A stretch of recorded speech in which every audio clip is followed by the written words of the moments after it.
prides the strong desire to give every student, whether local and international, the opportunity to pursue their academic dreams. KEMO is striving to achieve cherished vision of raising a new generation of transformational leaders, well grounded in professional and academic expertise. Enroll today and join programs in science and technology, education, health, business, economics and political science, computing and TVET programs. Call 0724-256-162. Kenya Methodist University. The future is here.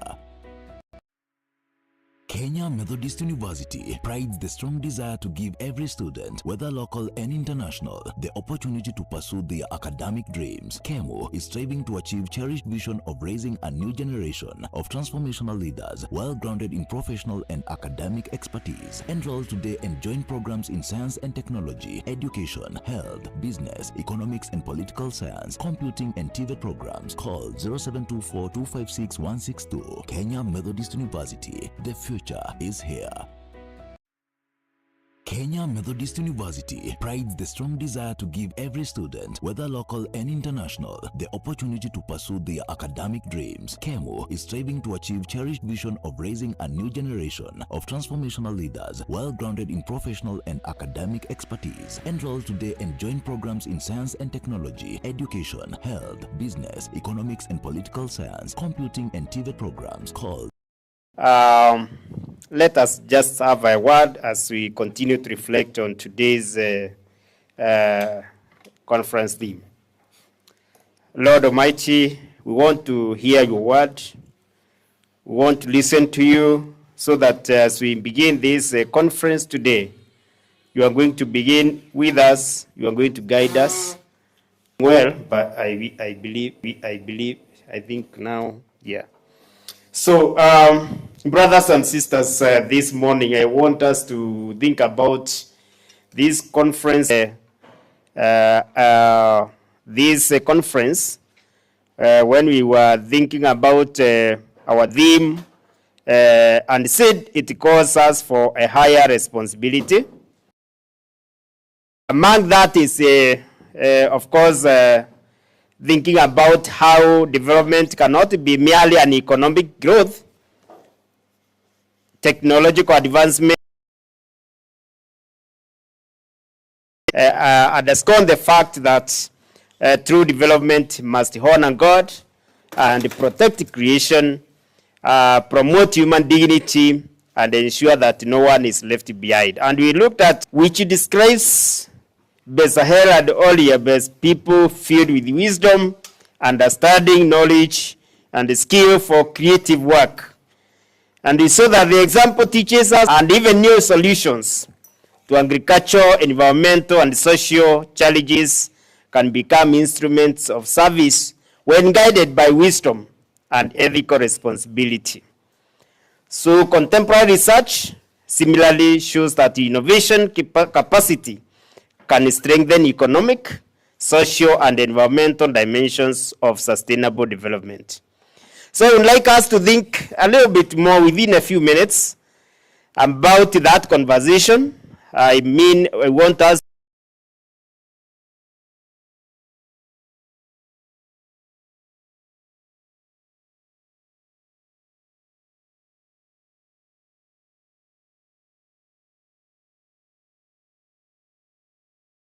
and academic expertise. Enroll today and join programs in science and technology, education, health, business, economics and political science, computing and TVET programs. Call 0724 and includes those who are often left behind. The future is here.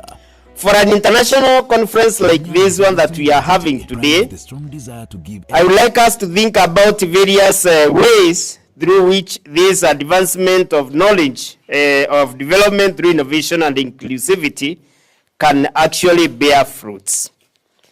One of them is to develop innovations that protected us as stewards of creation in order to take care of it. And therefore, when we are presented with that, rather than owners of creation, we are not owners, we are just stewards.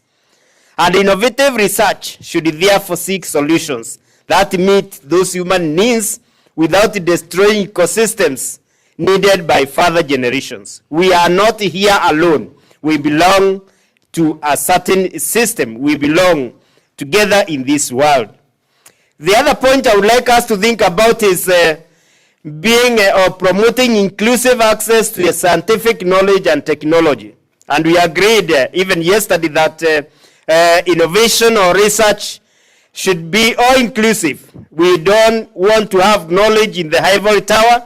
We want to have knowledge that it trickles down to each and every section of society so that it can help our people.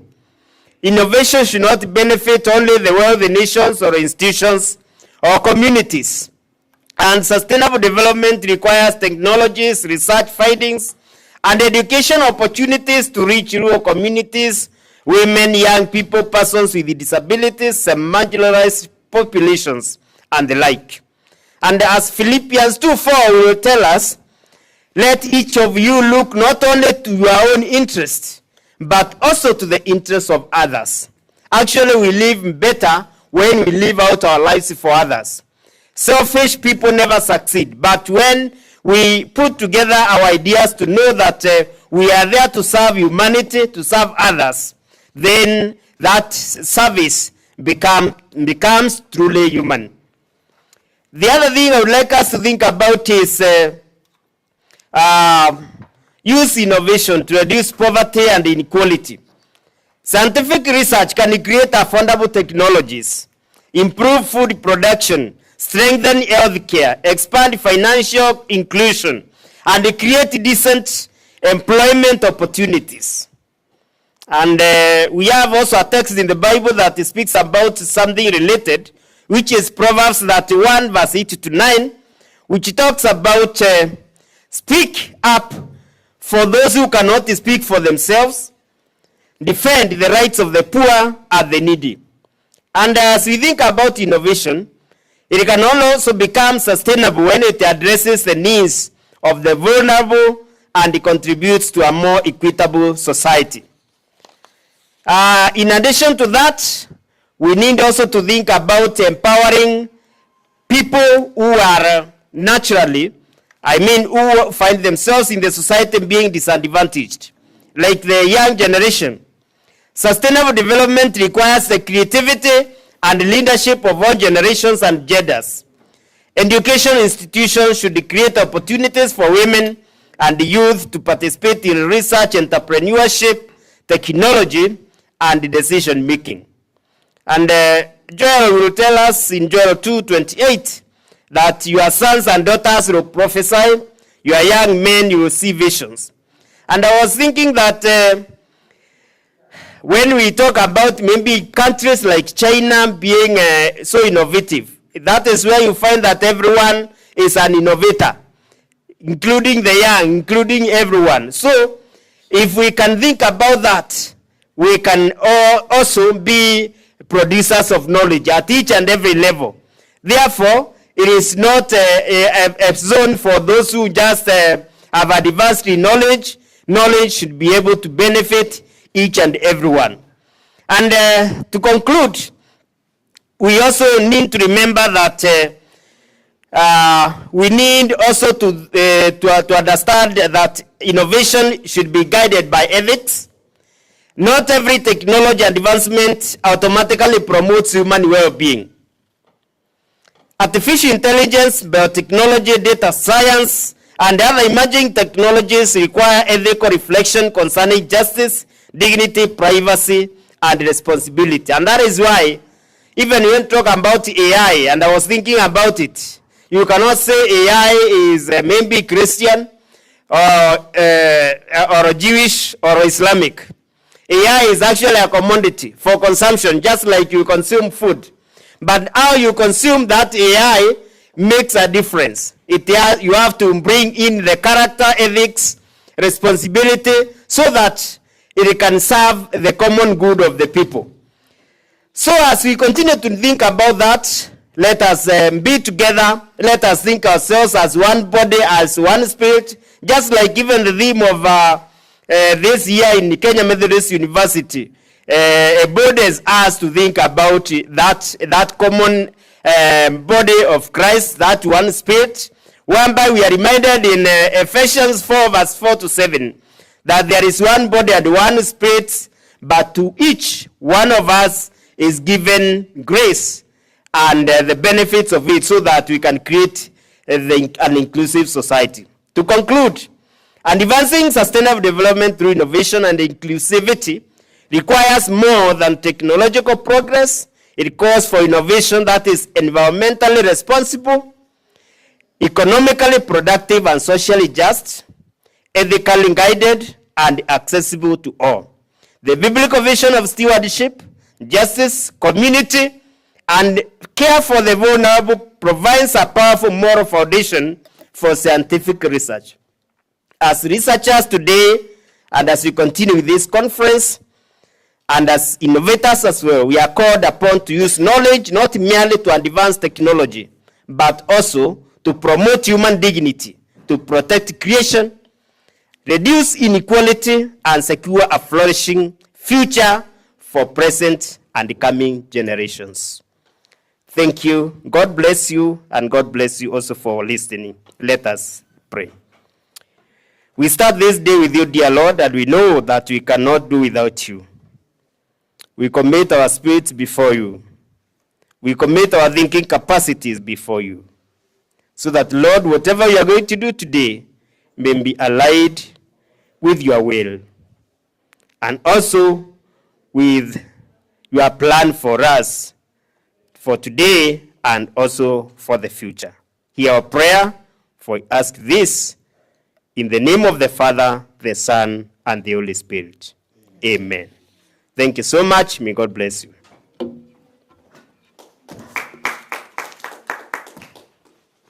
Let us appreciate the university chaplain for bringing us those very good words from the text, and also in line with the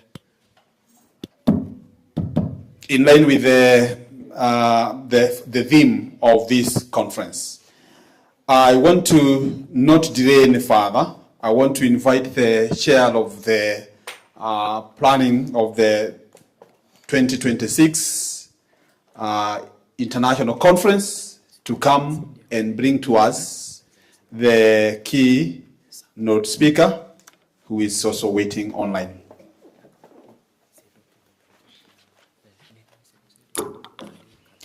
Thank you, Prof. Muchiri. Good morning. This is another day that the Lord has given us. We are rejoicing and we are glad in it. I welcome you all this morning, our guests, our researchers, keynote speakers, members of staff, students, ladies and gentlemen.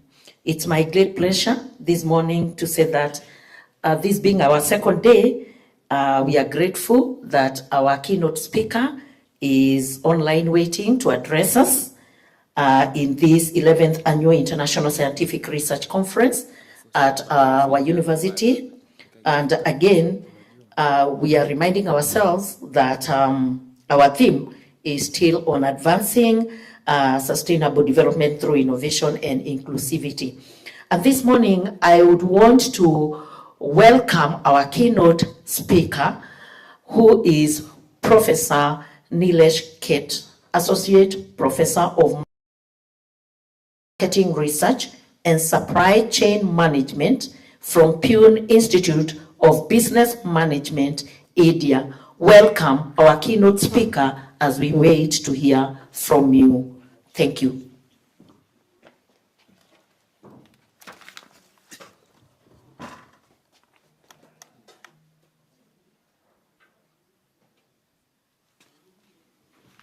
Have you set up the address, please, so that we can hear? Do you need this mic? So we switch it off.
morning.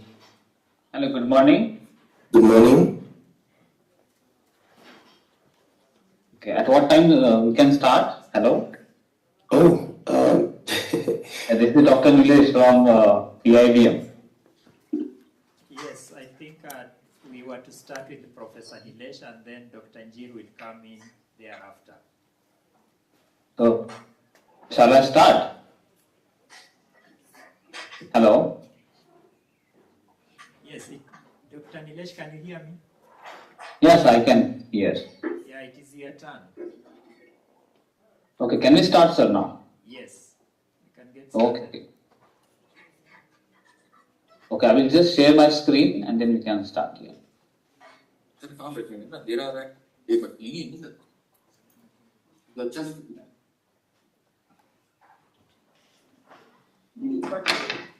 I hope my screen is visible. Yes. Hello. Yeah, it is. Yes, sir. It is visible. I hope my screen is visible. Hello. Yes. या तो मैं बोल रहा हूँ कि win situation होना चाहिए मतलब सर आप इसलिए लोग बच्चे अच्छे बच्चों को इन चीजों पे ट्रेन किया जाता है मेरा क्या फायदा है तो मेरे ऑर्गेनाइजेशन तेरे बारे में पता तेरे बारे में आपको अपने बारे में बताना है कि कितने टाइप के कोर्सेज चलते हैं और कोर्सेज में क्या क्या पढ़ाया जाता है और हम कैसे दूसरे कॉलेज से बेहतर है तो आप दूसरे कॉलेज से बेहतर क्यों है पहला फैक्टर उसमें है कि हमारे यहाँ 9 to 6:30 वर्किंग है अनलाइक अदर कॉलेजेस तो we train from day one for the corporate life so the number of attrition which we see generally is very less for our college people because students are already trained with it. Can you mute the participant? Hello.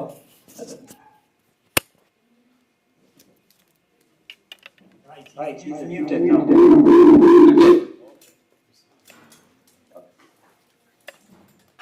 Okay, very good morning. All the distinguished guests, respected director, dean, faculty members, researchers, industry leaders, policy makers, and my dear student. First of all, I would like to thank KU School of Business Management for inviting me and giving me this opportunity to participate and deliver this keynote address on the topic like sustainable development, inclusivity, and innovation. It's a great privilege for me to be part of this wonderful international conference organized by KU, the School of Business. My topic for today's word that is from data to impact. My topic is data to impact, research, innovation, and inclusive solution for sustainable development.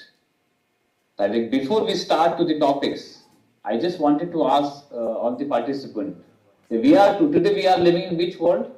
Anyone? Today we are living in which world?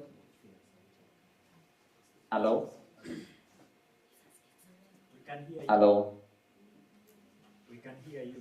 We are living in the data. Yeah, right. See,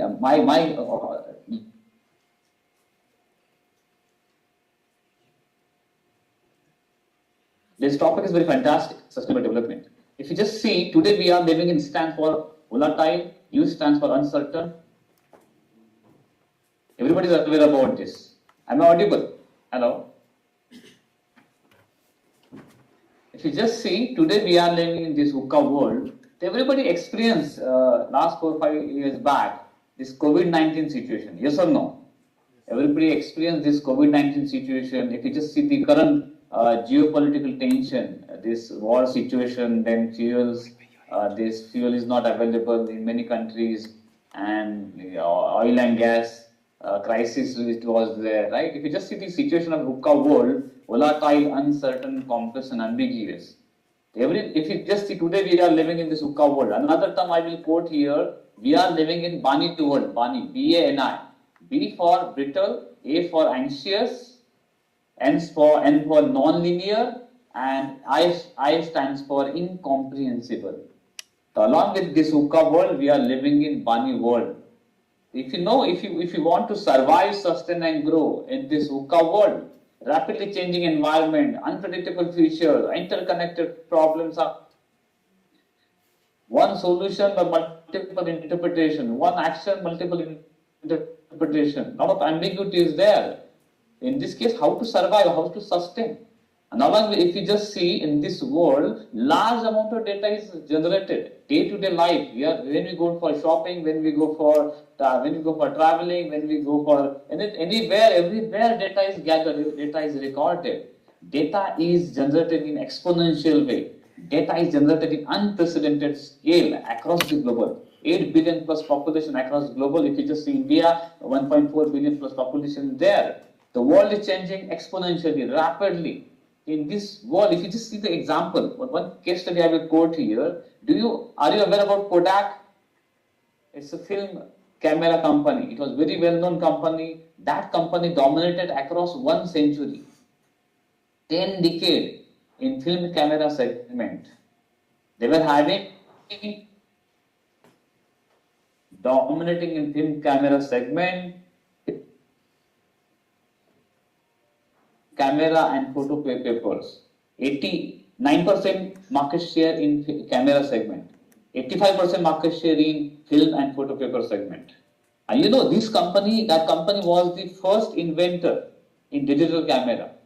That company was the first inventor in digital camera, 0.1 megapixel digital camera. The person from that particular company, Mr. Stu Sasson, in 1975, that person developed 0.1 megapixel digital camera. But you know the rest of the story. That company is bankrupted in 2012 and 13. One giant company dominating across world, when at some time that company declared as a bankrupt. If you just see another example, Nokia. Nokia is dominating in India across world, 53% plus market share.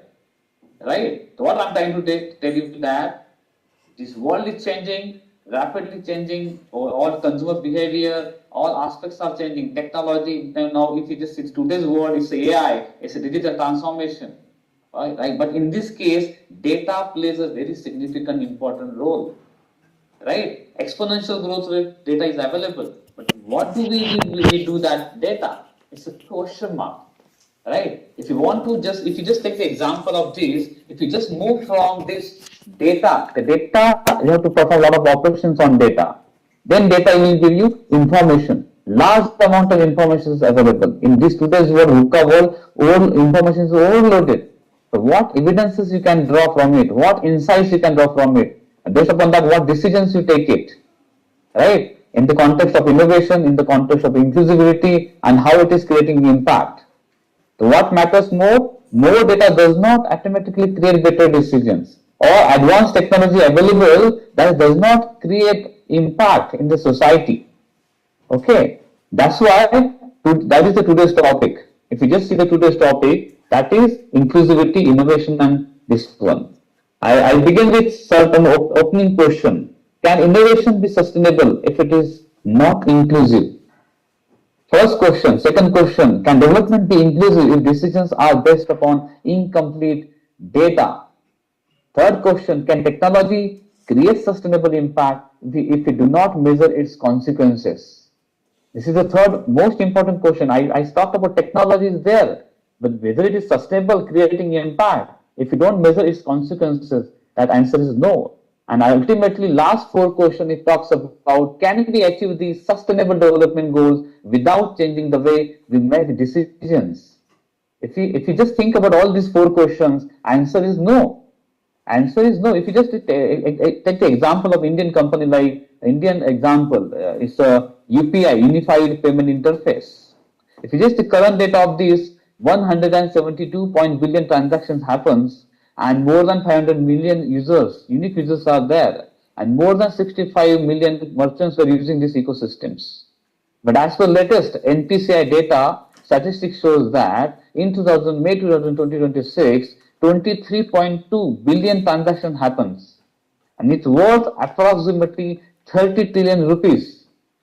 If you just see, this is extraordinary technological advancement. But question is what? I asked you this 4 questions, whether it is sustainable or not. For that, you have to ask the right questions, relevant questions, right? Who is using this technology? Who is not using? Why they are using? Why they are not using? If you just take the example of, suppose technology, I was talking about unified payments interface systems in India, So if you just see, does woman entrepreneur in rural village have the same ability to benefit from the digital finance as urban technology professional using in urban area?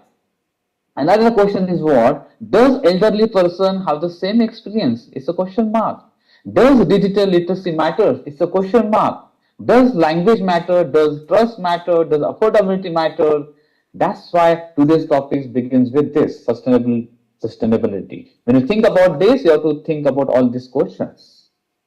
Okay, now this is the just part of my presentation. First of all, I will talk about research data, 4 pillars, then I will talk about theoretical, practical application of HRIS framework, then I will talk about 4D framework, and then I will close my remark with 3 legs tool aspects. Now, if you just see, the many transformations happens. Now today I told you this, we are living in this Ukka world, Bani world. In this, while living this, lot of multiple transformation simultaneously we are performing. If you just see artificial intelligence, digital transformation, climate change, green innovation, platform economies, demographic change, rapid urbanization, growing inequality. When we think about all these multiple transformations simultaneously occur. Problem is not these transformations are occurring. Problem is that all these transformations are occurring at the same time. This is the real problem. Therefore, the possibility of unintended consequences is increasing. When all these aspects are occurring simultaneously, there is a possibility of unintended consequences are increasing. That's why, if you just see the example, right? Innovation without impact, it is dangerous. Innovation without impact, it's a dangerous. If you just take the example of Asia Pacific, I was reading International Telecommunication Union report. That report talks about approximately 66% of individuals in Asia Pacific are using internet. This data number sounds encouraging, but if you just divide this data in urban-rural divide, that it was talking about internet was used approximately 83% in urban areas, as compared to only 49% in rural area. When we say Asia Pacific is digitally connected, then in this case we have to think about which Asia Pacific. Am I talking about Singapore? Am I talking about Japan? Am I talking about South Korea? If in India, rural India or urban India, if in Kenya, urban and rural Kenya, it matters a lot. Therefore, one of the greatest danger of our time is innovation without impact. Innovation without impact is the greatest danger in our times. When we celebrate, we are celebrating in today's world, a lot of startups are coming, a lot of apps we are launching, a lot of patents are developed, AI models are coming, a lot of papers are publishing, right? All these things are happening. But developing question in mind that did people lives improve? From our technology, from our product, who benefited, who was excluded, who was sustainable, who was sustained? Can we replicate the model? Can we replicate the product? Can we replicate the apps? Can we replicate the patent? All these things, questions matters a lot when you think about innovation. Now come to the first pillar of the presentation, that is research and data. We know if you want to, if you just see, we are always discussing discovery, invention, innovation, research, and outcome. So before we innovate, we must investigate. Before we innovate, we must investigate. This is highly important because quality of innovation is often determined before innovation begins. How we can determine that? By asking quality of questions. What kind of quality questions we ask, that matters your innovation, that matters your research questions. Okay, if you just begin with the how can we increase adoption of our technology, this is the first question. If you just see next question, why are some adopting the technology while others are not? And third, which social, economic and behavioral factors drive sustained adoption and for whom? If you just see the last question, it is better than other two, because this question consists of social factor, economic factor, behavioral factor, timeline and context and other heterogeneity aspects of it. So that's why when we go for marketing research or business research, we should move towards development of research. We should always ask question, who is our customer? What does customer need? Why does customers are choosing the product than others? What What prevents customer to adopt technology or product? What creates trust? How we can create the loyalty? All these questions will come to our mind. All these questions matters a lot before we innovate something, right? The same questions become extremely powerful when we are moving from business research, market research towards development research.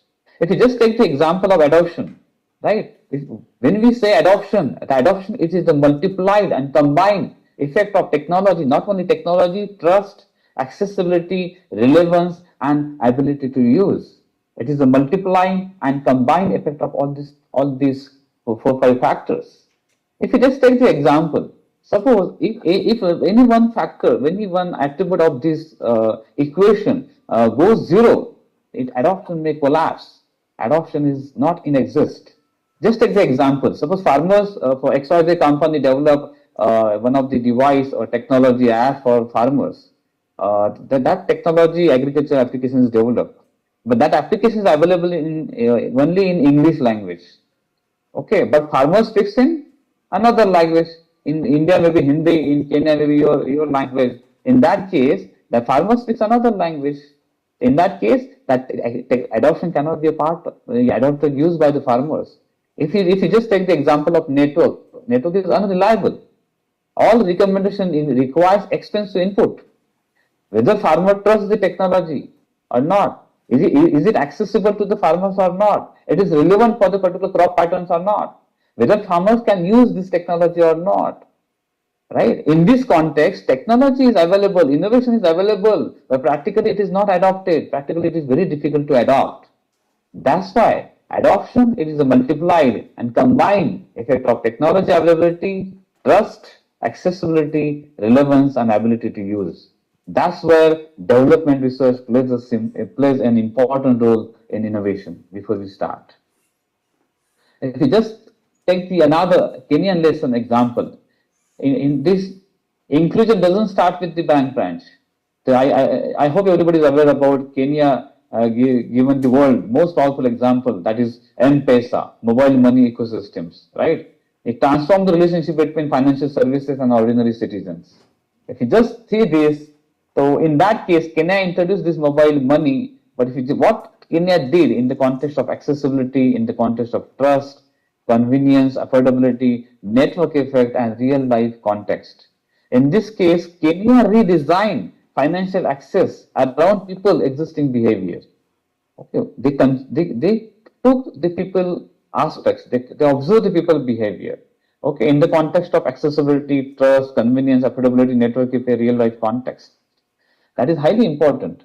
If you just see the example, recent World Bank data shows that approximately 82.3% of Kenyans were using this mobile money app. Only 13.1% they could not use this. What does it mean? Financial inclusion did not have to begin with. We are building the branch, right, bank branch, and we are asking people to come to us. We cannot start with financial inclusion. Financial inclusion, it must begin with take the financial services to where people already live, work, and transact. Right? This is highly important. I hope you are agree with me. We are just setting the bank branch and we are asking people to come to us. I told you, it's the era of competition, it's the era of competitive world. In this world, you have to approach to the people, where people are living, where they work, where they transact. You have to reach, you have to carry your financial services. And Kenya did exactly the same thing. If you just take the example of Indian UPI ecosystems, we have created. We are not asked the merchant to come to the bank. We have created that ecosystem. Just scan it, enter the amount, authenticate, and pay. It's very simple ecosystems we have created in India. So what does it mean? People do not adopt innovation because it is technologically superior. Please try to understand, people don't adopt innovation or technology because it is technologically superior. They adopt it because it fits to their lives, day-to-day lives. They adopt the technology, they adopt the innovation because it fits to their lives. This is one of the example, M-Pesa, inclusive mobile money from the Kenya. Another part, if you just see this, another part that is innovation. Right?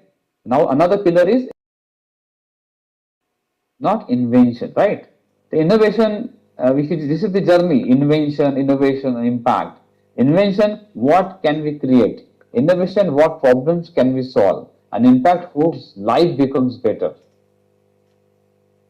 Something that invention should be solve some certain problems either in society, and I told you it should be inclusion of the peoples and ultimately impacts people's lives. If you take the example of African AI ecosystems, in that case, they have not just created any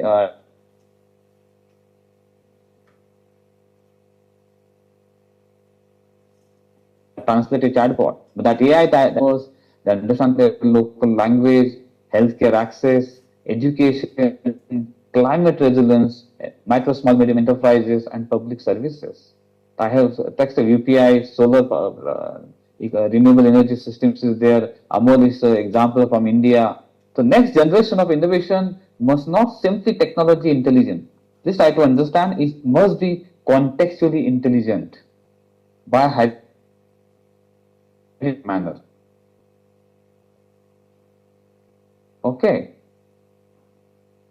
Now, if you just see another aspects, Kenya, from Kenyan context, Kenya has already recognized this opportunity through national AI strategy for the next 5 years, from 2025 to 2030. And Kenya adopted the strategy in their officially in March 2025 and identified 3 core pillars of this digital infrastructure. Second is data and AI governance systems. Third is AI research, innovation, and commercializations. Right?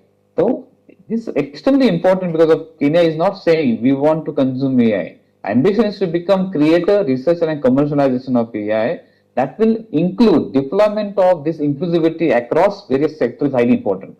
Not only one limited area, it should be deployed to various sectors like agriculture, healthcare, education, and public services. Okay, this is highly important. Now, if you just see this, another pillar, last mile, is every innovation should answer 4 questions. If any answer is no, inclusion is incomplete. Research data, innovation, next part is inclusion, inclusivity is highly important. If you just ask, access is the first, second is affordability, third is use. Access means can people reach the technology, can people reach the innovation, can they afford it, can they use, and how it is impacting their lives. This is important. Access is not inclusion, usage is not inclusion, adoption is not inclusion. Inclusion means meaningful benefit. In this case, if you just see Kenyan example, this digital agriculture Calro, it's a big data platform. It combines agriculture, weather, farmers data, and provide agro weather information and market information, climate smart agriculture advice through the digital channel. Okay, so for this, they reach 8 million smallholder farmers. Okay, if you just see this data, and data is saying that 80% of farmers have access of these platforms. So can we conclude that? Can we say this is technology is inclusive? This technology is inclusive. If you just see access part, technology is inclusive. In that case, you have to ask certain questions. Can they understand the information? If you are talking about farmer, can farmers understand the information? Can they afford the recommended inputs? And can they act on device? Can they use it properly? Can they afford it? Can they use it at right time? Can this platform can improve their income? Can it reduce their climate risk? All these things you have to think. For that, in research, we have to use mixed research methodology, qualitative, quantitative, and explorative, descriptive. All these methods you have to use it. Right? The survey just tells us how many numbers. When you think about this survey, 72% of the farmers have access. It just tells us number, right? When you use for qualitative approach, interview method, that will reveal more for you. It tells you why farmers are using this, whether they are having access, but whether they understand or not, whether it solves their problems or not. And at the end, observation matters more. What people actually do. All these things, this example, it indicates that. That's why the research, data, innovation, inclusivity at that time you have to answer whether innovation inclusive or not. You have to check whether it is accessible, whether it is affordable, whether it is usable, and ultimately inclusion. It is creating meaningful impact towards farmer life in the context of this. That is highly important. Now, these are the examples from India. If you just UPI, I already talked about digital payment aspects. Solar irrigation is there. If a renewable energy can reduce diesel dependence while supporting farm productivity. We have just recently faced the oil crisis and gas crisis during this geopolitical tension. So you have to move for non-renewable energy to renewable energy. But that is, in that case, you have to think in all context, data, and then evidence, then insights, innovation, inclusivity, and sustainability context. If you are using any renewable source of energy for or any technology for that, based upon that. Amul Corporation is Indian institutional innovation can connect small producers to organize value chains and market. Another is Jaipur Food is there, then self-help group. Collective enterprise can expand women's economic participation and local livelihood. That is highly important. The key lesson from this is what? Technology is one form of innovation. Technology is just one form of innovation, but it has to add like cooperative, legal, institutional innovation can also drive sustainable development. Along with technology, what impacts that matters a lot. Access, usability, this impact matters the most. Now this is M-Pesa, Kenya example. Digital agriculture, I talked about this, that is example. These are the certain examples: accessible tourism, sustainable tourism, smart waste management system, precision agriculture, all these things, these are the part of this system. The precision agriculture, you can use AI, IoT, drone technology. It can improve yields of the farmers and resource efficiency when farmers can access and use them. Right? The inclusion is not only achieved by the deployment of technology alone. It can be happen with the help of accessibility, affordability, use, and ultimately benefit. How it is benefiting, to whom it is beneficial in their lives, in the context of various aspects, financial, economically, that is highly important. Now, next part is sustainability. If you just see, when we talk about sustainability, there is a huge gap. Suppose just take the example of, suppose XY, if you just see this, suppose one of the digital platforms, you're talking about digital platforms, okay, and company launched digital platform, and in first 6 months they got 1 lakh downloading. In that case, we celebrate this short-term success because in short term, within 6 months, we got 1 lakh downloadable. But in that case, you have to, whether this innovation or whether this product, whether it is financially viable, does it improve people's lives? Does it protect future generations? Right? And ultimately, can this system sustain for the longer period of time? For next 10 years, what is the current situation of this? If you think about any digital platforms, what is the situation after 10 years, 20 years? That you have to think. Along with that, you have to demonstrate the evidence. Can we prove the change is caused by the intervention?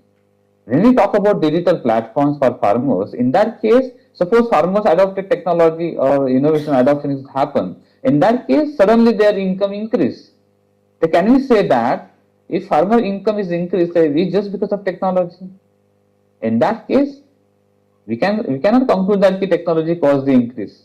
That one of the reasons may be technology, but there may be another reasons like it may increase because of rainfall, appropriate rainfall. It may increase because of crop price, particular crop price increase. It may because of government support and government program. It may because of the input prices decline. Okay, in this case, impact requires evidence of change, and evidence occurs. You have to measure the evidence with causality. What I'm trying to tell you? Impacts requires evidence of change. Evidence matters a lot. You have to check the evidence because of what reason the farmer's income is increasing. The evidence about causality. This is the research part. You have to check it, causality and all that. Okay, so I completed this first 4 pillar: research, data, then this innovation, inclusivity, and sustainability.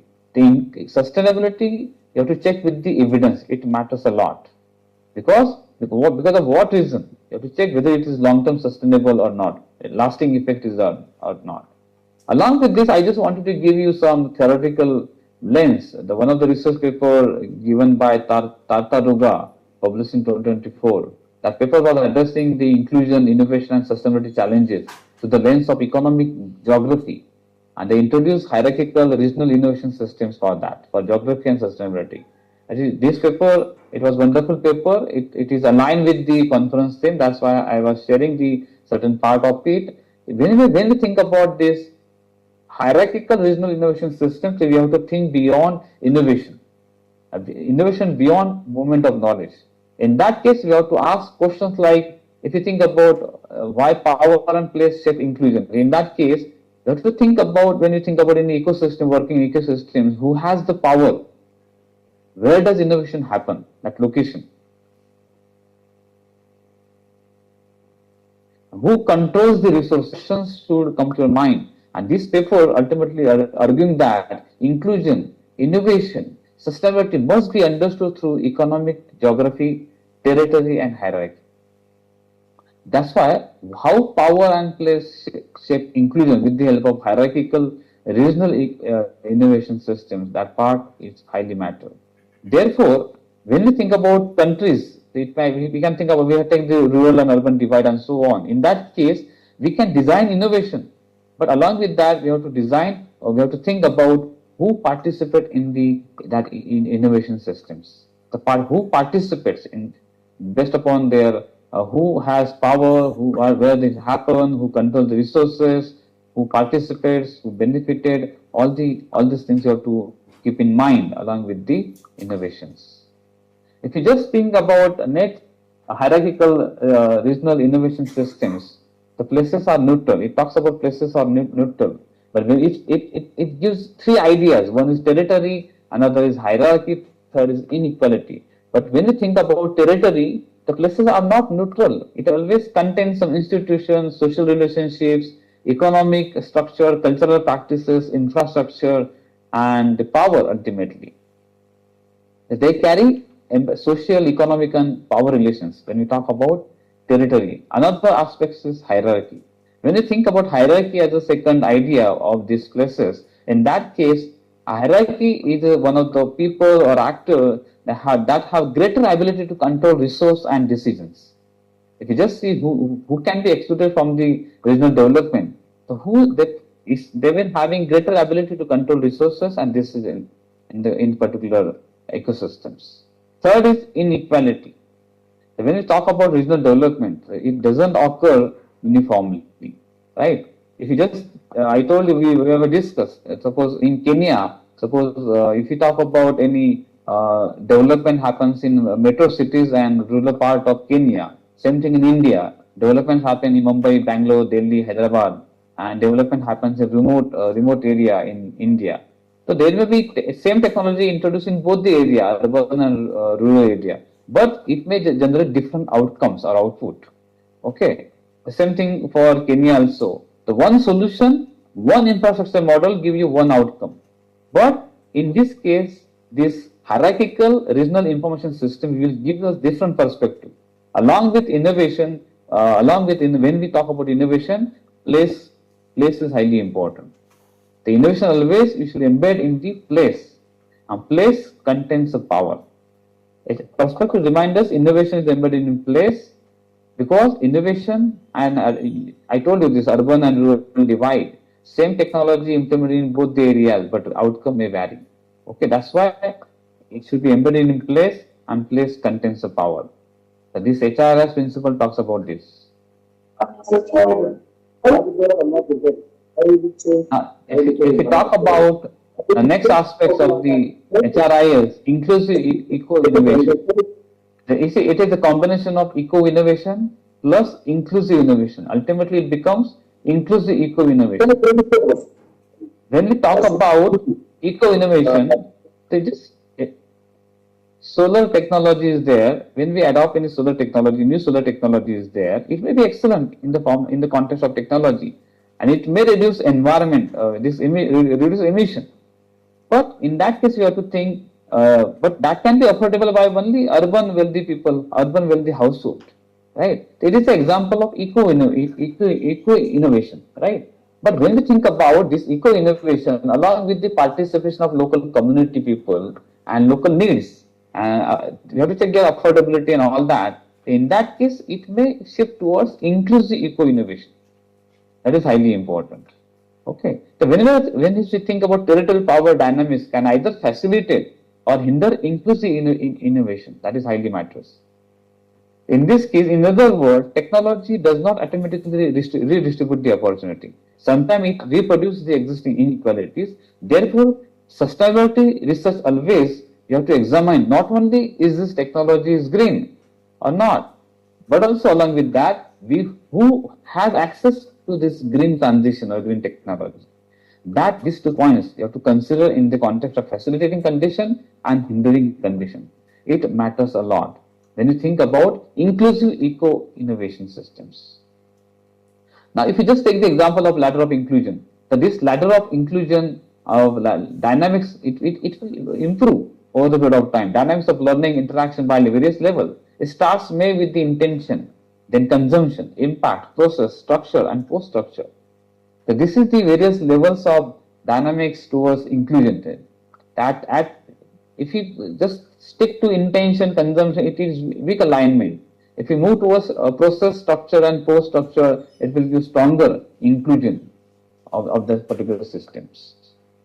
It matters a lot. The inclusion should not be measured with one question like yes or no. It should be measured with multi-dimensional factor like this: intention, consumption, impact, process, structure, and post-structure. Okay. Then outcome of this, there can be 2 outcomes of this innovation system, HRS innovation system. One is profit-based innovation, another is inclusion-based innovation, inclusion-based systems. Okay. The innovation process, when we talk about profit-based innovation, it must talks about economic growth. But if participation, in this case, if participation is unequal, not uniform, in that case, it can also generate, it can exclude, it can generate inequality, displacement, concentration of wealth. Ultimately, it is a path of innovation. Growth is there, but it is a chance of risk. Risk of injustice may be there. If you just take another inclusion-based path, in this case, that risk we can avoid by including people, by including their community, by including their involvement. We can remove this risk of injustice in inclusive eco-innovations. That's why understanding this hierarchical regional innovation model, you have to understand territory along with power is what determines which path a region actually takes. It ultimately matters a lot. In the era of AI, digital transformations, or this hookah and Bani world, it matters a lot. This is just an example in the context of electrical vehicle. What is innovation in electrical vehicle? The electrical vehicle is a technological innovation. How it aligns with eco-innovation? It lowers the emission mobility. The affordability, how we can include? The affordability determines who actually benefit. Can low-income consumer afford it? Right? Then we can talk about in the context of electricity grid support larger scale adoptions. Power, who owns and controls the charging infrastructure and so on.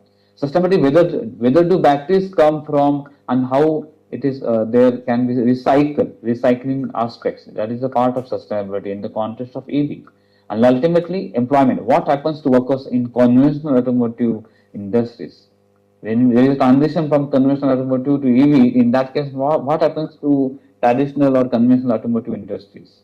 So under territorial and institutional social conditions can this electric mobility become inclusive and sustainable transition. This is just example. There are several lenses we discuss: place, scale, power, employment, sustainability, and inclusion. Okay, we have seen this. So inclusivity is not related to only technical aspects. You have to consider the territorial and institutional part along with the when we talk about one technology is there, but you have to see the other dimensions related to this inclusion and sustainability. So there are n number of when we think about this inclusivity, sustainability, and innovation. In that case, does inclusive eco-innovation and territorial conditions underpin sustainable development? This part we have to think about it. Hierarchical regional innovation system is relevant to address economic exclusion in sustainable development. Territorial power dynamics can either facilitate or hinder inclusive eco-innovation systems. Inclusive eco-innovations along with HRS should be used together for empirical analysis and research outcomes. Sustainability-oriented policy should be built on place based upon innovation systems. It will vary from urban and rural divide. That's why same evidence-based questions are there, but it simply arrive from different disciplines. Okay, to tackle this, there should be one important aspect. 4D framework is there. If you want to move towards research to sustainable innovation in our sustainable development part, this is the 4D framework. First D starts with discover. When you talk about discover, you have to understand the real problem. In research, you have to understand the identification of real problems is highly important. That problem you can understand with you have to talk with people, mingle with people, collect qualitative data, conduct interview, understand, observe behavior of the people, understand the macro environmental context of the particular situation or ecosystems, and then you can identify the problem. Once you know the problem, once you identify the problem, then you have to design the system, or you can design the product, design the innovative product along with people. Don't design the systems or innovation product for the people. You have to design with people, right? Design with people, not for them. And you have to also take the opinion or co-create with various stakeholders of your ecosystems. That's why.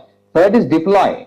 When after design is ready, then you have to go for pilot testing. Before you scale, you have to do the pilot testing, right? You have to test whether the product is working in particular area or not, whether it works or doesn't work. Who can use it, who can adopt it, market testing, financial feasibility, market testing, all these things you have to check it. And then you can go for commercialization. Before you go for that, you have to demonstrate whether this for adoption is there. I told you, trust, the technology availability, trust, relevance, ability to use, all these factors you have to, only adoption, a combination and multiplying effect of all these factors you have to consider when you measure the demonstration of this. I told you technology we download, the 1 lakhs downloading happen in 6 months. Don't measure with the only download, user, pattern, we are publishing papers, right? You have to check the adoption. That is the multiplied and combined effect of technology, trust, convenience, relevance, ability to use, all these factors, along with income, productivity, inclusion, environmental outcomes, right? Sustainability, long-term impact, all these things you have to measure. Ultimately, again, this is not a straight line. It's a continuous learning cycle. The sustainable development is not a straight line. It's a learning cycle. It's a continuous, ongoing process with the help of this 4Ds framework. Now, next part is as a university, as a institution, as a teacher. What is the role of universities and education institution? So, the role is beyond knowledge producer. Today, role of university, institution, education system is role beyond knowledge producer. It moved towards impact creator.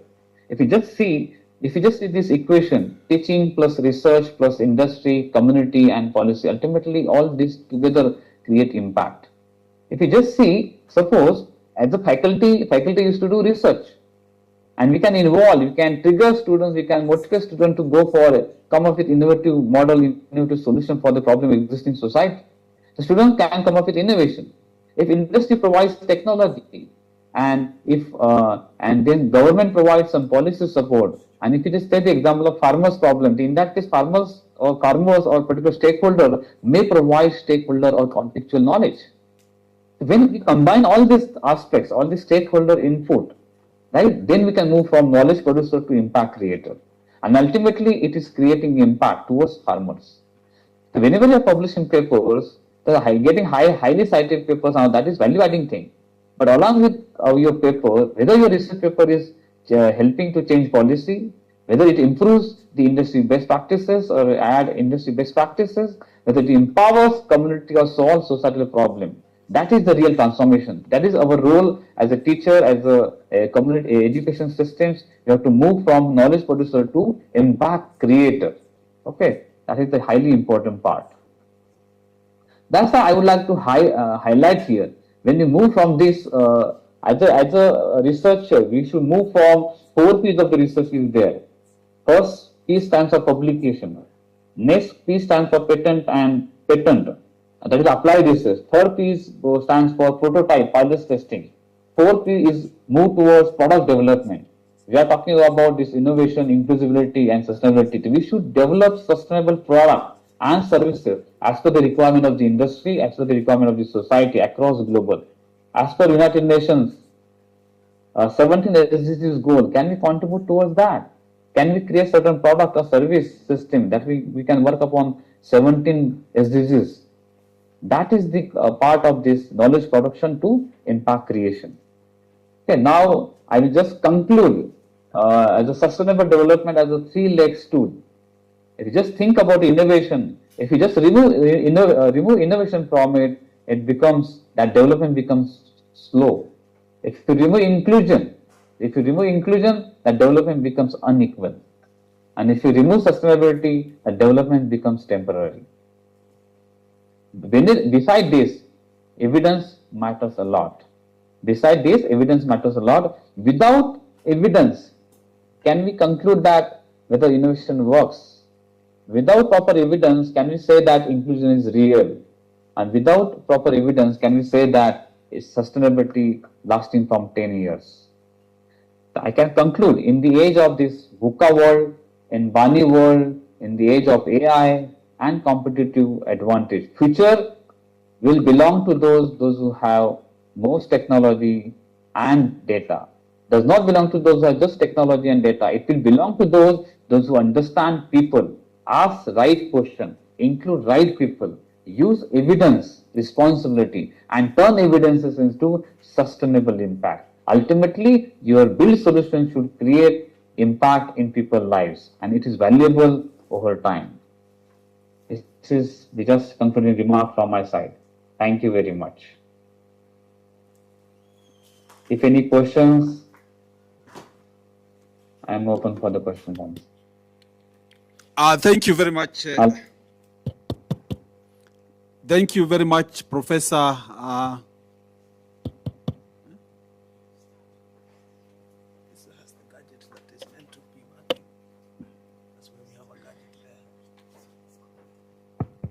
I would like to thank Kimi Business School for giving me this opportunity and be a part of this conference. Thank you so much. Hello, can I be heard? Yes. Yeah. Yes, go ahead, sir. Thank you. Yes, we can hear you very well. Thank you very much, Professor, for that, Nilesh, for that presentation. Data with impact, and I think we should be able to respond to that, especially with the conclusions that you already made, that we should be able to see whether when we innovate, we are creating impact, we are being inclusive, and of course we are creating a sustainable setup. Sure, sir. Thank you. Thank you. We want to respond briefly by asking a few questions. We will have another speaker coming in shortly who has an engagement in an hour's time. But in the meantime, let us have 1 or 2 questions to Professor Nilesh. Yes, Dr. Chesgo has a question. I wish somebody can give him a mic. You can use the system there. Please go so that then he can hear. Thank you. There will be some echo, unfortunately. So you need the mic.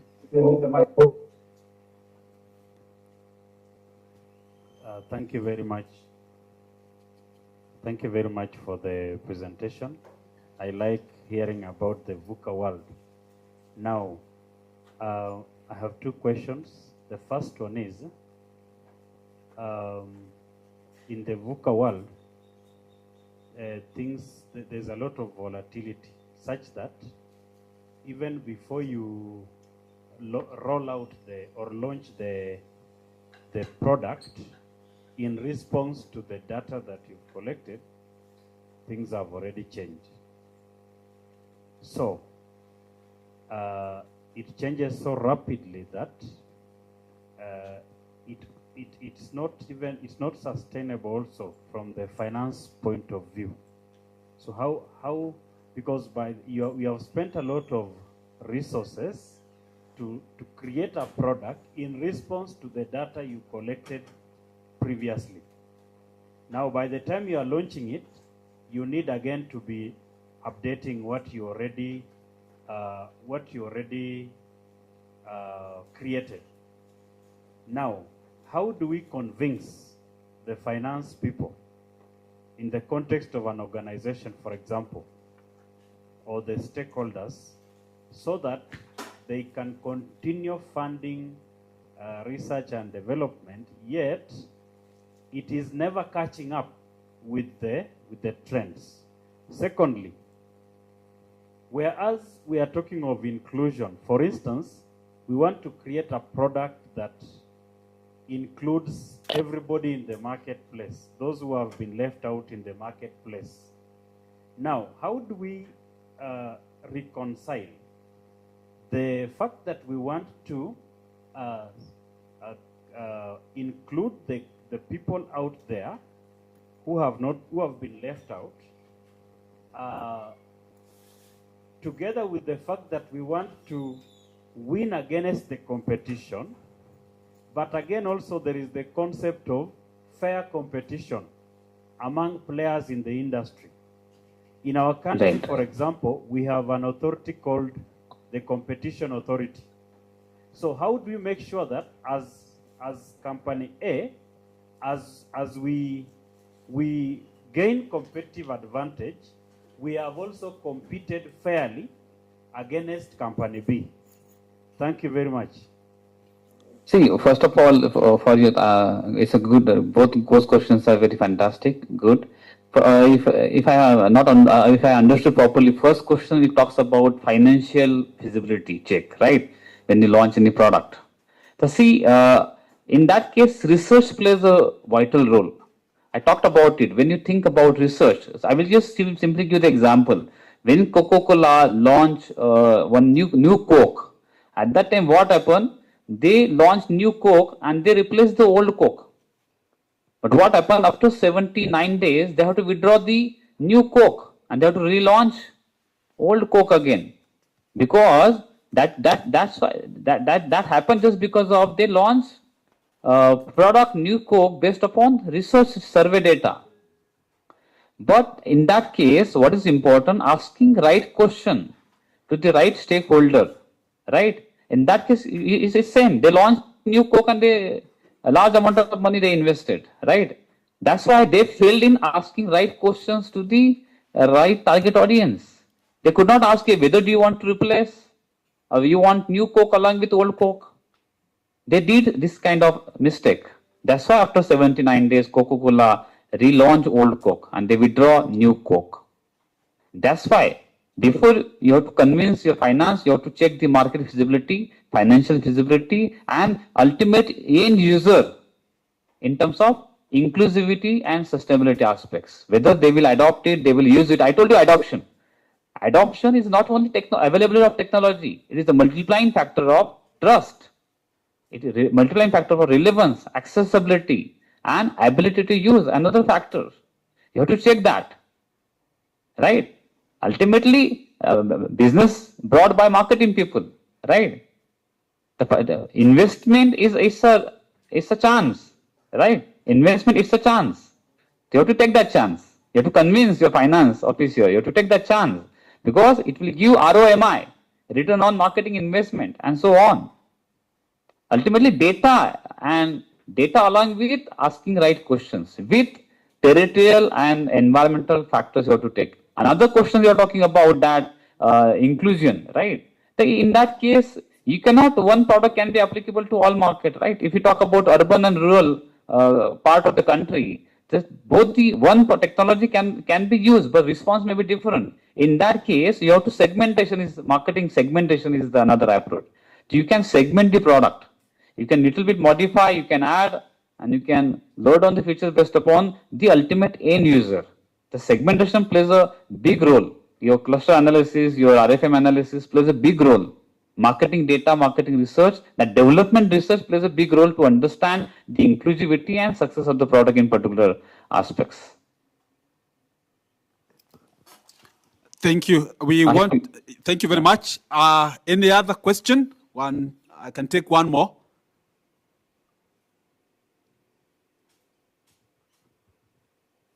All right. If we don't have, then allow me to do the factorial 3 for Professor Nesh. Thank you so much. Yeah. Yes, thank you very much, Prof. We want to do a factorial 3 of clap to appreciate your presentation. Let us go together. 1, 2, go. Okay. Thank you so much. Let's do factorial 5. I think 3 is too short. Let's do 5. Okay. 1, 2, go.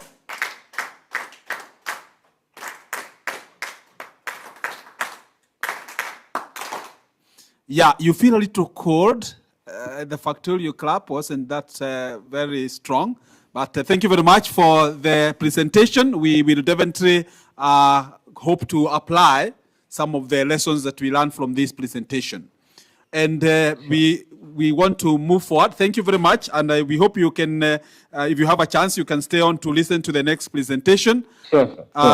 So the next presentation is coming from the person representing our chief guest, who was the MD for the Kenya Bureau of Standards. And we want to confirm that, of course, the Kenya Bureau of Standards very recently signed a memorandum of understanding with us as a university. So we are in engagement, and we will be doing many things together. This morning, we are going to have a presentation by Dr. Joshua Mugendi Jilo.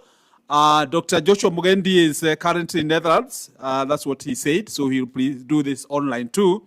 And I want to tell you briefly that Dr. Jilo is the Deputy Director, Research, Development and Innovation at the Kenya Bureau of Standards. Dr. Jilo holds a PhD in biotechnology, an MSc in biotechnology, and a BSc in applied biology from this university, from our university. So that is where he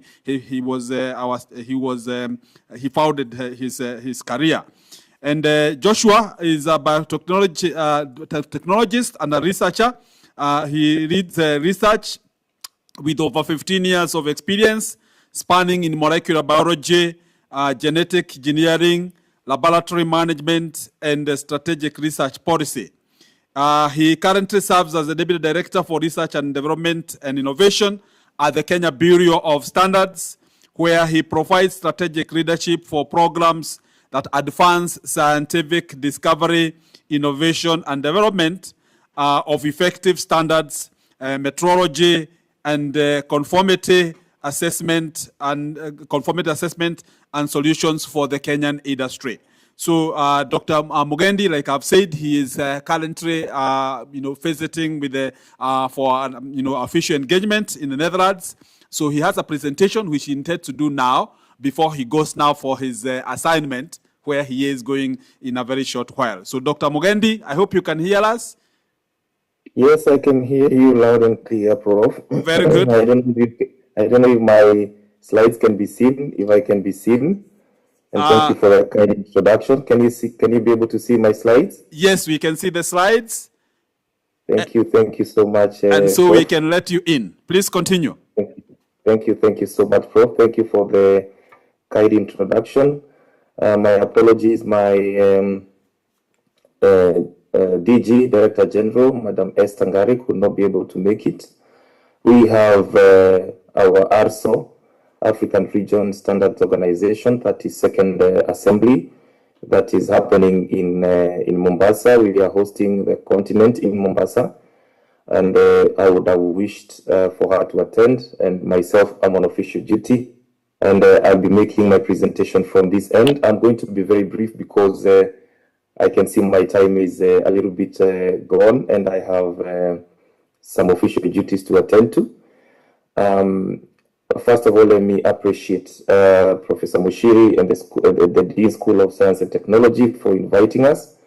And as Prof has said, that most recently we got into an MOU with Kenya Methodist University, and a lot is coming our way, and we look forward to a robust engagement together with KEBS. I think Prof has shared what about my profile, but let me say that I'm very happy. This is my alma mater. So anybody doubting the quality of what this great institution offers can pass that query through me, and I can be able to confirm that many years back I graduated from this institution with a Bachelor of Science degree in Applied Biology and majored in microbiology, and the rest of the universe is up for grabs for us, not only myself, but you're quite a number of colleagues. Let me first of all bring much greetings from my Director General. This picture I took this morning. We were in a meeting. I managed to attend now because I suspended my activity for this morning. And she is currently, as you can see, moderating an activity that is in Mombasa at White Sands Hotel.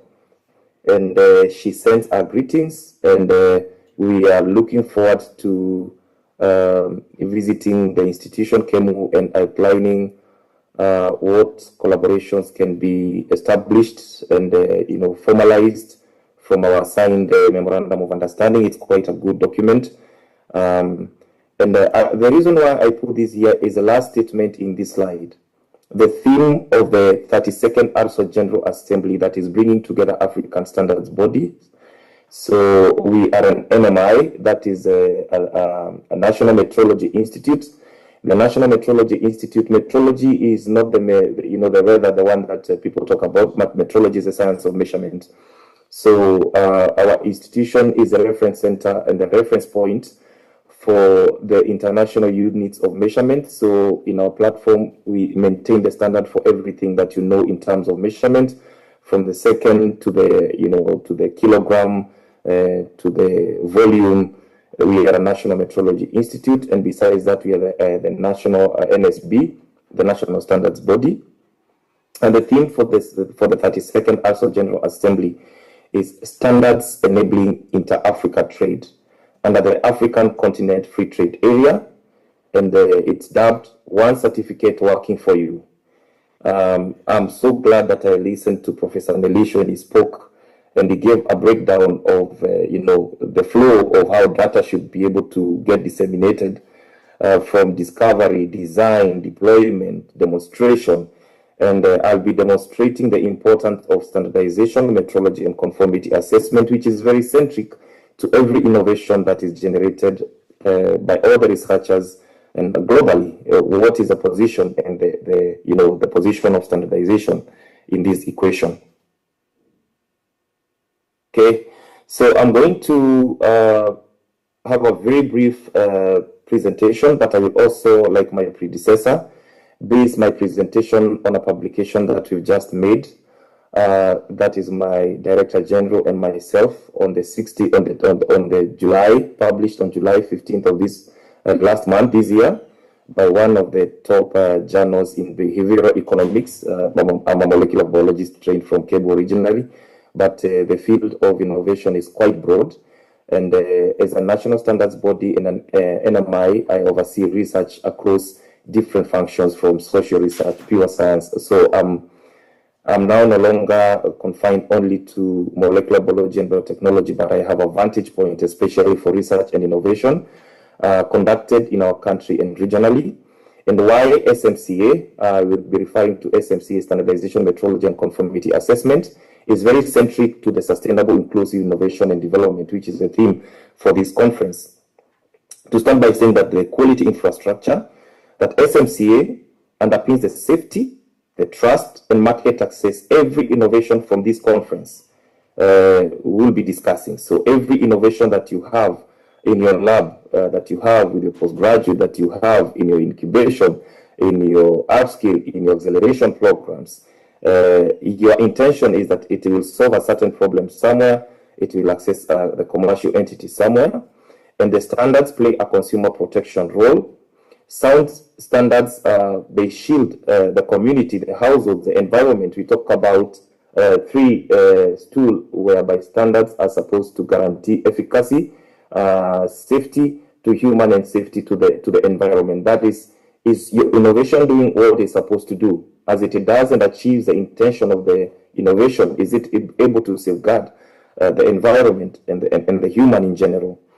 And the role of the trade facilitation from the standards point of view, as I mentioned this morning, we now have the African continent free trade area. So all your innovations that are done, not only in KEMU, I heard yesterday briefly from what the Professor Mushiri said, that we have about 105 presentations that are going to be made from this conference. But are you aware that we are at the point of harmonizing the Kenyan standards, so that, as the theme of ARSO says, one certificate working for you across the board. We say from the National Standards Platform that tested once, accepted everywhere. But if it is tested in Meru Lab, where we are collaborating with the Kenyan Methodist Universities, that the results from that product that is developed there can be able to trade in South Africa, because there's an harmonized standard from the African Region Standards Organization that can be able to support the commercialization of that product. Or is it from the East Africa Community harmonized standards, or is it from the Kenyan standards that is developed? And then the role of sustainable industry development, where standards translate research and innovation into products and services that scale responsibly and inclusively. So the scope of standardization is very, very important. And let me first of all just mention that to give some clarity on the process of standards development. It is not the mandate of any standards body in any jurisdiction to dictate how standards needs to be developed. The standards are developed by the people who are listening to me. Any national standards body is just a secretariat and a custodian of the technical tools and the format, the knowledge on the standards development. But the standards are developed by the technical people who are listening to me, who are the researchers, the innovators in the room.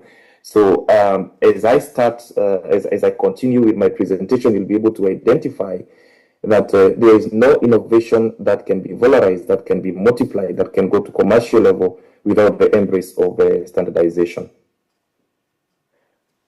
The invisible infrastructure of sustainable inclusive innovation. I want to give this overview, which is an overview from the International Standards Organization, and this is the overview actually that I want us to understand is that standards not only are not seen as a red tape, standards are IP rights actually, they are tested knowledge. The common ground that lets an idea travel safely from a lab in Meru, from an entrepreneurial idea from a researcher in a university somewhere in Kenya, in India, from a Juakali sector workshop into a trusted product, on a shelf anywhere in the world. And the reason why I say anywhere in the world, because standards are actually built from consensus through technical expertise. How to be able to unlock the innovations that we develop, the outputs of rigorous research that we conduct, is that if they can be able to ascribe and conform to a desired and a set threshold, and that's the reason why we have, from the top, we have the International Standards Organization, ISO in Geneva, and then down as you come to the continental, you have continental organizations that are harmonizing and developing standards. You come to regional, and then you have juridicals like Kenya. So you have Kenyan standards, you have got East African standards, for example, for our case in Africa. You have Kenyan standards, you have got the East Africa standards, which are harmonized and developed, that the member states within the East Africa community can be able to trade freely. And then now we have the African Region Standards Organization that is harmonizing and develop standards so that they can be able to support the African continent free trade area. And when we talk about inclusivity, we have a few series of ISO standards that have been developed from the Apex, for example, the 56,000 series, which is on innovation management. And standards actually are a safeguard for inclusivity and sustainability. We have got two standards, for example, an ISO standard of 14,001 and ISO 2400. The ISO 14,001 is built on a robust environmental management system and is able to demonstrate environmental performance. So we also be able to look at how do we develop and upscale standardization as we safeguard the environment as we think about sustainability. And also we have an ISO that governs procurement and acquisition of the raw material and the requisite products that you're supposed to be using in innovation. We have ISO 20400, which is on procurement and strategic tools that deliver measurable, sustainable outcomes across different value chains. And also to be able to safeguard smaller players like MSMEs, inclusivity, gender. We have an ISO standard, the 26000 series, which demonstrates it's a guideline for social responsibility that keeps human rights, labor, and community impact in view. So to be able to, safeguard the small-scale sector, the smallholder sector, and be able to design the innovation systems that are also responsive to the smallholder and to the MSMEs. So when you look at the innovation that scales safely and fairly and sustainably, it is embedded in the standardization framework. There is also sustainability and inclusion standards that embed environment and social criteria by design. So growth doesn't have to trade off against people or planet. That is under ISO 14001, and compatibility and market access. Also standards being able to deliver trust and safety to the environment, to the human, and also for the performance of what the intention of the innovation is. When you look at the standards and the sustainable development goals, the International Standards Organization, where we draw a lot of comparison from, aligns, with the United Nations standards as a delivery infrastructure. And when you look at the standard and the Sustainable Development Goal number 9 on industry, innovation, and infrastructure, you'll be able to see the role and how standards pose to the Kenyan context. And I want us to have a view on what innovation and basically what most of us would identify with, the MSME, the startups, the spin-offs that are coming from startups and big startups. And this is some data that we got from one of the studies that we've conducted, and this is the secondary data that is available online, is that in Kenya we have close to about 10.4 million total MSMEs in Kenya. And about 8.5 million are informal enterprises, meaning that the structure of how they conduct the business falls under what we will call the MSME cluster in Kenya. And about 83.8% of employment is provided by the informal sector. This is according actually to the 2026 economic survey. And only 23% of those informal sectors, the MSMEs, are currently in compliant with standards. And when you compare this with larger entities and larger firms, where about 77% of the large firms are the ones that comply to standards. What does it mean? It means that out of close to about over 70% of the MSMEs are not able to commercialize, are not able to compete. Dr. Chesogon spoke about the Competition Authority of Kenya. I'll be mentioning something about that, because how can we be able then to compete with the big players if we are not where they are? And how can we be able to get to where we are is making sure that we align to standardization. We'll be talking about the stringent, manner that compliance to standardization can also be sorted out. I speak this from the point of coming from a national standards body and what is being done. So these are some of the figures and data that actually should worry us, because I ask you, you are developing an innovation, or you have developed an innovation. Did you ever think of how it's going to make it to the commercial level? Did you think how it's going to compete at the regional level, at the country level, at the continental, international level? Have you thought about standards for your innovation? So if we are not able to align our innovations with standardization, the metrology conformity assessment schemes that are there, the schemes of standardization that are there, then we are, largely and greatly challenged that we cannot be able to compete. Our alma mater this morning came with that cannot be able to make it to the commercial space. We know them ourselves, and the reason is because we are not aligning well with standardization. As I mentioned, this is a paper that we published in the Frontiers in Behavioral Economics this year. This is a study that we conducted together with the KC University and together with the national standards body in Kenya. And you can see we are leading from the forefront that our general director is actually the first author to this paper, because we want to formalize the informal sector, redefining Kenya's MSME standards and regulatory environment, especially when you look at how standards,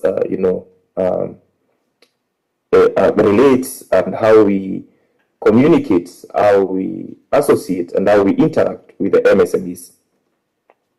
And we realize that there's a behavioral, inclination, especially when it comes to MSMEs, and I will be mentioning this, that it's a present bias. What is the bias of the present thoughts and inclination of the innovators? Most of them want to maintain a status quo, and we will be seeing what is a status quo, a bias, cognitive overload. What is their challenge? What is the challenge of the innovators? What is the challenge of the MSMEs? And then what, is perceived as a gain, or what is the value proposition of... Yes, please. Can I still be heard? Yes, go ahead. Yes, you are. Yes, thank you. So what is the value proposition of an innovator, onboarding standards, right from the conceptual, conception of the innovation? I think my predecessor presenter gave us about the 5 steps, the 4 Ds of discovery, designing, deployment, demonstration. Have you thought about what value proposition, what is the value of standards? And in our study, we reviewed the Kenyan legislation or regulatory framework, where we looked at the CAP 476 of the laws of Kenya, and we looked at a few other regulations that are there, and we were able to map out MSMEs and look at the gaps that they were able to identify, and we zeroed down to see, for example, where would be the easiest way and the most quick, innovative, embracing AI and digitization and automation. Where would most of these innovations make it to the commercial entities? And we came very close to just looking at what is in Kenya. And we looked actually at a lot of information that has been published by the Competition Authority of Kenya, as mentioned previously by Dr. Chesogol.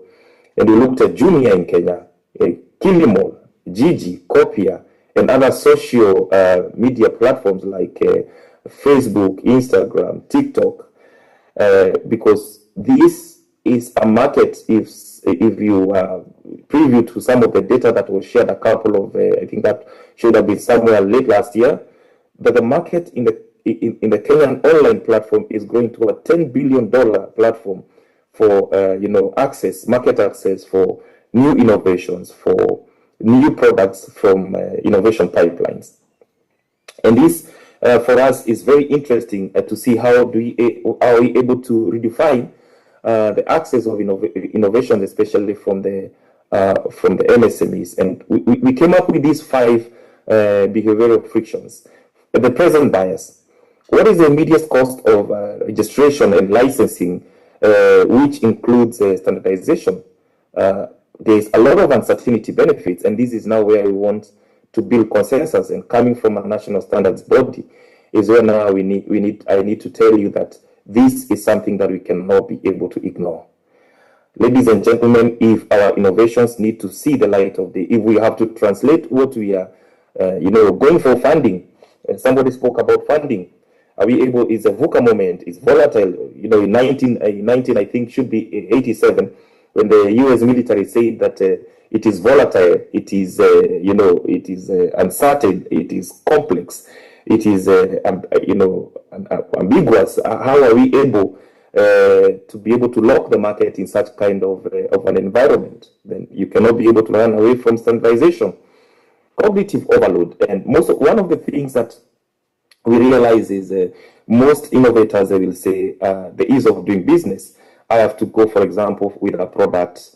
I give a very clear example during COVID. And some of us know that Kenyatta University, I think, and Jomo Kenyatta University were very quick to develop a ventilator. But that ventilator that would have saved lives, low-cost ventilators developed and designed by the Kenyan innovators, researchers, and scientists, has it made the light of day today? The answer is no.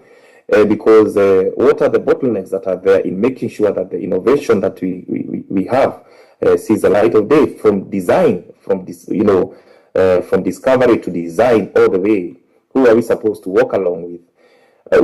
This is why we must change the narrative and stop seeing the regulator as a bottleneck and as a red tape, but as a facilitator to eliminate the technical barriers to trade, because that is what standardization is supposed to, to achieve. Status quo bias, familiar informal routes feel safer than unfamiliar formal procedures. Yeah, I want to do my amaranth flour infused with termite, cricket, protein, whatever. Very good innovations that come to my desk every day. But what do you want to do? I want to sell it to my neighbor. I want to sell it in school as you come in the morning, park in the parking lot, and you can sell to people as they come, to your friends. You want that status quo. That status quo will not translate to impactful commercial output, especially from the innovation. We must be able to align ourselves to formal procedures that are validated and that are verifiable, that can be certified.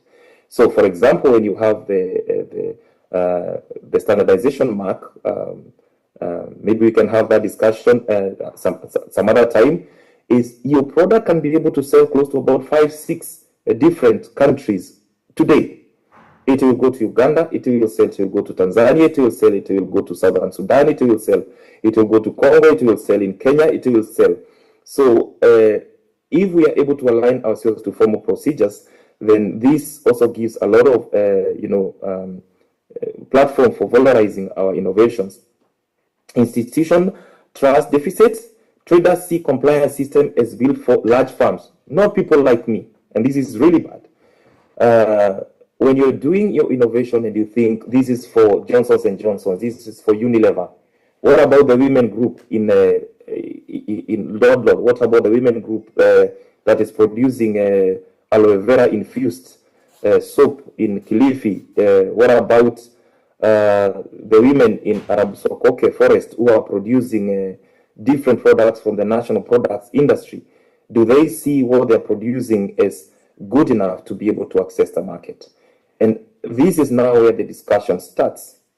When you come today to a national standards institute or a national standards body, and you have a product that does not have standards because it's innovation, it's novel, I will not be forced to, to compare your product against the thresholds that are sent for, the high end, the Rolls Royce, and you want to drive a vehicle, but it's not a Rolls Royce, it's not a Bentley. So we end up doing the product certification under the manufacturer specification, and you can only be able to sell up to a certain level. Social norms and peer influence. When non-compliance is the norm within a trading network. So today in the morning, I had a big discussion about, those of you who are aware, is we have had a big challenge, especially with our alcoholic beverages in the market. And we should be moving to a point whereby our innovators embrace standards so much that we start also embracing what is called self-standardization and self-regulation. You're able to grow your economy and your innovations to a point where you don't need to be surveilled, you don't need to be policed. You know the importance and the impact of standards in the production line. Look at this data. This is the Kenya's e-commerce revenue reached $900 million in 2024. And this is just from the platforms that are mentioned in bullet number 2. And 31% of online transactions in Kenya are estimated to involve counterfeit items. 70% of consumers unknowingly purchase these fakes. And this is now where, as the national standards body, we are coming up and we are telling the innovators, you don't have to wait until the regulator, until the Pharmacy and Poisons Board, until the Kenya Plant Health Inspectorate Unit, until the Kenya Bureau of Standards, until who else and counterfeit agency is up for you.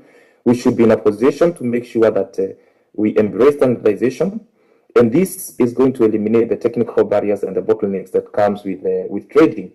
This is very important. This data, we just pulled it from the Competition Authority of Kenya platform. And these are the behavioral informed framework for formalizing the informal sector. One is that as a country, we must be able to embrace something that is called graduated standardization. Those of you who have been able to see how jurisdictions like in the Asian countries, in Asia, in China, are able to embrace, quick industrialization is through graduated standardization. And I mentioned earlier is that standards are not developed. They are not decreed. They are not gagged down the throat by the different national standards institutes. When you start your innovation, you should be able to get in touch with the national standards institutes that are in the different jurisdictions. Because I know here I'm not only speaking to the Kenyan audience, so that you can be able to align yourself and say, I have this innovation. Do we have existing? Because it's an innovation. Can we be able to develop? Can we be able to harmonize? Can we be able to adopt a standard that can be able to make sure that the different innovations are able to make it to the market? And then one of the key impetus that we saw from some of the support that we saw is very, very important is when the MSMEs are able to onboard standardization and actually drive trusted trader inclination of thought, whereby that my innovation is well recognized, is well traceable, is verifiable, and we can be able to commercialize without a lot of bottlenecks, and we can be able to access the commercial entities. Why this conference is very important and why I'm grateful is that research must reach the shop floor. Every research that we do must be able to see to it that we are able to get into commercial entities. So what is the academia doing? The academia is generating data, just like my previous speaker shared. We are generating data. We are doing publications. We are producing evidences and outputs that can go to commercial levels. What are the regulators doing? And I put a second regulator there in the color orange. I think that is orange, if not wrong. What is the role of the regulators? You stop seeing the regulator as a bottleneck, but how can we be able to scale together as an innovator, as a researcher, with the regulator that my products, whatever I'm producing, can be able to make it to the, to the commercial or to the shop floor? And what is the role? And what behavior do we need to change from the 5 behavior trends that you've seen from the MSMEs, that we can be able to say that these are the bottlenecks, that we need a shift. We need, we are living in the VUCA moment. We need to really shift from how we thought as MSMEs and startups and see how do we use the standards as enablers to trade. We are supposed to eliminate the technical barriers to trade and to commercialization, and we are able to embrace our products on the floor of the shop. Just a simple indicator of where we are as a country.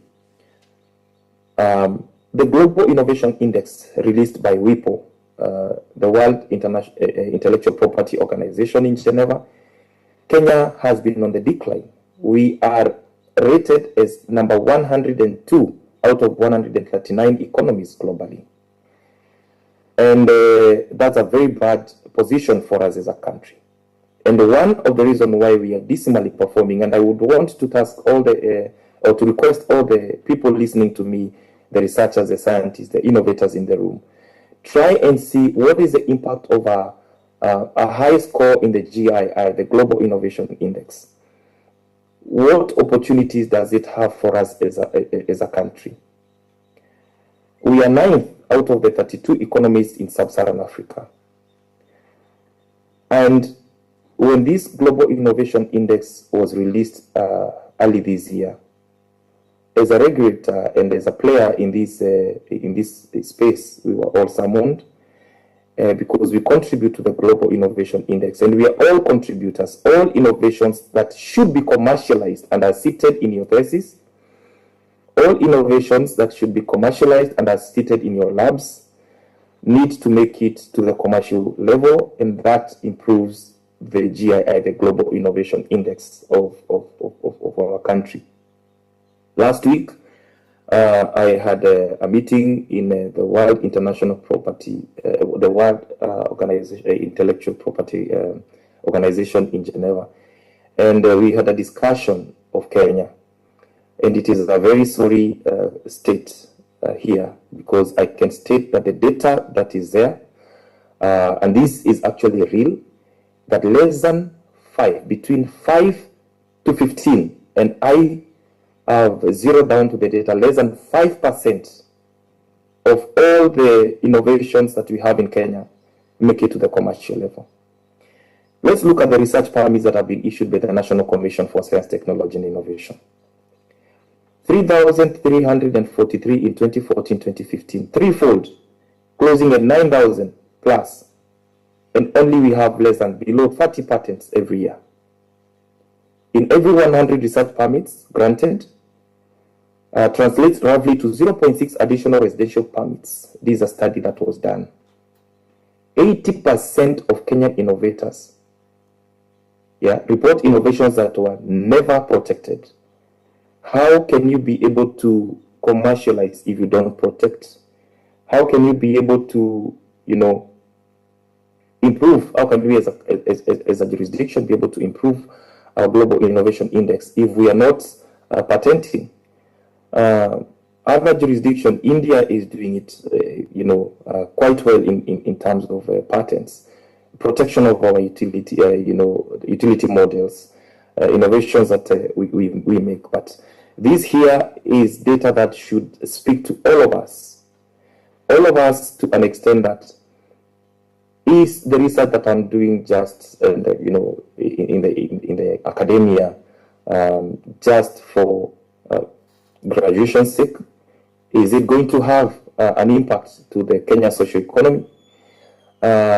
In our interaction with the Vice Chancellor of Kenya Methodist University, I remember one of our meetings as well, trying to negotiate the MOU, say that we are moving to a point and a time, and this is happening in some countries, for example, in China, where publication is now not, so much important as what commercial impact does your study, your research have to what is the commercial impact of it? So this is one area that we can really improve, and the standardization and metrology stands at the center of it.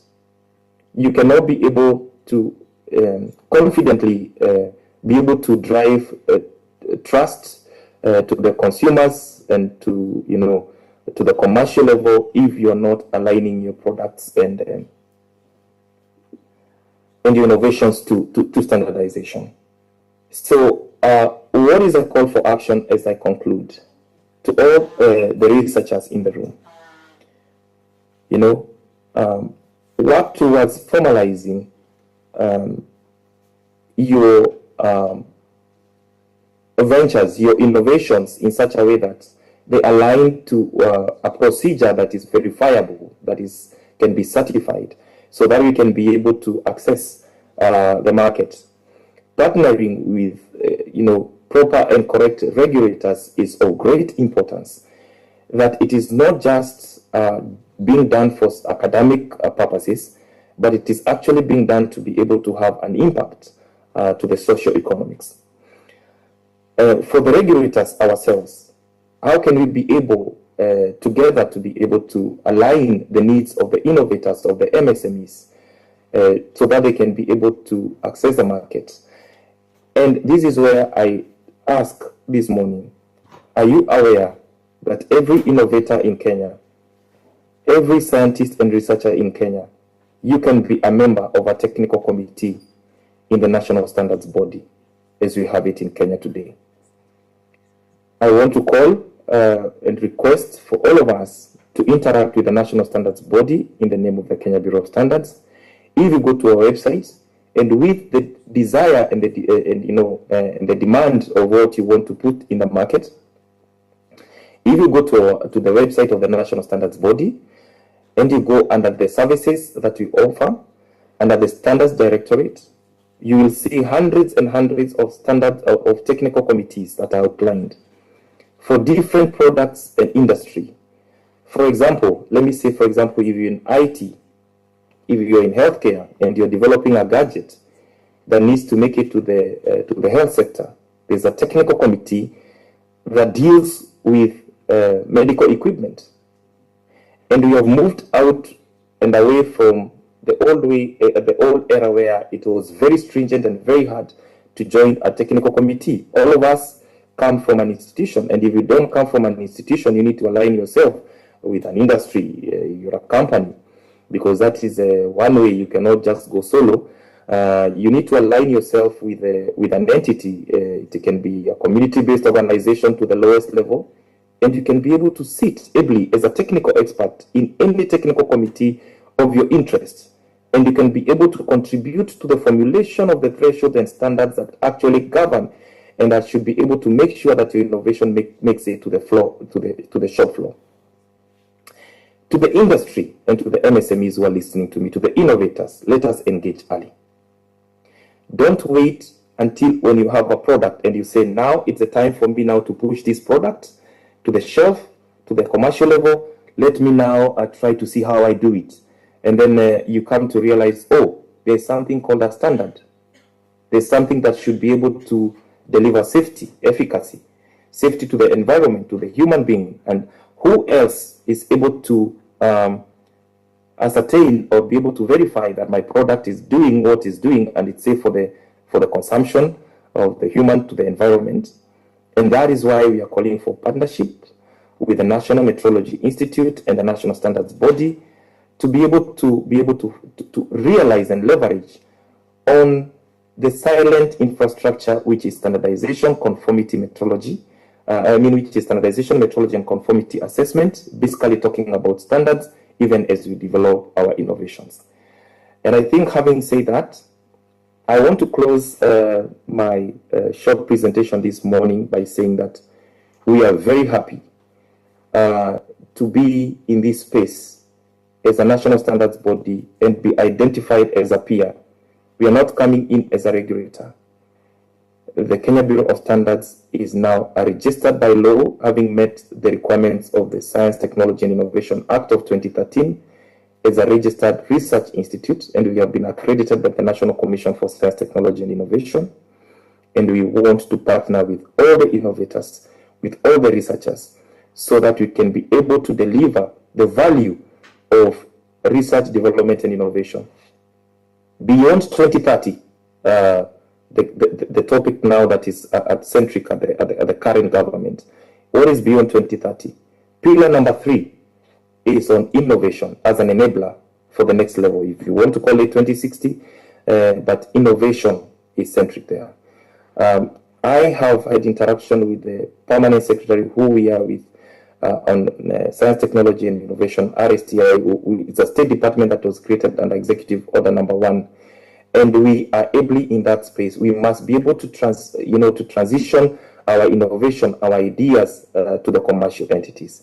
Thank you very much, and I am really appreciative. Let's build standards to include everyone and to propel commercialization. As I mentioned, we are not seated on a shrine somewhere and say, this is a standard that you need to embrace. Each and every one of you here who has got an innovation that they need to push to the commercial level, you have got an equal chance to contribute to the formulation and to the adoption of those standards. Thank you very much, and maybe now I have a few minutes to interrupt and answer a few of your questions. Thank you. Thank you very much, Dr. Jiro. I'm sure you're hearing. Thank yes, you. I can be able to. Thank you, Dr. Jiro, for that. I think it's a good highlight on where we need to go together. So let us respond to his presentation by first of all appreciating it, the 5 factorial. Please get set for that before we then ask him 1 or 2 questions. Are we ready? Higher. 1, 2, go. Thank you. Thank you very much. We are happy that we have listened to that presentation. I think it's an important concept of the standards, and in building this in whatever we are doing. And my first question, of course, is to see how we can partner, and I want to use the word partnership. We get a lot of permits from NACOSTI, and truly, like you said, there's a lot of possible products or innovations that are lying in our shelves as this is documents.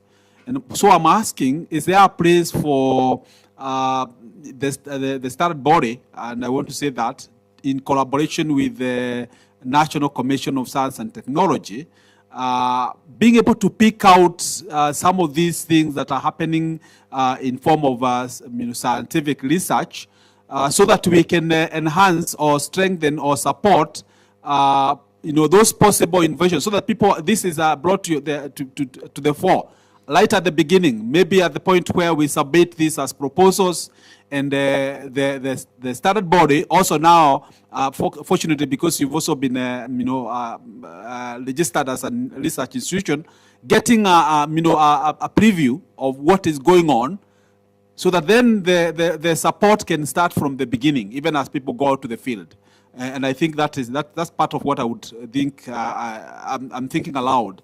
As a possibility. Now, I can see Dr. Nicholas Mwenda's hand is as high as the roof can allow.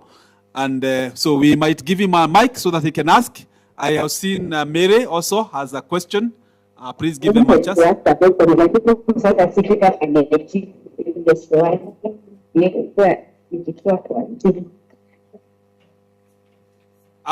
We didn't hear that question correctly. Please go again. Say your name. Tell us where you're from, and give us a question, and then we have Dr. Mwenda. Oh, you're not asking. Dr. Mwenda, please proceed. Thank you very much, everybody, and thank you very much, the presenter. That was a good presentation, high opener for all of us who are in this conference, both in Kenya and elsewhere. My question is not really a question, but it's a kind of a concern.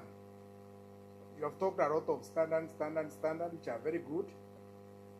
Dr. Mushiri has handled still the issue of the books in our libraries, where we have a lot of knowledge, a lot of innovations, that once you have gotten your PhD, your master's, that is all. You keep the book and you go on to work elsewhere, maybe even not doing what you studied. That is not really the concern. The concern is what is coming. The CBET, the CBE education.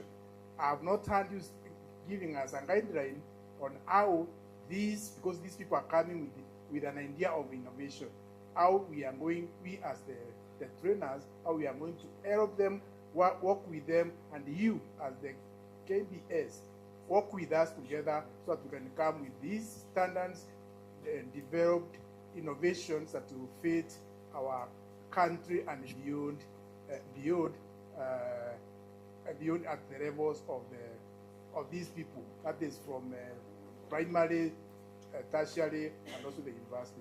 Please give us a guideline so that to help us work with them. Thank you very much. Thank you. Give it to Mary. Give the mic to Mary. Joshua, just hold on before you can respond. Yes. Yeah, Mary, please proceed. Introduce yourself. So, my name is Mary Tapari, and thank you, Dr. Njiro.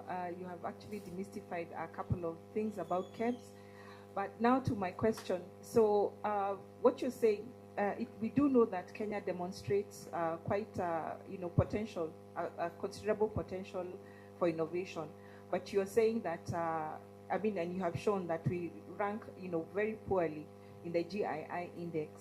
So what I'm hearing is you're saying that having a lot of innovators, developing and, having a lot of innovations does not translate to that which is commercial, that which is safe, and that which is scalable. So would you think, is it an issue of that the ecosystem around innovation and the institutions is developing slower than the innovations? Yeah, is it that way, or what would you say is the issue? Because we do have the innovations, is it the ecosystem that is letting us down? Thank you. Very good. Any other question? So basically, Mary is asking, should we go to Singapore or should Singapore come to us? Okay. Question right here from the Dean. Let her introduce herself. Dr. Dorothy, please stand, introduce yourself, ask a question, then we give Jiro to a short session to answer. I know he's going for a meeting at 10. Thank you. My name is Dorothy Kirimi. My question is about Jiro, you've talked about that 1% of the online products are counterfeit.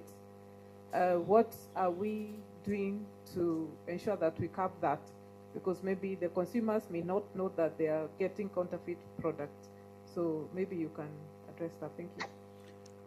Thank you. Now that you are the name bar there, you can ask. Then I let now the question stop there. Then he responds, so that we can catch up with the program also. Yes. My question is on enforcement issue. How do the KEPs manage to enforce the certification, the quality standard of goods from porous borders like Somalia, Kenya, Uganda, Kenya, Southern Sudan, Kenya, and other parts of mostly in the importing goods from neighboring countries. That's my take. Dr. Jiro, please take it over. You have managed your own time. Thank you, sir. I wanted to ask you the last one, but it's okay, Chairman. It's okay. You can carry on. Proceed. Ask the question. Considering now the amount of work you have as in a bit of standards, and you need to do a lot of monitoring here and there. Have you incorporated AI to assist you in real-time surveillance and so forth? Thank you. And maybe in a scale of 1 to 5, how can you rate yourself in terms of AI adoption? Okay. Thank you so much. I'll start from the last question. I'll go all the way back to Professor Mushiri. The first question that I got from Professor Mushiri is the last question was on AI, right? How we are exploiting AI in making sure that we deliver our mandate, which is standardization, metrology, and conformity assessment. Currently, we are using a lot of AI, especially to pick out the customer feedback from the online platforms.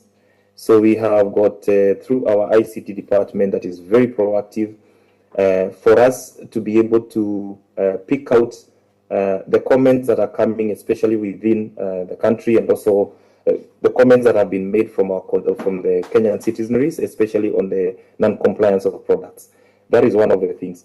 It is very hard as at the moment, as we all know, that we are now embracing, and the framework of how to embrace AI in different government structures, in regulation, is still being developed. We're still developing as an institution our AI policy and strategy. So that is a big opportunity even for the enforcement and market surveillance of the substandard products in the market. And to the other question on the enforcement of products that are coming in, we have, through our Quality Assurance and Inspection Directorate, we have got a scheme called a PVOC, that is a pre-verification of conformance of important products.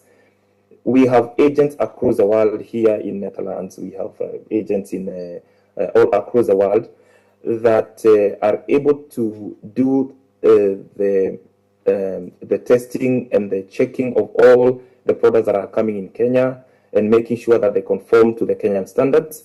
And when they come to the country, they come through a scheme called a COC, that is a certificate of conformance and certificate of conformity. And when they come in the country, then through our market surveillance department, SPRODIC is a surveillance department, just like any other, surveillance platform that we have. It's like the, to say it's a department that is mandated to periodically, profile products, high-risk products in the market, and periodically go to the market and bring them back to our reference labs for analysis to see if they conform to the marked or to the required standards. However, we have in our strategic plan has decided that from 2027 we're going to do something called destination inspection. This means that most of the products, may it be agricultural, may it be health, whatever it is that are coming to the country, they will be subjected to destination inspection in the country, because we have realized that as much as this may be, then there are so many positive attributes that if this is done within the Kenyan soil.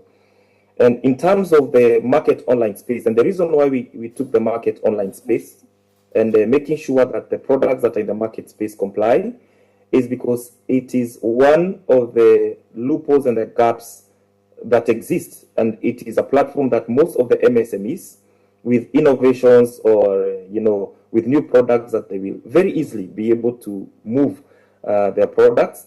But this is now one of the areas, like the last question that was asked, what and how AI can be able to help us be able to do this. So that is one part that we are developing. It's called it's market access. We are developing a market access toolkit for the MSMEs that will include the market surveillance and compliance of online marketed products in the online platforms.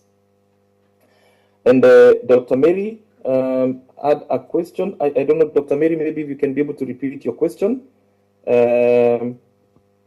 You asked about, it was about the innovations that are not translating well enough. We have a lot of innovators, we have a lot of research that is being conducted in the country, but it's not translating a lot in our global innovation index. Yes.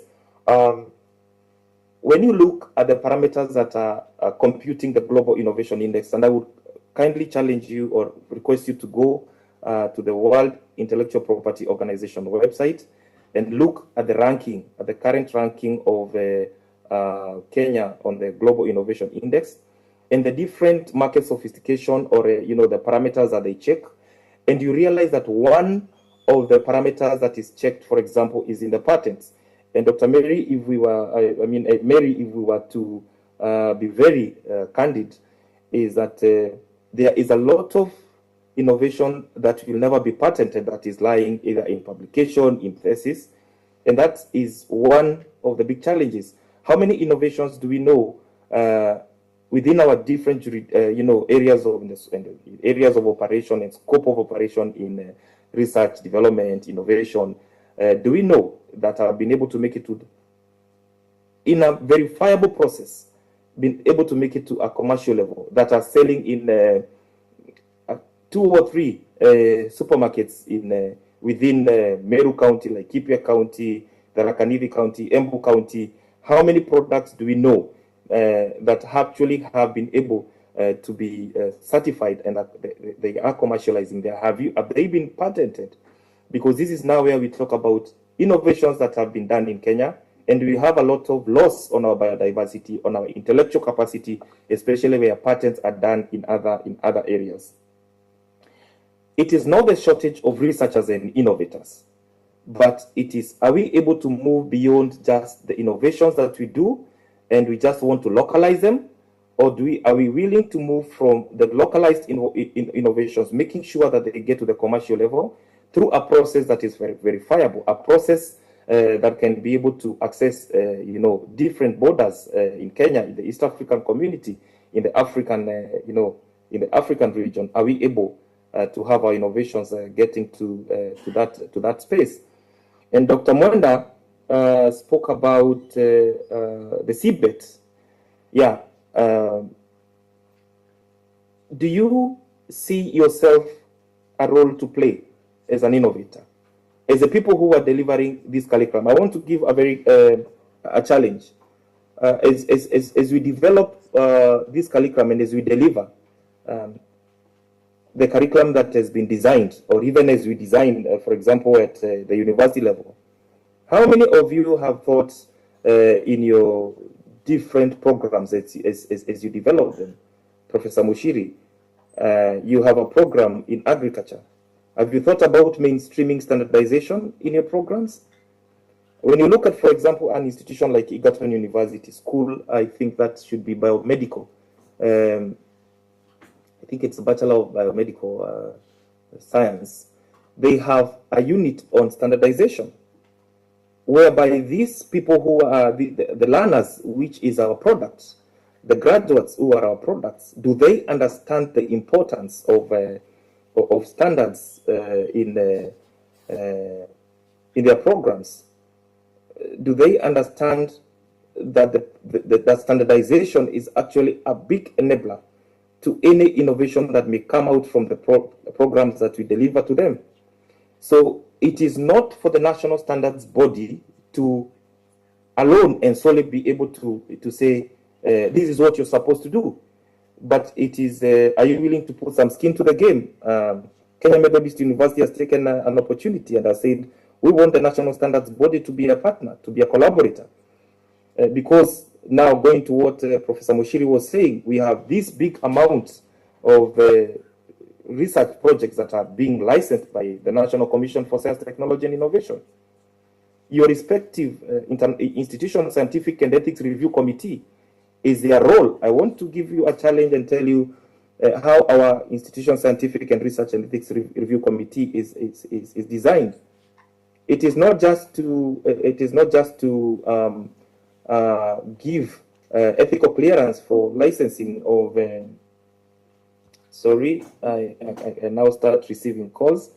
It is not just to license research, but one of the mandate that we have as our ISAC is to be able to identify what are commerciable protocols, the proposals that are coming to us. So as an institution, as a Kenya Methodist University, as you deliberate, as you send your protocols for licensing and for ethical clearance, look at it. What can we be able to commercialize? Where do we need the national standards body to sit with us to be able to identify? Now we have an MOU with you to say that we have this concept that are coming through our Department of Agriculture, through the School of Health Science, and they have this product. Do you see any potential in it? And we are a research institution now, and we can be able to say, okay, this is how well it can align. Maybe something else that I need to talk to the question that Dr. Mwenda asked is that through the service, through the Standards Directorate, we have got a service technical committee through the service department where we develop standards for the education sector. So kindly, I would request that you also have a look at it and see how we can be able to plug in. If you have got areas of interest that you think we need to develop a certain standard, I give you a very good example. With KCA University, with KICD, Kenya Institute of Curriculum Development, they came to us and they said, we realize that we don't have a policy in the country for school backpack for school-going children. How can we be able to develop this? And now on the side, there is an innovator who said, I want to align my company that is making school bags, that it will make school bags meant for production of school bag product, school backpacks that for school-going children that align with the Kenyan standard for school backpacks. So it is a conversation on standardization that needs not to stop today, Professor Mushiri. It is a conversation that we must have. If we have to get those products, if we have to get those innovations into a commercial level, you can never ignore the standards, embracing standards in our innovations. And for the interest of time, I want to say thank you, and now must be able to leave this presentation. I would have loved to stay, to listen in and to contribute, but I'm very, very grateful to have been part of this. And again, we really appreciate for the invitation to make this presentation. Thank you very much, Dr. Gilo. Thank you very much, Dr. Gilo. Thank you for coming and joining with us. I'm sure we are now At least we have said we have started a conversation. We have started a collaboration with the KEBS. So we take it up. This is a challenge for us to take it up. The concept of bringing standards even in our curricula and so forth is a very good challenge for all of us who are in the academy. And of course, as we generate research data and so forth, we see what is this that can be translated beyond just having documents that are written. Again, thank you. We appreciate. Have a great day. Enjoy your stay in Netherlands. Thank you so much. Thank you. So now we want to get to the next session. Fortunately, I have just been updated that our guest who was meant to take up this presentation from 11 has agreed to us that we can take a short tea break. And the word is here is a very short tea break. So we'll step out within tea break and health break, as they call it together. Within the next 10-15 minutes, we should be back. So I'm not seeing the chaplain. Who did he assign as the deputy chaplain?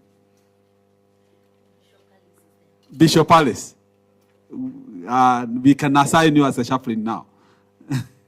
So that you pray for us, bless us, we go out, take a cup of tea, refresh, come back.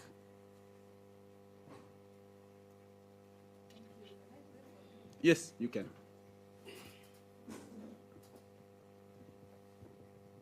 Okay, let us pray. Mighty God, in the name of our Lord and Savior Jesus Christ, we are grateful this morning for this far that you brought us.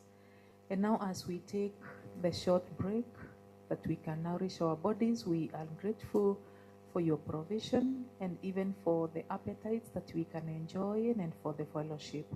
As we go out, oh God, to share a cup of tea or coffee, we pray that you may sanctify everything that has been provided for us for our use, that you nourish our bodies for your own glory. In the name of the Father, Son, and the Holy Spirit, we pray. Amen. Amen. Thank you. We take back here our seats by 11:30 so that we proceed. So if you have tea remaining in your hearts, you come and finish it here. 11:30 will be on. All right? I'm saying that because we have an online platform. We have people online, and they need to know that we are going to be back by that time. So thank you. We can now proceed and come back.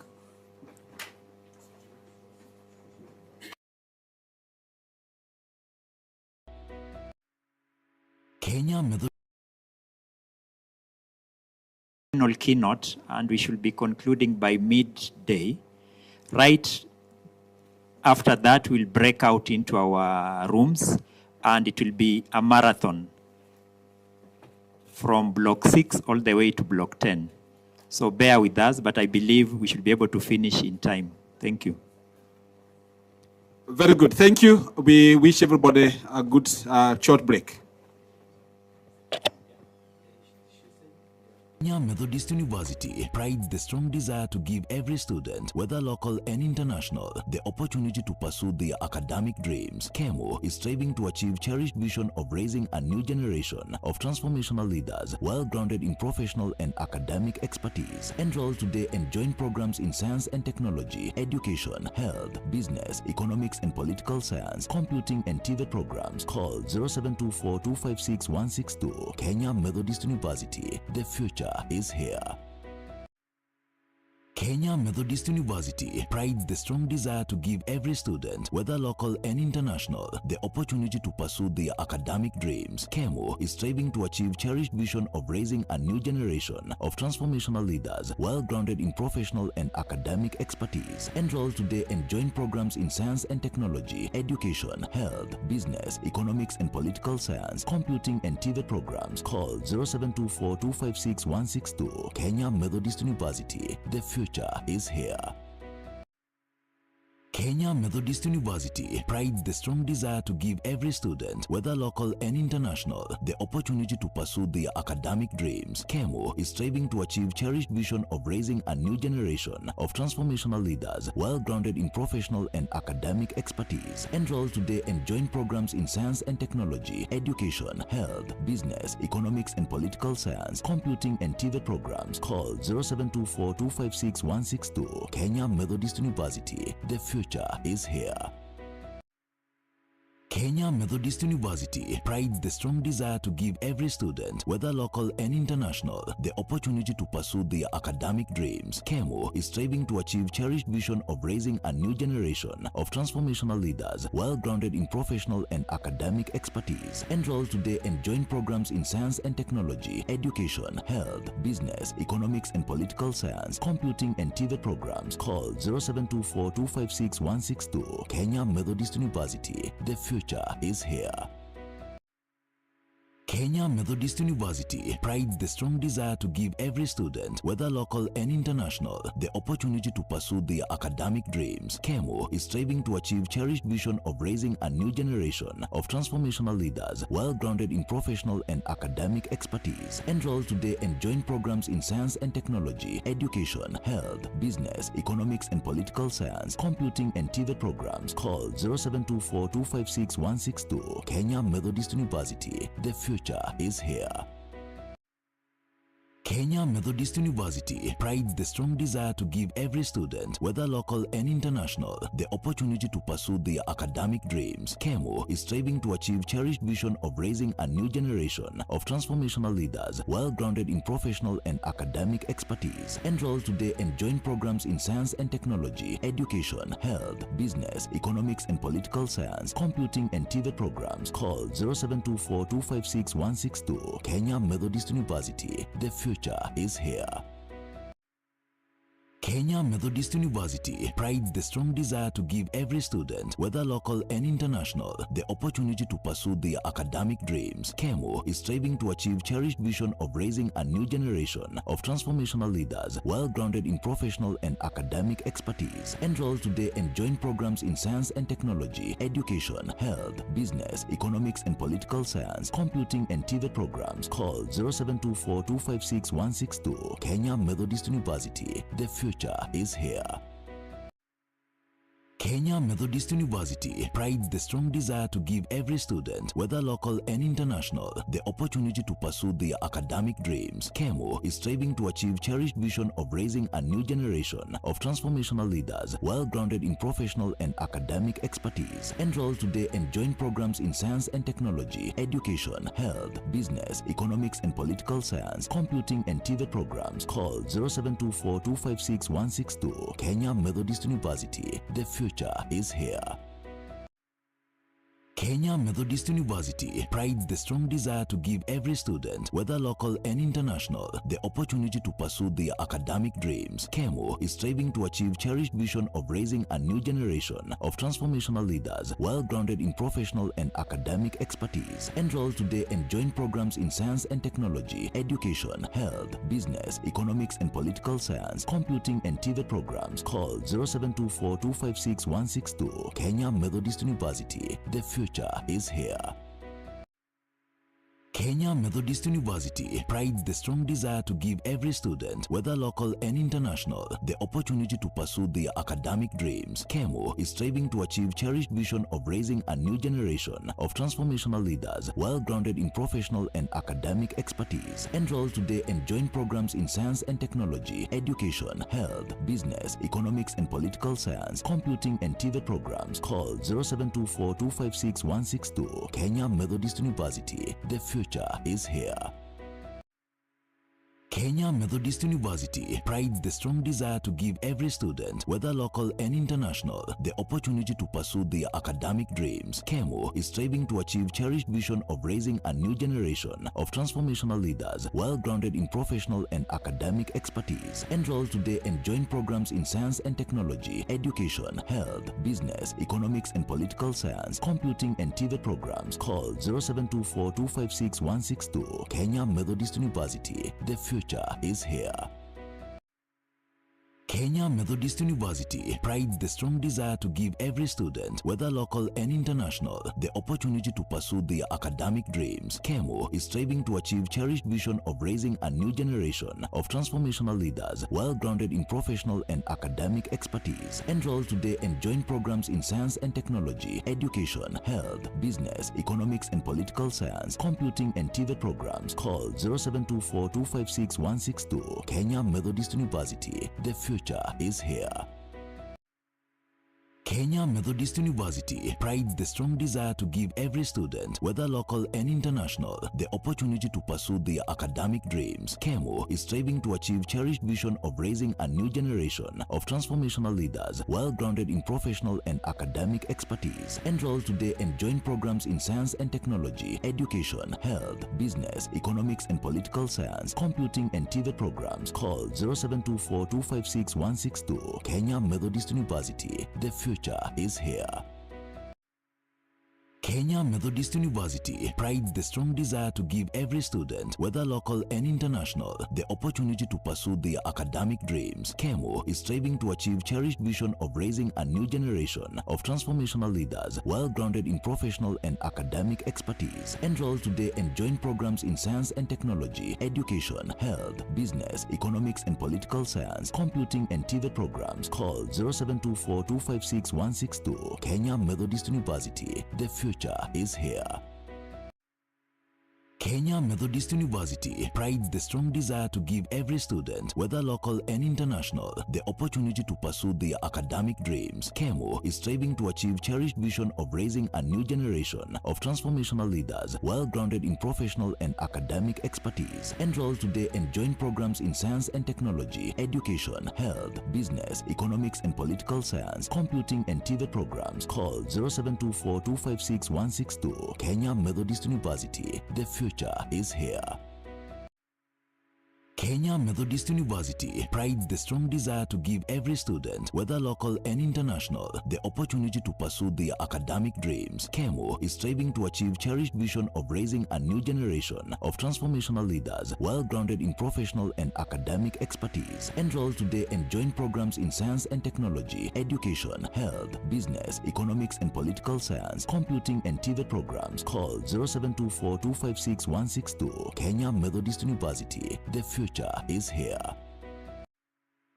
Kenya Methodist University prides the strong desire to give every student, whether local and international, the opportunity to pursue their academic dreams. KEMO is striving to achieve cherished vision of raising a new generation of transformational leaders, well grounded in professional and academic expertise. Enroll today and join programs in science and technology, education, health, business, economics and political science, computing and TVET programs. Call 0724-256-162. Kenya Methodist University. The future is here. Kenya Methodist University prides the strong desire to give every student, whether local and international, the opportunity to pursue their academic dreams. KEMO is striving to achieve cherished vision of raising a new generation of transformational leaders, well grounded in professional and academic expertise. Enroll today and join programs in science and technology, education, health, business, economics and political science, computing and TVET programs. Call 0724-256-162. Kenya Methodist University. The future is here.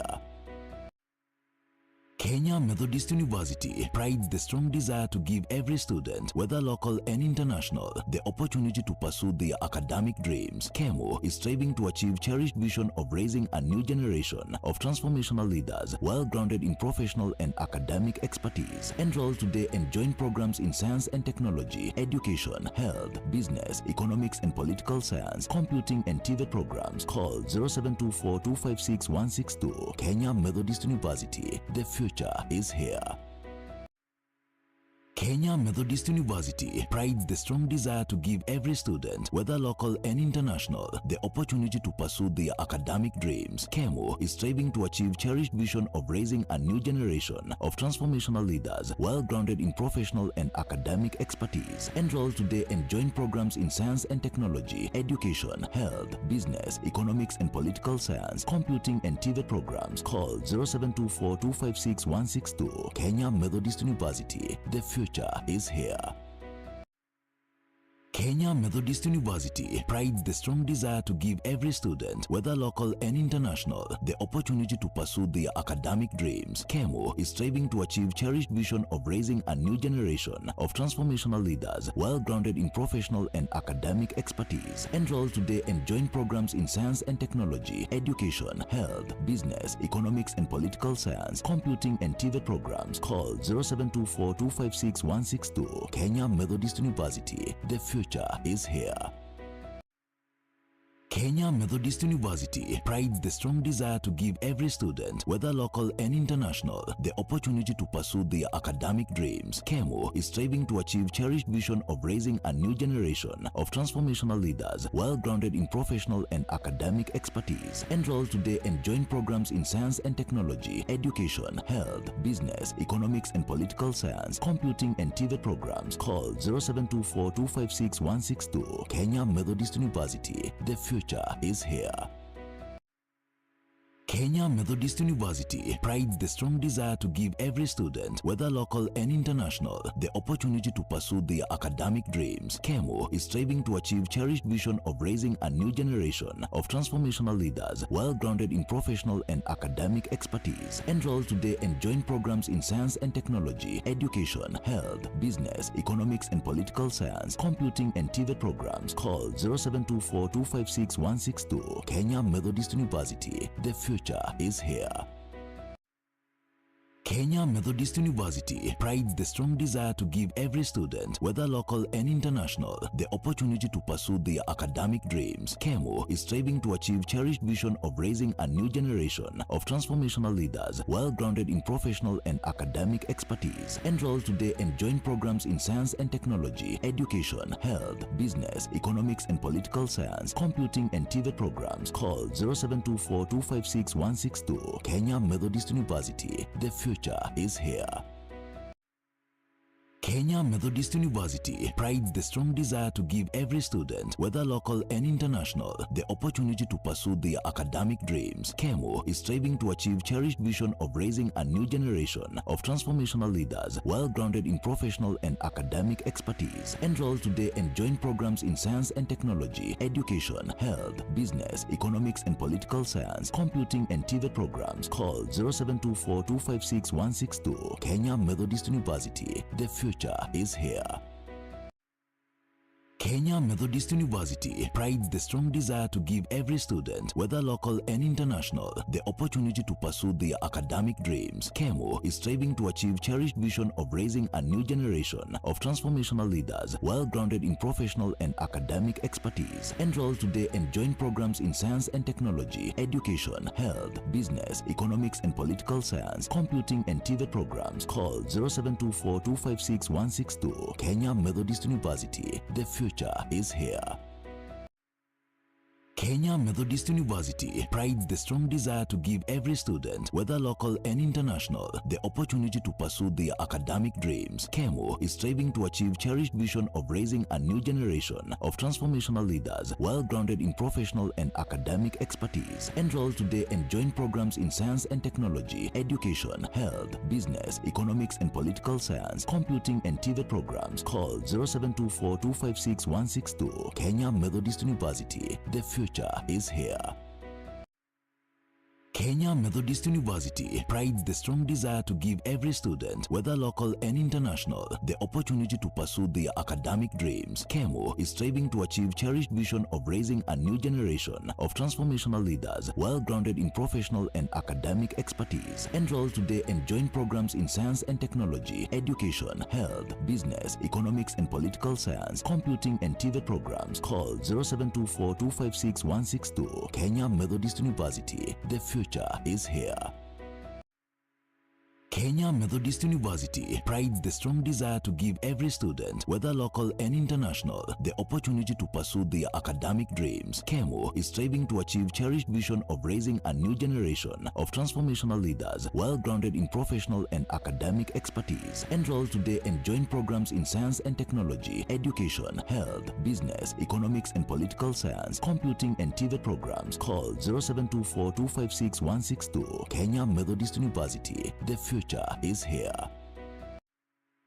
Kenya Methodist University prides the strong desire to give every student, whether local and international, the opportunity to pursue their academic dreams. KEMO is striving to achieve cherished vision of raising a new generation of transformational leaders, well grounded in professional and academic expertise. Enroll today and join programs in science and technology, education, health, business, economics and political science, computing and TVET programs. Call 0724-256-162. Kenya Methodist University. The future is here.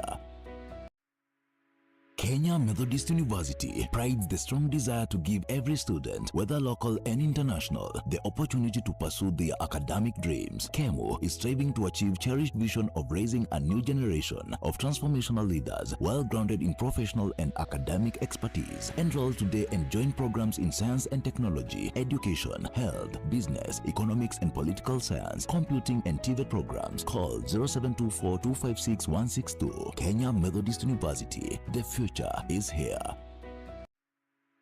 Kenya Methodist University prides the strong desire to give every student, whether local and international, the opportunity to pursue their academic dreams. KEMO is striving to achieve cherished vision of raising a new generation of transformational leaders, well grounded in professional and academic expertise. Enroll today and join programs in science and technology, education, health, business, economics and political science, computing and TVET programs. Call 0724-256-162. Kenya Methodist University. The future is here. Kenya Methodist University prides the strong desire to give every student, whether local and international, the opportunity to pursue their academic dreams. KEMO is striving to achieve cherished vision of raising a new generation of transformational leaders, well grounded in professional and academic expertise. Enroll today and join programs in science and technology, education, health, business, economics and political science, computing and TVET programs. Call 0724-256-162. Kenya Methodist University. The future is here. Kenya Methodist University prides the strong desire to give every student, whether local and international, the opportunity to pursue their academic dreams. KEMO is striving to achieve cherished vision of raising a new generation of transformational leaders, well grounded in professional and academic expertise. Enroll today and join programs in science and technology, education, health, business, economics and political science, computing and TVET programs. Call 0724-256-162. Kenya Methodist University. The future is here. Kenya Methodist University prides the strong desire to give every student, whether local and international, the opportunity to pursue their academic dreams. KEMO is striving to achieve cherished vision of raising a new generation of transformational leaders, well grounded in professional and academic expertise. Enroll today and join programs in science and technology, education, health, business, economics and political science, computing and TVET programs. Call 0724-256-162. Kenya Methodist University. The future is here. Kenya Methodist University prides the strong desire to give every student, whether local and international, the opportunity to pursue their academic dreams. KEMO is striving to achieve cherished vision of raising a new generation of transformational leaders, well grounded in professional and academic expertise. Enroll today and join programs in science and technology, education, health, business, economics and political science, computing and TVET programs. Call 0724-256-162. Kenya Methodist University. The future is here.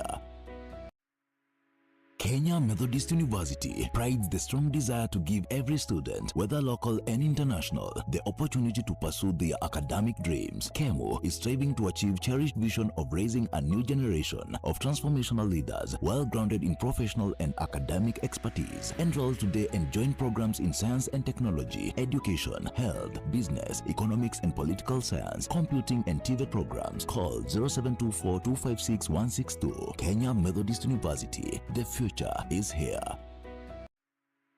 Kenya Methodist University prides the strong desire to give every student, whether local and international, the opportunity to pursue their academic dreams. KEMO is striving to achieve cherished vision of raising a new generation of transformational leaders, well grounded in professional and academic expertise. Enroll today and join programs in science and technology, education, health, business, economics and political science, computing and TVET programs. Call 0724-256-162. Kenya Methodist University. The future is here. Kenya Methodist University prides the strong desire to give every student, whether local and international, the opportunity to pursue their academic dreams. KEMO is striving to achieve cherished vision of raising a new generation of transformational leaders, well grounded in professional and academic expertise. Enroll today and join programs in science and technology, education, health, business, economics and political science, computing and TVET programs. Call 0724-256-162. Kenya Methodist University. The future is here. Kenya Methodist University prides the strong desire to give every student, whether local and international, the opportunity to pursue their academic dreams. KEMO is striving to achieve cherished vision of raising a new generation of transformational leaders, well grounded in professional and academic expertise. Enroll today and join programs in science and technology, education, health, business, economics and political science, computing and TVET programs. Call 0724-256-162. Kenya Methodist University. The future is here. Kenya Methodist University prides the strong desire to give every student, whether local and international, the opportunity to pursue their academic dreams. KEMO is striving to achieve cherished vision of raising a new generation of transformational leaders, well grounded in professional and academic expertise. Enroll today and join programs in science and technology, education, health, business, economics and political science, computing and TVET programs. Call 0724-256-162. Kenya Methodist University. The future is here.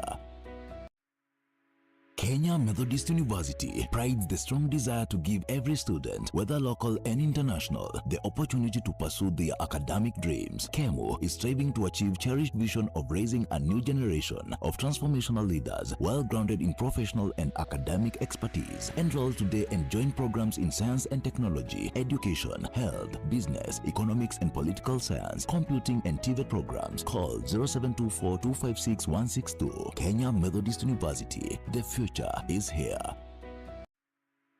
Kenya Methodist University prides the strong desire to give every student, whether local and international, the opportunity to pursue their academic dreams. KEMO is striving to achieve cherished vision of raising a new generation of transformational leaders, well grounded in professional and academic expertise. Enroll today and join programs in science and technology, education, health, business, economics and political science, computing and TVET programs. Call 0724-256-162. Kenya Methodist University. The future is here.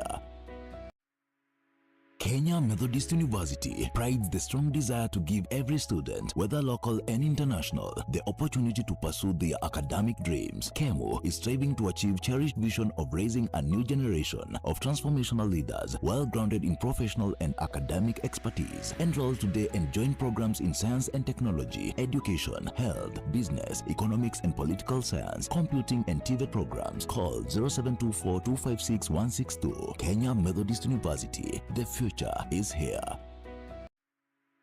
Kenya Methodist University prides the strong desire to give every student, whether local and international, the opportunity to pursue their academic dreams. KEMO is striving to achieve cherished vision of raising a new generation of transformational leaders, well grounded in professional and academic expertise. Enroll today and join programs in science and technology, education, health, business, economics and political science, computing and TVET programs. Call 0724-256-162. Kenya Methodist University. The future is here. Kenya Methodist University prides the strong desire to give every student, whether local and international, the opportunity to pursue their academic dreams. KEMO is striving to achieve cherished vision of raising a new generation of transformational leaders, well grounded in professional and academic expertise. Enroll today and join programs in science and technology, education, health, business, economics and political science, computing and TVET programs. Call 0724-256-162. Kenya Methodist University. The future is here. Kenya Methodist University prides the strong desire to give every student, whether local and international, the opportunity to pursue their academic dreams. KEMO is striving to achieve cherished vision of raising a new generation of transformational leaders, well grounded in professional and academic expertise. Enroll today and join programs in science and technology, education, health, business, economics and political science, computing and TVET programs. Call 0724-256-162. Kenya Methodist University. The future is here. Kenya Methodist University prides the strong desire to give every student, whether local and international, the opportunity to pursue their academic dreams. KEMO is striving to achieve cherished vision of raising a new generation of transformational leaders, well grounded in professional and academic expertise. Enroll today and join programs in science and technology, education, health, business, economics and political science, computing and TVET programs. Call I can't see them yet, so we'll initiate a process by having at least one presentation going from this platform. All right? so that we get going. Broke out 6. Yes, so I'm going to check whether the persons that I'm going to call is available, and then they will do their presentation, and we will then, once they are back, okay, I can see they are coming. Okay, so we might as well. All right, so in a very short while, so like indicated, anyway, we shall be going out to the breakout rooms, and we will need to learn this program a little faster. So let's see. I think once the chief guest comes in, a quick introduction, and then we move so that we take time. We're able to catch up on time. Thank you. We are waiting for you, Chair, to come and introduce the guest, and we get going. We are 10 minutes behind the scheduled time.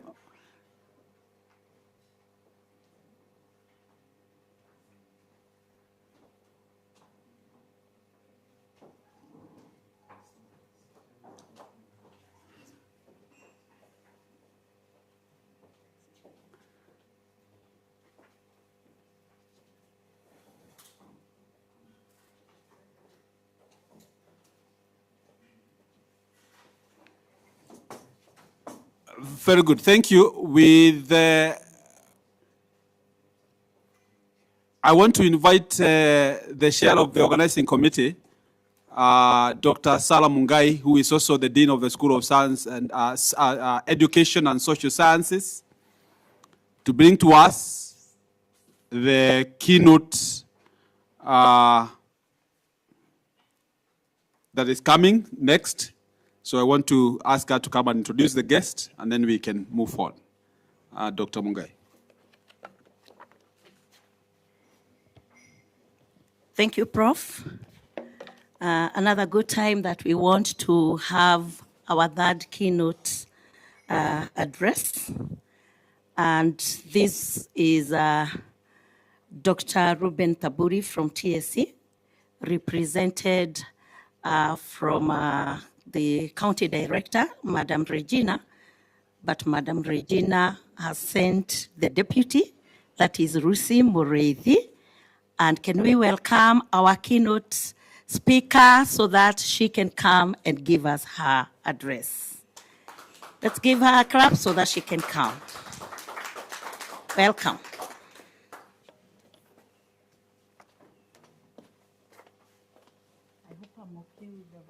People from here? Right. Thank you. Thank you, Daktari.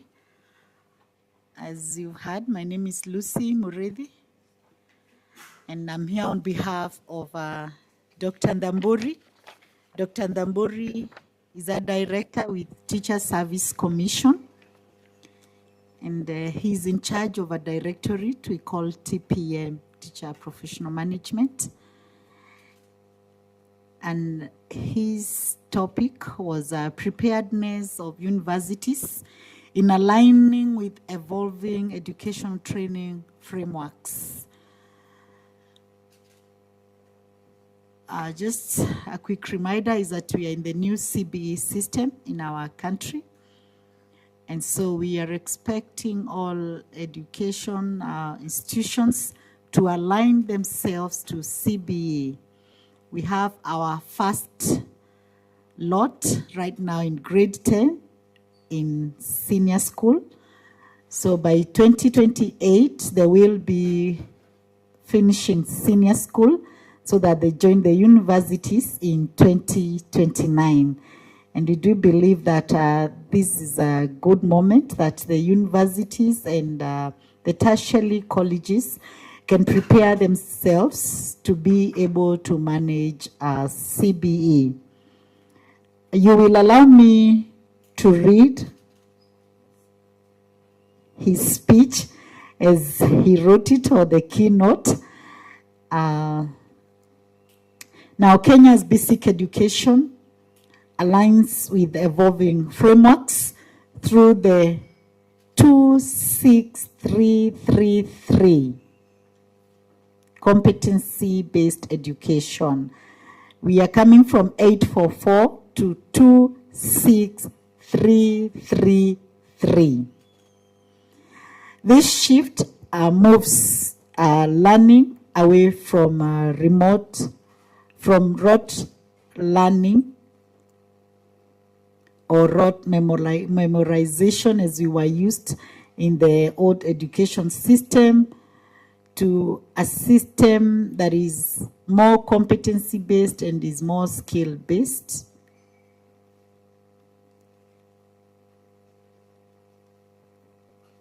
Just allow me so that I get it all there.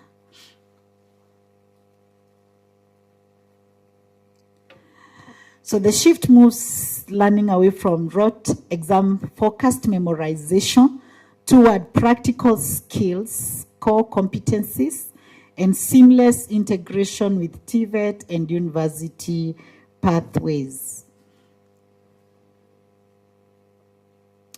The course structural alignments, number one, is the structure itself, that is 2633 design. Replaces the old system with 2 years of pre-primary, 6 years of primary, 3 years of junior school or junior secondary, and 3 years of senior secondary, and 3 years at the higher education. Of course, the universities, we were used to 4 years. Now it's going to be 3 years. Then we have the competencies that we must incorporate in CBE. They are integrated into the learning. The cohort which the universities will receive are a lot that has a lot of competencies with them, because they began it from grade 1 and all through to senior school. They have been taken through learning, and the competencies are integrated into the learning. The competencies are 7, and the first is communication and collaboration. 2 is learning to learn, critical thinking, creativity, citizenship, digital literacy, and self-efficacy. So those are the competencies that are incorporated in the learning. Then we have pathways at senior school. Under still structural alignments, we have pathways. There are basically 3 pathways at senior school that our learners are going through right now from this year. The first pathway is arts/sports science. The second pathway is social science. And the third pathway is science, technology, engineering, and mathematics. In short, we are calling it STEM. And all these are tailored towards learning directed to career tracks. So in each pathway, there are career tracks. For instance, if I just pick STEM, we have 3 pathways in STEM, and STEM will get something like applied science, pure science. So you realize that the pathways have tracks, career tracks for our children. And that is what they are doing right now. The first cohort, the grade 10s, are actually now in their tracks, a certain pathway and in a certain career tracks. The specialization is starting this early, so that by the time they're joining the tertiary colleges and the universities, then there will be people who can be able to do more in terms of their career. What do I want to be? They'll not just choose at the university. They are choosing now, or they have already chosen those in grade 10. Then we have the education and policy changes that have come in with teacher education. Number 1 is the teacher education curriculum framework. In short, we are calling it TECF, Teacher Education Curriculum Framework. And it shifts teacher training colleges toward competency-based teacher education, CBTE. Competency-based teacher education, so that educators know how to teach practical skills. CBE has run away from a lot of theory and is insisting on our practical skills. So it is going to be very important for us to ensure that the framework we have in our universities is actually encouraging our teachers to be more practical when it comes to teaching. Then another policy change is the pre-service and in-service reforms. We have certain laws that have been proposed, like the pre-service education and in-service training framework, directly linking professional teacher registration to specialized competency-based preparation. That means we'll expect our teachers to be prepared to deliver competency-based way, not like in the former way. Then the next one is quality assurance. Institutions like the Kenya Institute of Curriculum Development, that is KICD, and the Kenya National Qualifications Authority, KNQA, harmonize basic education credits with national qualification levels. Now we have the higher education industry bridges. TVET expansion is one of them. And this is scaling up technical and vocational training to bridge workforce gaps between engineers, technicians, and artisans. Number 2 on higher education and industry bridges is university preparation. Higher education systems are developing competency-based frameworks to prepare for the first cohorts graduating under the new basic education model. And I believe that is where we are at, that we are preparing ourselves to receive them in the year 2029. Kenya is overhauling its education, its teacher education to align with competency-based education and recommendations from the Presidential Working Party on education reform.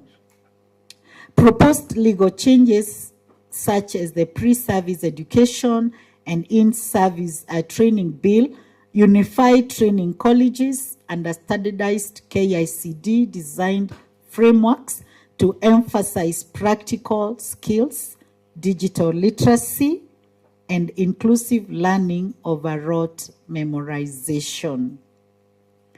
Core shifts in the teacher education. Number 1 is the CBC integration. That is one of the major shifts. Shifting teacher preparation from traditional content-heavy methods to learner-centered, competency-based pedagogies. So we are expecting that the teacher training institutions will be able to ensure the teachers have learner-centered methods as well as competency-based pedagogies as they graduate. Then the other one under teacher education is standardized frameworks. We are supposed to implement teacher education curriculum framework, that is TECF, to create uniformity across training institutions so that every institution that is training our teachers is going to train the same in the entire country, to ensure that the product of the teachers is the same to be able to deliver as expected. Another shift that we are having is digital and inclusive competencies. Embedding ICT integration and special needs education directly to pre-service syllabi. That means we expect all teachers to be able to be ICT compliant, all subjects. Earlier on, it has been like just a few, those who want, or maybe those in science-based. But currently, we are expecting that all institutions that are having teacher training are going to integrate ICT. And with ICT, we are also expected to have special needs, because we believe our children are just enabled differently and they can also perform. Those that have some special needs, they're just enabled differently, and if we enable them to be able to actualize their potential, then they can be very, very key people in our country. And that, of course, will come by training our teachers to cater for them, to cater for these children that are enabled differently. Then we have legal alignment, which is linking pre-service training prerequisites and continuous professional development directly to Teacher Service Commission registration. Now, continuous professional development is there even for teachers who graduated earlier, because they are the teachers in the field right now. So we are expecting that all our teachers are going to go through some professional development as the years continue running, to ensure that they cater for our children in CBE. Now, I'll go to the key pillars in the implementation of CBE. Number one pillar is curriculum consistency. Now, this calls for aligning college training materials created by the Kenya Institute of Curriculum Development with real classroom delivery needs. I'll repeat that. Aligning college training materials created by KICD with real classroom delivery needs. It calls for a bit of expansion, I think, in our trainings in the colleges and the universities, because real classroom needs are different, and we all agree, even depending on environment. A classroom need in Meru may not be a classroom need in Garissa. So our teachers need to be empowered that if I am posted in Garissa, then I can be able to deliver to my students in Garissa. If I am posted in Kwale, I can deliver to my students in Kwale. So the teacher training institutions must be able to enable our teachers to deliver in different classroom needs, because they are going to be different in the entire country. And we believe we are equal to the task. Number three pillar is continuous professional development, which in short we are calling CPD. And this is moving away from ad hoc workshops towards structured career-long professional growth modules monitored by the Teacher Service Commission. Severally, we've had ad hoc workshops for our teachers by different bodies that I feel now teachers need this particular training, teachers need this and this. But we are moving from those ad hoc workshops to a career-long professional growth module, or rather modules, that will be monitored strictly by Teacher Service Commission. The other pillar is institutional consolidation, that is bringing teacher training colleges under one cohesive management to bridge gaps between policy and practical classroom readiness. That means we expect all our teacher training colleges to be under a cohesive management, one management where we are able to agree how do we bridge this particular gap that is there, and we deliver as one, though we are in different institutions. Now, Kenya's education and training framework is undergoing a major shift from the traditional rote learning to competency-based education and training, CBET. This transformation spans basic education, technical and vocational education and training, that is a TVET, and universities to match modern industry demands, digital shifts, and Vision 2030 goals.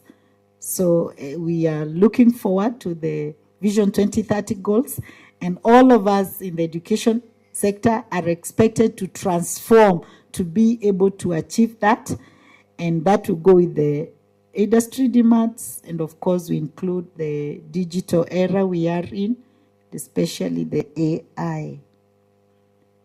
Core pillars of alignment. Pillar number one, competency-based education in higher education. The Commission for University Education, that is SWEL, is spearheading the University Competency-Based Education Framework, UCBEF. I'll repeat that.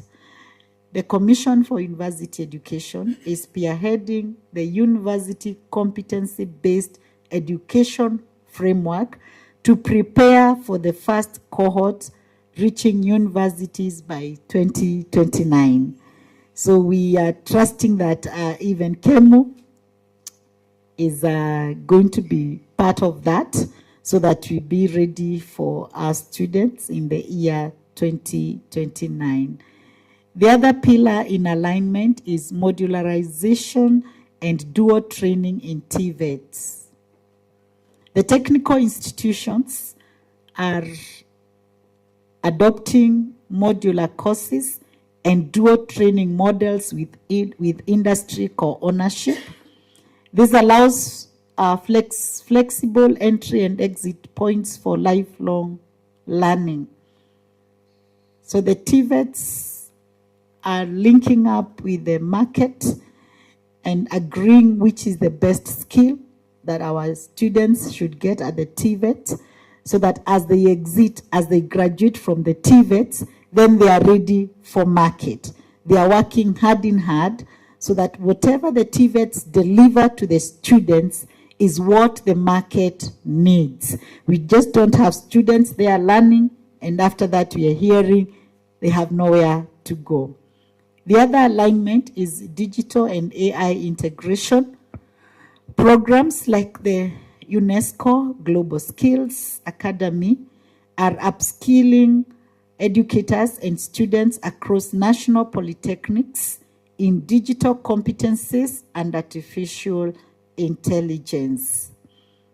The other alignment is micro-credentials framework. Kenya National Qualifications Authority is establishing systems to recognize short skills-based learning programs and ease career mobility. Kenyan universities are progressively adapting to the competency-based education and training framework and the university education regulations set by the Commission for University Education. However, institutional preparedness varies widely, hindered by infrastructural deficits, large student cohorts, and the high cost of realigning curricula. So as we said this, we are agreeing that we could have some challenges, but when we prepare early, it will be possible. Now, key areas of alignment. Number one, curriculum revision. Institutions are shifting from knowledge-based content to competency-based and modular programs. Number two, industry engagement. Universities are partnering with sector boards to co-design syllabi and secure practical attachment spaces.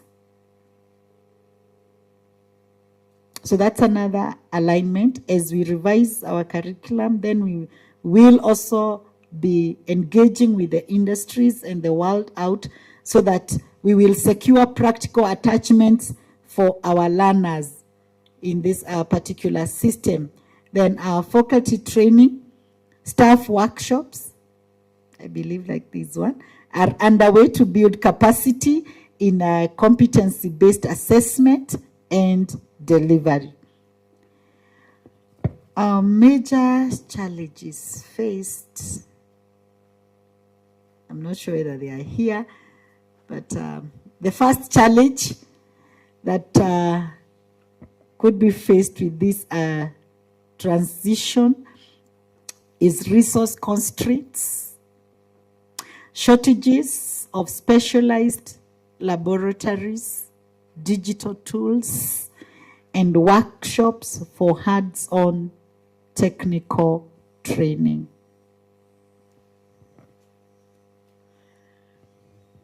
Large class sizes, high student to lecturer ratios make individual competency assessment difficult. Our learners in CB are used to close contact with our teachers, are used to close follow-up, and we know that has been a challenge in our universities because of numbers. We are trusting that somehow the universities will try to align and change and see how these learners can have that closeness and contact with the lecturers, the students, because all along this is what they have been taken through. They have been very close to their teachers, very close and asking questions. They have a lot of interaction away from the old system where we know a lecturer will start like I'm studying here, lecture and pack and walk out. So it's really going to be a challenge even for our lecturers to adjust, because I can assure you, you will receive a very, very different cohort in the year 2029. It will not be the students you are used in the past. Watawafuata zaidi, watauliza maswali zaidi. I hope those virtual can understand Kiswahili because that is how they have been trained, and we believe that is the best way to build their skills or to make them deliver better. The other challenge is the funding gaps. Financial strain limits infrastructural upgrades and continuous professional development for staff. Kenya's teacher registration framework is undergoing major structural shifts led by the Teacher Service Commission to align with the competency-based education and evolving education reforms. Key changes include revising entry grades, that is for teachers who join training to be teachers, or who join to be trained to be teachers. That is what we call the entry grades. Then we have also accommodating single teaching subjects. In the past, we all know that TSC has insisted a teacher must have 2 training subjects. So this is another structural shift that is coming on board, that teachers will be allowed to take 1 teaching subject. It has not yet been rolled out, but we need to be aware that that is something that is coming up. And the other one is tying professional certificate renewals to continuous training. That is under the professional development of teachers, continuous professional development, so that teachers will be having licenses and they are supposed to be renewed. Now, evolving entry requirements and training adjustments. Another one we have is the lowered diploma threshold. Proposed amendments, and kindly note their proposed amendments. I believe once it is passed, we shall all know. Proposed amendments to Regulation 20 of the Code of Regulations of Teachers, Code of Regulation for Teachers, seeks to adjust the minimum KCSE grade for diploma teacher training courses, such as DPTE and ECTE to C plain without subject clusters, and DSTE from C plus to C plain with C plus in teaching subjects, and there will be further provisions for persons with disability. That is for our candidates with disability. The entry may change, and this is for the diploma threshold. Then the single teaching subject recognition. TSC now accommodates educators trained in single teaching subjects to address specialist teacher shortages under the CBC framework. The other shift we have is the pre-service and curriculum harmonization. Registrative frameworks like the pre-service education and in-service training bill link professional preparation directly with KICD developed curricula to match classroom realities. Continuous professional development, that is teacher professional development and licensing. Number one, I think I mentioned it earlier there, it's the license renewal. Teachers are mandated to undertake periodic modular professional training and renew their teaching certificates to maintain active practice status. Teaching is a profession, and just like all the professions, teachers will be expected to take up these courses and renew their licenses as teachers. Stakeholder sentiments. Opinions are mixed among educators on Facebook groups discussing these regulatory updates. While the policy aims to match international professional standards, some teachers express concerns regarding cost logistics and implementation handles. But we are believing we will get there because it's not going back. We have children who have spent now their 10th year in education, and we cannot go back as a country. So it is for us to ensure we align ourselves as tertiary colleges to be able to make them be what they have been learning to be. There is no going back. I can tell you that with a lot of certainty. I will say thank you so much. That is what Daktari had for us in this particular event, and I want to believe we have had him. Thank you so much. Allow me, sir, before I sit, I introduce a friend I came with, who is also one of us. Madam Faith is our sub-county director in Egoji. She is Faith Kobia. I don't know if I say Kobia, the name rings anything in this university. Does it? Yes. And so when she gladly accepted to join me, I said, yes, come and join me. She's a very key person in a Teacher Service Commission, Meru County. She is in charge of a department we call TMEC, Teacher Induction, Mentorship, and Coaching. As you release your graduates, the teachers, we have had so many issues with our teachers in the field, especially the young ones. And we realized we need to mentor them even before we discipline them, because we are having crises with financial management, family issues, and we are getting, I mean, not even teachers only, across the globe. We know what is happening. Young families, spouses attacking one another, I'll say spouses, others choosing to commit suicide. And so she is in charge of that department because Teacher Service Commission has given a directorate to be in charge. The discipline directorate is also now in charge of TMEC, Teacher Induction, Mentorship, and Coaching. So Madam Faith here is in charge of that. Kwa hivyo mnaona prof amechungwa vizuri. Si ni kweli? Wasalimie. Thank you, Director Lucy. Good afternoon, everyone. My name is Faith Kobia.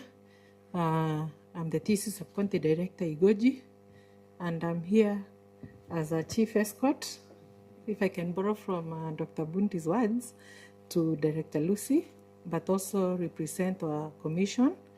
I think we can say that we are proud to be associated with TSC, and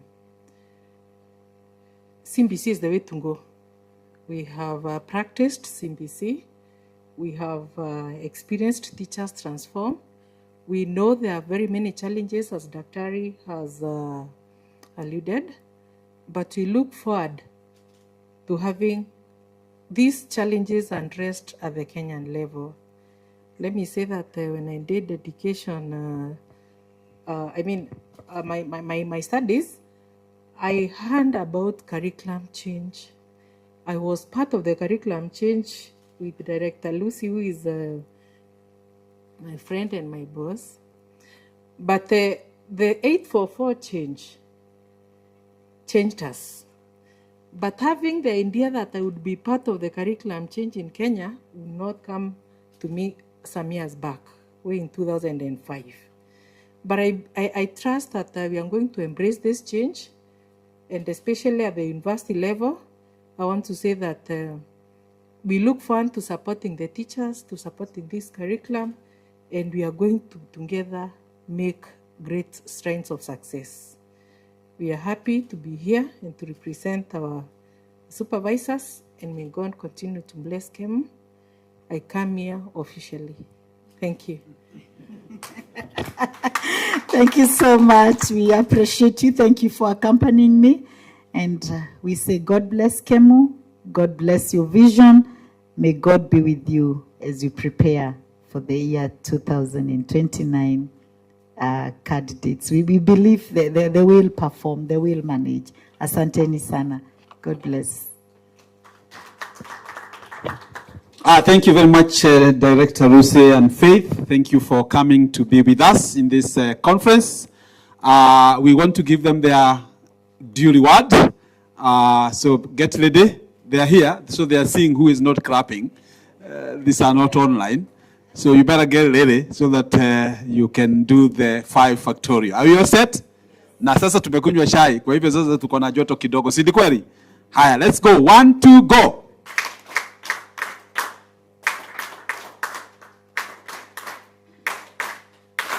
Thank you very much. Again, asanteni kwa kuja, kuwakilisha mmoja wenu. So we are glad that you are able to join with us. We want to take 1 or 2 questions before we can then say that the first session of the day is done and then go to the breakouts.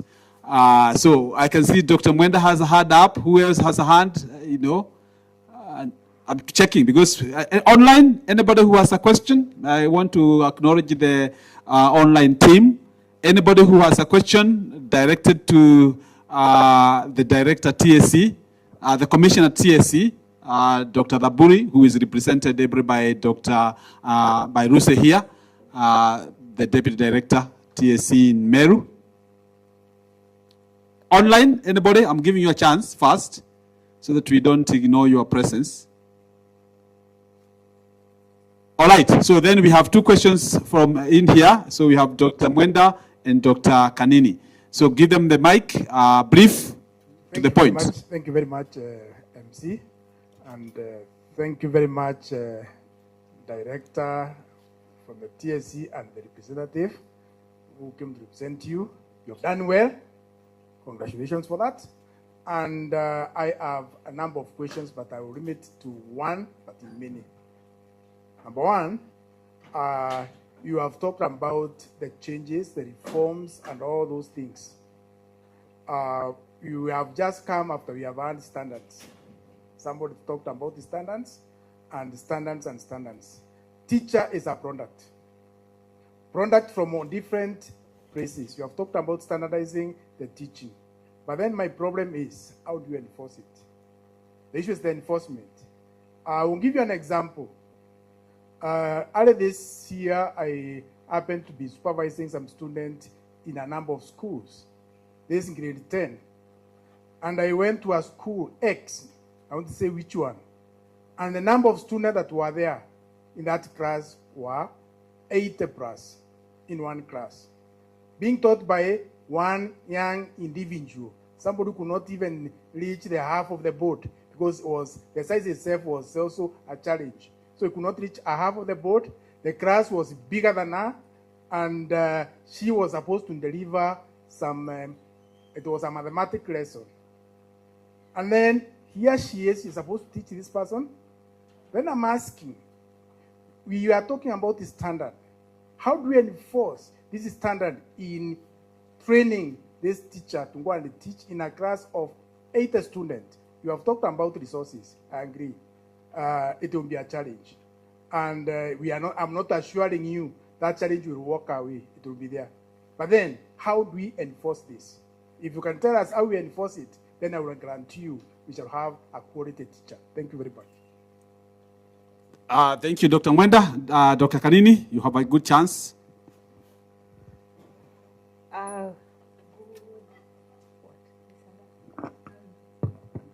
Good afternoon. Afternoon. Pengine nibadilishe msimbo kidogo kwa sababu hii lugha ya Kimayai huwa tuelewani sana. Jina langu ni Daktari Kanini na mimi ni mhadhiri hapa. Swali langu linaendea wale ambao ni wenzetu kutoka tume ya kuajiri walimu, yani TSC. Mmezungumzia kuhusu namna tunavyostahili kuwangojea wale wakitoka katika ile elimu ya kimsingi watupate hapa. Mkasema ya kwamba lazima tuonyeshe ukaribu. Wamezoea kuwa karibu na walimu wao.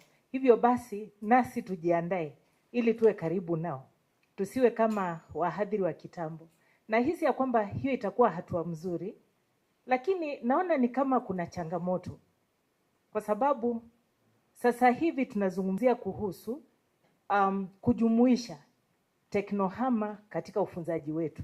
Yani technology, integrating technology in our teaching. But again, in our social media, we have teachers who have gone out of their way to teach in class and outside. And a teacher is a teacher. And I'm talking about one who posted something. I've been following that teacher. And I don't know whether it was true or it was just something social media created, that you were against that teacher posting. I think being in an era whereby we are integrating technology with our teaching, and as I have said, a teacher is a teacher, whether in class or outside. What is your take? Again, as a university, we are embracing technology in our teaching. And the biggest challenge huwa wakati wa mtihani. Tunawaambia katika darasa, ukitumia kifaa chako cha kidijitali, fanya 1, 2, 3. Alafu ikiingia kwa mtihani, hatutaki kuona ile simu. Msimamo wenu ni upi kama tume ya kuajiri walimu? Mwelekeo wetu ni upi kama walimu? Kwa sababu mimi ni mwalimu, nilianzia huko chini, nikapanda hadi kuwa katika kitengo ambacho niko. Tutafanyaje ili kuhakikisha kwamba hivi vifaa haviwi ni kama zimwi ambalo linahitaji kuuliwa wakati wa mtihani? Swali langu la 3 ni hili. Wakati tukisoma katika ule mtindo wa kitambo 844, mimi ni mmoja wa wale ambao tulinufaika na mfumo wa kwanza wa 844 na tulisoma vizuri. Kulikuwa na mengi ambayo tulinufaika nayo. Ni kama huu mfumo ambao uko sasa hivi, ya kwamba kuna mengi ambayo yanajumuishwa. Lakini katika pitapita zangu katika shule ambazo nimeweza kutembea, nimeona ya kwamba shule za mijini, wakati wakifunza hili somo linaitwa indigenous education. Sijui kama ni lenu ama swali hili la Wizara ya Elimu, lakini TSC ni dada wa Wizara ya Elimu. Kwa hivyo mtapitisha ujumbe. Wakati mijini wanafunzi wanafunzwa indigenous language, unapata ya kwamba wale walimu wanafurahia kutumia, ama unapata yule mwalimu ambaye ametumwa katika shule ile si wa kutoka kabila ambalo linashamiri katika eneo hilo, kisha anaambiwa afunze indigenous language. Ama yule mwalimu anatoka katika eneo hilo, kama ni Meru anatoka Meru, kwa hivyo anazungumza Kimeru. Huyu mwalimu anafunza akitumia Kimeru. Kisha ushtukie kule ndani kuna Otieno, kuna Adhiambo, kuna Mweni, na wako pale wanafunzwa Kimeru.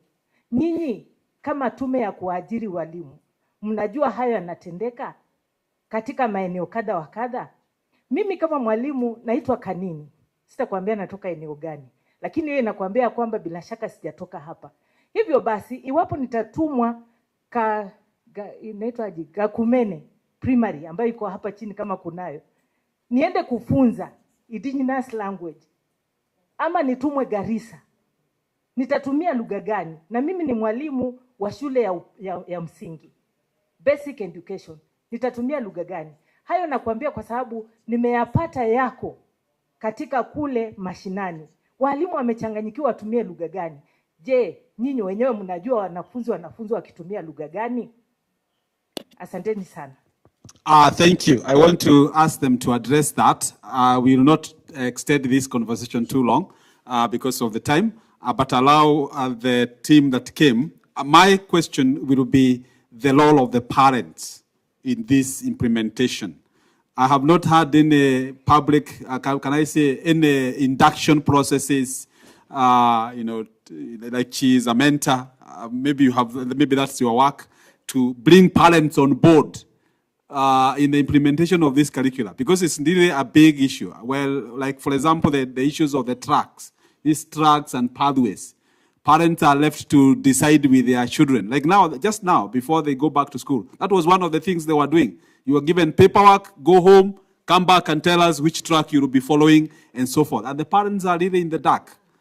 They really don't know where to start or what to do. I have been involved. You are called upon to respond. Yet, in my own view, I'm still naive in learning what this whole thing is. And yet now, at the level where we are, I cannot go pronouncing to the village that I have nothing. I don't know what to do. So you can see the confusion.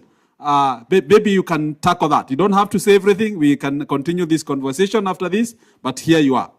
And you can come here and respond, because we have an online platform where people are listening on YouTube and everything. So please respond from here so that you also are able to see them, or they're able to see you.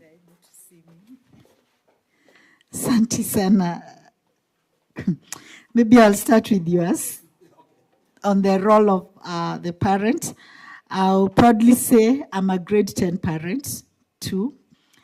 And in our institutions, we have something we call PEE, PEE, Parental Empowerment and Engagement. And that is supposed to start immediately the learners get to school. It is during these sessions that the parents are empowered on what is expected of them to be able to support the children. We are insisting on it. We know it's not 100%, but I can assure you that a number of schools have engaged their parents. They have had parents meeting, not just tell them about fees and other things, but talk about CBE, what is expected of your child, and what is your role as a parent to ensure that you support this child. I'll even give a practical example.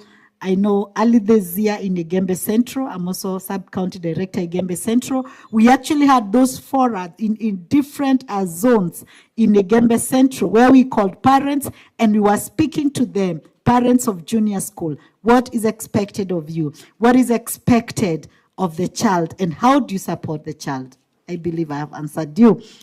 Now the first question came because we came immediately after standards. And I'll say that we are encouraging enforcement of policies so that our standards are the same across the board. It is our prayer that the government will also recruit more teachers. And I want to appreciate that the recruitment in the last few years, and I'll tell you I'm an employee of Teacher Service Commission, I'm not a politician. But of course, politics work with us because our politicians lead us. We've had good numbers of teachers being recruited, especially in junior school, because that is where there has been a great shortage. Of course, we do accept that. Sorry. Because of budgets, all of them may not be recruited at the same time. But it is our hope and prayer that as years progress, then we're going to have enough teachers to manage our learners. So, and you will also assist us as you train them. We believe they will come there and they will help us manage the large classrooms that we have. We are confident as Teacher Service Commission that if the government of the day goes the way they are going by recruiting more teachers, then we will be able to cap that shortage. But we admit it is there, and we are happy and appreciate that the government has had and they are doing what they can at this particular moment. There has been a question on that we do expect very good relationship between the teacher and the learner as they get into the first year, that is in the year 2029, because that is what they have gone through. We will call for adjustment. Anyone in CB now will tell you we've had to adjust. Even us in Teacher Service Commission, we have had to be taught, and that is why one of the competencies, learning to learn. There are things we have had to unlearn. One principal was giving us an example that these grade 10s are very interesting. They come to you and they are hugging you. I know she was not used to learners being so close. So they are hugging her and asking her, "Hi, teacher." And she was not used to that. No, she was used to this hard phase. You're just talking and yes, yes, yes. Now they will come close, and that is what they have grown with. So we are learning to learn. We are learning some habits that we've had, even as a Teacher Service Commission, because again, also the product you will give us will be very different. As a teacher employee, it will be very different from those who have come out there before. So we believe that if we embrace the competencies, we will be able to adjust. And also you at the university, twaomba tafadhali, muweze kukubali ya kwamba it's a change, it's a transformation, so that when these children come, you will accept them. Somebody has, I think it's the same lady has talked about social media. Now, we will say this, that as Teacher Service Commission, we definitely have rules governing the commission. And we all agree, as much as there's a lot of liberty in the social media, if there is no rule, it can go chaotic. So our prayer is that our teachers adhere to the rules and guidelines of Teacher Service Commission. We accept digital literacy. We are saying that is the way to go, but can we do it within the confines of the policies of Teacher Service Commission? Because if we let it loose, we know what is happening. Even our children, we know what is happening. So we are requesting that you bear with us, because we must have some control measures. If it is left out, things can go haywire, and we do not want that. Somebody has asked whether, the same lady, she asked about exams and use of ICT gadgets. And I'll proudly say that if you've been close to the training colleges, teacher training colleges, who have handled the teachers who are teaching in primary schools, they'll tell you the exams, all of them are e-exams. All of them. They have them on e-system, e-platform, with computers and everything. So TSC is embracing that. We have no problem with that. But again, of course, they are very interesting things, because our learners who will be your students are too wise. There are certain rules governing an examination room, even though they are using those gadgets, but some of them are so quick, they will know what to do. Unafikiri they are adhering to you, but they are going somewhere, and it's something they are doing with their computer to be able to access the answer, much as that is not allowed. So we will trust that hata sisi ambao tunawafunza, God will give us a higher level so that we are able to control them as much as we allow them to use those gadgets, even in the exam room. But in learning, it's been allowed. A child can be allowed to go, even right now in class. We know that is the way to go. When a question is posed, they are allowed. So long as the school has that facility, there is Wi-Fi, they are allowed. Even on spot, go the answer and give a response. So Teacher Service Commission has embraced that fully. We have no problem with digital literacy and ICT integration. Now, you've asked about indigenous language. I'd ask Director Faith to respond, but let me just quickly say this because of time, that we do not expect in a cosmopolitan classroom a teacher to use one indigenous language. It is completely out of order. It is not what we are teaching them. They are expected to use Kiswahili or team teaching, depending. Because if there are so many of different languages, then we will not expect them to teach one indigenous language, but use Kiswahili. If it is a must to do indigenous language, then do team teaching depending on the tribes or the speaking languages that are in that particular class. That is the way we are handling that for the sake of that one who asked about indigenous language. I believe I'm okay. Thank you. Please appreciate me, nimejaribu. Yes, please do appreciate. She has actually, given us insights.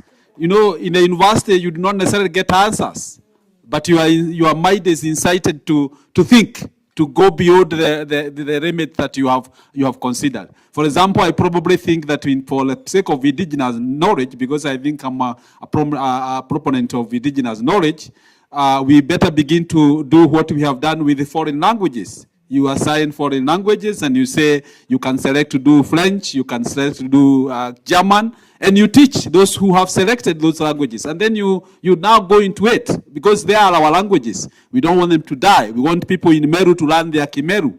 And so that they should not be denied learning Kimeru because we have come to Meru.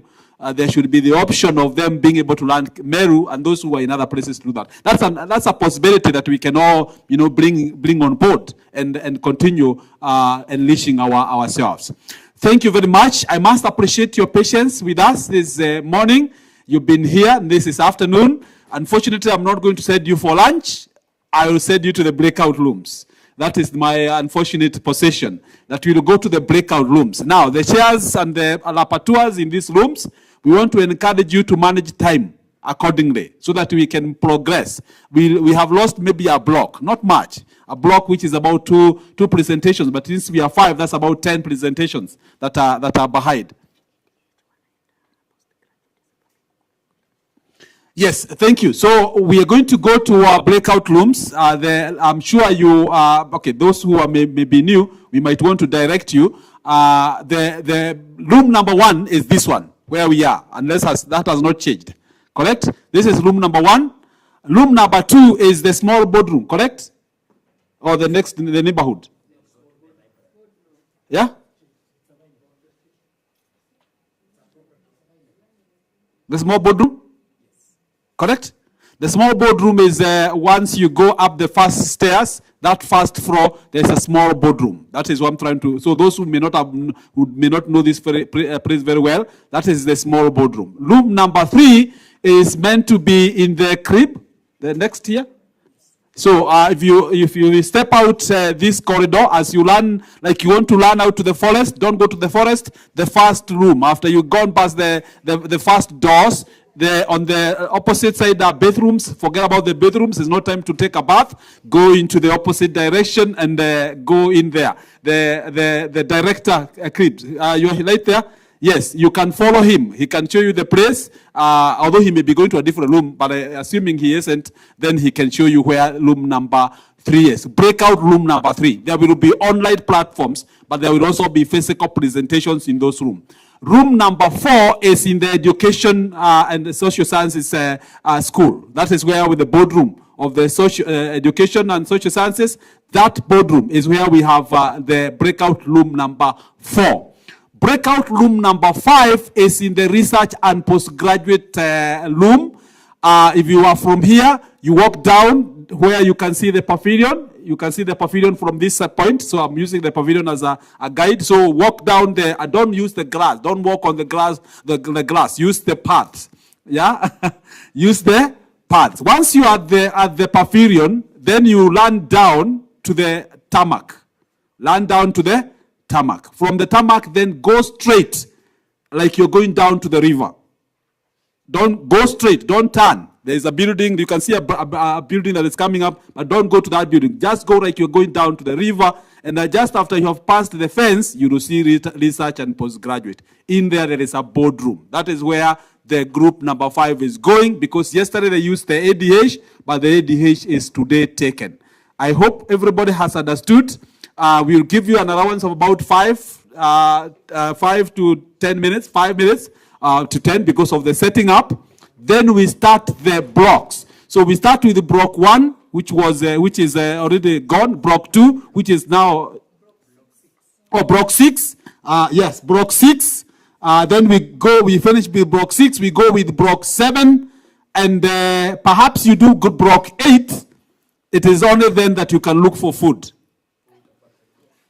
All right? Block 6, block 7, block 8, then look out for food, which will be served at the cafeteria. So that is the guidance for now. Please, everybody make that effort. God bless. You are free to go. 256162 Kenya Methodist University. The future is here. Kenya Methodist University prides the strong desire to give every student, whether local and international, the opportunity to pursue their academic dreams. KEMU is striving to achieve cherished vision of raising a new generation of transformational leaders, well-grounded in professional and academic expertise. Enroll today and join programs in science and technology, education, health, business, economics and political science, computing and TVET programs. Call 0724-256-162. Kenya Methodist University. The future is here. Kenya Methodist University prides the strong desire to give every student, whether local and international, the opportunity to pursue their academic dreams. KEMU is striving to achieve cherished vision of raising a new generation of transformational leaders, well-grounded in professional and academic expertise. Enroll today and join programs in science and technology, education, health, business, economics and political science, computing and TVET programs. Call 0724-256-162. Kenya Methodist University. The future is here. Kenya Methodist University prides the strong desire to give every student, whether local and international, the opportunity to pursue their academic dreams. KEMU is striving to achieve cherished vision of raising a new generation of transformational leaders, well-grounded in professional and academic expertise. Enroll today and join programs in science and technology, education, health, business, economics and political science, computing and TVET programs. Call 0724-256-162. Kenya Methodist University. The future is here. Kenya Methodist University prides the strong desire to give every student, whether local and international, the opportunity to pursue their academic dreams. KEMU is striving to achieve cherished vision of raising a new generation of transformational leaders, well-grounded in professional and academic expertise. Enroll today and join programs in science and technology, education, health, business, economics and political science, computing and TVET programs. Call 0724-256-162. Kenya Methodist University. The future is here.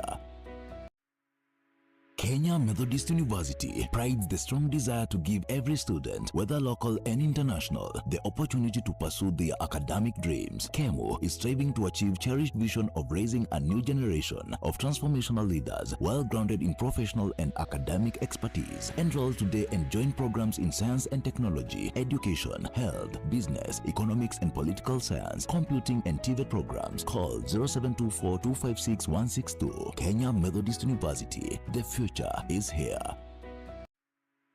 Kenya Methodist University prides the strong desire to give every student, whether local and international, the opportunity to pursue their academic dreams. KEMU is striving to achieve cherished vision of raising a new generation of transformational leaders, well-grounded in professional and academic expertise. Enroll today and join programs in science and technology, education, health, business, economics and political science, computing and TVET programs. Call 0724-256-162. Kenya Methodist University. The future is here.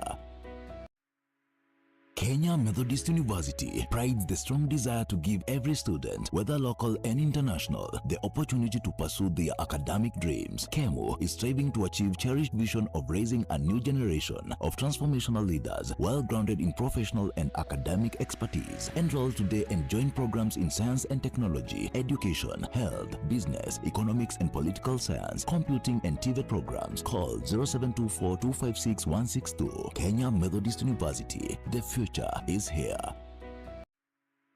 Kenya Methodist University prides the strong desire to give every student, whether local and international, the opportunity to pursue their academic dreams. KEMO is striving to achieve cherished vision of raising a new generation of transformational leaders, well grounded in professional and academic expertise. Enroll today and join programs in science and technology, education, health, business, economics and political science, computing and TVET programs. Call 0724-256-162. Kenya Methodist University. The future is here.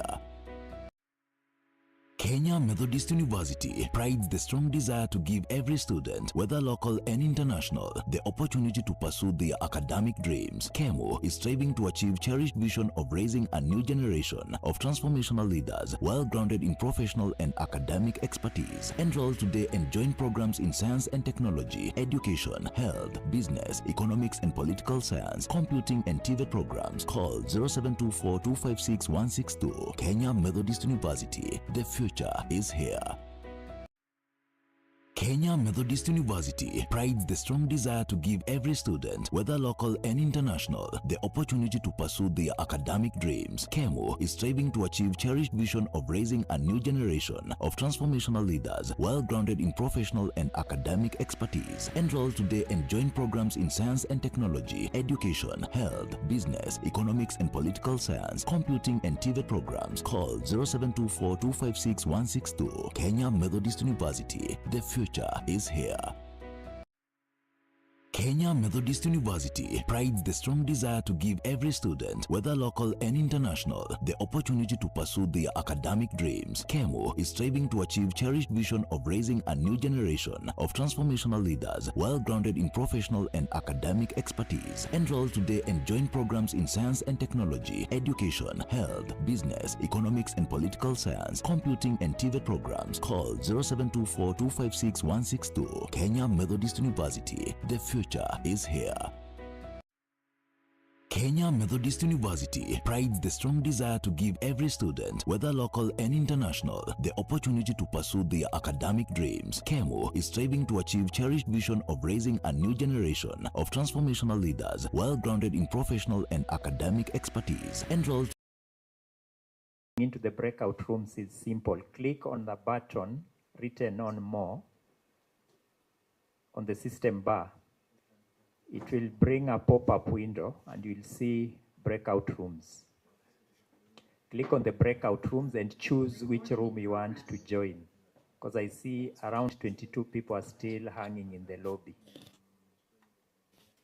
So nothing is going to happen when you're not assigned to any breakout room. Is that clear? Edwin, Elizabeth, Eurydice, Galaxy, Lydia, Sarah Koech, can you hear me?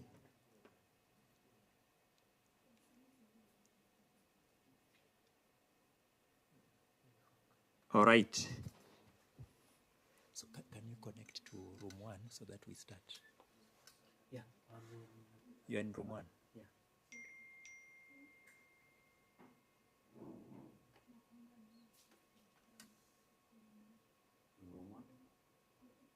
You're in room 1 because I can see a co-general.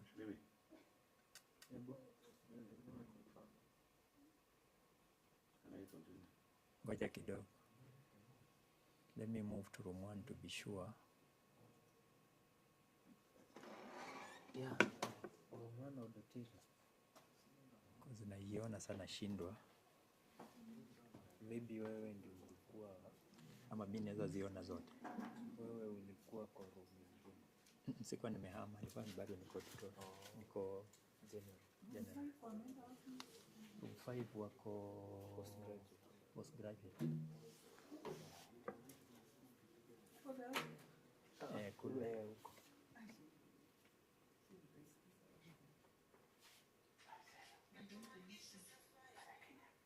Okay, ako room 1 yule.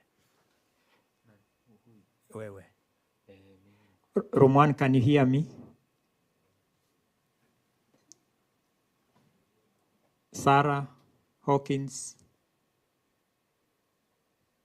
Raut Janos, can you hear me? Yes, Yes. All right, so we are about to get started. Can you do your projections? We are about to get started, and I just want to go through the presentation. So I'll go to block 6. The members of block 6, we have the first presenter.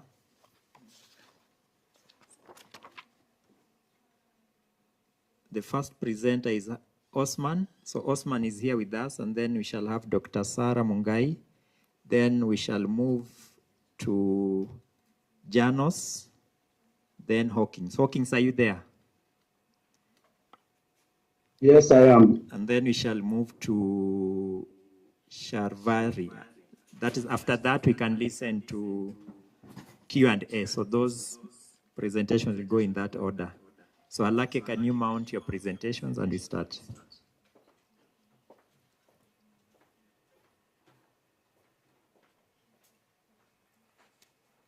So you have 15 minutes, no more than 15 minutes.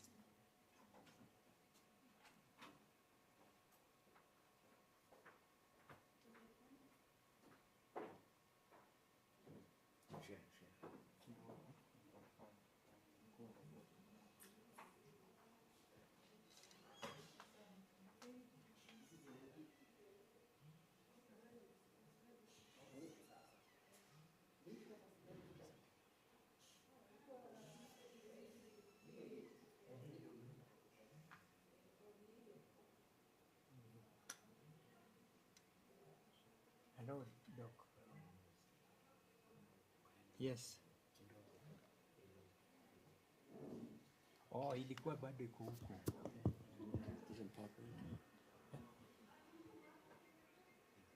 Oh, nani anakuja? Mary ilikuwa iko tu hapo. We have not set it up.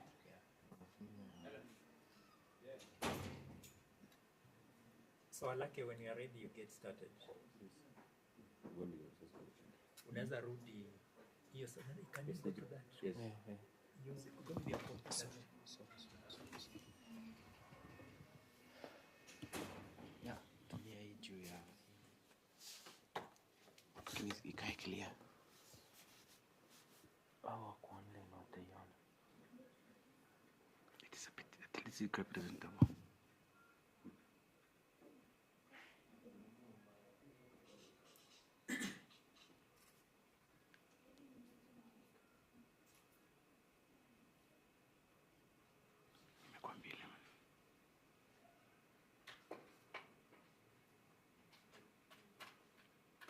What is it? I can see the presentation. You see, it's not.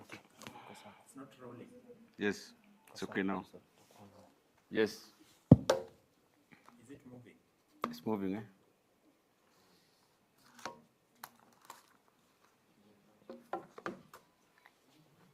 Afternoon once again. I'm Halaki Osman Dadecha, a PhD research candidate from Masinde Muliro University, presenting a topic on faith-based peace building and intercommunal conflict transformation in Isiolo County, Kenya. This research is being supervised by Professor Crispinas Otieno, Iteo, and Dr. Ruth Simiyu. As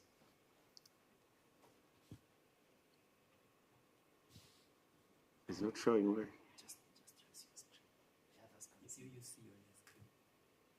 You don't look at the back, you look on your screen. Isiolo is strategically located in. Just look at your screen. Okay. And face them. The camera is. Okay. Isiolo is strategically located in the heart of Kenya with 8 provincial boundaries that trigger conflict across the corridor. Is a major challenge. It has a connection of porous border from Somalia direct to Isiolo and also from Ethiopia. Due to its strategic location, it is recognized as a transit county headquarters, entering the upcountry and also exit for the down for northern Kenya. It is a center of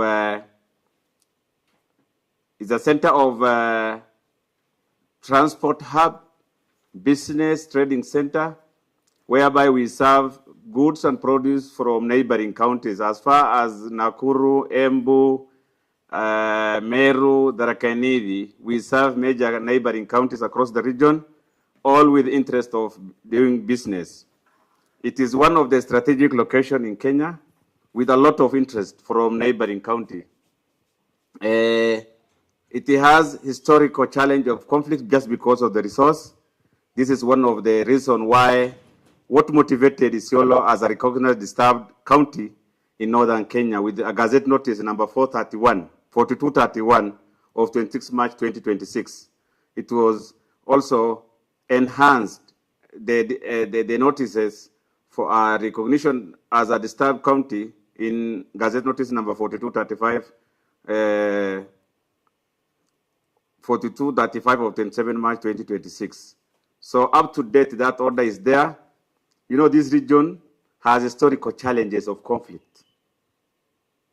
Sessional paper number 10 of 1965 provoked the region as a hub and bedroom of conflict across the region.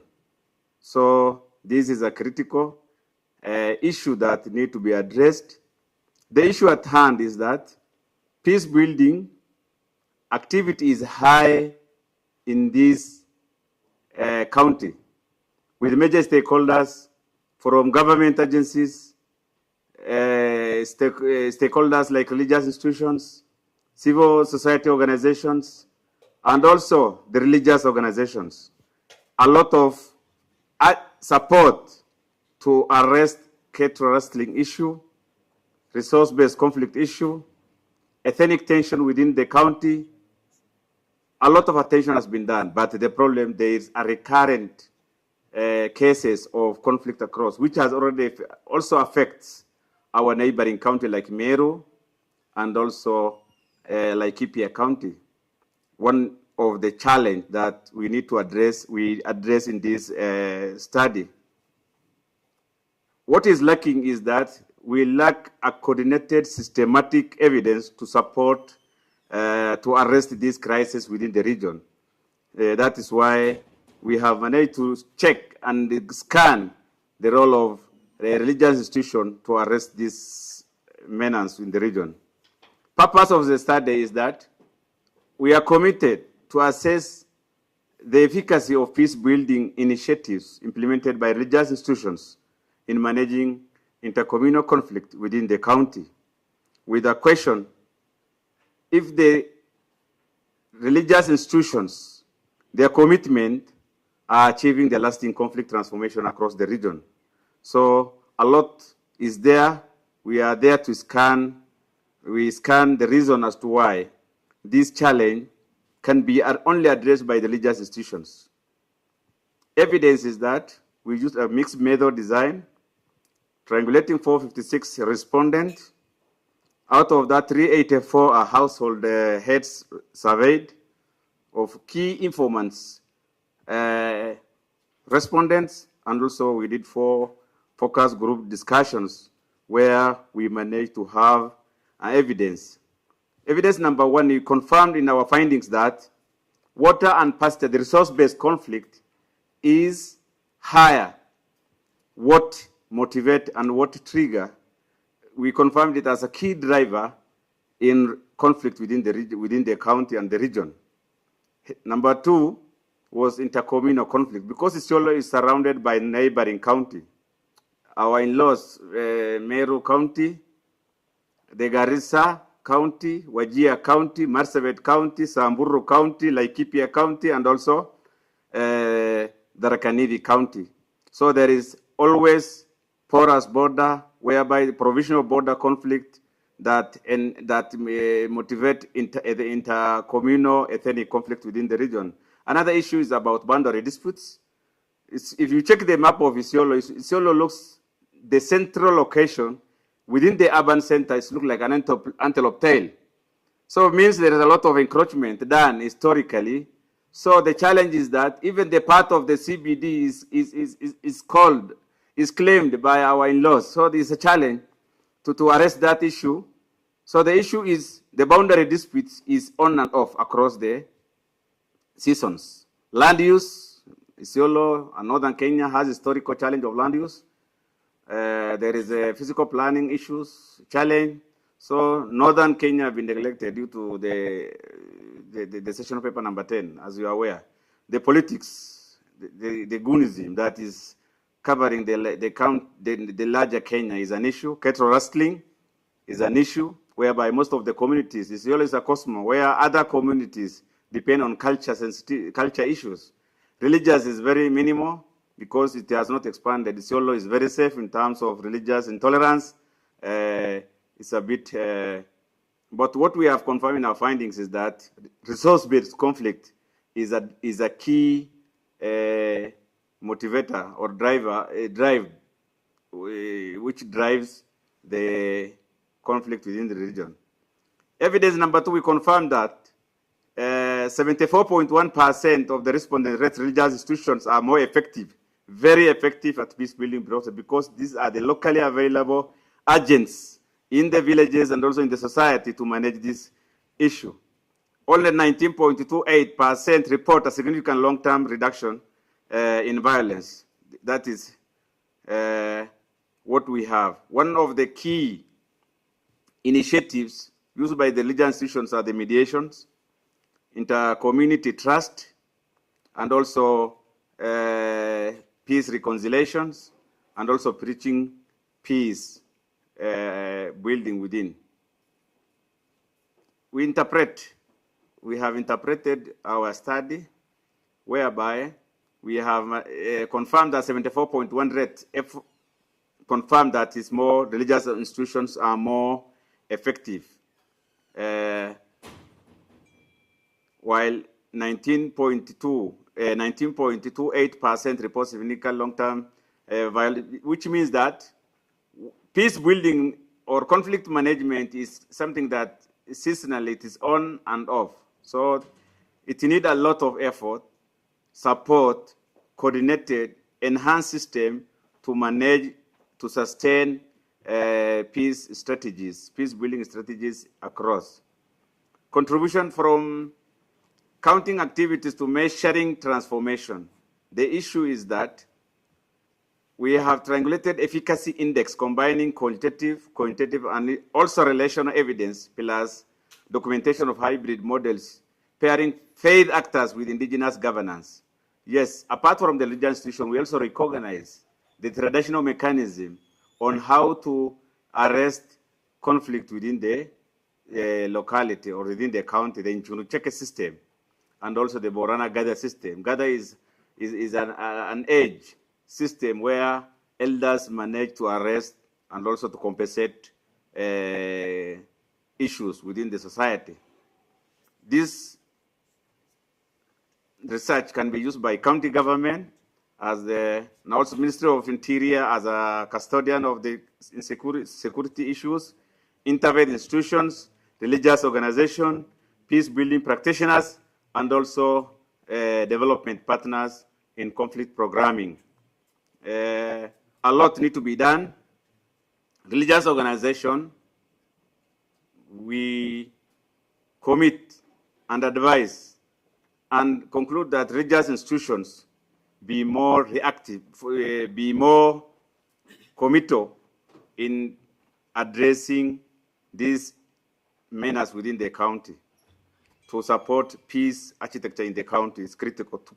Coordinated systems is required within, with the recommendation to advise county to establish county peace and social cohesion fund and integrate religious institutions into a structured early warning system is critical.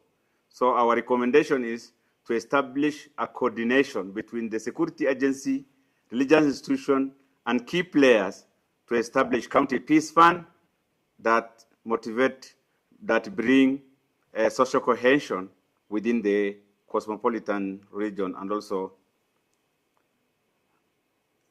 challenges that we have, the limitation of the study, we have cross-sectional design limit claims about long-term conflict transformation. This is an issue. So conflict is something that is on and off.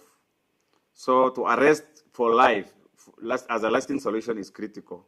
because of the external pressure and internal issues. So effectiveness measures rely substantially on self-reported personal data and also geographical scope. We only concentrate on Isiolo, but we have other bordering counties which have their own internal and external pressure. These are also another issue. Our next step is that to establish interfaith pastoral resource corridor to negotiate grazing rights. It's an issue. It's an issue to motivate interfaith pastoral resource corridor so that they can establish grazing pattern within. Track the triangulated efficacy index longitudinally to test whether stabilizations gives way to transformation over time is critical. Also, support faith leaders with indigenous structures, integration into, so that they can support each other on these processes. Take home message to the faith actors and also to the front runners is that religious organizations are the local trusted institution where they have high reach mediation with 74.1, which means very effective. They are committed to early warning systems and also have a stronger predictor of conflict reduction across the county.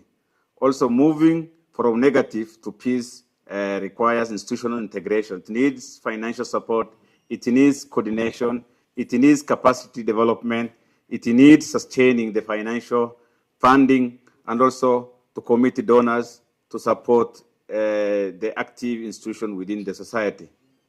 Backup, these are the indicators that use early warning system, interfaith partnership, interfaith dialogue. These are the strategies used by the religious institutions that we have mapped from our regression results. Thank you for listening. I'm ready to seek your action on that. Karibu. All right, thanks, Alake. We'll move on and keep your questions short. You can post them in the chat. So Alake can pick the questions, and then once we are done with the 3 or 4 presentations, we'll listen to the feedback. So we move on to Janos. Janos, if you can hear me, it's your turn. Dr. Sarah Mungai is a little bit out, so once she comes back, she'll join the queue. Janos? Hello. Hello. Am I audible to you? Yes, upload your presentation, please. Just can you give me 1 minute? I'm just setting up the presentation. Okay.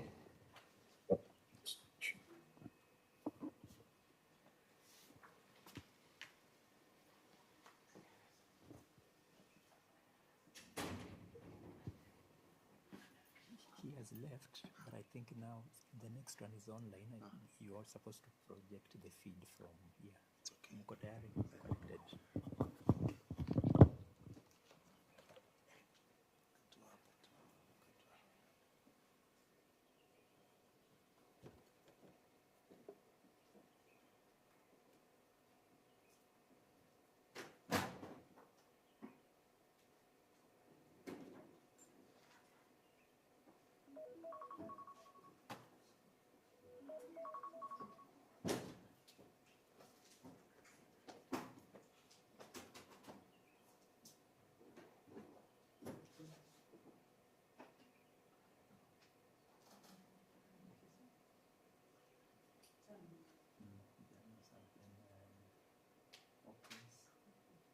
Respected Chair, please do let me know when my screen is visible to everyone.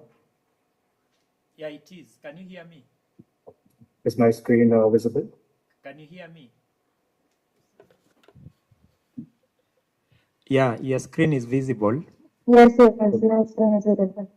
So I'm going in presented mode. Yeah, go to presentation mode and it's fine. You can turn on your camera too, if you don't mind. Yeah, sure. Sure, I'll do that.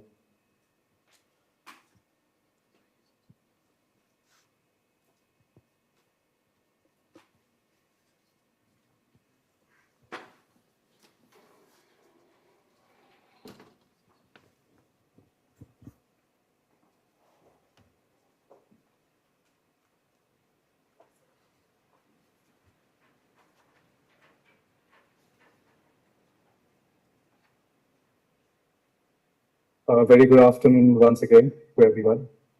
I hope I'm audible and visible to you all. Yes, go ahead. Thank you so much. So it is actually my pleasure and a privilege as well to talk on the 11th Annual International Scientific Research Conference. And my name is Janos as for my introduction, and representing Pune Institute of Business Management. And this is from India. And today I'm going to walk you through my study, which is on balancing innovation and digital trust, which is the AI-driven personalization and cybersecurity in M-Pesa ecosystem, which is part of the Safaricom's. So just give you a context a bit about the study. I will walk you through why exactly I have chosen this study. Okay, so in case you address or some key terms which you are not able to grasp, you can cut me off in the middle and you can ask me. I'm looking for that, and I'll very much happy to explain you all in depth of the study. Okay, so let's begin with this question as for the modern fintech, like, can a financial technology company continue to innovate aggressively while simultaneously maintaining a cybersecurity, privacy and customer trust? So there are these three components which every fintech tries to manage while, aggressively innovate new terms and new ecosystem trying to make and build the consumer trust. So is it all possible? That is something which we need to ask from a modern fintech perspective. So I'll be addressing first the issue.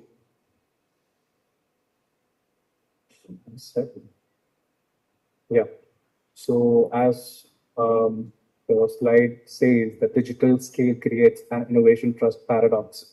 So there is the paradox. Why we say it is as a paradox is because innovation and digital trust, they are not supposed to be treated as a competing priorities. They need to be developed together. Okay.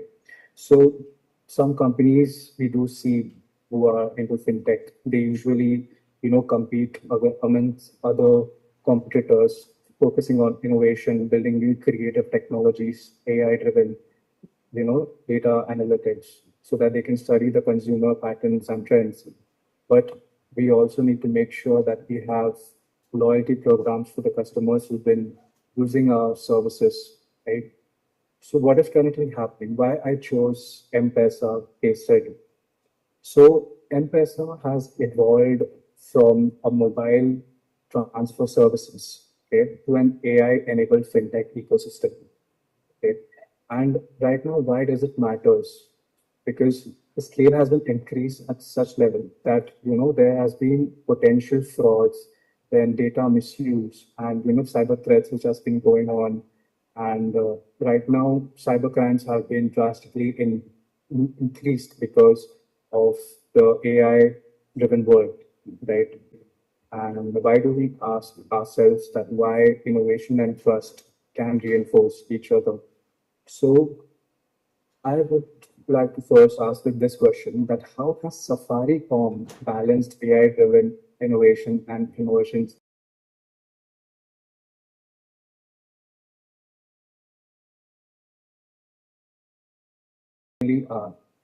My argument is that the tension does not necessarily mean that innovation and trust must be traded off against each other. Instead, the Safaricom case suggests that trust can become organizational capability that enables innovation. Okay. Now, let me walk you through a few of the examples so that you may understand what I'm trying to say in terms of what exactly this study talks about. So, for example, AI can improve personalization, like it listens to us what exactly we need, but AI can also improve fraud detection. So this is the paradox which I was talking about earlier. Okay, so cloud infrastructure can increase scalability, but it also requires stronger monitoring and governance. And privacy measures may appear to constrain data use, but they can simultaneously strengthen the customer confidence and reduce exposure. So the main message of my research is innovation and trust are mutually reinforcing capabilities rather than competing priorities. See, for this is because we need a sustainable fintech growth. So that is why we need to investigate this further through this qualitative case study approach. Okay. Okay. So the next slide is about the evidence base. So it talks about the design, scope, and the evidence. Okay. So this study uses a qualitative exploratory case study of Safaricom's M-Pesa ecosystem. The scope is Kenya, covering the period from September 2025 to May 2026. This period captures four particularly important developments. Firstly, the FinTech 2.0, then My One app, which is the app developed by the company. And then we talk about the data minimization and the High Court ruling. So I'll cover these topics in a crisp manner so that we don't violate the time given. Okay. So as you can see, I spoke about the duration between September 2025 and May 2026 was an important period for this company. What exactly happened after this? So Safaricom announcements and company material, regulatory court documents were given, then there were media reports and academic literature. These are the sources which I've taken for my study, and this will not exactly satisfies the argument, but at least it touches the surface level of the argument and asks us whether we actually need trust in our innovation or not. So firstly, let's talk about the FinTech 2.0, which actually has been implemented by the M-Pesa towards AI-enabled and the scalable approach. Okay. So the thing is, like, the important point is that it was not simply an increased computing capacity. It represented a shift toward a more cloud native and AI-enabled core infrastructure. Okay.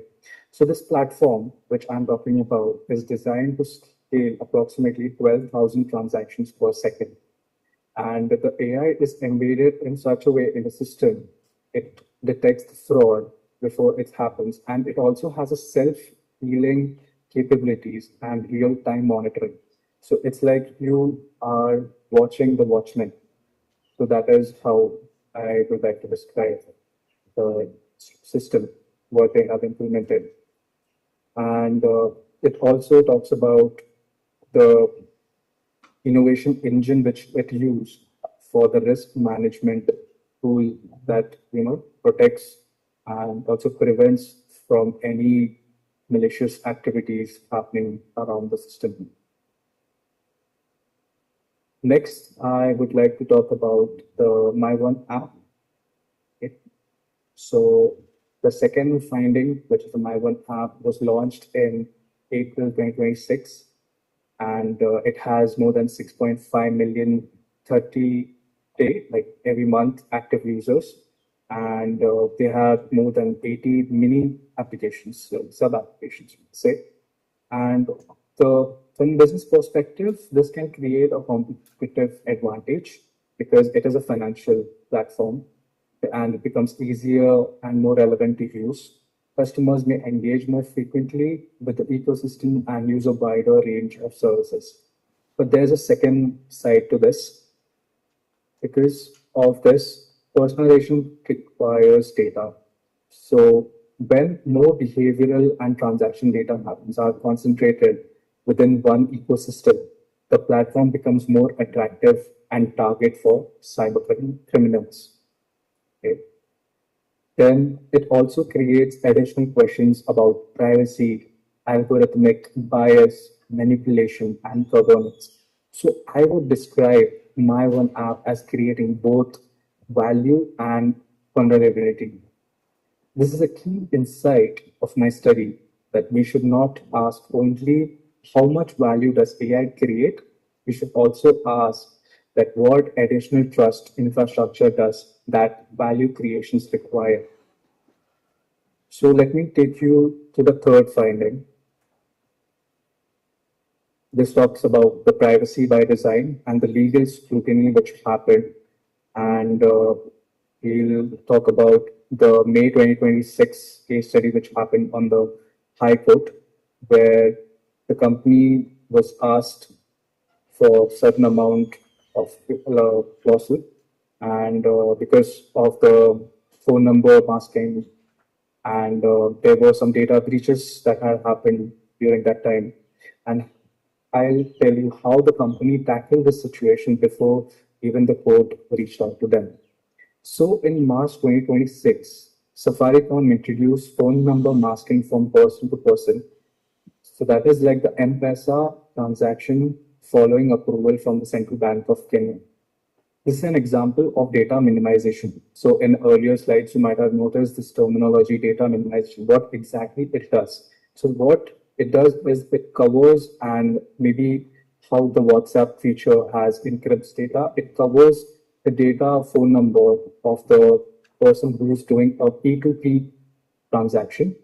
Okay, so it covers that data, and it helps to prevent the cyber criminals from gauging on the personal data of the person who's making the transaction.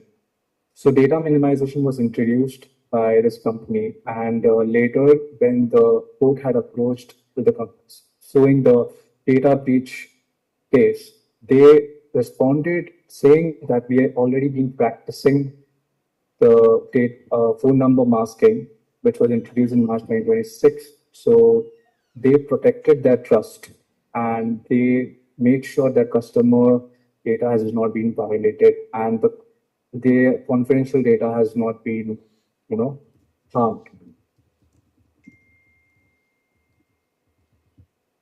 So what do we interpret from this? So we interpret three things. That is the innovation capability, how we see there's a personalization through AI and cloud, and then it leads to a factor of adaptive capability, how it transformed for M-Pesa, how they converted the data minimization from, they converted their data minimization from happening as a lawsuit for them till gaining trust from their customers, and then they gauged and maintained the transparency and privacy for the customers or the consumers for their services.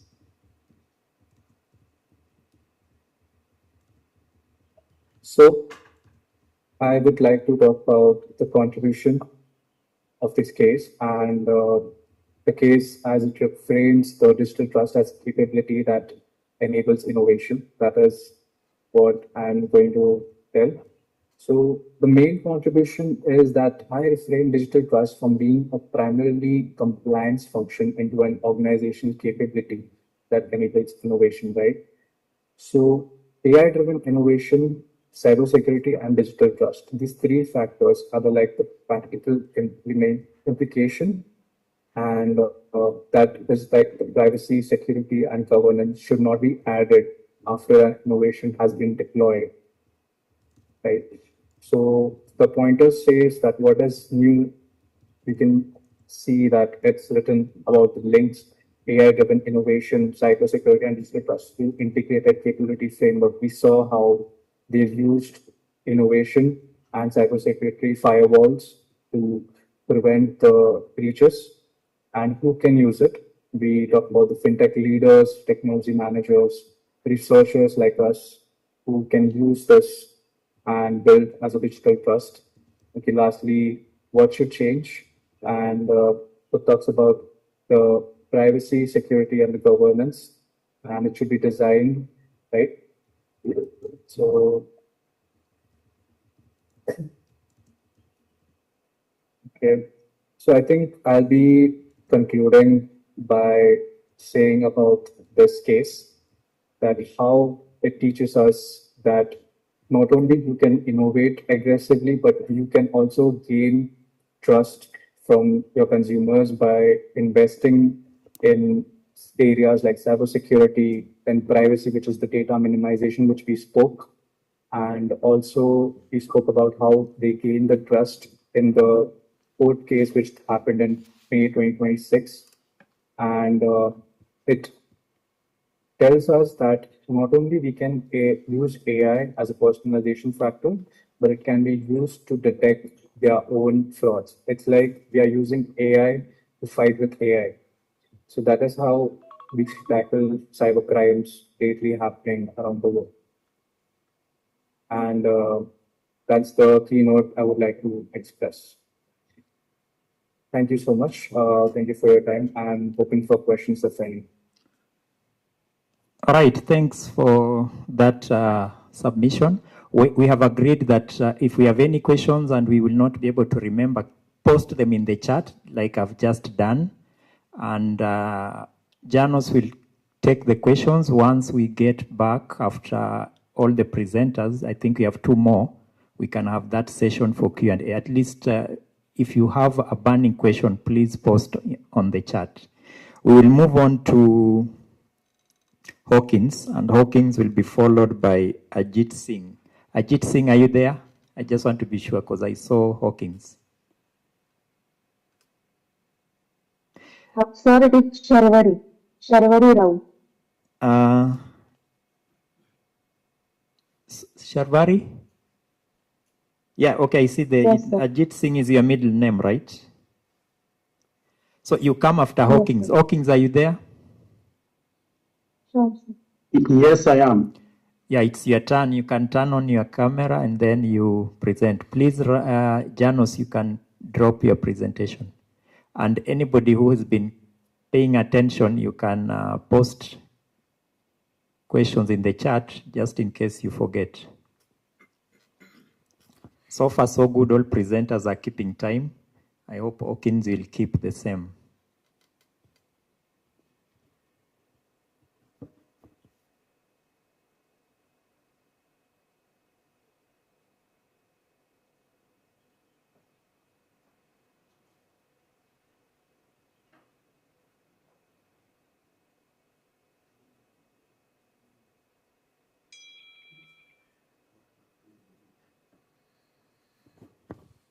I hope you can see my screen. Yes, and your timer is on. Thank you very much. Good afternoon to all. It is my pleasure to present my research in this 11th Annual International Scientific Research. And my presentation topic is social support and substance use relapse among recovering addicts in Nairobi County, Kenya. My name is Hawkins Mugaya from Kenya Methodist University, and I'm presenting this under the supervision of Reverend Professor Peter Mwiti and Dr. Jane Marete. My study focuses on one key question in addiction, and that is what role does social support play in experience of substance use relapse recovery? And that is what I'll be focusing on. Okay, my slide is not moving, I'm not sure. Okay, there it is. So the central argument emerges from this study is recovery does not take place in isolation, and realize that individuals always return from rehabilitation to their families, to their friends, to workplace and the neighborhood communities, and these social environments can either support recovery or expose that individual into a situation that sometimes they have vulnerability to relapse. So we'll be trying to look at that by seeing some of the explanation of what matters, and what matters is that support can strengthen coping, accountability, or belonging, but sometimes not every relationship supports recovery. Going to what is missing, there are very limited Nairobi-specific evidence that is explaining why a relapse occurs in absentia of social supports. So the study examined social support as both a coping resource and also a relational phenomenon. And the objective was to establish the relationship between social support and substance use relapse among the recovering addicts. So the core question was, what is the relationship between social support and substance use relapse. In many cases, there are more difficult phases that begins the recovering person, sometimes when they return to their ordinary community. So during rehabilitation, realize that they do get, they are in controlled environment, they have access to counselors, maybe structured routines, fellow recovering persons and professions that support them. But when they leave the treatment, they return to those environments that are stressful. Sometimes they are craving for the addict use, and their family conflicts, financial difficulties, and the peer pressures, among other things. And this raises a lot of questions. Can a social environment in which the recovering person lives strengthen or undermine that recovery? And so, as I had alluded to, social support is always important in providing emotional encouragement or practical assistance or accountability for that person. We realize that maybe, for an example, we may have a family and a member, and sometimes it's listening to that person without being so judgmental. That may encourage recovery. But if the person becomes judgmental, then that may not encourage that recovery. So we need to recognize that not every social relationship supports recovery. Some of them do and others do not. So what we need to do is we need to ask, what kind of social relationship does a recovering person have, and how does those relationships operate within that recovery process so that they can encourage recovery. Going back, maybe before going to that slide, there is also the purpose of my study, and the purpose was to establish the relationship between social support and the substance use relapse among recovering addicts. And I had already alluded to the central question: what is the relationship between social support and substance use relapse in the recovering addict? Of course, the methods I used a convergent mixed method design combined with the statistical evidence, which gave me some of the lived experiences from the recovering perspective, which helped me. So the study employed a mixed method, and the reason for using this mixed method was to avoid over-relying only on numbers. I wanted also to hear what the lived experiences were to support my discussion. And I had 161 recovering addicts who filled the questionnaire, and 10 key informants that I used to do the interview, and this ones included the psychiatrist, counselors, and the psychologist. I used a total of 171, and I relied on Nairobi County Rehabilitation Centers or recovery centers. And on data analysis, I used descriptive statistics and the Pearson product moments, simple linear regression, and also did thematic analysis. And then I integrated both the qualitative and quantitative so that I can be able to give me enhanced data for my research. Going to the evidence level on the social support, I realized that the mean score was on the social support was M3.89, and the standard deviation was 0.418, and the total number was 161. This indicates that the respondents generally perceived that they had relatively a high social support, but however, this does not mean that high level perceived does not automatically mean that the relapse was vulnerably low, but it was also high. So it is important that a person may have maybe around them a lot of people giving support, but sometimes that support may not necessarily turn into showing that he'll have a low relapse. But sometimes if the relationship is not supportive, then the relapse will still be available for that particular person.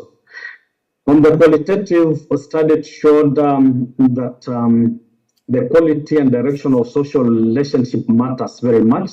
For instance, if the families are encouraging the person, if they're encouraging, then the person will be very disclosive, and if they show accountability, then he'll disclose himself to them. If they're also helping in terms of money or in terms of work or in terms of housing, or maybe the recovery groups are showing the belongingness, that will be able to enhance that particular recovery process. But if we have some old friends who are remaining to be part of that, and maybe they were the ones who are engaging in substance use relapse, or the person going into the areas where he used to take those particular kind of drugs, that environment, although it is a support system, will also make the relapse not to be attained. So family encouragement can make a big difference. When a client knows that someone still believes in him or is willing to listen, he'll become more willing to talk about that chronic problem instead of keeping to it, and that one really enhance the healing process. On the social support, it showed us strong, positive, and statistical significant relationship with relapse, with R being 0.642 and a P just greater than 0.1, and the hypothesis was rejected. And this is very critical to this, because a cross-sectional design cannot establish whether social support affects relapse vulnerability or increases it, because there are also other variables that may also enhance that, and that's why the hypothesis was rejected.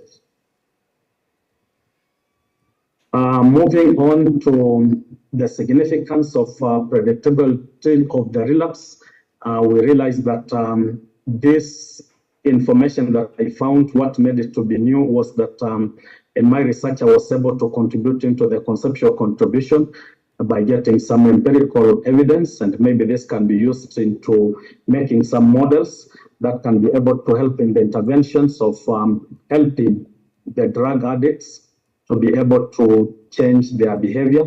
And also maybe the policymakers and practitioners can be able to use this research to ensure that they change how they treat the addicts, and how they can be able to improve in the rehabilitation policies or the way they do their treatment. The problem is many people do ask people how many friends they have, but this is not the case. The case should be if those support system or those friends are able to help the person to be able to come out of the problem that is in, rather than just having the number of the people that the person has. So there were also some limitations. The limitations were in terms of the design and the measurement of the data and the generalization, because I only looked into Nairobi area, and you cannot just take everything and generalize it into other areas, because they do have different setups. And so there is some validation that needs to be done, and the further research needs to be done before generalizing into other areas. The next step is the policy and the industry and the community to be able to use what I've found out, so that it can be translated into the programs that the rehabilitation centers are using. So the limitation should strengthen the credibility and avoid listening to limitations and undermine the entire issues that I've presented central here. Moving on to the theories, I used two theories, and the theories that I used were, let me go back to them. The theories that I used were transactional model of stress and the coping, and also I used an attachment theory. So 3 points that one needs to remember from what I found out was that social support is important resource in recovery. So it is very important. And two, the quality and the type of that support matters, not just its availability. And number three, the support should strengthen coping and secure relationship in all that is being done.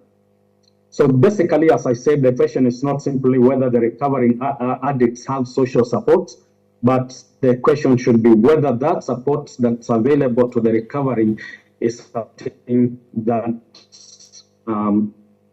recovery process.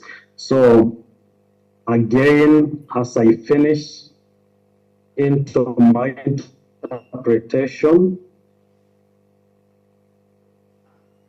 I want to finish in conclusion by saying that this study demonstrated that substance use relapse should be understood within the social and rational realities in which recovery is taking place.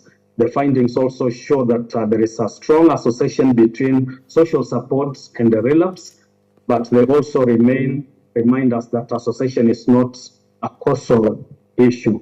The quantitative findings further demonstrated that the social relationship can provide encouragement and accountability and the practical assistance and the belonging, while some relationships and the environment can simultaneously expose recovery of individual to relapse triggers.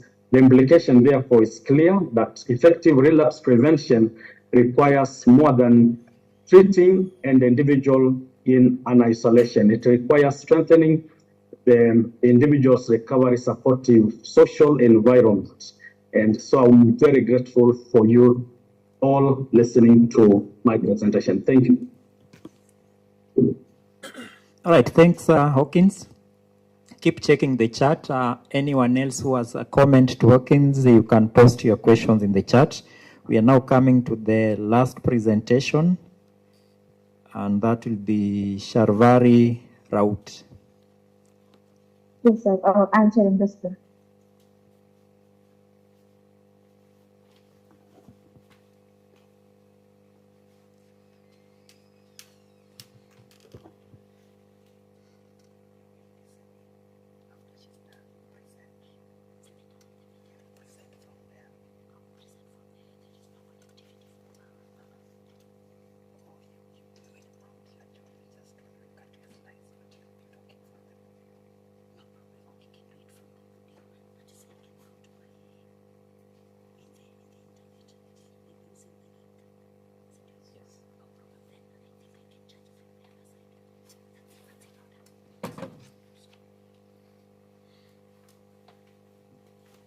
Yeah, you're good to go, Sharvari. Your time is on. Yes. Good evening, everyone. My name is Sharvari Raut, and I am a student of the Institute of Business Management. It is my pleasure to take participation in this conference and to present. So, to start with, my presentation focus on health system, disease prevention, and community well-being. I would like to begin with a fundamental issue. A health system cannot be considered effective merely because it is capable of treating disease. Its effectiveness also depends upon its ability to prevent disease, check health problems at an early stage, and engage community in maintaining their own well-being. The issue is significant because awareness, weakness, and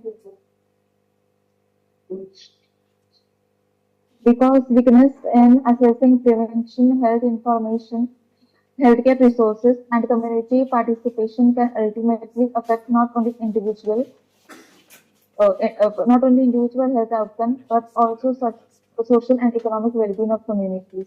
Therefore, the presentation explains the relation between health system capacity, disease prevention, and community well-being, and consider how a stronger, more primitive community-oriented approach can help healthy outcomes.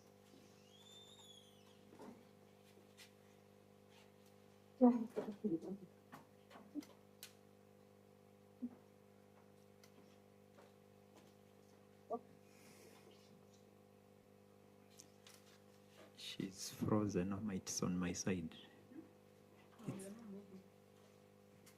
To establish the context, a health system can be introduced as an organized network of people, institutions, resources, and services working collectively to protect and improve health.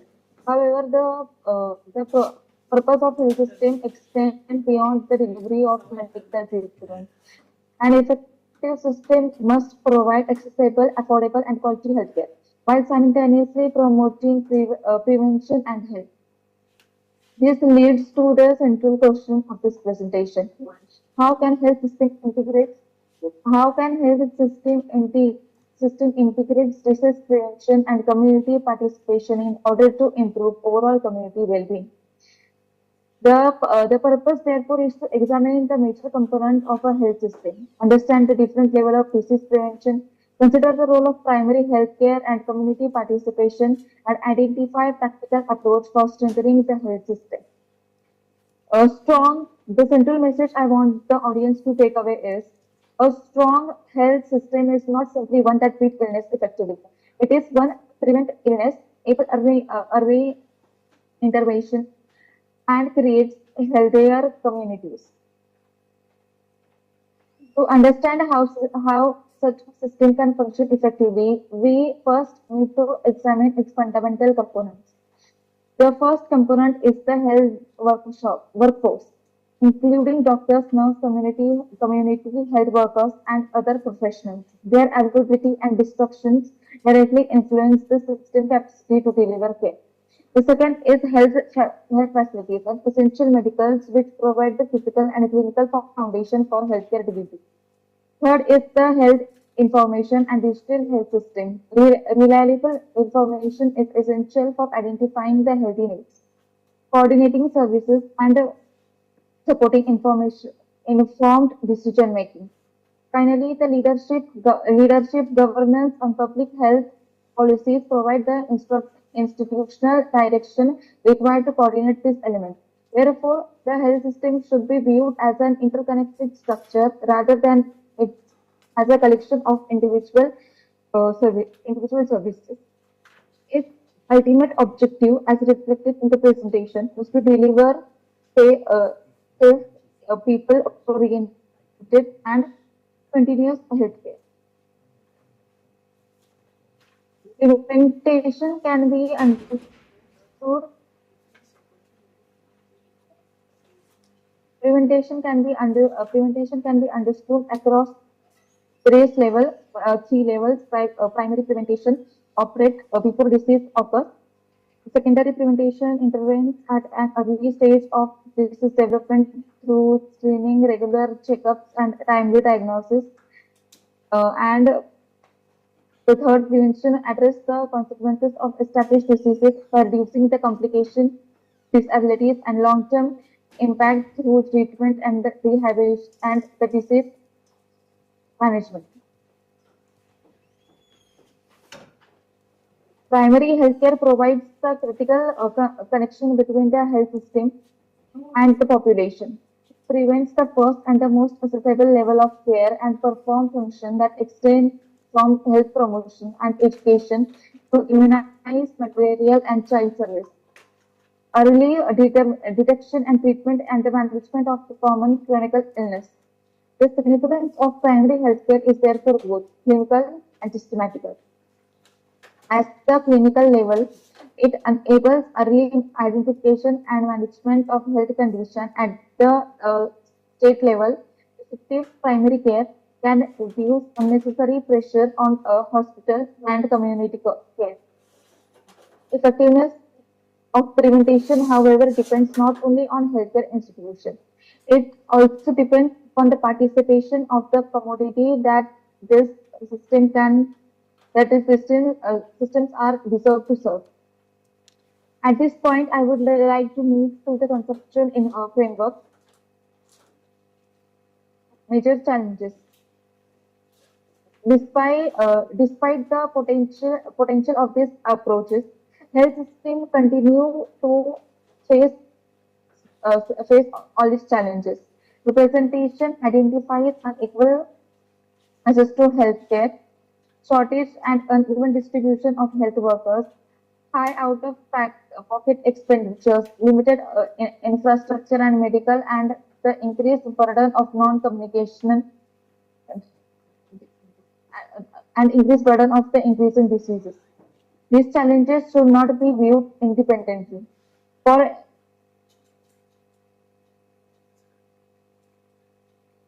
Based on this issue and evidence provided, several practical directions emerged. First, greater investment in the primary healthcare and community health workers can strengthen the first point of the contact between the system and the population. Second, the health education and prevention. Screening should be straightened so that the individual can better equipped to identify and address the health risk earlier. Third, vaccination and disease wellness. System needs to be strengthened to support both prevention and timely response to the health threats. Digital health tools can improve communication, information flow, and access to the healthcare.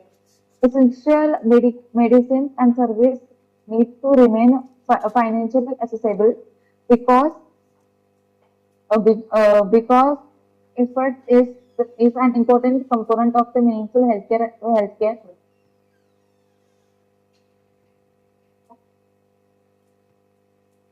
Before concluding, I would like to say that here to optimize the health system, we must move away from the traditional free for service model and aggressively transaction towards the value-based care. Delivery value-based delivery network, our focus must shift to prevent this by using advanced data analytical within the hospitals. We can identify and manage the high-risk patient. And disease prevention is not only to an expense; it is the post-evidence strategy. We need to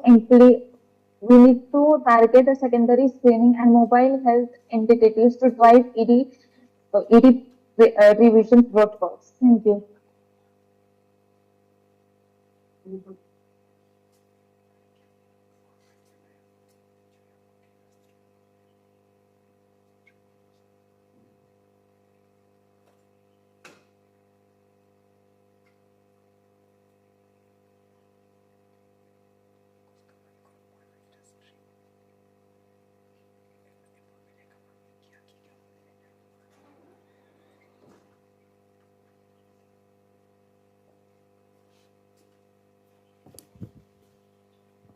Sharvari, did you drop out or you've ended your presentation?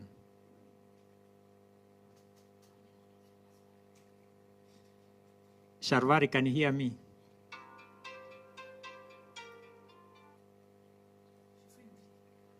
Sharvari, you finished? Okay. So we'll post, if you have any questions, please post in the chat. Can you hear me? Confirm to me, Hawkins, that you can hear me. Yes, sir, I can hear you. Sorry. All right. Keep posting questions in the chat. We have one more presentation which is being set up by Dr. Sarah Mungai. Once it is set up, we do that, and then we can do Q&A before we allow the second block to start. So bear with us for 1 or 2 minutes.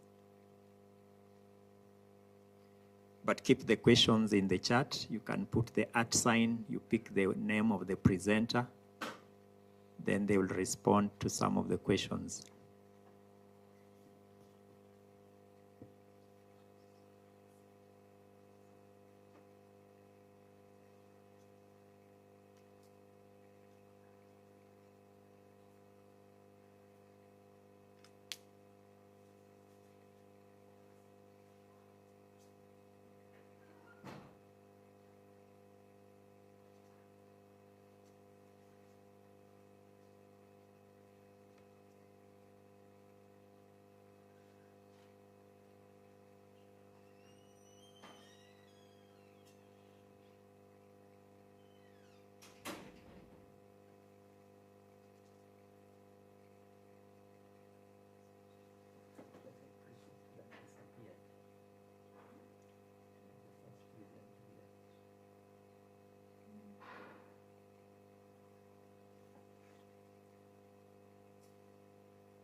Okay. Sorry for the delay. My name is Dr. Sana Mungai. I'm presenting a paper that I did on relationship between teaching professional development and academic performance of students in public senior schools, taken in Imenti, North Kenya.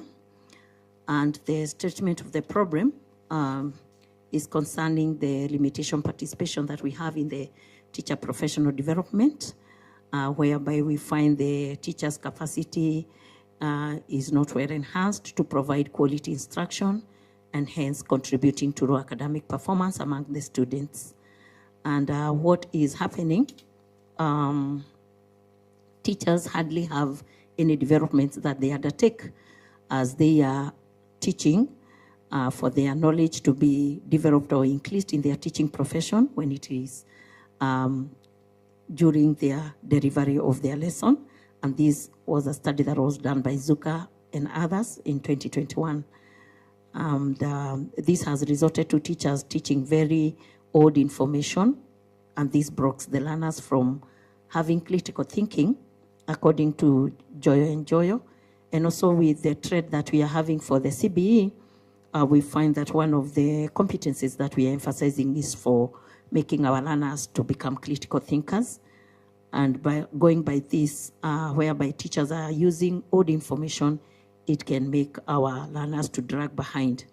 As a result, we find the learners have found it hard applying this old knowledge, especially with the shift that we are having in our dynamic world, in our school environment, and our learners are still learning the areas of use of technology at where they are being brought up in their homes. Yet when we come to the schools, teachers are not matching up. That which is missing is students do not understand concepts easily, and since they are at a loss where the knowledge would be applied, and the teachers are not mapping up with the styles of today. This has resulted to very low critical thinking, which is in turn translating to low academic performances. The purpose and the central message that I put across is to investigate the relationship between teaching professional development and academic performance of students in public senior schools in Imeti North sub-county. And the hypothesis was there was no significant relationship between teaching profession and academic performance in student public senior schools in Imeti North. And the main message was about teachers are expected to be qualified and experienced when they are disseminating knowledge in classroom, when they are guiding the learners when it comes to revision of work, and also examining them and monitoring the performances. And they should always be updated with the current happenings, not only professionally, but also in general local and international developments. The design and the source of evidence was I employed the descriptive research method to collect data from 22 public senior schools, and the participants who were targeted were the Ministry of Education officials, 3 of them, 72 principals, and as well as teachers. And a purposive sampling was used for 22 principals, and also the 54 teachers. They were sampled using simple random sampling method. The analysis used, the study used interview to collect data from the Ministry of Education officials and principals, while questionnaires were used on teachers. The descriptive statistics for quantitative data for getting the information were done through frequencies, percentages, and mean and standard deviation. And the themes were generated for analyzing the qualitative data that was gotten from the Ministry of Education officials and the principals. And regression analysis was conducted to obtain the model summary, the analysis of variance, and the regression coefficients, and the results were presented using tables. The descriptive statistics of academic performance, the much concern was on teacher motivation, where rewards recorded the highest mean, where teachers are rewarded. It showed that rewards strongly motivated teachers to improve their performance so that they could be in a position to extend in their teaching profession. Teacher accountability, the accountability had for raw academic performance had a high mean of 3.70, indicating substantial emphasis on teacher responsibility. Student performance, improvement in student performance due to teacher clarity and eloquence had the lowest mean with 1.51, suggesting that teacher motivation, even if teachers were feeling it was a good thing, it had not translated much into notable improvement into the learner's outcome. When it comes to job satisfaction, the professional development recorded the highest mean with 3.63 for improving teachers' job satisfaction. To the DV, that is academic performance, improvement in students' academic performance after professional development had a mean of 3.47, indicating moderate positive effect. Financial support, the provision of financial support had the lowest mean, whereby the mean was showing 1.44, showing that teachers largely lacked institutional or ministry financial support for them to go for professional development. The inferential analysis results, whereby we had the model summary of the relationship between teaching professional development and academic performance, there was a strong relationship, whereby there was a strong positive relationship with academic performance, where we had 0.732 as the adjusted R square. And no, the R was 0.732, significant effect showing that professional development explained 53.5% of variation in academic performance, and showing a positive inference of a 1 unit increase in professional development. It was increasing academic performance by 0.622 units, whereby we hence nullified the hypothesis or rejected the hypothesis. The interpretation showed that the findings suggest that optimal academic performance had not yet been achieved. This may partly be attributed to relatively limited history of systematic professional development among teachers, even though the ministry is trying very much to encourage schools to be taking their teachers for workshops and seminars. But before such initiatives have been received, greater emphasis from the government has come, although now this depends on the resources that the schools have. And the question is, so what? The teachers may still face challenges in effectively communicating instructional content with sufficient clarity and precision, especially when they are not developing themselves with the current dynamics in education, which could limit the students' comprehension and ultimately affecting their academic achievement. What was new in this finding? The findings suggest that optimal academic performance had not yet been achieved in public senior schools in Imeti North, and this may partly be attributed to relatively limited history of systematic professional development among the teachers before such initiatives have been emphasized from the government. Who can use this? The principals, the teachers, the TSC, and the Ministry of Education. Actually, I was encouraging my guest who was here, if she was here, to understand what is happening in the sub-county where they are, because this happened from part of their area. And what should they do? The school management, TSC, and ministry should encourage teachers to enroll in various teaching professional development programs, whereby, of course, the whole issue is you don't have to wait for the government to come and pay for you. You can develop yourself in programs that can help you to become a better teacher, enlighten them on the importance and how it is related to leadership. Leadership is not only in the principal's office and deputy, it is also in the classroom when a teacher or the current, we are calling them facilitators, when they are facilitating in their classroom. School administrators, they should establish regular monitoring and evaluation of teaching practices and learner performance so that they can be in a position to identify areas that require improvement and provide timely support to teachers. The findings suggest that optimal academic performance had not yet been achieved in public senior schools in Imenti North, and therefore a point to remember is we require peer mentoring, lesson observation, coaching, and professional learning. Communities should be key milestone to help teachers improve their communication and instructional practices, especially in classroom, whereby the facilitator nowadays, whom we used to call teachers, her work or his work will always be there, even to observe what is happening even in classroom, because the 40 minutes that the teachers used to teach, nowadays you are facilitating for about 15 minutes and the rest of the 25 minutes is with the learner.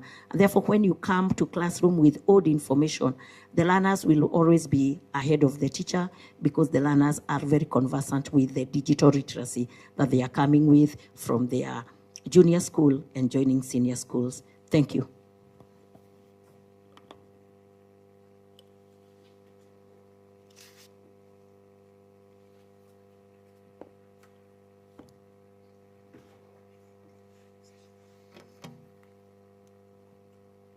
All right. Hello.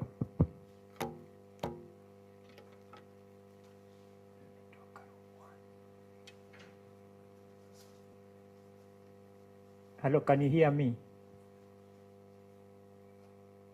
Yes. All right. Thank you, Dr. Sarah, for your presentation. Now, I think since Dr. Sarah is on the floor, it will be prudent that we ask her quick questions or anything that needs clarification before we go back to the online audience. Any questions in the plenary?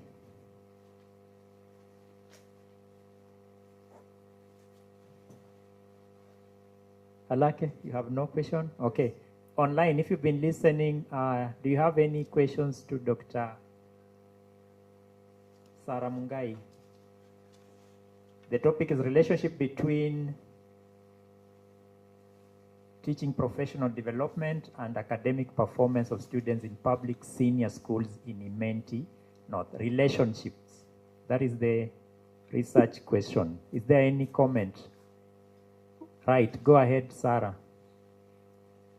Thank you, Prof. Mine is not a question, but just to complement what Dr. Sarah has said.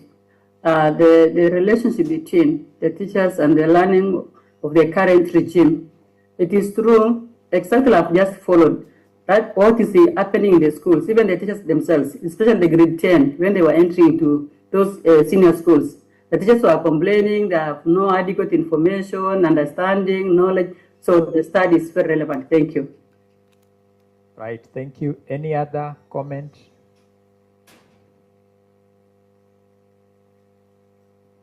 So probably just for clarification, currently we know we are transitioning from the 844 to the competency-based education. And now Dr. Sarah being at the heart of all this, could you just take us back in time and tell us, was the 844 system really broken? Thank you, Prof. And I would say that not necessarily. Bearing in mind I am a beneficiary of 844, it was not fully broken, but how we started it so well with a lot of what you are finding with CBE today. But in the process, because of a lot of overloading in the curriculum, actually, may I say and confess that teachers, we are the ones who have collapsed 844 in a way or another, because we made it become exam-oriented.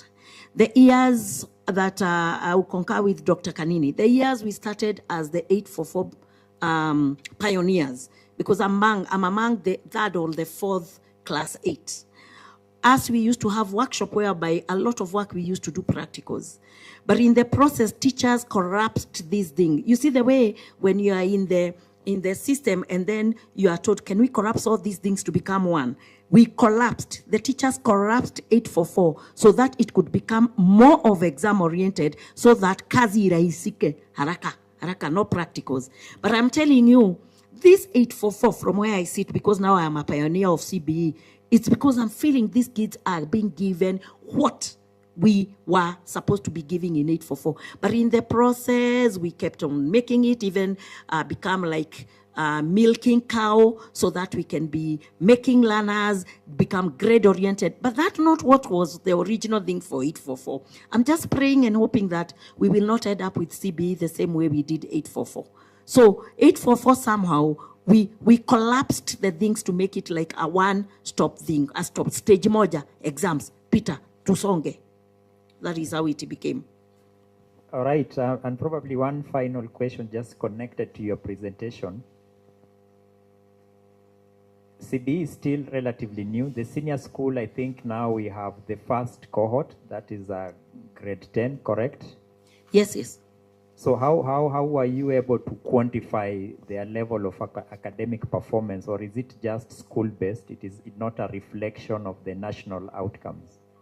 It's just school-based. It may not be. Actually, we are really trying, even when we are saying we want to get into schools and collect data, because I want you to imagine that I am having a mindset of a teacher who is in Form 3 and Form 4 this morning teaching, and I also want the same mindset of this teacher who is going to grade 10 in the afternoon to teach. Remember, teachers didn't change. So that is why it is even becoming so hard. I'm actually even feeling for our students who are collecting data. We are somehow advising them, if possible, and you want to collect data with grade 10 students if you are collecting data today with students. But now for me with teachers, I am collecting data from a mindset of a teacher who is teaching in the morning in Form 3 and Form 4. And in the afternoon, you want this teacher now to behave in grade 10. That is why it is so much in the school-based way.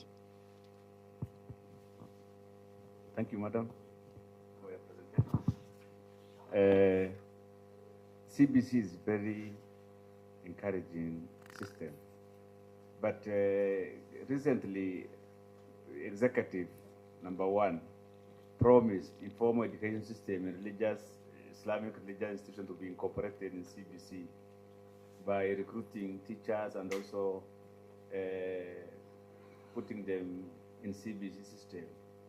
Do you think it is working to put informal religious education system into CBC system? Because I see developing of curriculum and also staffing, putting up infrastructure, it will be very expensive. Even to sustain the existing infrastructure for the education system in Kenya is very expensive. So, as education expert, will you advise, or the executive, can you give us direction on that? Because it is a large promise from the executive. Over to you. Yes, I know it is a large promise, but there is something that we are starting with, change of attitude. And actually, I'm liking the way, okay, we are not clapping on CBE as, oh, hooray, we've landed to the best. No. We are saying, first we change the attitude. We see the positivity with this. Whether the resources are there, I know resources, they are normally looked for and we will still get them. We are talking of first making use of the local resources. And every time when we are teaching, and even when we are training, because we are lifetime students, even as we are training for your information, how we will receive the 2029 cohort. But there is something that I want all of us first to have, a perspective of learning to learn. It's one of the competencies. Okay, to begin with, we have been calling ourselves lecturers. And I know we want to change that name because we will no longer be lecturing. But let me go back to what you're saying. It's an expensive curriculum. And I tell you, even when it came, it was a very expensive curriculum. But I know, having good governance, this country has enough resources. My prayer is only one, that we will have leaders starting from top the executive to the very last person who is the parent who is meeting this kid at home, that we will be corruption free. Let me give you an instance of where corruption starts. In school, I tell the principal that I want to ask learners to bring an item of 200 shillings. And because in classroom, I'm the one who will be given these 200 shillings, the principal gives me go ahead and ask for the 200 shillings casually. But when I go to classroom, I tell the students, bring me 300 shillings. First, that teacher has started corruption. Then the kid is more brilliant than you. Goes home, because there was no form orator, mwalimu alisema tuende na 400. Mtoto akaingiza corruption hapo. I want you to see where resources are getting lost. Mtoto akaenda nyumbani, akaambia mzazi, mama. Yes. Then this kid goes home, tells the mother, we've been asked to go with 400 shillings. Then the mother says, okay, fine, I'll tell your father when he comes in the evening. I'm just giving you a scenario of where corruption can grow very quickly. Then the mother in the evening tells the father, the kid has been told to go with 500 shillings. Fathers are somehow ignorant. gives the mother the 500 shillings. The mother immediately knows that in her handbag she has 400 shillings, gives the 400, left with 500, has made profit as per se, corrupt profit of 100 shillings. The kid goes with 400 shillings, gives the teacher, give me change. My mom told me you give me the change of 100. The kid pockets the 100 shillings. Then the teacher gets the 100. Finally, the school receives 200 shillings. Where has corruption started? From the bedroom. Thank you. Now, resources are there. And I know if all of us, we embrace CBE with a clean mind, that whatever I require for this curriculum so that it can become beneficial to our generations to come, we first change that attitude of, I can make money with this curriculum. That is where we will make this curriculum work. Yeah. Right, thanks. There we go. Change of attitude. Could you please use that mic and stay on stage? So we are switching gears. We move now from Dr. Mungai to... he's responding to questions now. Yeah, you can use the podium. I had requested questions to be posted so that now we are in that segment. And I want to start with the first presenter, who was Halake Osman Dadacha. His work was faith-based peace building and intercommunal conflict transformation in Isiolo County, Kenya, evidence from a mixed method study. And I don't see any questions online, not unless you want to raise up your hand. So as you compose and bring yourselves around that, I'm asking Halake just a quick question. We are around the Meru-Isiolo border. There's been a lot of conflict resolution or peace building initiatives. What is the problem with Isiolo? How porous is that border? And has it anything to do with our neighboring countries, or it is that is it a can I say transnational border, or are you referring to inter-county borders? One of the major challenges we have is perception of the herders and also the community. One reason is that conflict or insecurity has been changed from the normal, from the cultural whatever, to be an enterprise. That is what motivates major issues. A lot of people are interconnected between Meru, Isiolo, and major investor in Nairobi or in Nyanyuki or in neighboring county. The butcher in Kobo, the butcher in Embu, the butcher in Karatina, the butcher in Nakuru, at an affordable price. The connection exists between, across the line. So the enterprise thinking has triggered the conflict across the county, across the neighboring county. That is why the profit-oriented investment, that is the cattle rustling, for example, is not only the case of the Kemo, the cattle, and also shots. That is the reason as to why, because things have been changed from the normal to a hybrid investment, that is enterprise thinking. That is what motivates. I think I have answered your question. No, yeah, that's okay, but I have a more general ask. What I'm wondering is, I have had a lot of peace building studies and initiatives around conflict within that region. So I'm asking, has it everything to do with the geopolitics of the area, or they're just the communities having their own internal fights? Yes. In some instances, Isiolo is one of the strategic locations with cosmopolitan community. Others have been, the culture influenced the process. Every December, people graduate from HC2. This motivates this activity, number one.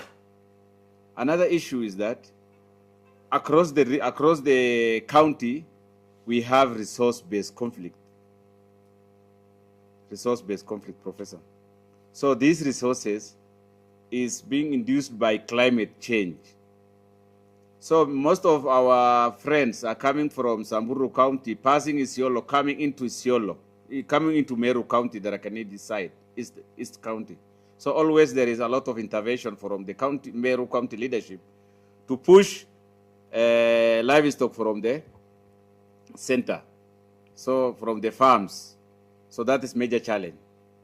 I think I have managed to answer your question, Professor. Yeah. So, and one final, online, do you have any comment? All right, one final question on the methodology that you applied. You called it a mixed method study. Yes.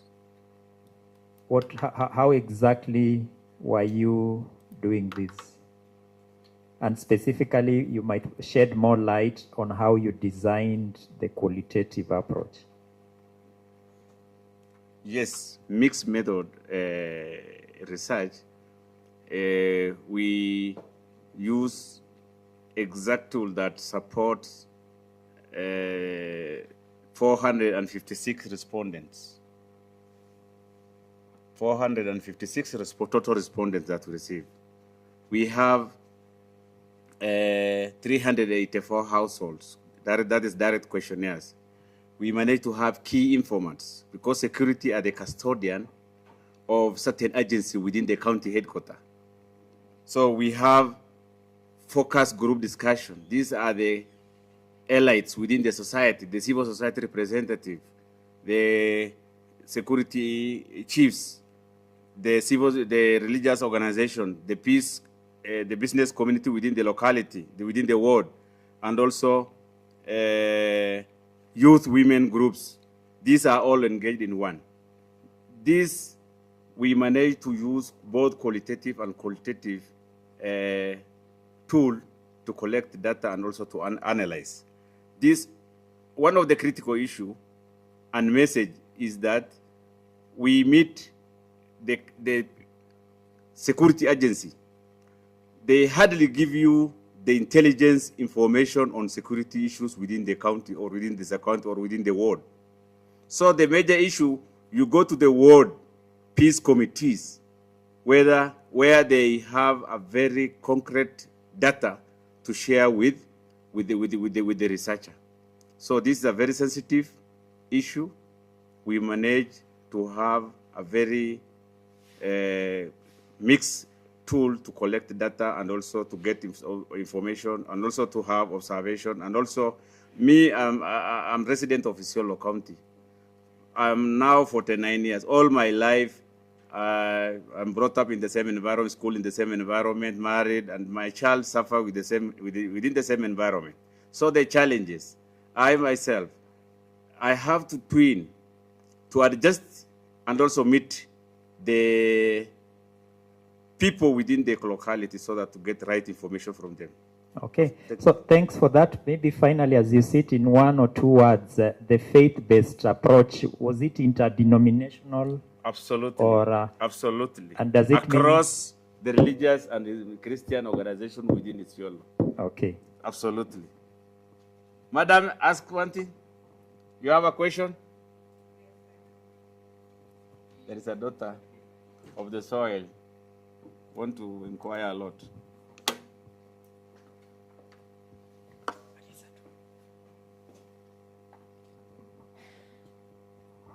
Yeah, thank you, Alake, for that presentation.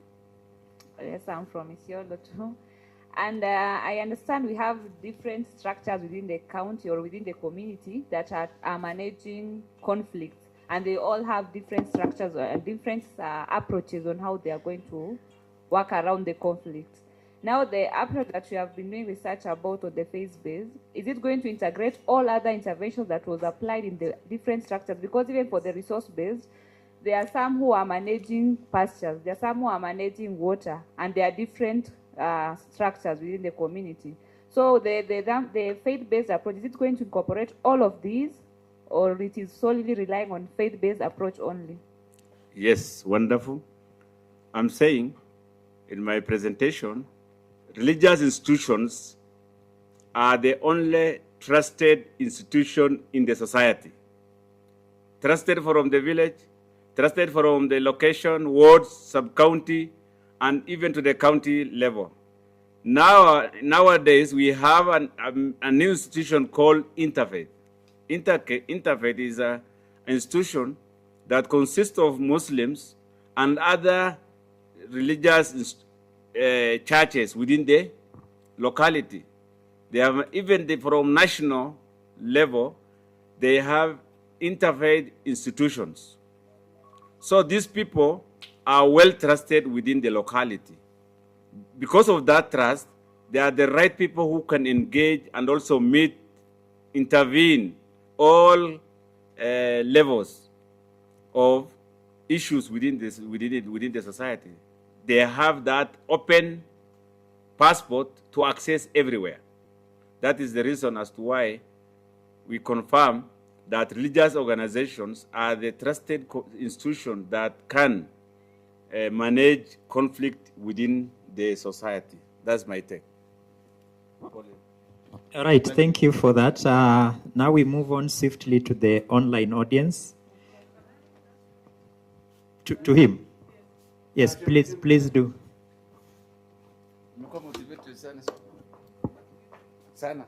Yeah, I'm motivated because I'm your neighbor in Isiolo, so some interest. Just, I heard you mention about early warning signs. I don't know how that problem, how that is normally, has been addressed as a way of trying to resolve maybe some of the conflicts. Thank you.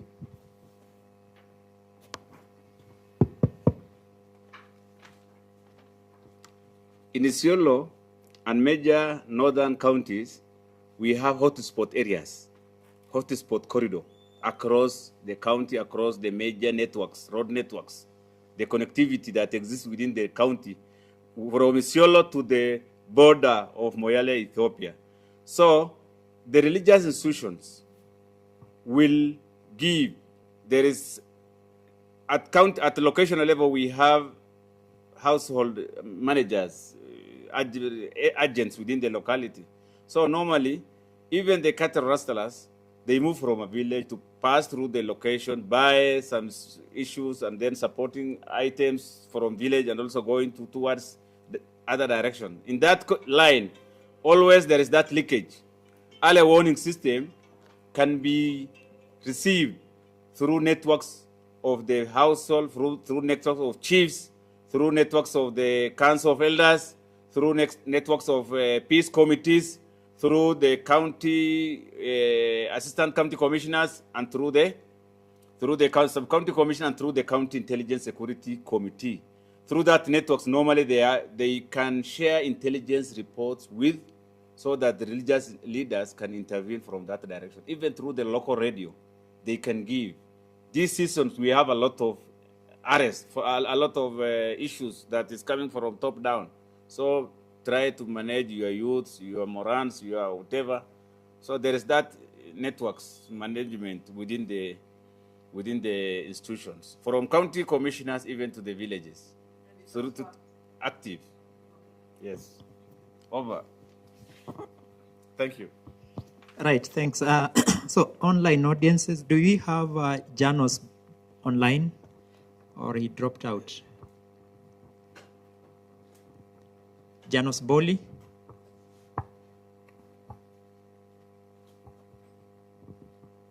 Janos, there was a question for you. So it looks like Janos wasn't there. There was a question on why he chose Safaricom, given that it is a Kenyan entity, and we don't know if he did the study and then moved to India, or they were doing a desktop analysis. So let's see. Sharvari, are you there?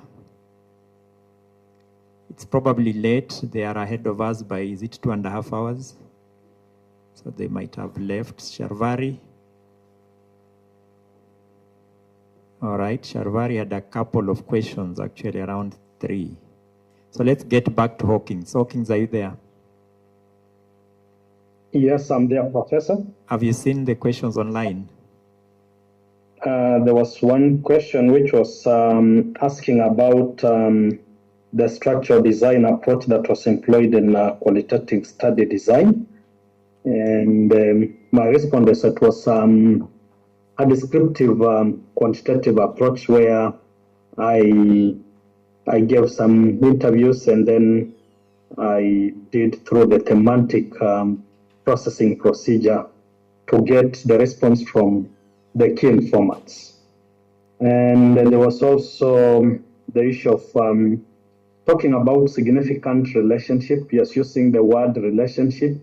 I was using the word relationship association, but in the relationship, it's not to mean the cause, but it is the association that is there because I couldn't get the cause, whether social support causes relapse, but it has some associations with that. And maybe that did not come out clearly because this is just one objective among the 5 other objectives that I did. The study was not a controlled, which has a cause and effect, but it was a cross-sectional one, where I got the quantitative and the qualitative data at the same time and analyzed. But the limitation is maybe over some time, the key thing, the variables that was testing may give a different result, because if you do it just at once and you get the analysis at once, the next time you do it, maybe it may have some changes on that.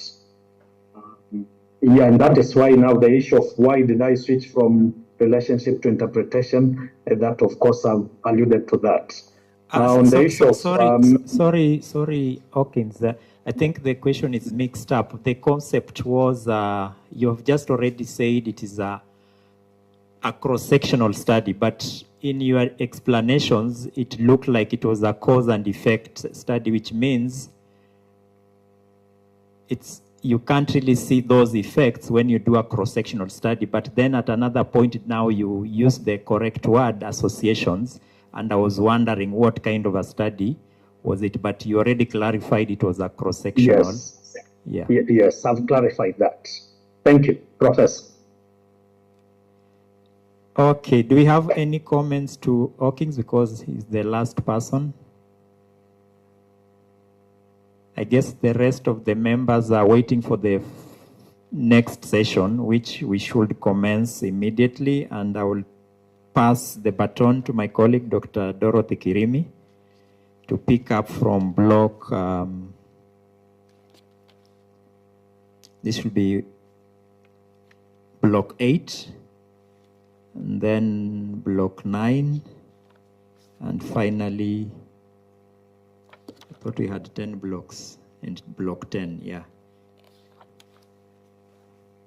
So stay in the room, and we proceed.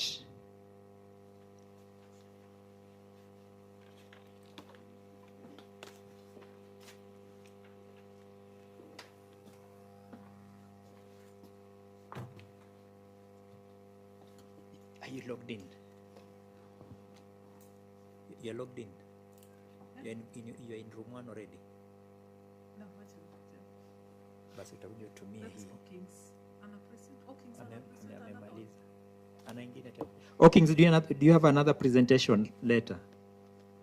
Yes, I have it. In fact, it's the one that follows. You are the one to start? Yes. So then get load and then get started. Okay.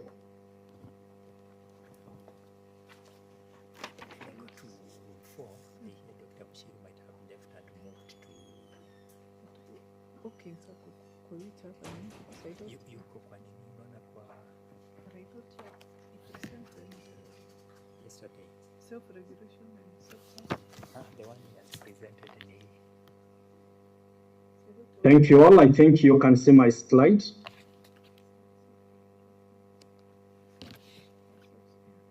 Professor, can I proceed? Proceed. Okay. Good afternoon once again. My name is Hawkins Mugaya from Kenya Methodist University, and I'm presenting my finding from self-regulation and substance use relapse among recovering addicts in Nairobi, Kenya. and I'm doing this research under supervision of Reverend Professor Peter Mwiti and Dr. Jane Marete. So relapse persists because recovery requires continuous behavioral regulation, and the substance use recovery does not end when an individual stops using substance use. Recovery always requires behavioral regulation. Individuals in recovery have to manage cravings, stress, emotions, and impulse and environment triggers and substance-related habits. Therefore, relapse should not simply be understood as a failure to stop using substance. Rather, it is understood as a dynamic psychosocial process occurring within a person's emotional behavior and also in social environment. So recovery always requires individual to regulate the behavior and his or her emotions over some time. However, sometimes there are high risk environmentals and internal distress that can make this person extremely difficult.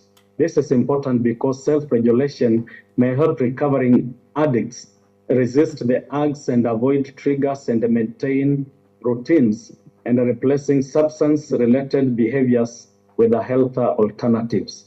However, despite the importance of self-regulation and recovery, there is limited local empirical evidence explaining how self-regulation relates statistically to the substance use relapse among recovering addicts in Nairobi County.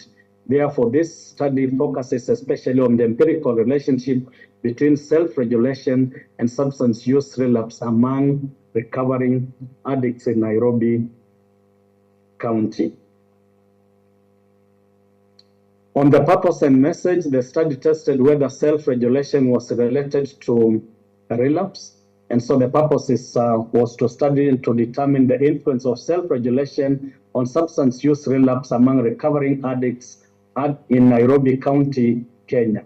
The specific question was, what is the relationship between self-regulation and substance use relapse among recovering addicts in Nairobi, Kenya? And the main message from the finding is that the study found that self-regulation was strongly associated with the relapse. However, because of a cross-sectional study, the findings do not allow us to conclude the self-regulation cause a relapse. This positive direction is of relationship. Therefore, it needs to be interpreted within dynamic context. On the methods, I used a convergent mixed method design combined with the statistical evidence within the recovery narratives. So to investigate this relationship, the study used convergent mixed methods, and the qualitative component used descriptive cross-sectional design, while the qualitative component provided a recovering narratives that helped explain the qualitative findings. The study was guided by two theoretical perspectives, that is transnational model of stress and the coping and the attachment theory. 161 recovering addicts for quantitative analysis and 10 key informants for quantitative interviews. Rehabilitation and addiction care settings in Nairobi were the ones used, and of analysis, part of it I used descriptive statistics, Pearson correlation, simple linear regression, and Byrne and Clark 6-phase thematic analysis. And the self-regulation reliability was 0.880. On the evidence, the participants reported relatively high self-regulation. The component means for self-regulation was 3.89 with a standard deviation of 0.538 based on 161 participants. The most highly rated aspect of self-regulation was the ability to find healthier ways of managing negative emotions with a mean of 4.24, and this was followed by ability to avoid triggers with a mean of 3.96. Participants also reported relatively strong ability of resist urges with a mean of 3.94. However, the lowest rated area was replacing old habits with a mean of 3.66. This finding suggests that a recovering addict may be relatively capable of controlling emotions and avoiding triggers, but changing established behavior patterns may be more difficult. Overall, therefore, self-regulation in this study was expressed through emotional control, triggers management routines, and development of healthier alternatives. On the quantitative evidence, recovery was strengthened by routine and meaningful activity and trigger avoidance. So the quantitative finding help us to understand that what self-regulation looked like in lived experience of recovery was important. The participants described self-regulation as behavioral structuring rather than a willpower. Four major themes that emerged. First, the participants emphasized the importance of structural daily routine. Secondly, they identified meaningful activity and reduced idleness as important for maintaining recovery.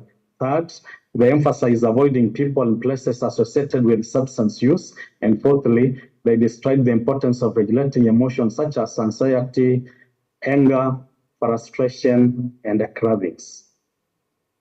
So the important thing that summarizes all this is that clients who deliberately avoid places and the friends and situations associated with the drug use usually have a better chance of remaining sober. On quantitative finding, we realized self-regulation showed a strong positive association with the relapse.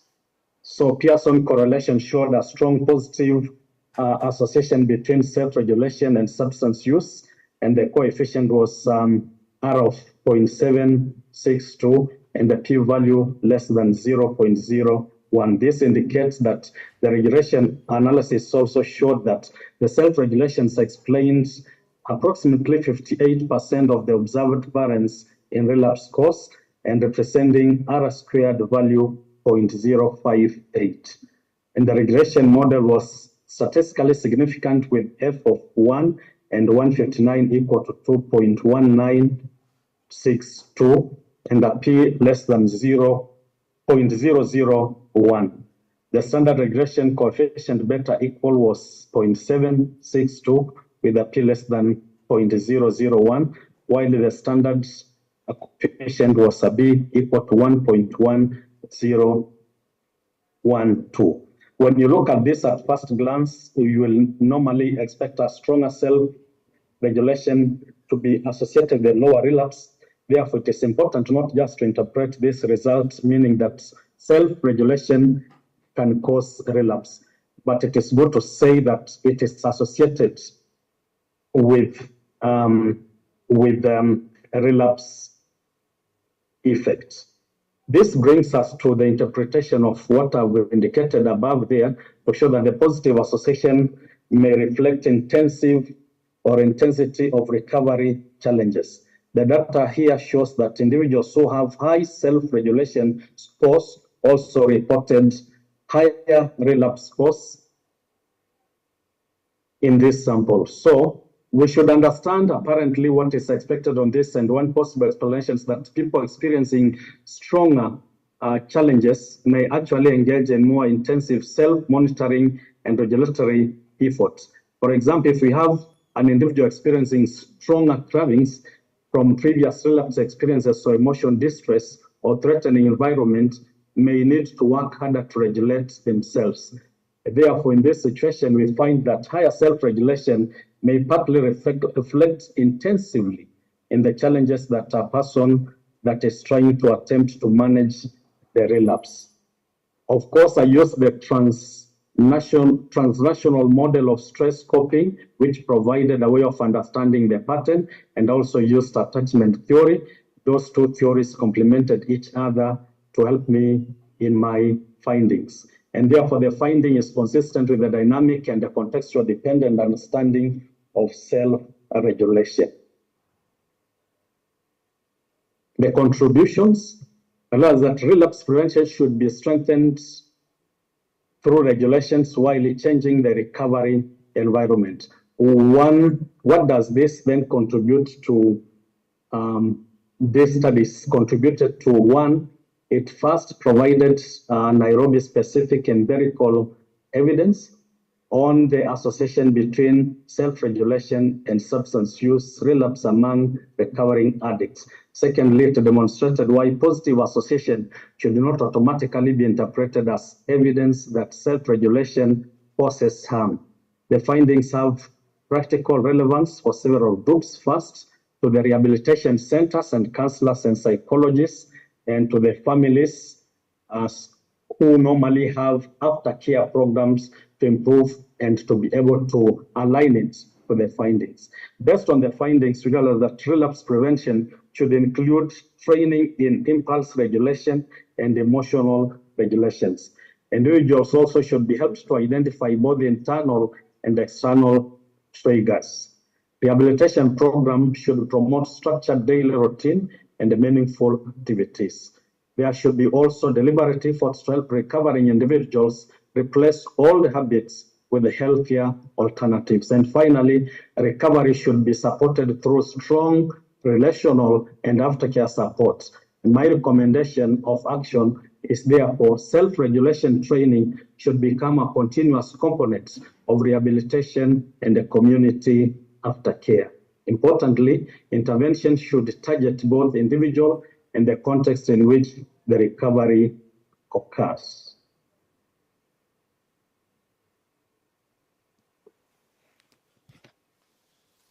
So the findings are substantial, but partial claims are not justified. So the limitations was the cross-sectional design limits temporal and casual interference, and self-report data may involve recall or social desirability bias. Participants were drawn from rehabilitation addiction care settings in Nairobi, and the positive association needs longitudinal investigation.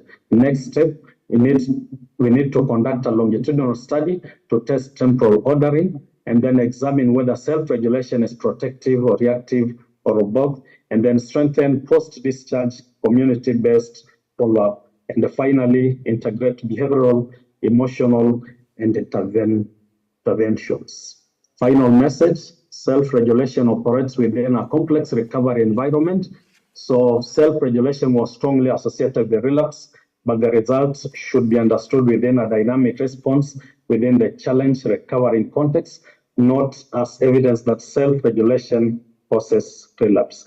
Points to remember, I have 3 of them. One is self-regulation was relatively high with a mean of 3.89, and the association with the relapse was strong and positive with R7.762 and the P less than 0.01.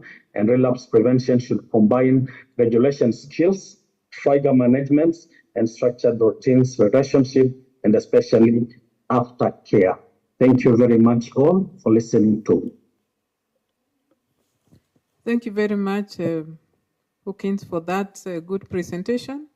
So we will request that we put up our comments on the chat and we move on to the next presenter so that we can take up the Q&A after we've done other presentations. So next we have Nicholas Saeko. Nicholas, are you present? On the influence of work permit restriction on human capital development among refugees and asylum seekers in Kenya.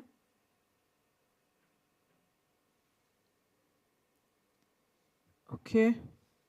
Then do we have Dr. Aititi?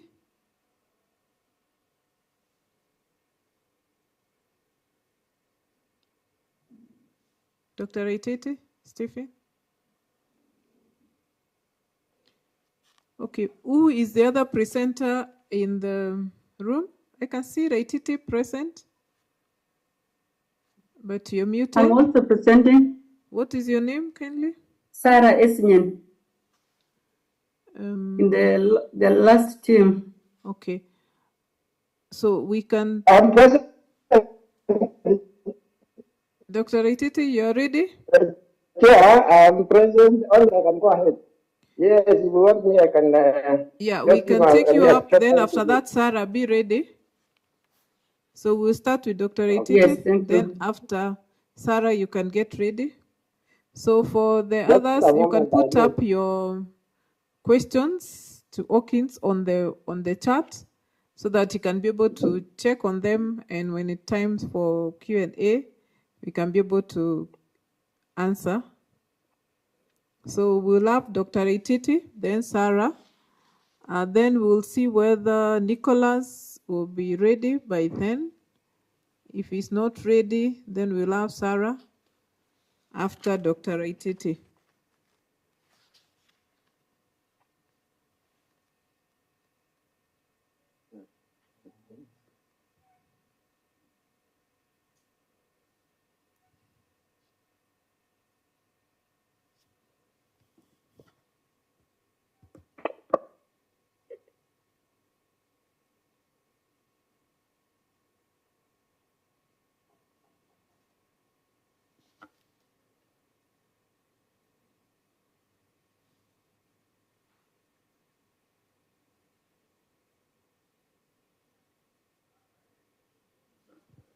The other presenter, if you're in, is David on care, giver nutrition knowledge, infant and young children feeding practices, and nutritional status of children aged 0 to 59 months in Marsabit. So, David Bouquet, are you present? David? Yes, I'm present. So please be ready. You'll be the third one. So we'll have Dr. Ititi, after that Sarah, then David, in that order. Right. So, thank you. Dr. Ititi, we are waiting for you. Or can we give Sarah, if she's ready, then you can come next. Dr. Ititi? Just a moment, I'm just loading. Okay. Thank you.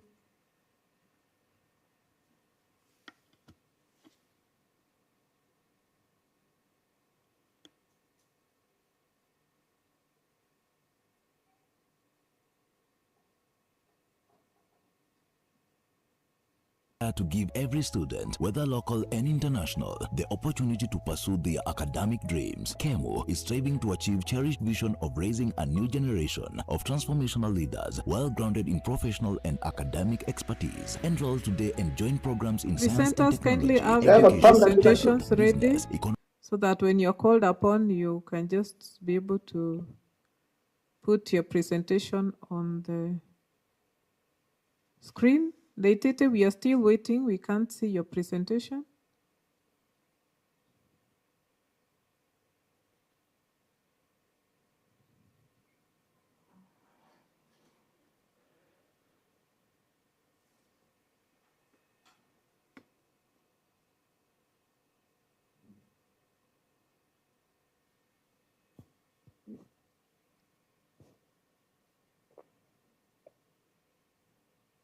Any of the three presenters who put their presentation first, we can take it up because the three of you are ready.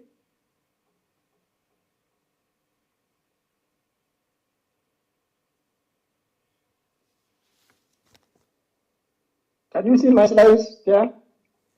Yeah, they're loading. So maybe in another 1 minute, I can see it's loading. No, it's for Sarah that is loading actually. So we'll go with Sarah first. Then Dr. Ititi, you'll come after Sarah. So Sarah, over to you. You can take us through your presentation. From protocols to practice, mechanisms of emergency preparedness, failure in ASAL, Kenya, isn't it? Is that easy? Yes. Yeah. So over to you. Yes, written. Yeah. Yeah, thank you, Dr. Thank you, colleagues. I'll give you 10 minutes. You're most welcome. Thank you. My name is Sarah Kiresnyan from Kenya Methodist University, PhD student. My research is on written protocols to practice. So we are saying written protocols are not enough. So we need some practice. The points here are, beyond written protocols, operation emergency preparedness in arid and semi-arid Kenya, that is Turkana County and West Pokot. What's happening is that public health facilities in Turkana and West Pokot have written emergency preparedness plans. That is confirmed. Whether they can mobilize staff, commodities, transport, communication, and financing during a real emergency is another issue that we wanted to confirm. So the matter is, the arid and semi-arid counties, they experience long distance, seasonal roads failure, and cross-border insecurity. That is, we are bordering a number of countries like us, Turkana, Uganda, Southern Sudan, Ethiopia, and even other countries like Samburu and West Pokot. The issue is facility level evidence on whether preparedness systems actually function is an issue to be confirmed, not only whether policies and committees exist on paper. We want to find out what happens. And so the question is, or under my objective was that they wanted to examine the operational constraints underlying emergency preparedness in public health facilities in Turkana and West Pokot counties in Kenya. And the question is that which system constraints are constantly associated with operational emergency preparedness, and what implementation actions follow from the evidence? The message is preparedness gaps are not about missing plans. They are about the financing, logistics, communication, and workforce capacity needed to activate those plans, especially at level 4 hospitals, as per the findings. The method that I used was a convergent mixed methods, whereby quantitative and qualitative data was collected.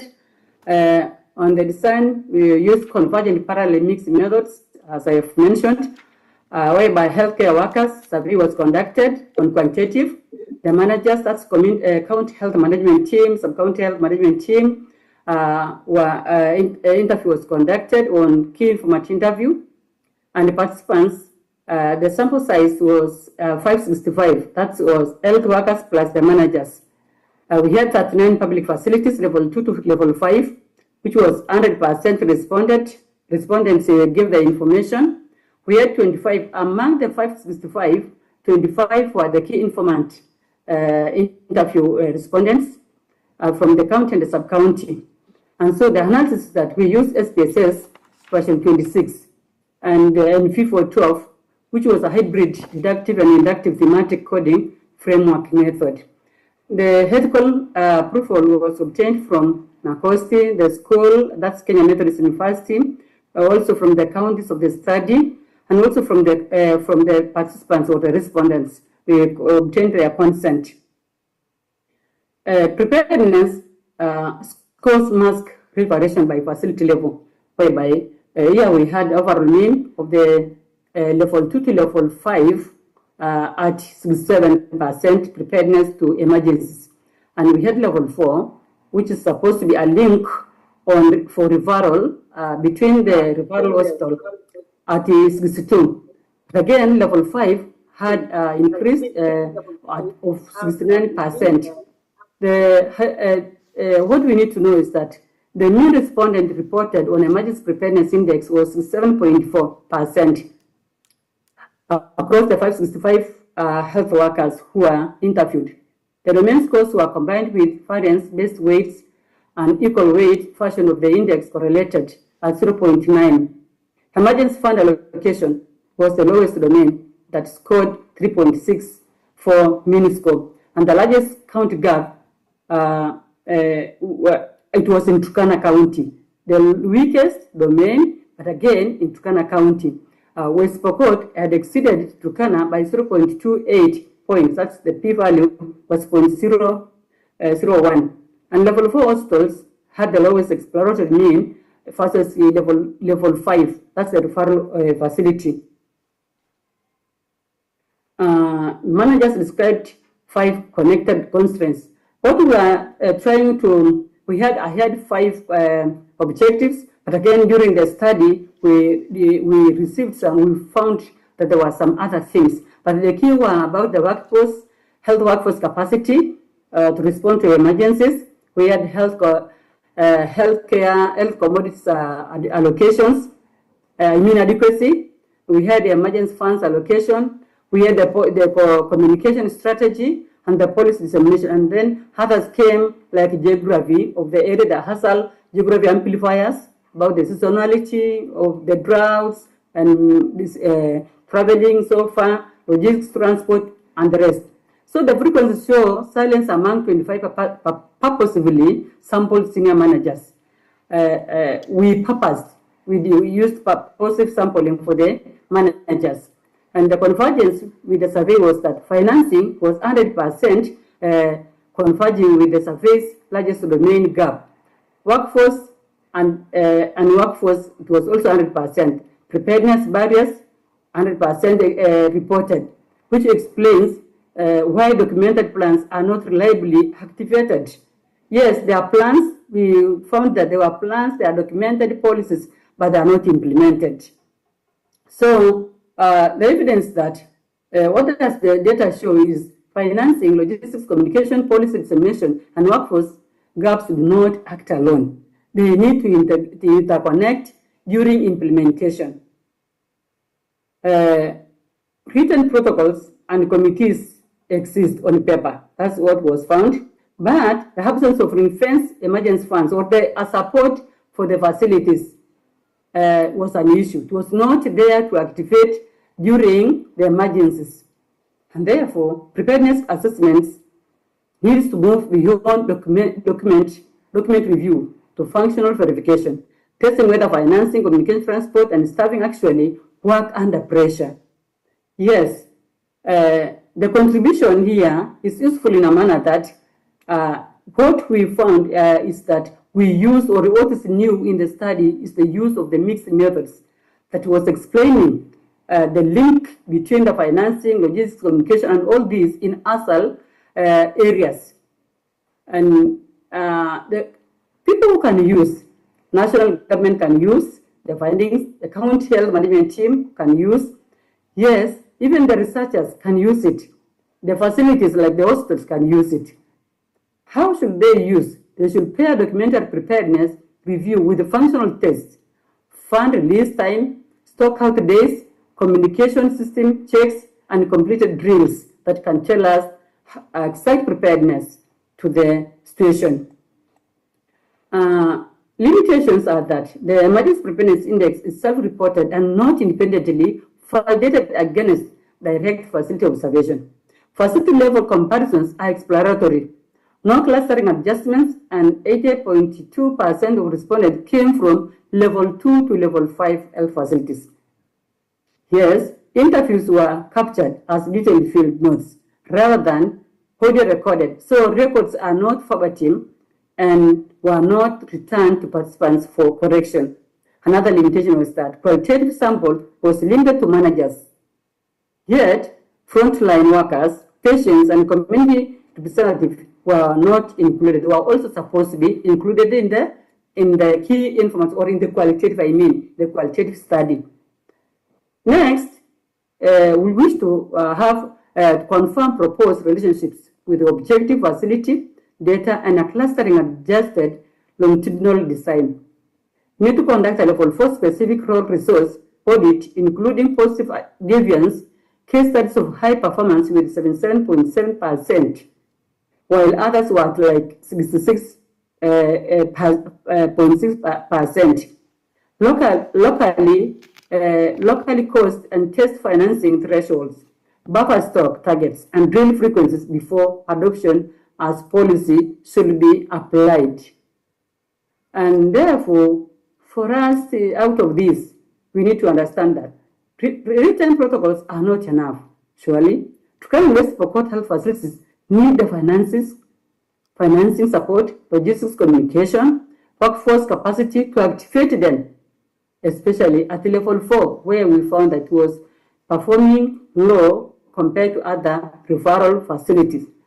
And therefore, 3 issues to remember are that financing is the biggest lever, knowing is the biggest problem, it's the biggest issue, bottleneck in emergency preparedness. No ring-fence emergency reserves currently exist in either county of the study. Level 4 hospitals carry referral responsibility without matching operational resources. They are not supported with resources to back the emergencies. And finally, hazard geography turns manageable systems gaps into weeks-long operational failure. Thank you.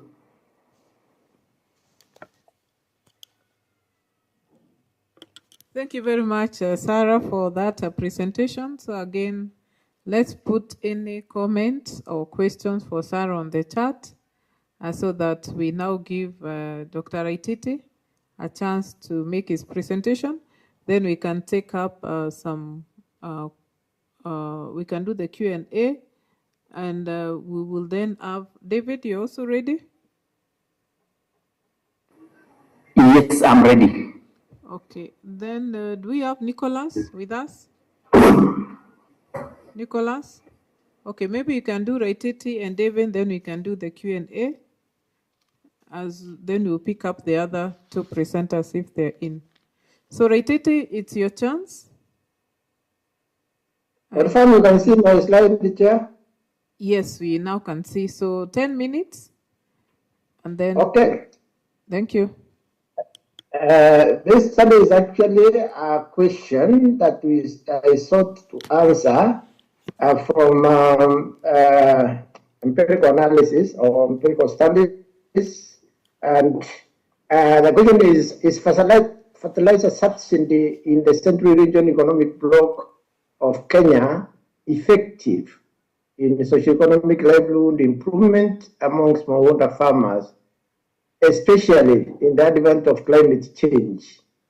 So I sought to answer this question, and the two key factors here is fertilizer subsidy, climate change.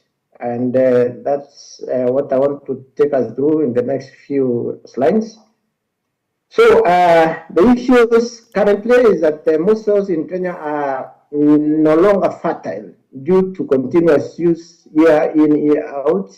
Many farmers have very small land holdings, so they can never no longer afford to let land remain fallow. So with the poor degraded soils, production and productivity of crops become low and continuously reduce. The majority of farmers in the country are smallholder farmers who operate less than 2 hectares. Actually, 2 hectares is even on the other higher side because that's like 5 acres. Many farmers have just like 1 or 2 acres in many parts of the country, especially in the standing area. And most smallholder farmers do not produce enough food for the family and for sale, and yet they depend on agriculture for their livelihoods.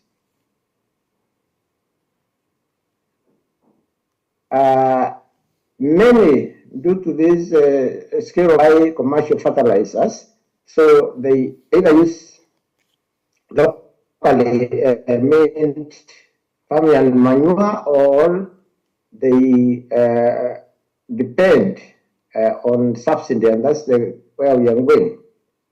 In the recent past, especially in the transition between the previous government and the current Kenya Kwanza government, fertilizer prices went very high after the subsidy was removed to a high of $7,000 or $54 per 50 kilogram bag. But the introduction of subsidy has now brought it to around 2,500, as we will see later. So this has led to low production. This is the issue, and productivity of over the many farmers. The many farmer means over 80% of our farmers who actually fill this country who work on very small farm holdings. And given that the soils are poor, we have to think seriously about to assist these farmers to grow food. The government's interest is to ensure food security and improve the livelihoods for the majority of Kenyans. While we say food security is also national security, because an hungry man is an angry person. If you are not fed, you are really in danger. The government, in realization of this paradox that the majority of farmers cannot grow enough food, introduced fertilizer subsidies to cushion the smallholder farmers. And fertilizer adoption and use was based on these subsidies so that the farmers could then produce enough and adopt increased use of fertilizers. So use of fertilizer is critical to improve production and productivity, and hence government involvement and investment in fertilizer subsidy program. The fertilizer subsidy program in Kenya is an old one. It dates back almost 20 years. So due to this, the cost of fertilizer has been going down from a high of 7,000 when subsidies were removed. It went to establish at 2,500 up to the day before yesterday, when again the president announced a further reduction to 2,000 shillings per 50 kilograms bag. So fertilizer subsidies have an impact on food security and livelihood improvement, and they need to be sustained. So what the central message and purpose of this study, the objective of the study was to establish through empirical studies the impact of fertilizer subsidy on smallholder farmer production, productivity, that is production per unit area, and the livelihood improvement over the last 20 years. And in that period, we also asked what was the impact or the moderating effect of climate change on that productivity. So the study sought to determine if the government fertilizer subsidy and had an impact on the smallholder farmers' livelihood in the period under cover. So the core question we're asking is, does government fertilizer subsidy really work for the smallholder farmers? And in trying to find this, we established that the question was answered in the affirmative, and that if fertilizer subsidy is managed well, it can.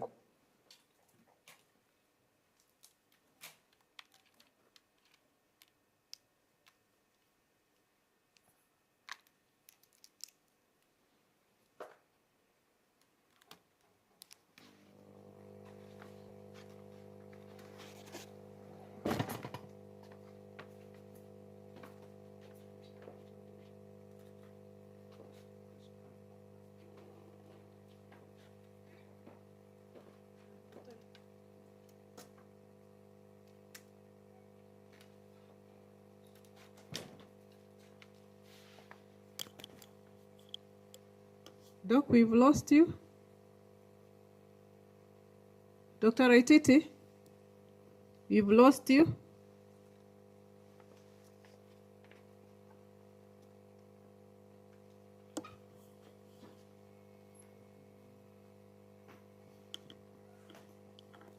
Dr. Aititi, can you hear us?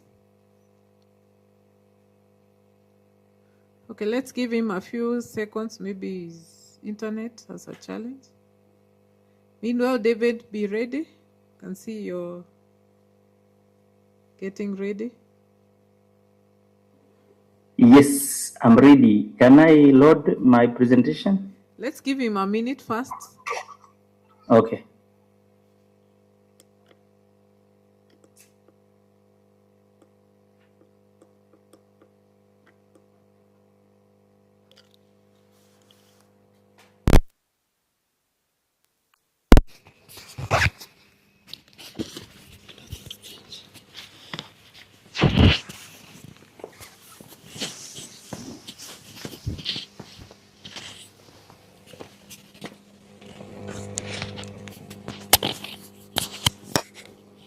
It was network.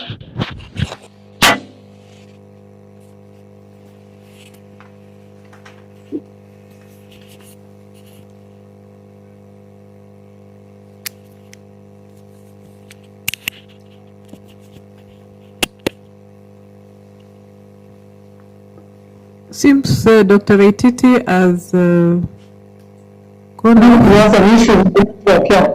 maybe we can allow David, we can give David a chance, then we will allow Aititi to complete after he's back.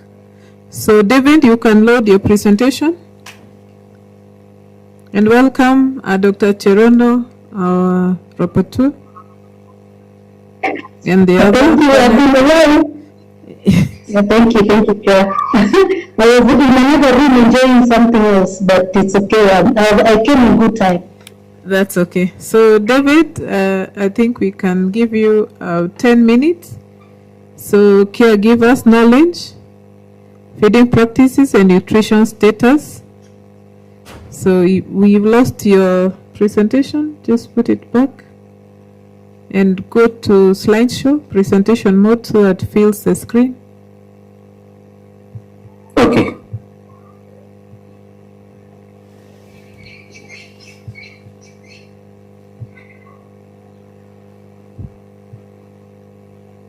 Can you see my screen? Yeah, put it on presentation mode, slideshow. Is it on slideshow now? Yes, now you can start, so you're most welcome. Okay, thank you so much. Good afternoon, everyone. My name is David. I'm a master's level student at Kenya Methodist University. I'm presenting a topic on caregivers' knowledge, feeding practices, and nutrition status of children 0 to 59 months old in Marsabit County, Kenya. And I'm presenting alongside my supervisors, John Mapesa and Hussein Warigo Tabicha.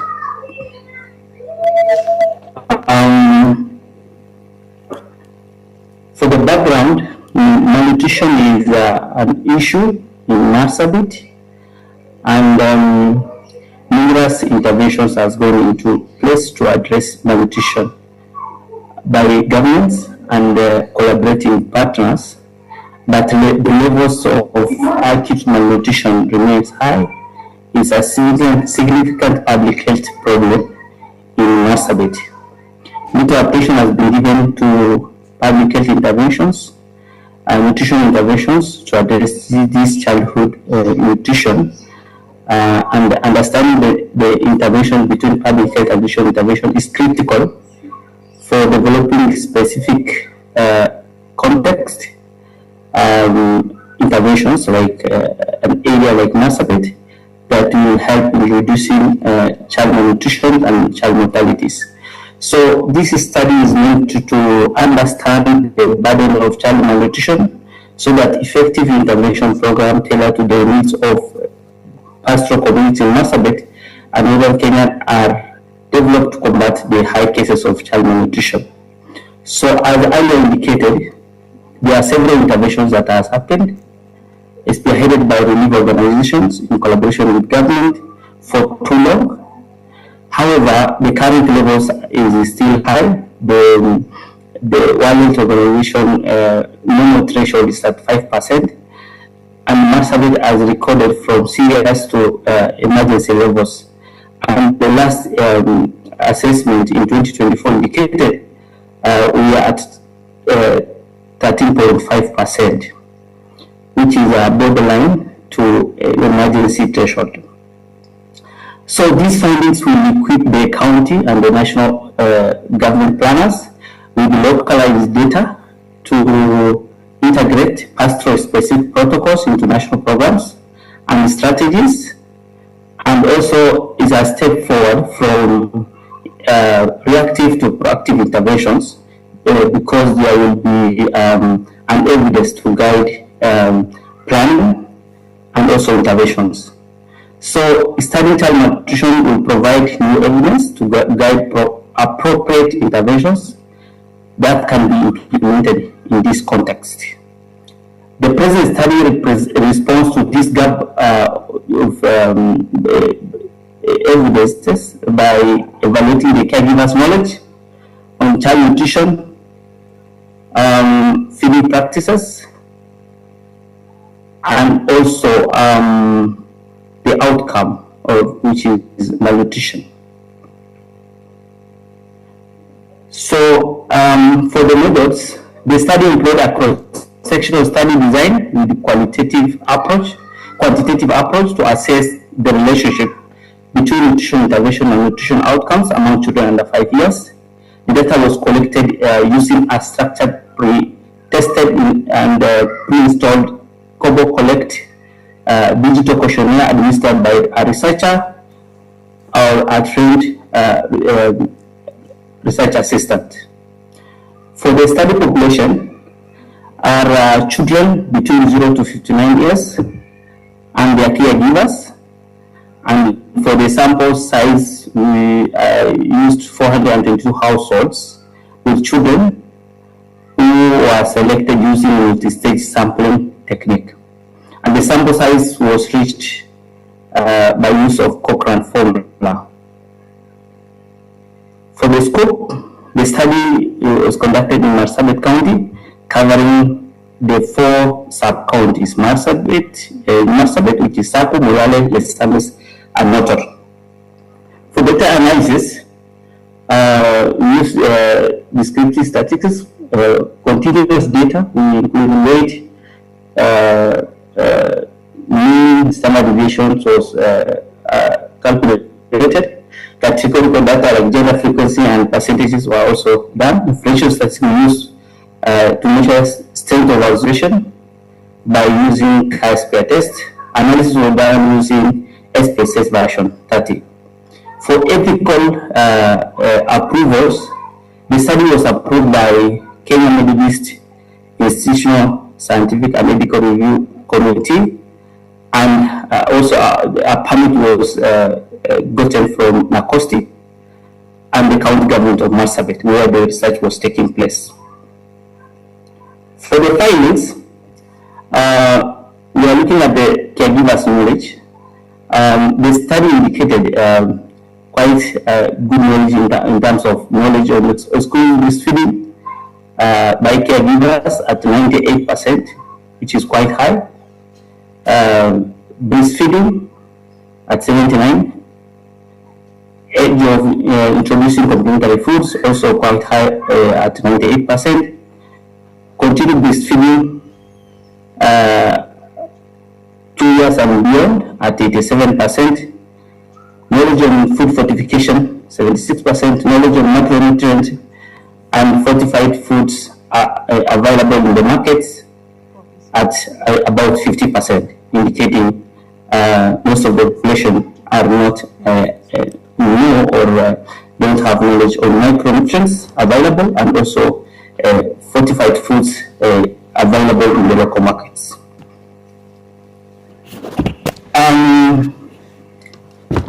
A comparative analysis also reveals similar findings with this study. High maternal knowledge of infant feeding basics along dietary outcomes driven by environmental and market restrictions. This was from Chepkain et al. Of 2025. Our findings confirm a knowledge to practice paradox in Marsabit County. High caregivers awareness of feeding frequencies. However, literacy fails to translate into optimal child nutrition as witnessed by knowledge on micronutrients and also consumption of fortified foods. Caregivers, as presented, indicated very good knowledge on child feeding practices. However, implementation of optimal nutrition is critical, as evidenced by deficit in specific micronutrients, literacy, and local access to failure for fortified foods. In terms of consumption, for consumption, in terms of the quality of diet for children 6 to 23 months, minimum acceptable diets was at 37%, indicative of 62.6% of the children are not getting acceptable diets. And the minimum dietary diversity also indicated about 62% of the children are not able to access the minimum dietary diversity for children. In terms of minimum meal frequency, it indicated 69.6% of the children are able to meet the minimum meal frequency for children in Marsabit. Association of feeding practices and child nutrition status. From the study, for the association, it indicated underweight and stunting is associated with the feeding practices from this study. For the interpretation of these results, I optimal feeding practices among children under 5, with minimum acceptable diets at 37.4%, and the minimum dietary diversity 62.5%, and 30.4% not meeting minimum meal frequency. Bivariate analysis demonstrated statistically significant association between minimum meal frequency and both underweight and stunting, as earlier indicated. Interestingly, minimum dietary diversity and the minimum acceptable diet showed no significant relationship with nutritional outcomes. The result revealed minimum meal frequency is significantly associated with underweight, yet no significant link with wasting. This is because severe wasting is strongly linked to disease and starvation. Our finding also on MMF, minimum meal frequency is significantly tied to underweight and stunting, which makes sense for pastoral communities where the caregivers have a lot of workload. They are in the field taking care of the livestock, and also children are also engaged during the days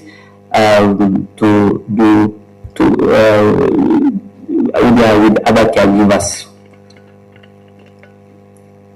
For nutritional status of children 0 to 59 months in Marsabit County, the wasting levels was at 8.5%, stunting at 19%, underweight at 18.4%.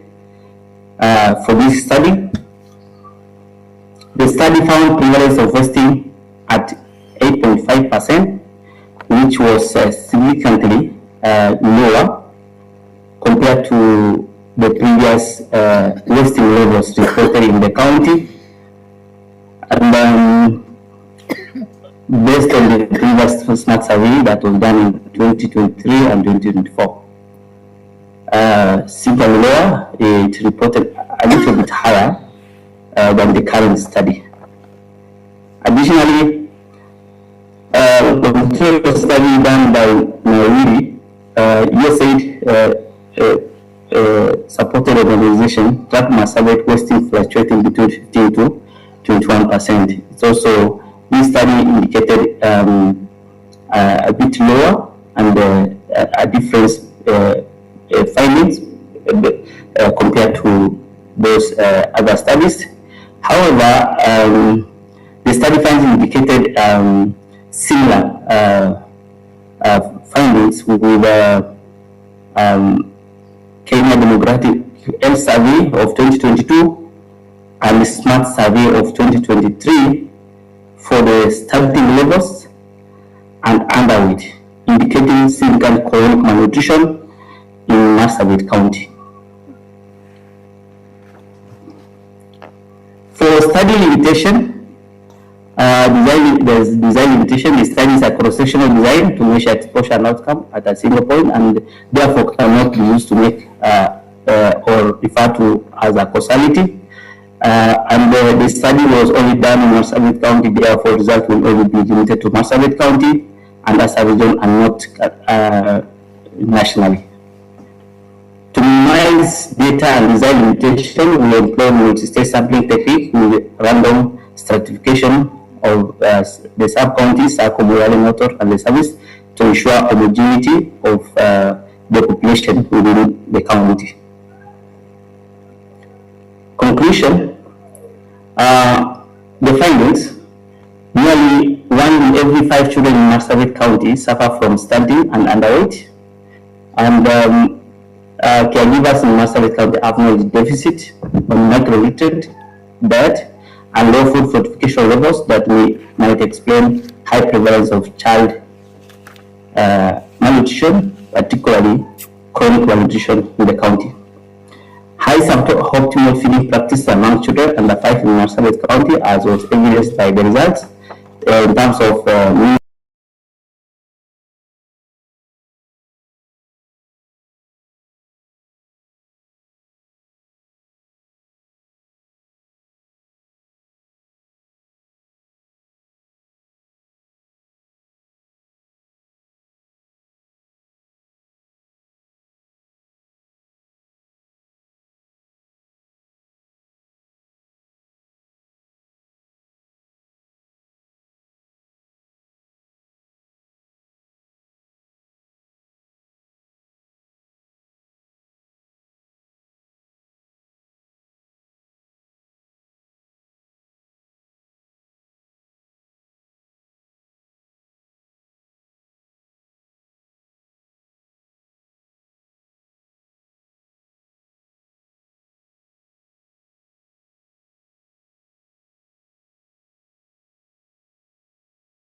The others who had presented, they had not received a session for question and answer. But before that, I also understand Dr. Stephen Laititi Mutunga had not finished his presentation. So kindly allow us to usher in Dr. Laititi so that we can finish with presentations. And in the process, we will have question and answering session for all the presenters. Dr. Laititi, kindly, the floor is yours. Okay, thank you. Well, let me share again, sorry for the inconvenience caused.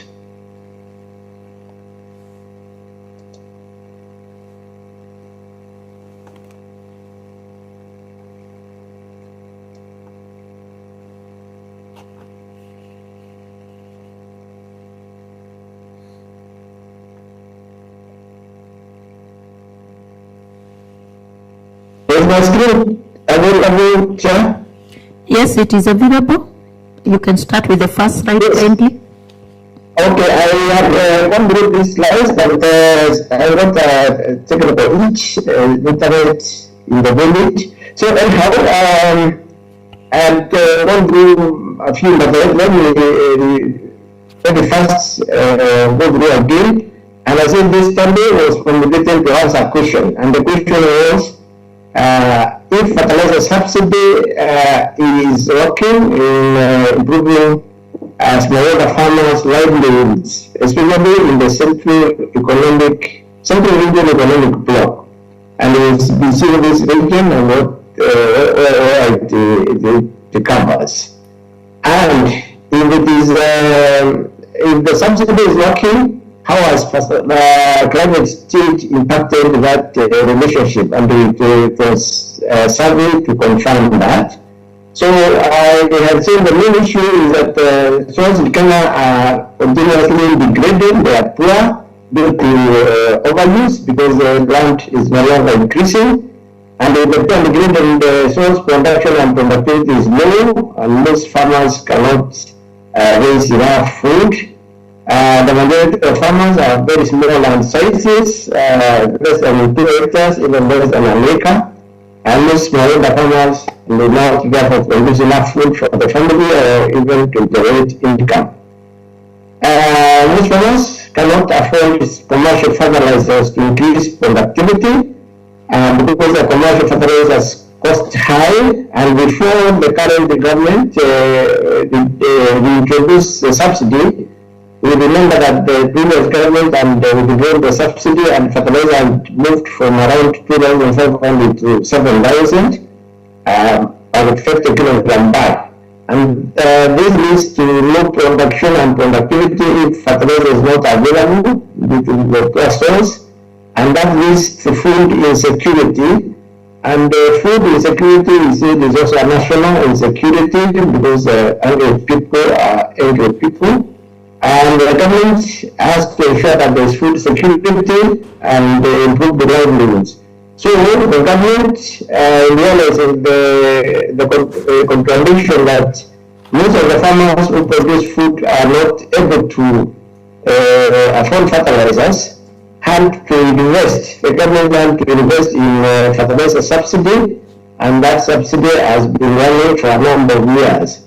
So the use of critical fertilizer is critical to increasing production and productivity, and so government involvement in the subsidy has been going on, and this has led to the drop of fertilizer prices from a high of 7,000 around 2022 to around 2,500 just I've been up to this month, and 2 days ago, the president announced another reduction. So fertilizer subsidies have an impact on food security and livelihood improvement and need to be sustained. So the purpose and the central message of this study, the objective was to establish empirically the impact of fertilizer subsidy on smallholder farmer production, productivity and livelihood improvement. And that covered the last 20 years. And we also sought to find out the moderating effect of climate change on that relationship of production and leveling improvement. So the study determined, sought to determine the government fertilizer subsidy, if the government's fertilizer subsidy had an impact in the smallholder farmers' livelihoods, and we chose the central regional economic bloc. So the main question that the study sought to address was if government fertilizer subsidy really works for the smallholder farmers. And from the findings, this question was answered in the affirmative. Subsidies, when applied well, work for the smallholder farmers and increase their livelihoods. So the important thing to remember here is fertilizer subsidies work. So the design of the study was both desk and field survey. Desk survey provided information on status of input use in the country and the effect on fertilizer subsidy program of the government over the years. The field study sought to reach out to players in the industry in three categories. One, the players, government operatives and government officers at the county headquarters. That is the county executive, the crops officer, the agribusiness officer. And then at the sub-county level, we sought also the input of the sub-county agricultural officers. And in every sub-county, we chose 10 farmers to represent farmer population. So the target population was all the smallholder farmers in the 10 counties of the Central Regional Economic Bloc who are engaged in production of food crops for consumption and revenue generation.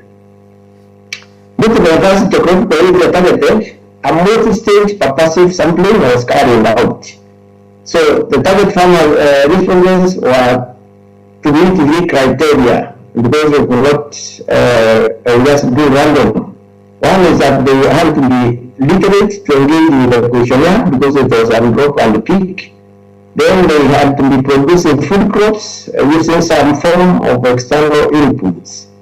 And the other criteria was that they had to have a land size of at least 1 acre, which was considered reasonable or economic enough.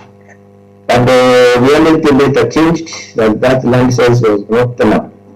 So the 10 counties in the Senate are namely Meru County, Tharaka County, Embu County, Kirinyaga, Nyeri, Moana, Laikipia, Nyandarua, Kiambu, and Nakuru.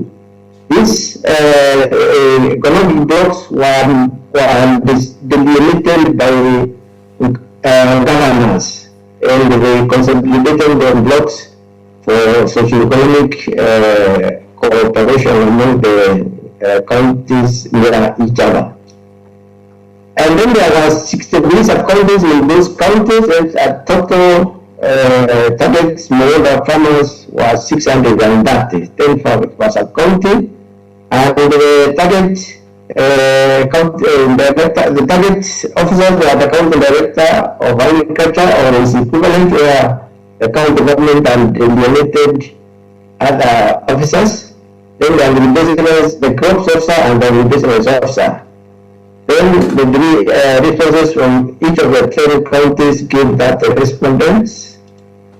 The sub-counties were 63, as I said, and this means the total target from the government officers and the farmers to 723 respondents.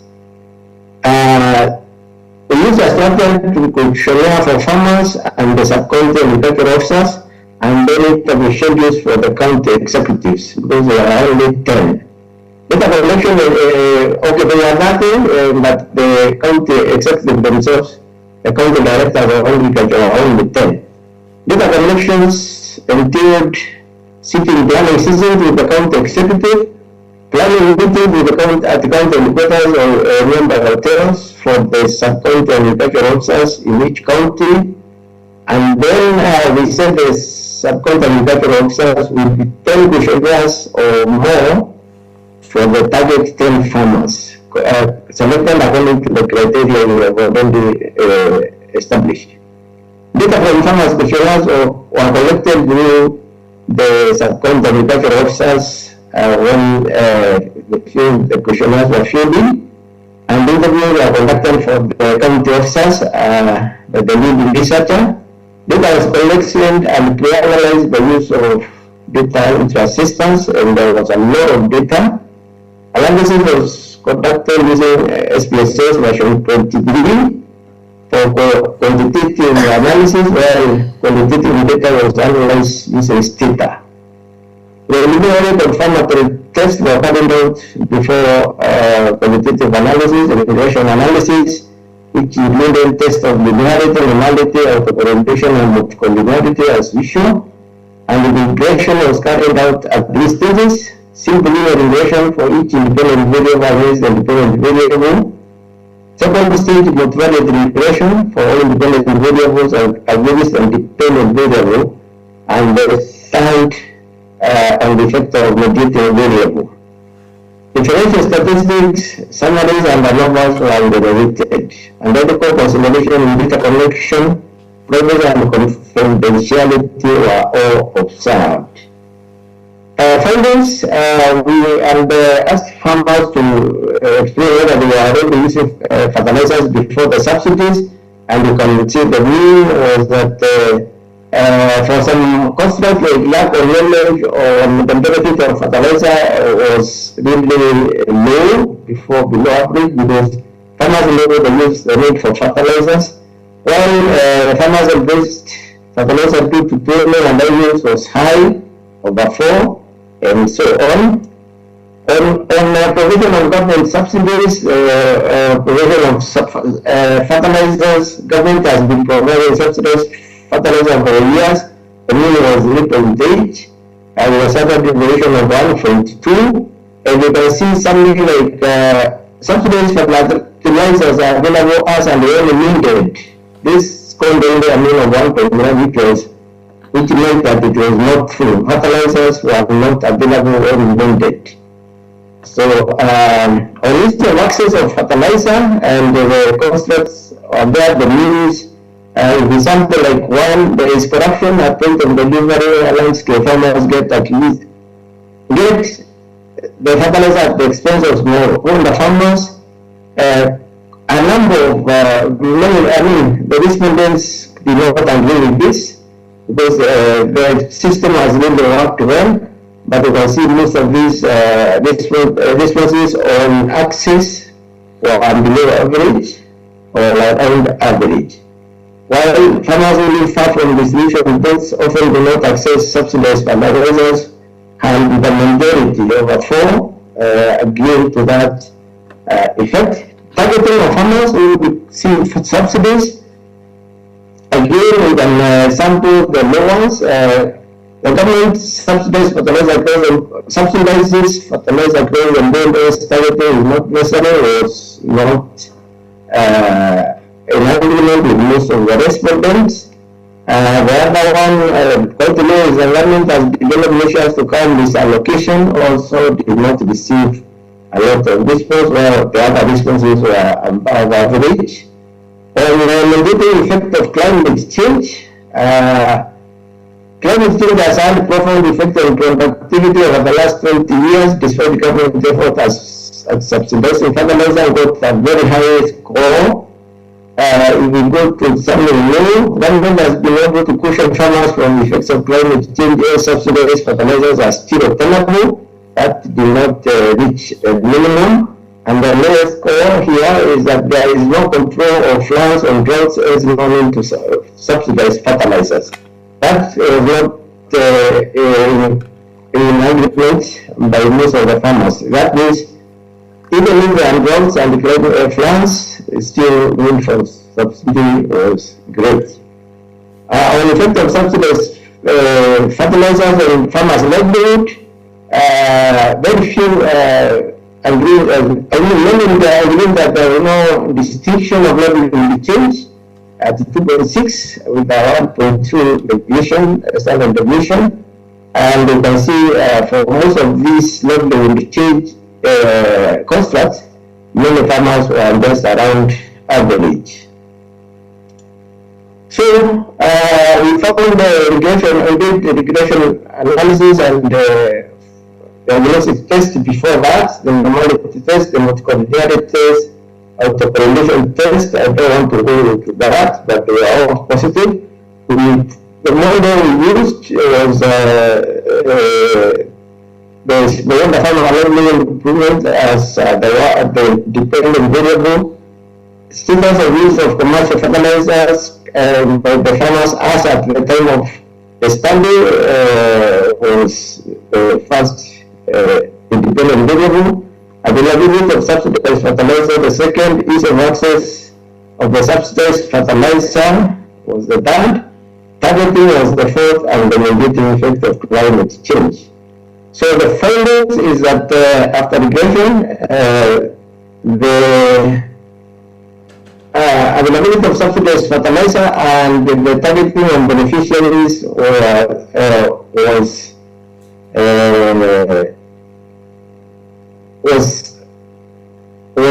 significant. Then the results imply that the availability of government subsidized fertilizer and targeting of beneficiaries were the most critical factors leading to whether the farmer will get inputs, improve their productivity and by extension their welfare. So those are the two indicators. On the negative effect of climate change, we can go to the footnote. The R score did not change much. Okay, let's start at the top. The Nagakeke score, R score did not change. This was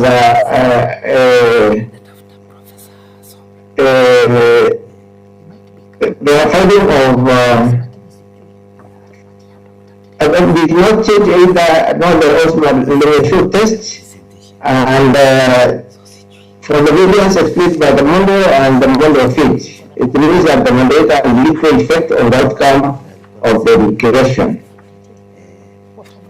So the same regression results with the moderator showed that on the introduction of the moderator, the most variables, even those which were regularly significant time not significant. When the regression was carried out with the moderating effect of climate change on each of the dependent variables, the results showed that the moderating variable was able to reach the level of variation explained by the model from 21.6 to 44.7.1, which means that the moderating climate change and a significant moderating effect on that relationship.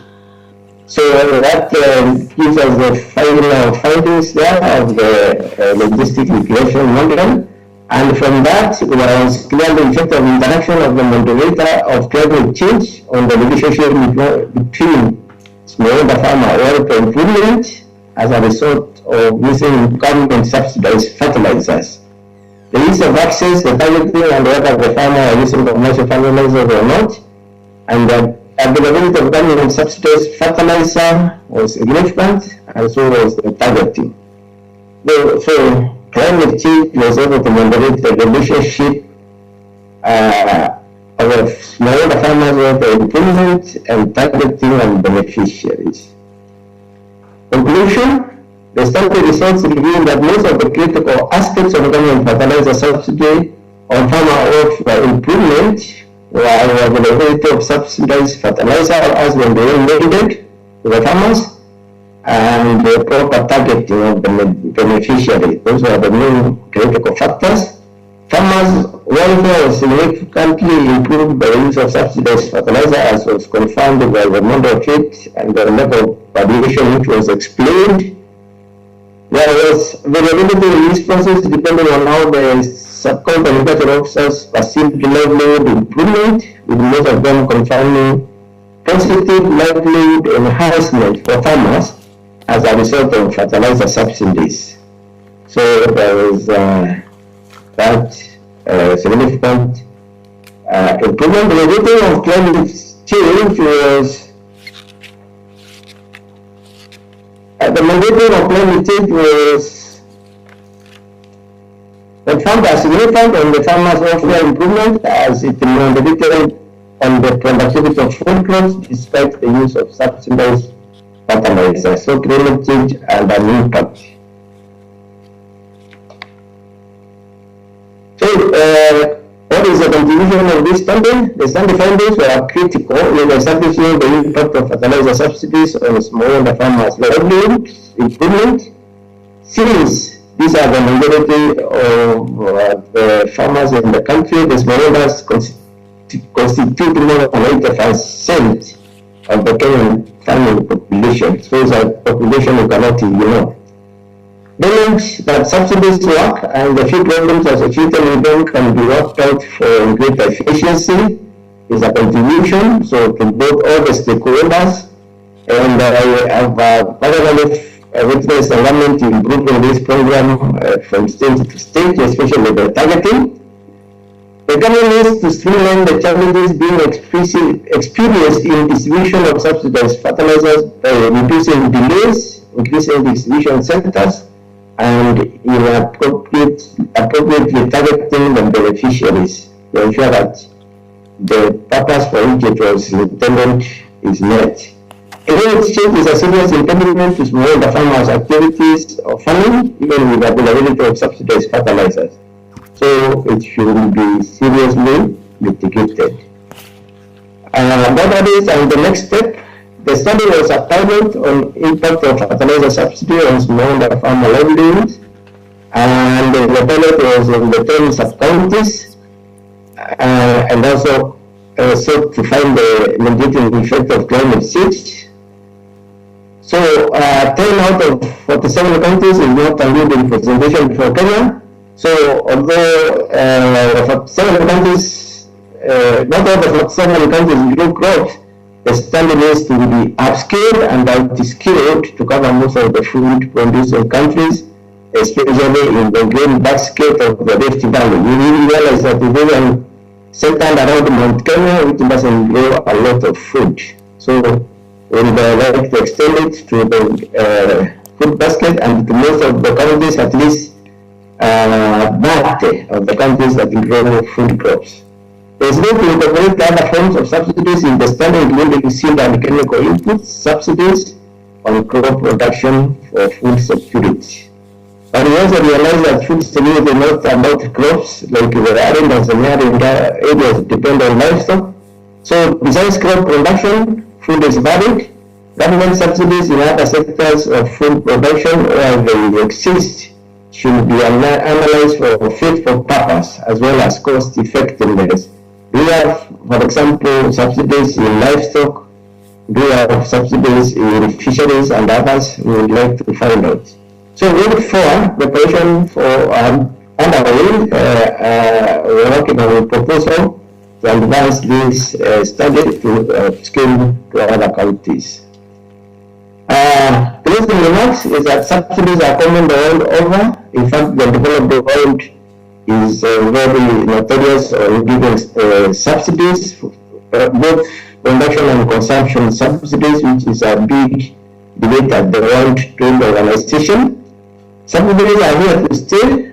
Subsidies should be managed well, and the subsidies, when managed well, work well for the intended purpose.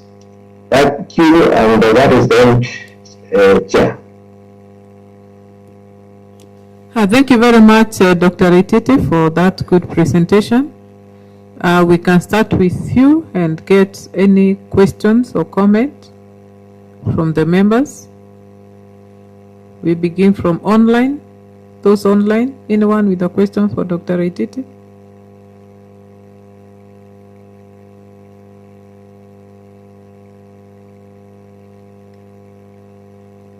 Yes, I have a question. Okay, please go.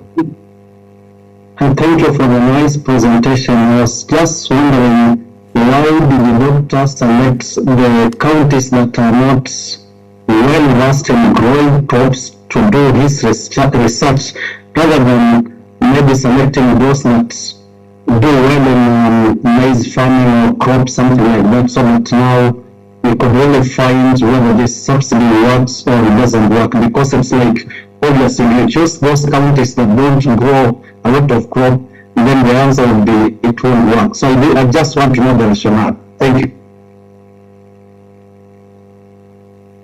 Okay, anyone else with a question online?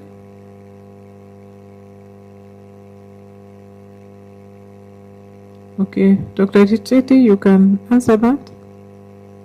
Thank you very much for that question. This stage was formulated as a multi-level stage, and it was very intentional to target the counties in the Sereb region. And it's not that they don't grow crops. In fact, they grow a lot of crops. Only that their land sizes are not that commercial, and their production and productivity is therefore not comparable only to Kitale or other parts of the Rift Valley. So being a multi-stage study, we are now looking for finances to upscale. That is going to cover other parts of the Kenyan food basket. But for subsidies to be confirmed to be working already in the Sereb region, it means that is already an indicator that the fertilizer subsidy will works elsewhere. Again, the target population here was small-scale farmers. When we go to places like Kitale and Narok and other areas of large-scale farming, those farmers should use commercial fertilizers. They don't necessarily, actually not should, but they normally buy their own fertilizers. They don't depend on government subsidies mostly. You can't be giving 100 acres of wheat and expect it to grow it on government subsidized fertilizer. So the target or the target population of small-scale farmers and the food crops or the main reasons why we choose the Sereb, and the land is that the study is a multi-stage, and we will cover the rest of the parts of the country when funds are available. I think I have chance there. Okay, anyone else with a question on the floor? Any question for Dr. Aitete? So maybe the final one from my side. So the problem was the low production, and that's what you're trying to answer. And of course, you're also linking it up to the socio-economic livelihood. So what would you recommend? Because as much as you're talking about the subsidy, sometimes it's there, other times it's not there. So the first question is, was the effects felt much on the socio-economic with the fertilizer subsidy? And of course, I'm imagining you're saying before, probably the farmers were not able to get, well, just a few days that they've been able to get. So what was the result for that? Maybe in a quick. And then now, maybe my other comment on the same is that since we may not continually get this subsidy, maybe what would you recommend? We are going green. Maybe can they think of, because these are small farmers, can they think of maybe other ways of getting maybe manure apart from these fertilizers so that they also go green? Thank you. Thank you, Chair, for those questions. Yeah, the main drive of the study is that we have small farm holdings, we have poor and degraded soils. Production cannot happen on these soils under natural conditions. So the farmers, smallholder farmers, must use fertilizers to increase production. Farmers on average produce like 2 or 3 bags per acre in these areas. Yet in high commercial areas, records of as high as 40, 44 bags per acre have been established in this country. So that productivity is very widespread. So somebody getting 44 bags per acre compared to somebody getting only 2 bags in the same country is not acceptable. And the difference is in the crop care, especially in the feeding of the crop with fertilizer and maybe chemicals. And that means these two farmers cannot actually be said to be depending on agriculture on the same scale. Therefore, they need to help those who cannot afford to get those fertilizers to increase productivity, to also come up to at least maybe around 15-20 bags per acre. So the production and productivity are the main concerns because they are very low. But then these farmers again depend on only these small land holdings to grow food for the family, to educate their children, to build their houses and all that. So there is another category. We are talking about 80% of the family population living in this category. There is no government that can afford to these farmers because they are the majority. In the developed world, farming is done by about 2 or 3%, at most 4% of the population. But in this country and others in sub-Saharan Africa, farming is done by about 70 to almost 90% of all the population. So these are people that must be helped. Can they produce without fertilizers? Yes and no. Some even in the standing established, there are some who cannot afford even the subsidized fertilizer. If you are operating like what I found in Kiambu, your whole farm is 0.25 acres, maybe a quarter an acre. Even if you want a full bag of fertilizer, and you apply the whole of it, you can burn the same crop you are supposed to improve. So because of the small land size, these farmers will not even benefit from the subsidized fertilizer, and many of them owed to the fact that they don't even use. And if they use, they buy in small packages of 1 or 2 to 3 kgs. So when green is good, they already use manure. Many of them are used to mixed family. They have livestock which produces manure, and they also have crops for the family. And they don't forget the same small lands holding is still supporting the children go school and all that. So this is an interesting situation for Kenya and sub-Saharan Africa, where we have many farmers that do very big production and they have to be assisted. That's why I'm very happy with the recent announcement that fertilizer will even come and down, and when it comes low, then almost all farmers can afford and can improve crop production. Okay. I hope I have answered. Yes, you have. Thank you very much. And I like also your recommendation on the challenges, even when the fertilizer is made available, on the delays and all that. And I think that's a good move. Thank you. Thank you very much.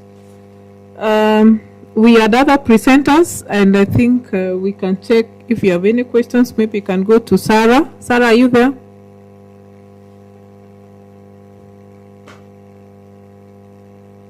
Yes, I am here, Chair. Did you check any questions for you on the chat?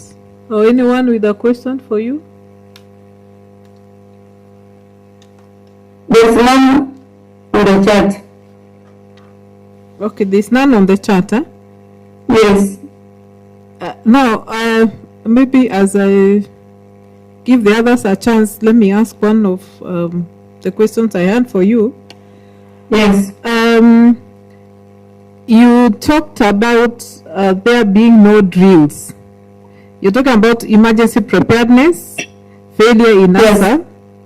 And I remember you talking about there being no drills that were being conducted, if I got you right. Yes. Maybe what was the reason why? Because this is one of the emergency preparedness for them. So why is it that we are not able to conduct the drills? Yes, thank you. Okay, one, maybe it's an issue to do with management. The planning from the managers that may not have taken as a priority to look at this. I remember with referral hostel, it conducted one time when he was the hostel matron to the county referral hostel. I didn't know, but in between we were reporting around 7:30 a.m. It just happened that we had many guns, 1, 2, 3, and people were running up and about, but later on we realized it was a bit, but that was not for the hostel, it was already closed, organized.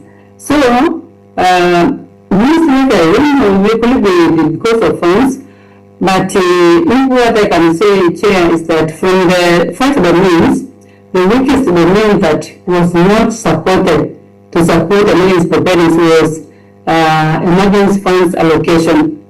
It was the weakest, it was the lowest domain that was found that there is no funds that is being allocated for emergency preparedness. And from the major document from health workers presentation, some of them were too high. They were saying, even if it is allocated during supplementary, it's directed to another activity. We are left with the bonus. And especially now during the Trump last year, in fact, there was no funds. So any outbreak of disease, it was just a matter of struggling. So this left because of lack of funds or majorly lack of planning by managers. Thank you. Okay, thank you. Any other question for Sarah?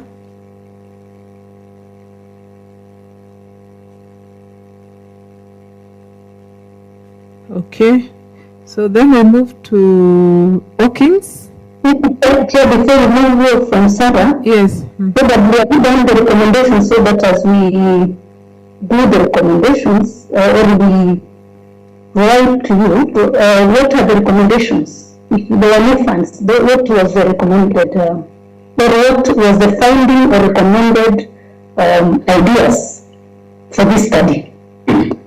Yes, okay, thank you. The recommendation from the study was that the health workers and the managers required allocation for emergency preparedness independently, differently. And they were even asking if it could be from the national government, during the allocation from the treasury should be set aside just for a certain percentage for emergency preparedness in each county. Because it was found that yes, even at the county were allocated for medical and even public service administration where the salaries and everything is domiciled. There is a set acute for emergency preparedness, especially when we have the fire outbreaks, floods, droughts. Yes, they say even if it's allocated in the county, let it be allocated also to the ministry, to the department. And that money should be bound. That should not be touched at any moment, because any moment we touch it and the emergency occurs, there's no money. So they recommended that there should be a different kit or allocation for specific emergencies and should be bound to maintain for emergency only. Thank you. That is fine, thank you. And I think also maybe a recommendation is that I think we are over-relying on, international donors, meaning that some of us are, our breakout room is being closed. Chair, take note. Yes. Our breakout room will be closed in a few. So, take note. Yeah. So, Sarah, probably what I wanted just to say is that again, the African nations, remember African nations are kind of, we depend on donations a lot, especially when it comes to health Africa. We depend on, we are actually, we can say we really depend on other countries to really address issues to do with our health issues. Yet we have even the traditional methods. I don't know whether you really recommended that. Did you think about that as you did your research? Because defining these other methods of traditionals, well, I mean, we used to have traditional methods of addressing our issues to do.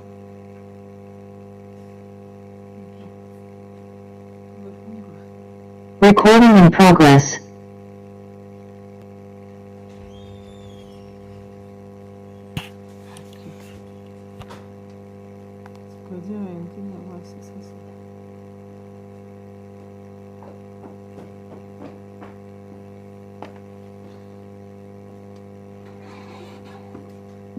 Tumefungiwa. Kama nataka kutufungulia. Are you back? Oh, well, this is the lock done. You can hold on, Dr. Chirona. Yes, excellent. Yes, I was working on it. So we will go back into our breakout rooms shortly. Okay, thank you.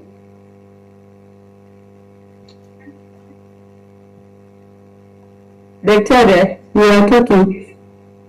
Yeah, I was just asking you, probably you need also to consider the traditional methods because they are really practical, they are applicable. So without depending mainly on international aid, we need also to go back to our traditional ways of doing things, and that way we'll address some of these issues. So I think those are my recommendations for your research. Thank you. Thank you, Chair. So they're trying to mute.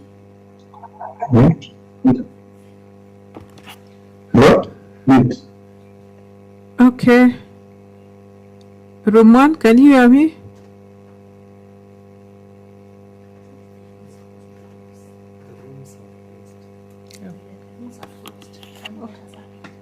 Okay, so that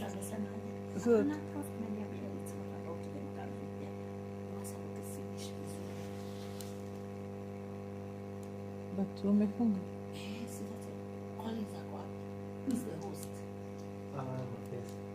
Mapesa hashatupwa nje ndivyo ananiambia. Ananiambia hashatolewa. Oh, Joe Mapesa is inviting. Okay. Is inviting us. To room. Let's do. So will the members go back? I don't So members of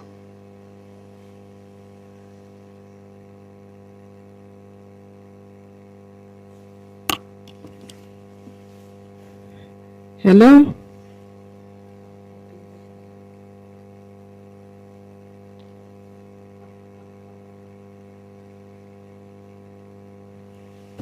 Jaribu kuongea na Mungu.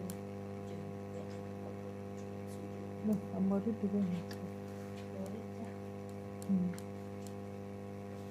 Members in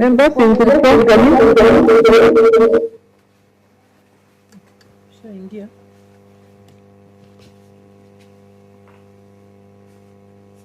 Kosa. Okay, we are back. Group 1 members, we are winding up. Is there any other question for Sarah? Wilkins, are you there?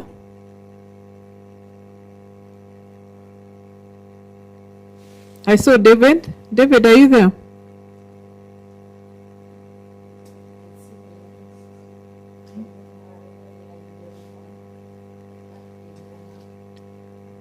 So is there any other question from the members in group 1 to any of the presenters? To Wilkins or to David? Wilkins, are you there?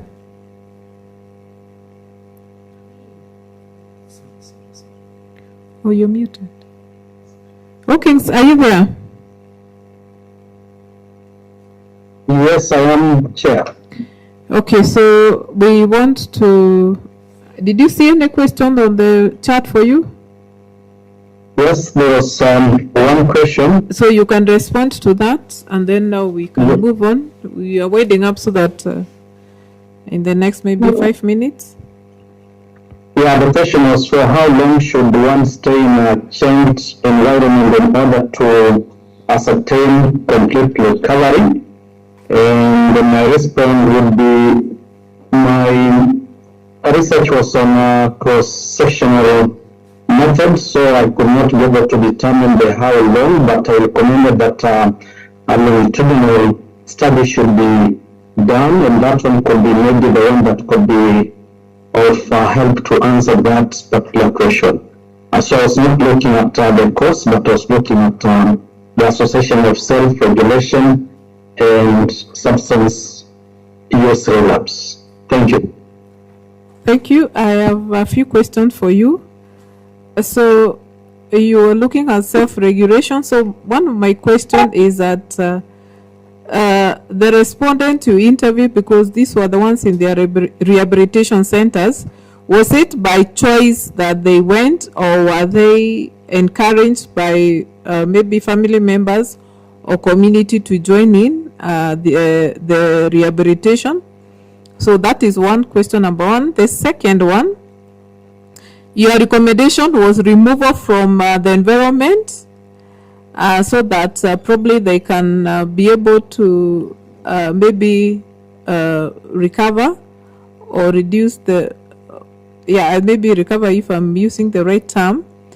But also I thought this removal from that environment, is it likely to also cause emotional stress? And if that is the case, how can it be handled?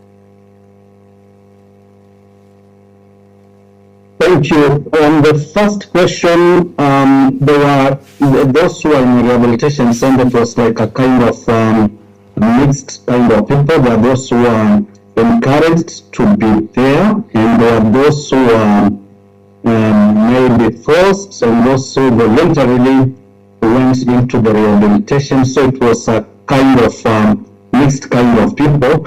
But I did not go into detail of trying to see, to divide them into that section to see how will those who are forced to respond, how will those who went in voluntarily respond. I didn't do that. And then on the question of the second question, if I'm trying to remember, I can't remember the second question that you said. What did you say, please, Chair? The other one was you recommended removal from the environment. And then, of course, when they get back, maybe these are the environment that was influencing them. So you recommended removal, but will this also removal cause some emotional stress? And how can that then be handled so that you have like a win-win situation? Thank you. Because that was just one objective from among many, because there's also the one that I talked about, social support and so on. So it's like all those factors have to be put together. It's not one in isolation, because if you just remove the person into one environment and put him into the other environment, it can also be stressful. So there are so many factors that need to come into play. So that's why I said that variable cannot just work into an isolation, but it has a small association on the prevention part of it, but it's not its own ideal by itself alone.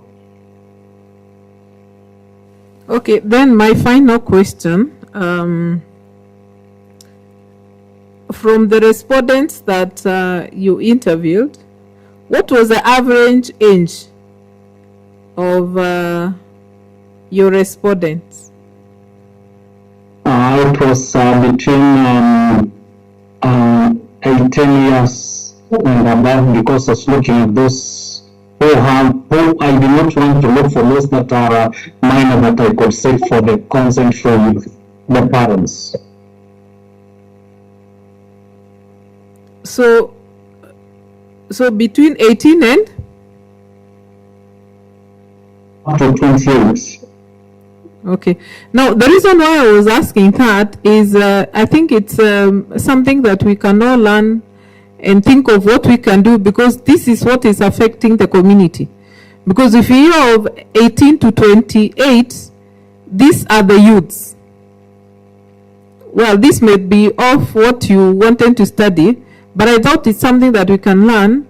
And remember, this also is a community that we are hoping they can now be the job creators. They can be have a lot of economic gain and contribute a lot to the economic development.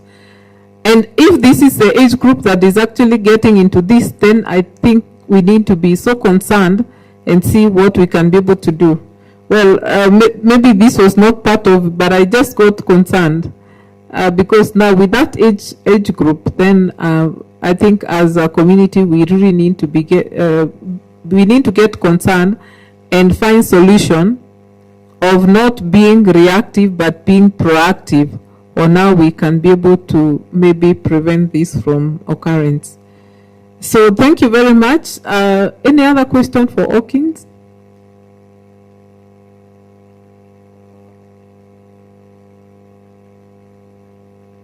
From the members in room 1?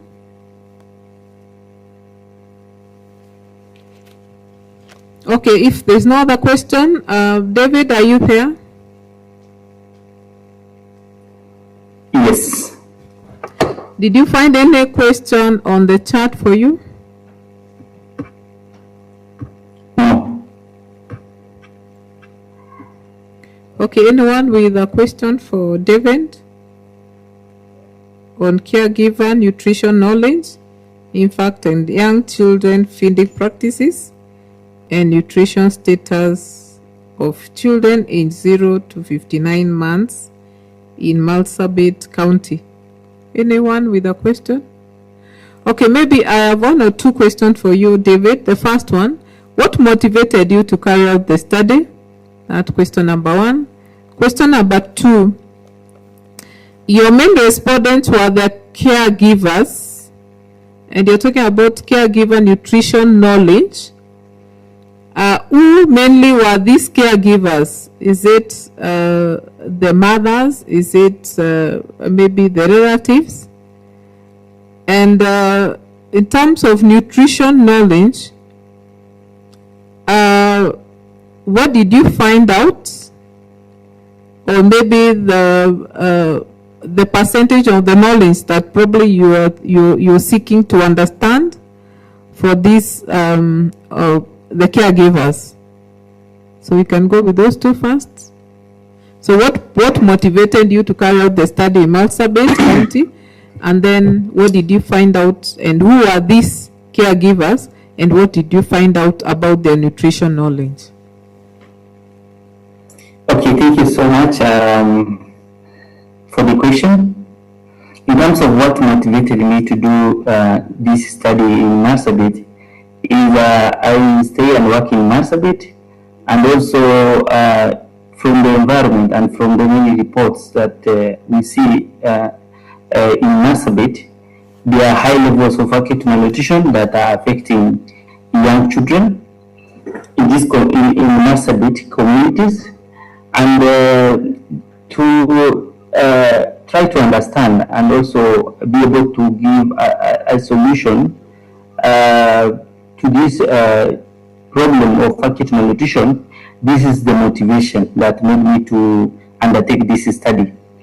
And from the study, I was looking at some of the interventions. One is about education that are given to caregivers in terms of feeding to young children, exclusive breastfeeding, continued breastfeeding, and the complementary feeding.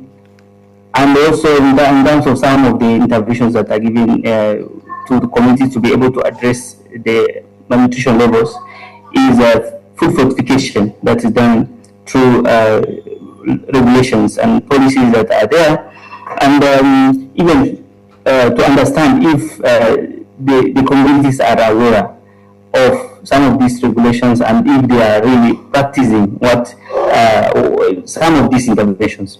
So from the findings, I saw there are high levels of knowledge in terms of recommendations for the feeding practices like exclusive breastfeeding, continued breastfeeding, complementary feeding.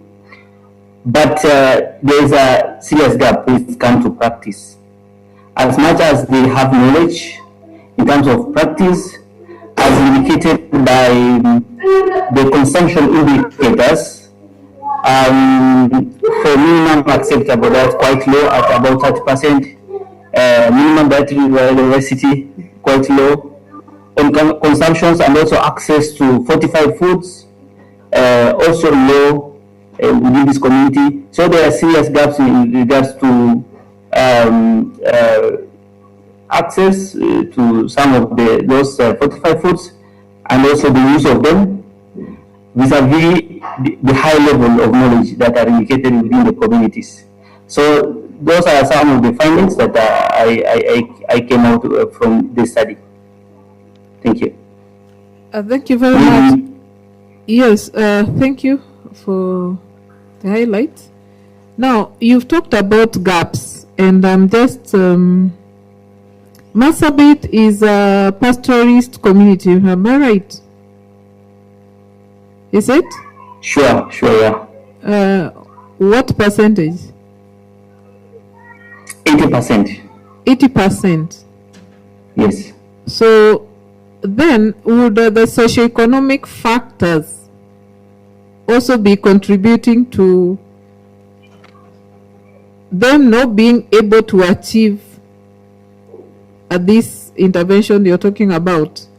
Because if you're talking about even education and this pastoralist community and the access to this, because I believe the education they get is in the health centers, isn't it? Yes. So is there a possibility that probably even access to these health facilities would be a challenge, so that they may not have gotten the education?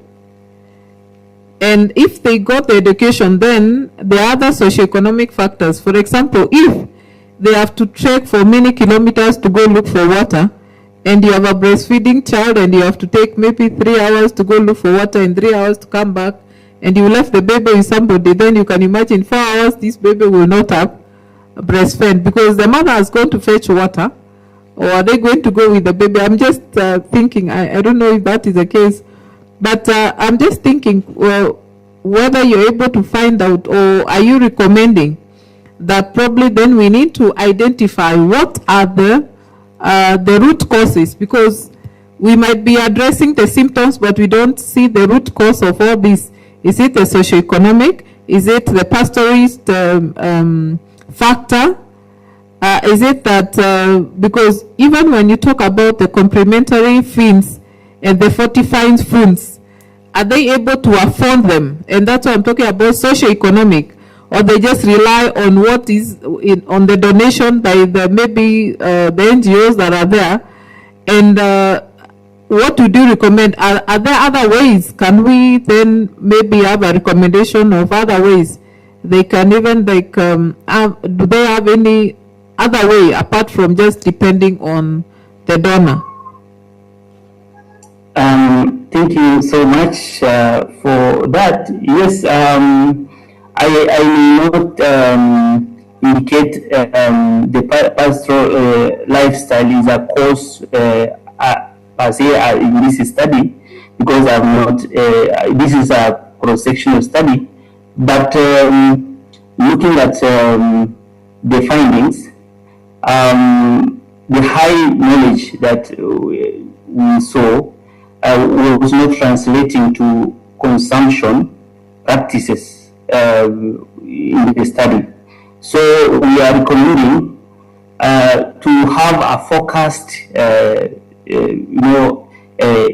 education on micronutrients and fortified foods, and also increasing practical demonstrations on in terms of household food fortification and dietary diversification. The knowledge was is agenda like they're indicating they know on complementary feeding, when they're supposed to start the complementary feeding, and at what in terms of consumption adequacy, they are indicating they know. But now when we ask the question on fortified foods, there were knowledge gap, and also the practice of food fortification at the household level, there were knowledge gap, and use of locally available and affordable foods to improve nutrient density of complementary food are some of the areas that need to be focused for even the health education.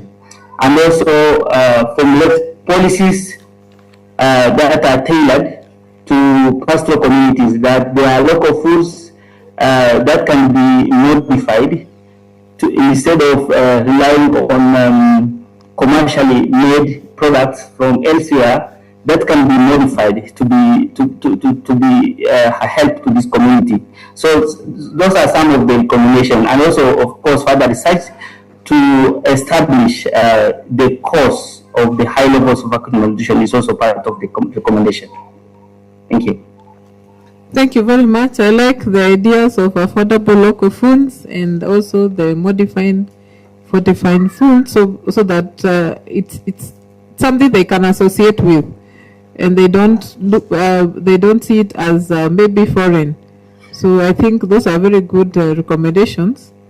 But at the same time, then we are saying they may have the knowledge that they need to do this, but then now they do not have the capacity, or they may not have the funds as much as they know they need to breastfeed for this number of months, and then after that they introduce, and then of course it's continuous. But then if they don't have what to feed, then could be a challenge. So I like the recommendations. Thank you very much. Anyone else with a question for David? Maybe Chair, can I just ask a question even as I take the recording? Yes. Thank you. David, I would like just to ask, who are the respondents to this study, just to confirm? The respondents are caregivers of young children at the household level. At the household level. Did you include their mothers? Yes, the majority are their mothers. Okay, because according to the study, I can see you've talked about exclusive breastfeeding. Sure. So I think that was very important that we take note of that. And we like the ideas. The chair has told you about the foods that you have considering now the food that is available and affordable within the community. And then she's talked about the socio-economic factors that are also affecting. And maybe just to think loud, when we talk about exclusive breastfeeding to the baby, maybe just a consideration, a recommendation on this. Supposing it could be another factor that also affecting the children, diet. In other words, what the mothers are feeding probably is affecting also how they breastfeed, or sometimes even it's not enough. When you say exclusive breastfeeding for the next 6 months, yet these mothers also are not considered in terms of dieting, in terms of, even maybe being given some economic activities or supplement way of life, so that they stop, because you can imagine somebody working a long distance and coming to breastfeed, even a cow, for example, if it is in distress, it cannot give enough milk. And here we are talking about exclusive breastfeeding. So maybe, just maybe, a recommendation also in terms of now including these mothers in a special diet, so that again, as they do exclusive breastfeeding, they are able to address the issue with the babies. So that is another area I was just looking at as I was also taking or recording your proceedings. So I don't know whether you react or something that you can just take note of. Thank you. Okay, thank you so much. It's an important area to also consider, but for the study we really focused on the child, but it is important because these are mothers who are taking care of the child, and they are also breastfeeding. During the study within the county, I also found that they were being supported for those who are malnourished, and during the also ANC and PNC clinics, they are also taken care of and given some of the supplements. It's also an area that, of course, important for continued support for these mothers. Thank you for that input, Dr. Cherema. Thank you. Dr. Charono, are you done? Yes, thank you. I think I'm satisfied. I was just recording and just a concern, and I think he has answered my question. Okay. So thank you very much, David. Do we have anyone else with a question for David? If not, then thank you very much, David, and all the presenters for this block that we were receiving the presentations. Do we have Nicholas? Do you have Nicholas with us? Saoke. Nicholas Saoke? Okay, so let me take this opportunity to appreciate all the presenters and every other member that was present, and we have really I've put in valuable input into this, and we've learned a lot. So I hope we'll also this will not just end in this conference, but we'll keep on, David being in Marsabit, maybe you can also find a forum to really disseminate. And remember, research, if it's not impactful, then we are just doing it in this conference, then it may not have a lot of impact. So I'm hoping, even in a small way, you can now be able to disseminate even those recommendations to the community in Marsabit and all of us in the areas of influence. So that way we can be able to have an impact and do research that will impact the society, so that we don't just publish and the research output is not benefiting the society, because that is one of the main reason why we do research, is so that we can have an impact in the society. So thank you very much. So we will wait for the next session.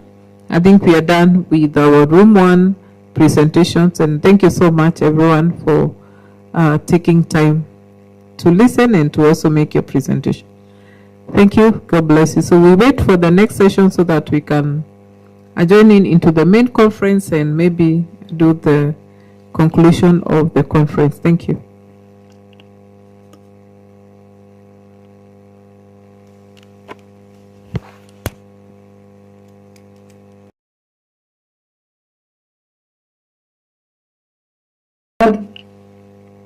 Hello? No, for us we are done with the presentation. Should we keep on your get out of the presentations? Now that it's also getting late. Who is talking? Sarah Esmen. What are you saying, Sarah? It's all getting late. Should we continue? Because from 7 months I've been seated. You can take a walk. You can take a walk. Yes. And have your phone with you and stretch out.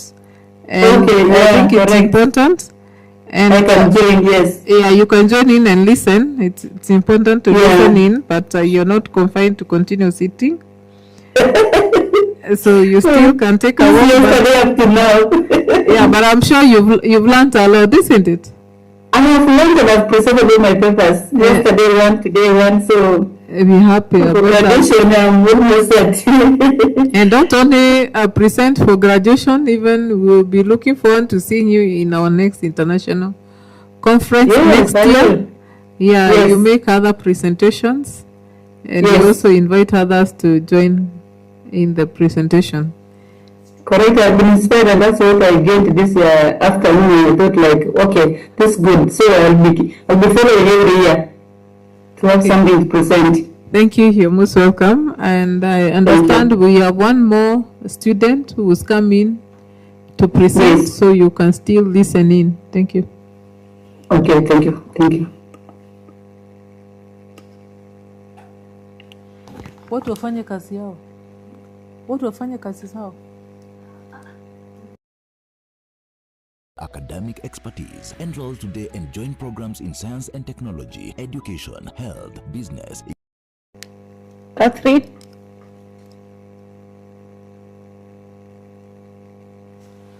Catherine Mangi? Yes, Daktari. All right, Catherine, you are ready to present your work?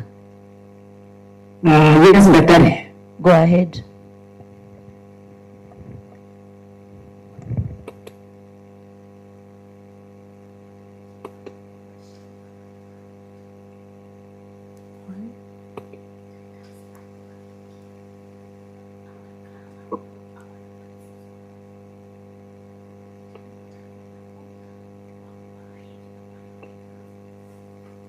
Wangeendelea.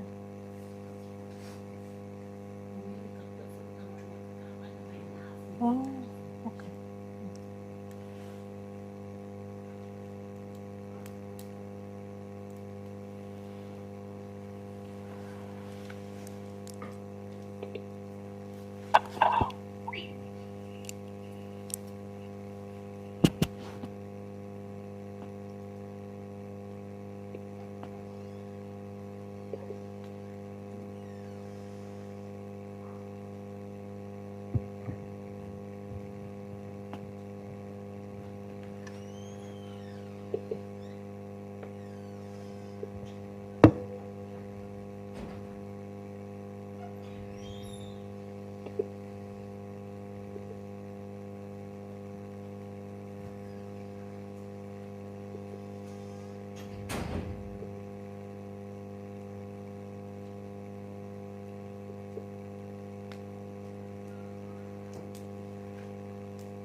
Catherine.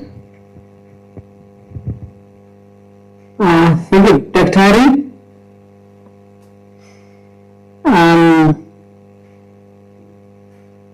Sister Catherine Kiroto Nangi.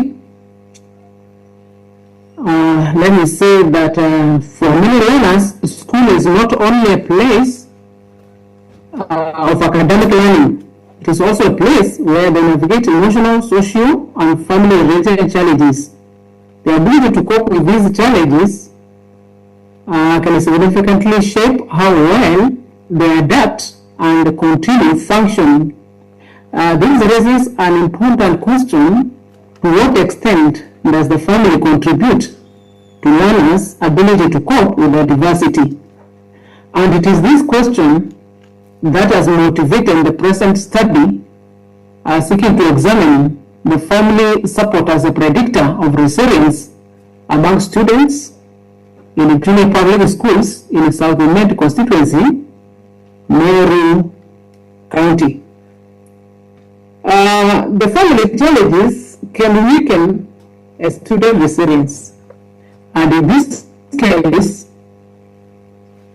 because I'm talking about the junior students, resilience is conceptualized as the capacity of the students to adapt positively and maintain effective function despite academic, social, or emotional challenges.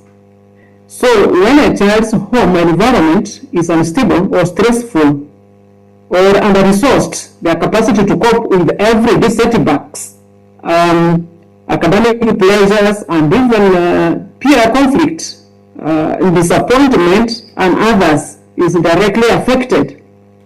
That's precisely why the family support becomes so important as a buffer, giving children the tools and the emotional grounding to cope effectively.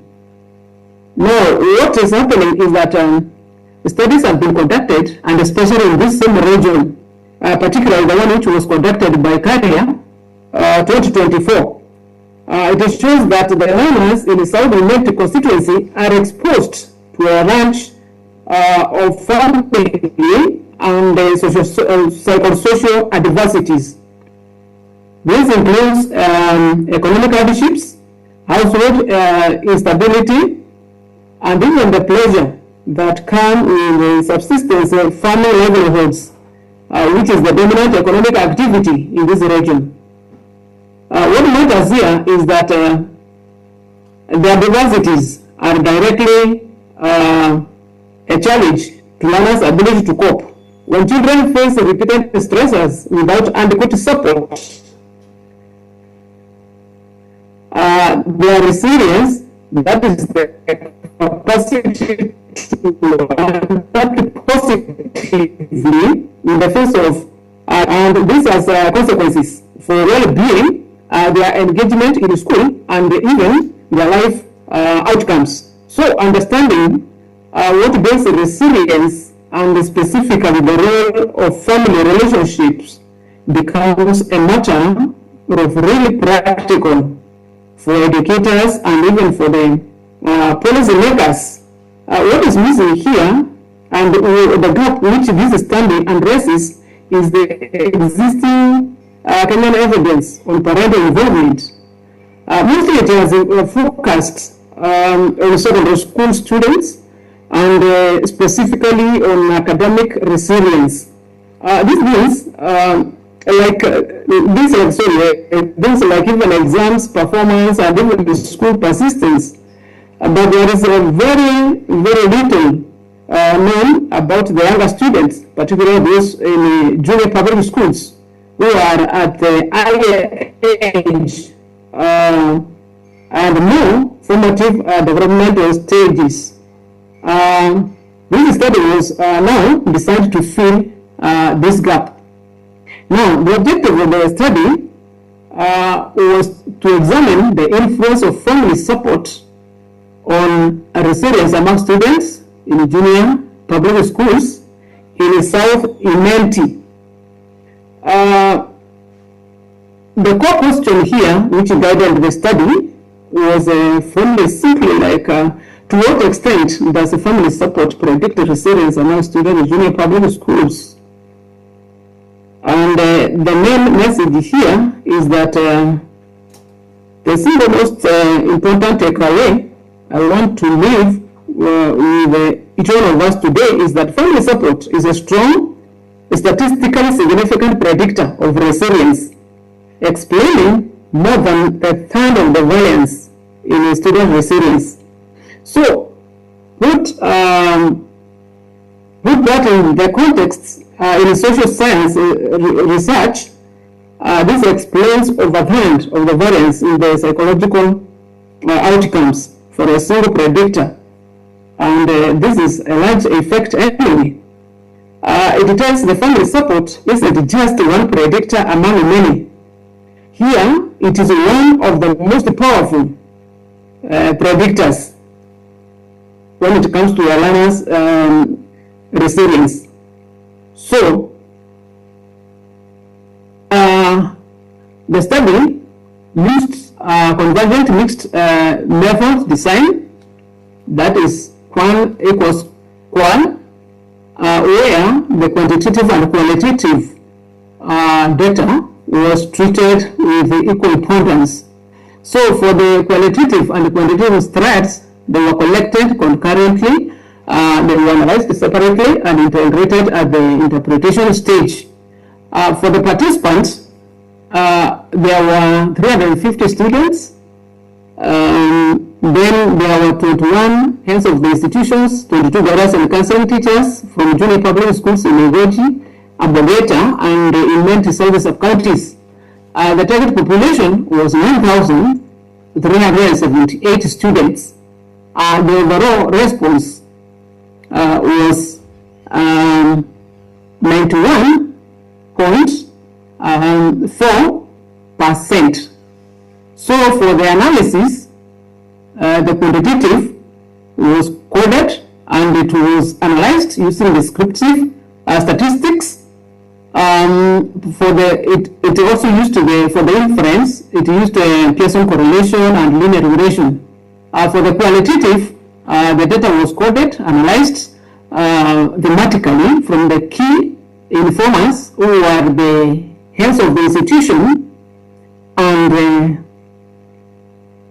the guidance and counseling teachers. For the ethical, the protocols were followed. What the study underscores here is the participation of the learners. We had the parents signing their consent to allow the learners to participate in the study, and the learners themselves also signed the assent. The first major finding is that family support strongly predicts resilience. And here the findings shows there is positive relationship between family support and resilience, with R at 0.612 and P less than 0.001. This means that the learners who reported higher levels of family support also tended to report higher levels of resilience. Regression analysis showed that family support explained that 7.5% of variance in resilience. So the model was statistically significant. Family support was a significant positive predictor of resilience. So these statistics demonstrate a significant association prediction, but they themselves, they do not prove that family support causes resilience to increase. The comparison here, the highest rated items from the questionnaire, which was filled in by the learners, the emotional security and the parental guidance was the highest, while the lowest was the shared time quality and meeting financial or practical needs. This now brings into the second major finding here that family support is effectively strong but practically thin. The composite family support mean was at 3.68, while standard deviation was 0.68. So the ends of the institution termed family households as the time poor, with the parent too tired even when they come home from the farms to have open evening conversation with the learners. So this gap here reflects that the students, there is a shortage of time and also resource pressure. Not that the parents want to ignore the children, but it's because of the nature of the work and the engagements. For the evidence, family support and resilience are strongly and positively linked. The most strongly endorsed dimension here is that the learners felt feeling safe, and they felt also that they are loved by the parents and they are well guided. The emotional support and guidance may help build the resilience by giving the learners hope and helping them to cope with the challenges. But note here that providing material means alone may be less important, because now it may not tackle the emotional part of it. So what the family should do is primarily to point the resilience.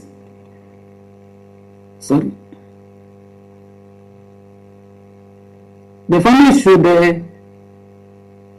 point the resilience interventions alongside community level support, so that now they can substitute that time when the parents are struggling very much and they have no time for the learners.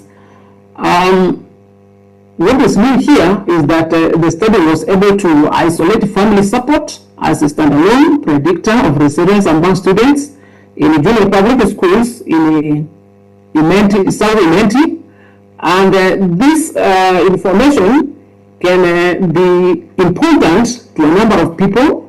One, it can contribute a lot to the offices of the Ministry of Education, even the schools administrators themselves, and even the guidance and counseling teachers, as well as the parents and the researchers. So the study recommends parent workshops where the parent can be taught how to talk with their children even during meal time, instead of just leaving them like that, or even over the weekends. There is another recommendation here that the community groups, such as cooperatives and civil groups, that can help families to reduce financial time pressure. So the limitations of the study, one was the cross-sectional design that does not permit causal inference, and the family support measured solely via learner's self-report, meaning that there could be other people who could have given, or other sources which could have given the information. A single predictor model omits unmeasurable factors, that there could be other factors which are contributing to the resilience apart from family support, maybe even peer support, maybe even the psychological education. There could be other sources. So the study recommends parenting workshops and community-based initiative to be carried out to sensitize the parents so that they can be able to support the learners. Then Montenegro designed to establish the gap between the family support and the resilience, and finally to examine mediating mechanisms with the county education offices. So the takeaway message here is that family support is one of the most important protective resources the learners can use to enhance their resilience in junior public schools, and something which we can carry home or we can remember is that family support strongly and significantly predict resilience, and support is effectively and normatively strong, but it is practically thin. Family-focused interventions should also be prioritized alongside structural community level support. Thank you. Thank you, Catherine. We usher in Zainabu Mohammed, as those who have listened can note the questions that they have for Catherine, so that we can be able to get the answers from her after we are through with Zainabu Mohammed. You can indicate your questions kwa chat online.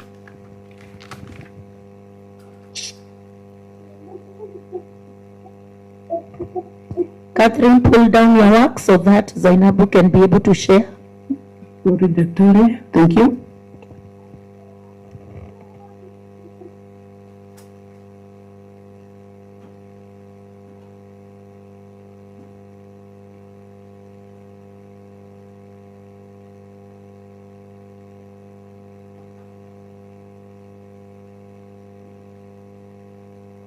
Good evening.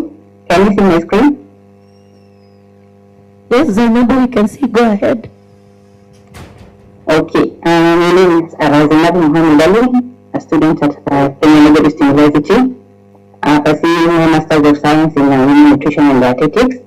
I will take you through my research study, which is on dietary transition, lifestyle factors, and cardiometabolic risk among adults aged 18 to 69 years in rural and peri-urban communities of Marsabit County, Kenya. So, briefly to describe my topic, these are study looks at how changes in the way people eat and live are affecting their health in the country. These communities become more urbanized. Many people are moving away from traditional diets of whole grains, milk, and locally available foods to eating more processed foods that are high in sugar, salt, and fats. Move your slides. We can't see the next slide. I'm explaining my title. Okay. Then at the same time, these people may be less physically active because of changes in work, transport, and also lifestyle. So we also want to understand whether these changes are increasing the risk of health problems such as obesity, high blood pressure, diabetes among these adults aged 18 to 69 years. So we are comparing these two populations, those who are living in rural areas to those who are living in urban or peri-urban areas to see if there are differences in diet, lifestyle, and health risk, because these two populations are experiencing different food environments and also livelihoods. The issue at hand is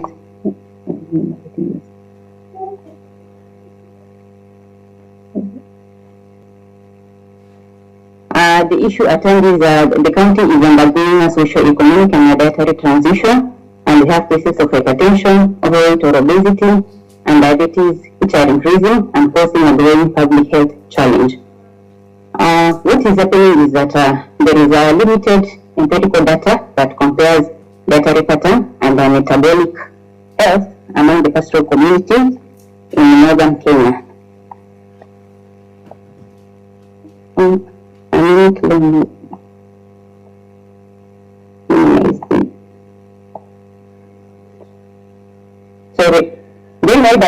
Also, not exactly, the existing studies often focuses on urban population and or national aggregates, neglecting the lived realities of pastoralist and transitional population, such as those in Marsabit County. So why does the study matter? The finding of this study will help equip the Marsabit County and the national health planners with localized data required to integrate pastoral-specific protocols into national programs and strategies, a step forward from reactive to proactive interventions. The main objective of my study was to examine the relationship between dietary transition, lifestyle factors, and cardiometabolic risk indicators among adults aged 18 to 69 years in rural and urban or peri-urban communities of Marsabit County. The core question was how do changing diet and lifestyle influence cardiometabolic risk among adults in rural and urban communities of Marsabit County. On the methodology, the study employed a comparative cross-sectional research design which used a quantitative and a qualitative approach. Then data were collected from selected rural communities of Nodhor, Longalani, and Kadri, as well as urban or peri-urban centers of Marsabit Central, Esemis, and Moyale. A sample size of 427 was obtained, and for sampling, it is a multi-stage sampling technique because Marsabit County is geographically vast and has dispersed population. For data collection, quantitative data, we used structured questionnaire that had section on food frequency, questionnaire, demographics, food insecurity, anthropometric measurements, blood pressure, and blood glucose.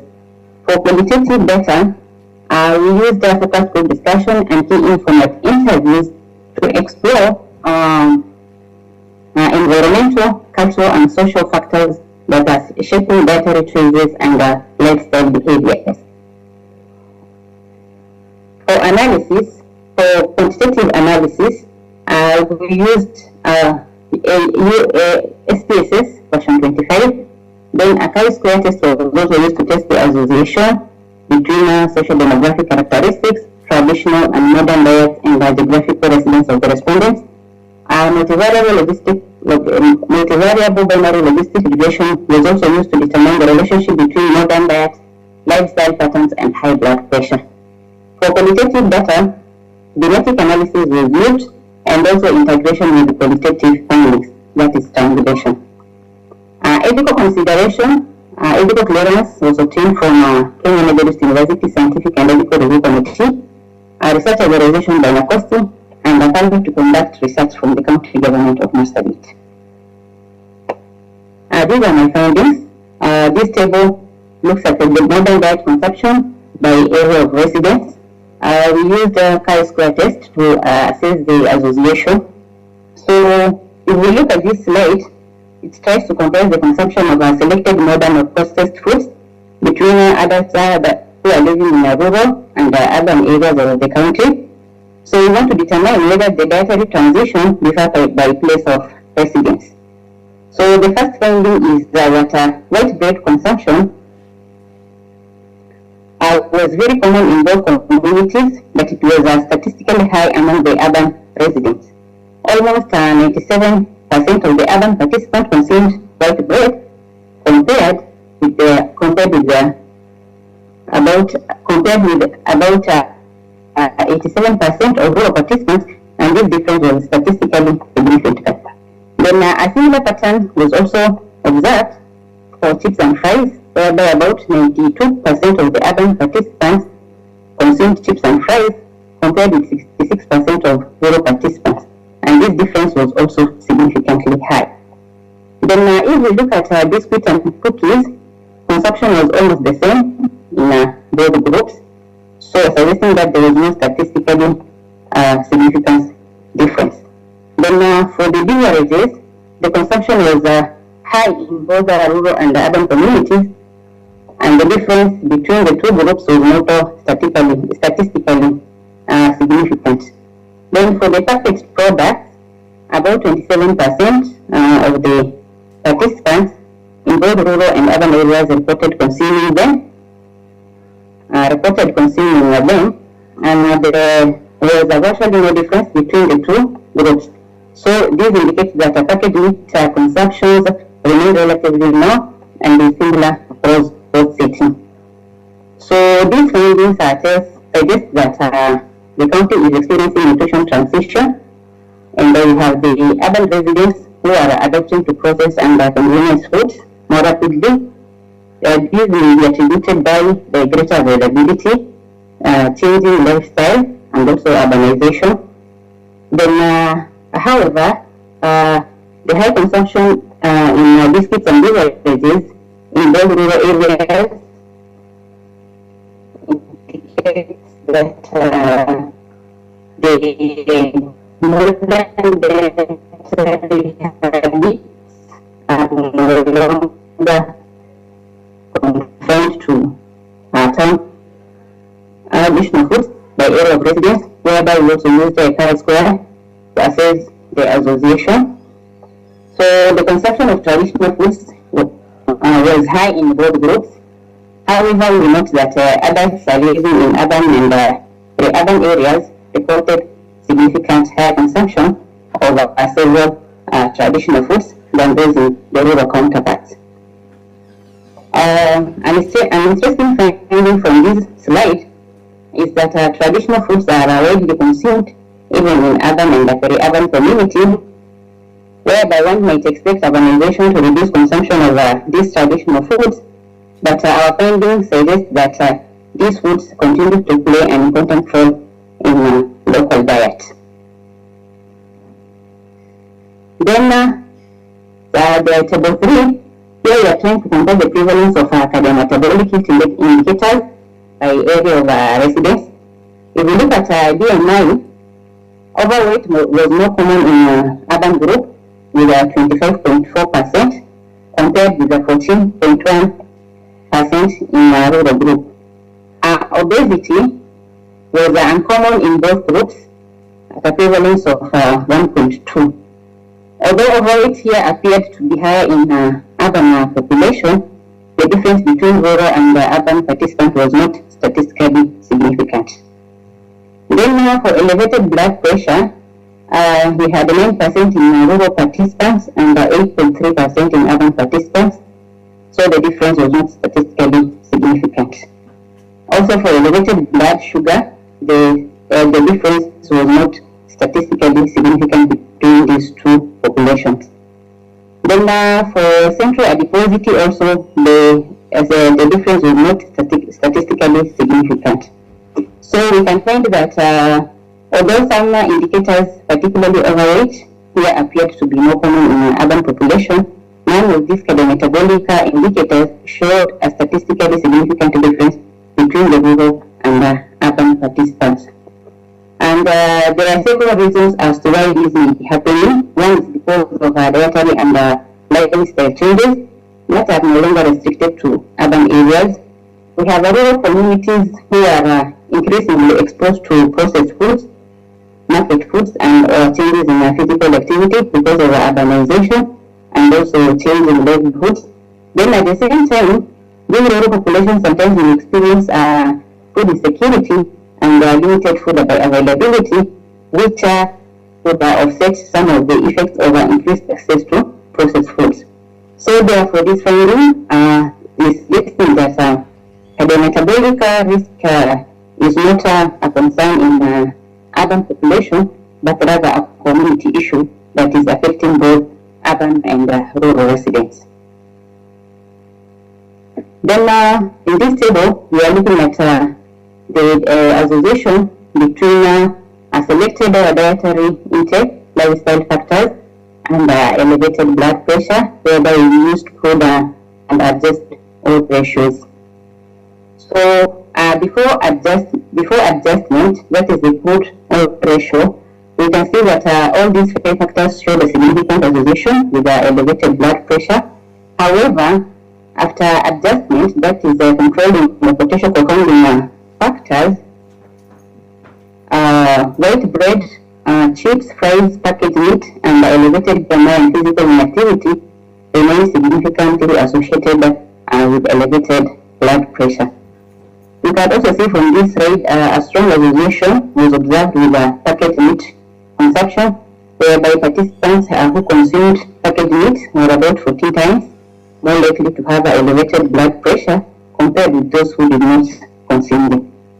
Then secondly, chips and fries were associated with the high elevated blood pressure, whereby the participants had about 9 times more likely to have elevated blood pressure. Then physical inactivity was also associated with being about 10 times more likely to have elevated blood pressure. Then participants with elevated BMI were about 5 times more likely to have elevated blood pressure, while those who consume white bread were about 3.6 times more likely to have elevated blood pressure. So this reflects a broader dietary and lifestyle transition in the study population, whereby there is increased exposure to processed and convenience foods, and we know that these foods contain high amounts of salt and healthy fat and refined carbohydrates, whereby when they are inactive with reduced physical inactivity, they will contribute to changes in body weight and metabolic health. So these factors may interact and contribute to elevated blood pressure. So contribution and relevance, what's new? The study found the prevalence of overweight and obesity in the county to be at 40.7%, central adiposity at 12.7%, elevated blood sugar at 5.6%, and elevated blood pressure at 17.3%. So who can use it? The findings can be used by the county government of Marsabit, health policymakers and healthcare managers and staff, the Ministry of Health, researchers, private practitioners, healthcare professional institutions, and also students. Then what should they do? Especially the county government of Marsabit, to integrate the screening of blood pressure, blood glucose, and BMI tests into routine screening at all health facilities to enable early detection. Then a conclusion. I can see that rapid urbanization, modernization, drought, and livelihood changes in the county have contributed to a shift from traditional diets toward increasing consumption of modern processed foods and a more sedentary lifestyle. Then these dietary and lifestyle changes are associated with the emerging cardiometabolic burden, which highlights the need for targeted public health interventions. Before I conclude, I would like to acknowledge some limitations of this study. First, because this is a comparative cross-sectional study, it identified association between dietary patterns and cardiometabolic risk, and so it could not establish cause-effect relationship. Then secondly, the dietary intake was self-reported, which may have introduced recall bias. Then finally, the study was conducted in Marsabit County, so the findings should be interpreted within this context. Despite these limitations, I can see that the study provided important evidence that modern dietary patterns and lifestyle factors are associated with cardiometabolic risk among adults in the county. So future research or future direction should focus on following participants over a long time to determine whether these dietary patterns predict the development of cardiometabolic disease, that is a longitudinal studies should be conducted. Then also to evaluate whether nutrition and lifestyle interventions can improve health outcomes. So these or such evidence will help strengthen public health policies and also support targeted interventions for communities undergoing nutrition and lifestyle transitions. So a key take-home message is that cardiometabolic risk is not only an urban problem, but rather it is a community problem. Then 3 points to remember: dietary transition is happening, but traditional foods remain central to diet. So the traditional foods are not completely replaced by modern diets, but rather they coexist. Then healthy diets and lifestyle are essential for reducing cardiometabolic risk. Then local evidence is needed to design effective culturally and appropriate public health interventions. That's the end. Thank you for your attention. Thank you, Zainab, for even taking not wrong time. I want to go back to the members in the room who may be having a question or anything to be clarified by Zainabu before she pulls her work down, and then we go to Catherine. This one goes to those people who have listened to her work. And I had said for the one who had presented, Catherine, if you had anything, you write to us. I would want to know whether there is any. And then from there, we can be in a position to talk about Zainab's work. Any question for Zainabu? Do you have any in the chat? Because I can't see any.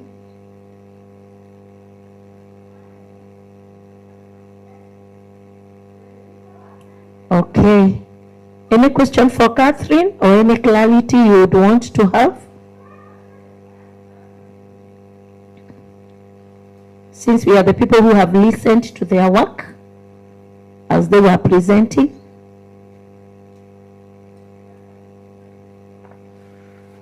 All right. I think if there is none, I can ask Zainab a question. Zainab, where are you?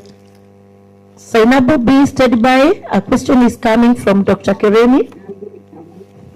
Zainab, where are you? I'm good, Doctor. Yeah, thank you for your good presentation on dietary transition, lifestyle factors, and cardiometabolic risk among adults 18 to 69 years in rural, urban, and pre-urban. Now, I'm looking at rural, urban, and pre-urban communities. Do they have the same characteristics, or how are we able to look at these three categories and looking at the lifestyle? Because I'm also imagining the three have different lifestyles. I don't know what you found out. The dietary transition, the lifestyle factors, because the three are, did you find out that the three are different lifestyles? And will this then lifestyles also influence the dietary transition?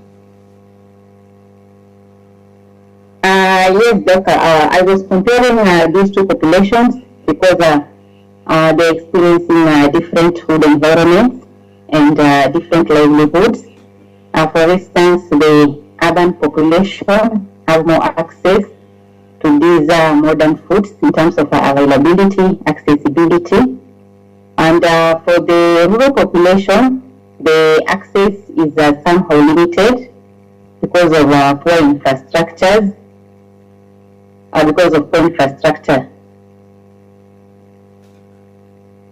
So when you did the comparison, what was your conclusion? Because again, even when you look at the urban and the pre-urban communities, the fact that they're in urban, they might not even be feeding what you call feeding well, may not even be good as compared to those in the rural areas. But I'll just, in maybe a minute, what was your conclusion on these two? My conclusion on these two that these risks are present in both urban and rural areas. Can you hear me? Yes, I can hear you. Yes. The study found out that these conditions or these risks were prevalent, were present in both urban and rural areas. So there was both risk in both, but different. Yeah, the prevalence was not that significantly different. Okay, so it doesn't matter whether they're in the urban or whether they're in the pre-urban, urban, or the rural, but they all run the risk. Yes. So there is also change of lifestyle. Initially, the county being a pastoralist community, these people initially highly depended on animal products and also engaged in active lifestyle.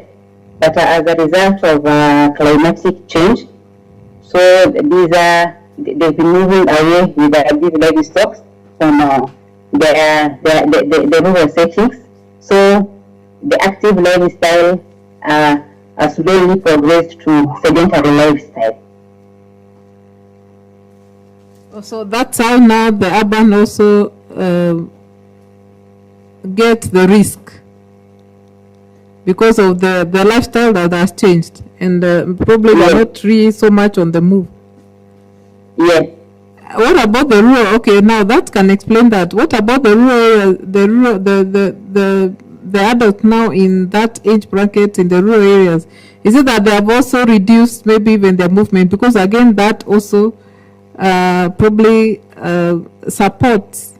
And now that, is it that they have also reduced the movement? For the population? For the rural, the ones in the rural areas. The ones in the rural areas? One thing is that this population are dependent on their dietary choices. That is, they can decide what to eat and what not to eat. Then secondly, these diseases tend to emerge within this age category despite the area of residence. Okay, thank you. Back to you, Chair. Okay, thank you, Zainabu. Thank you, Dr. Kirimi, for the interaction with the work for Zainabu. We are still enhancing your work to become better and better. Any other person who has any comment or question? And also for Catherine, I can't see anybody who has made a chat, so I'm assuming you are okay with her work. We want to close room 1 so that we get ourselves, all of us, in the plenary. And I believe it has been a busy day. I've had those who have been here whole day saying, oh, we are tired, but it's good. You've soldiered on until we are through. We can now leave the breakout rooms. We go back to the plenary.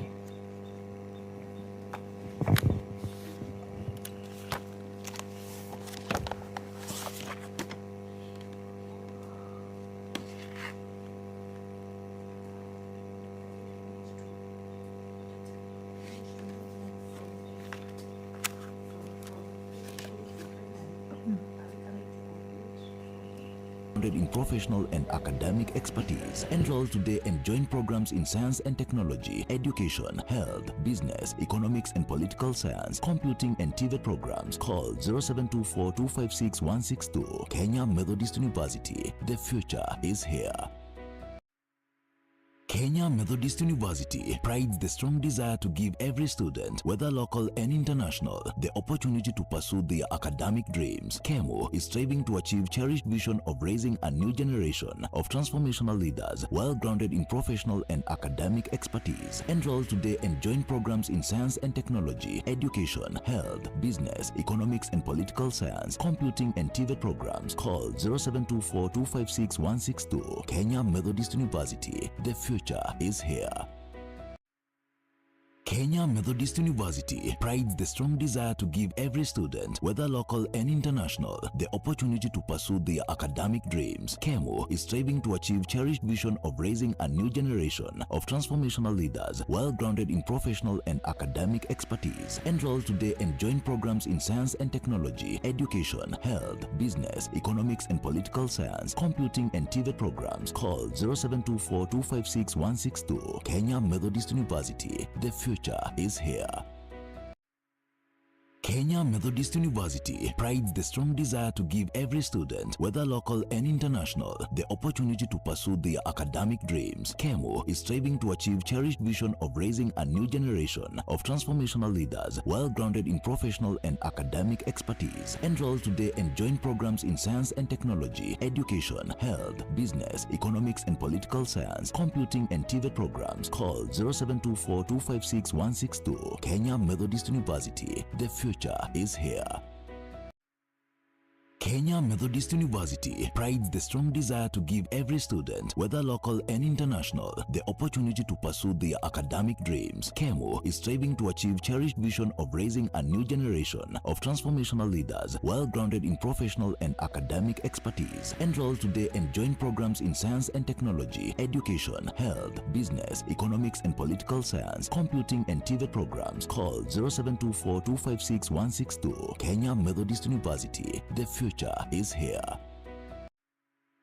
Kenya Methodist University prides the strong desire to give every student, whether local and international, the opportunity to pursue their academic dreams. KEMO is striving to achieve cherished vision of raising a new generation of transformational leaders, well grounded in professional and academic expertise. Enroll today and join programs in science and technology, education, health, business, economics and political science, computing and TVET programs. Call 0724-256-162. Kenya Methodist University. The future is here.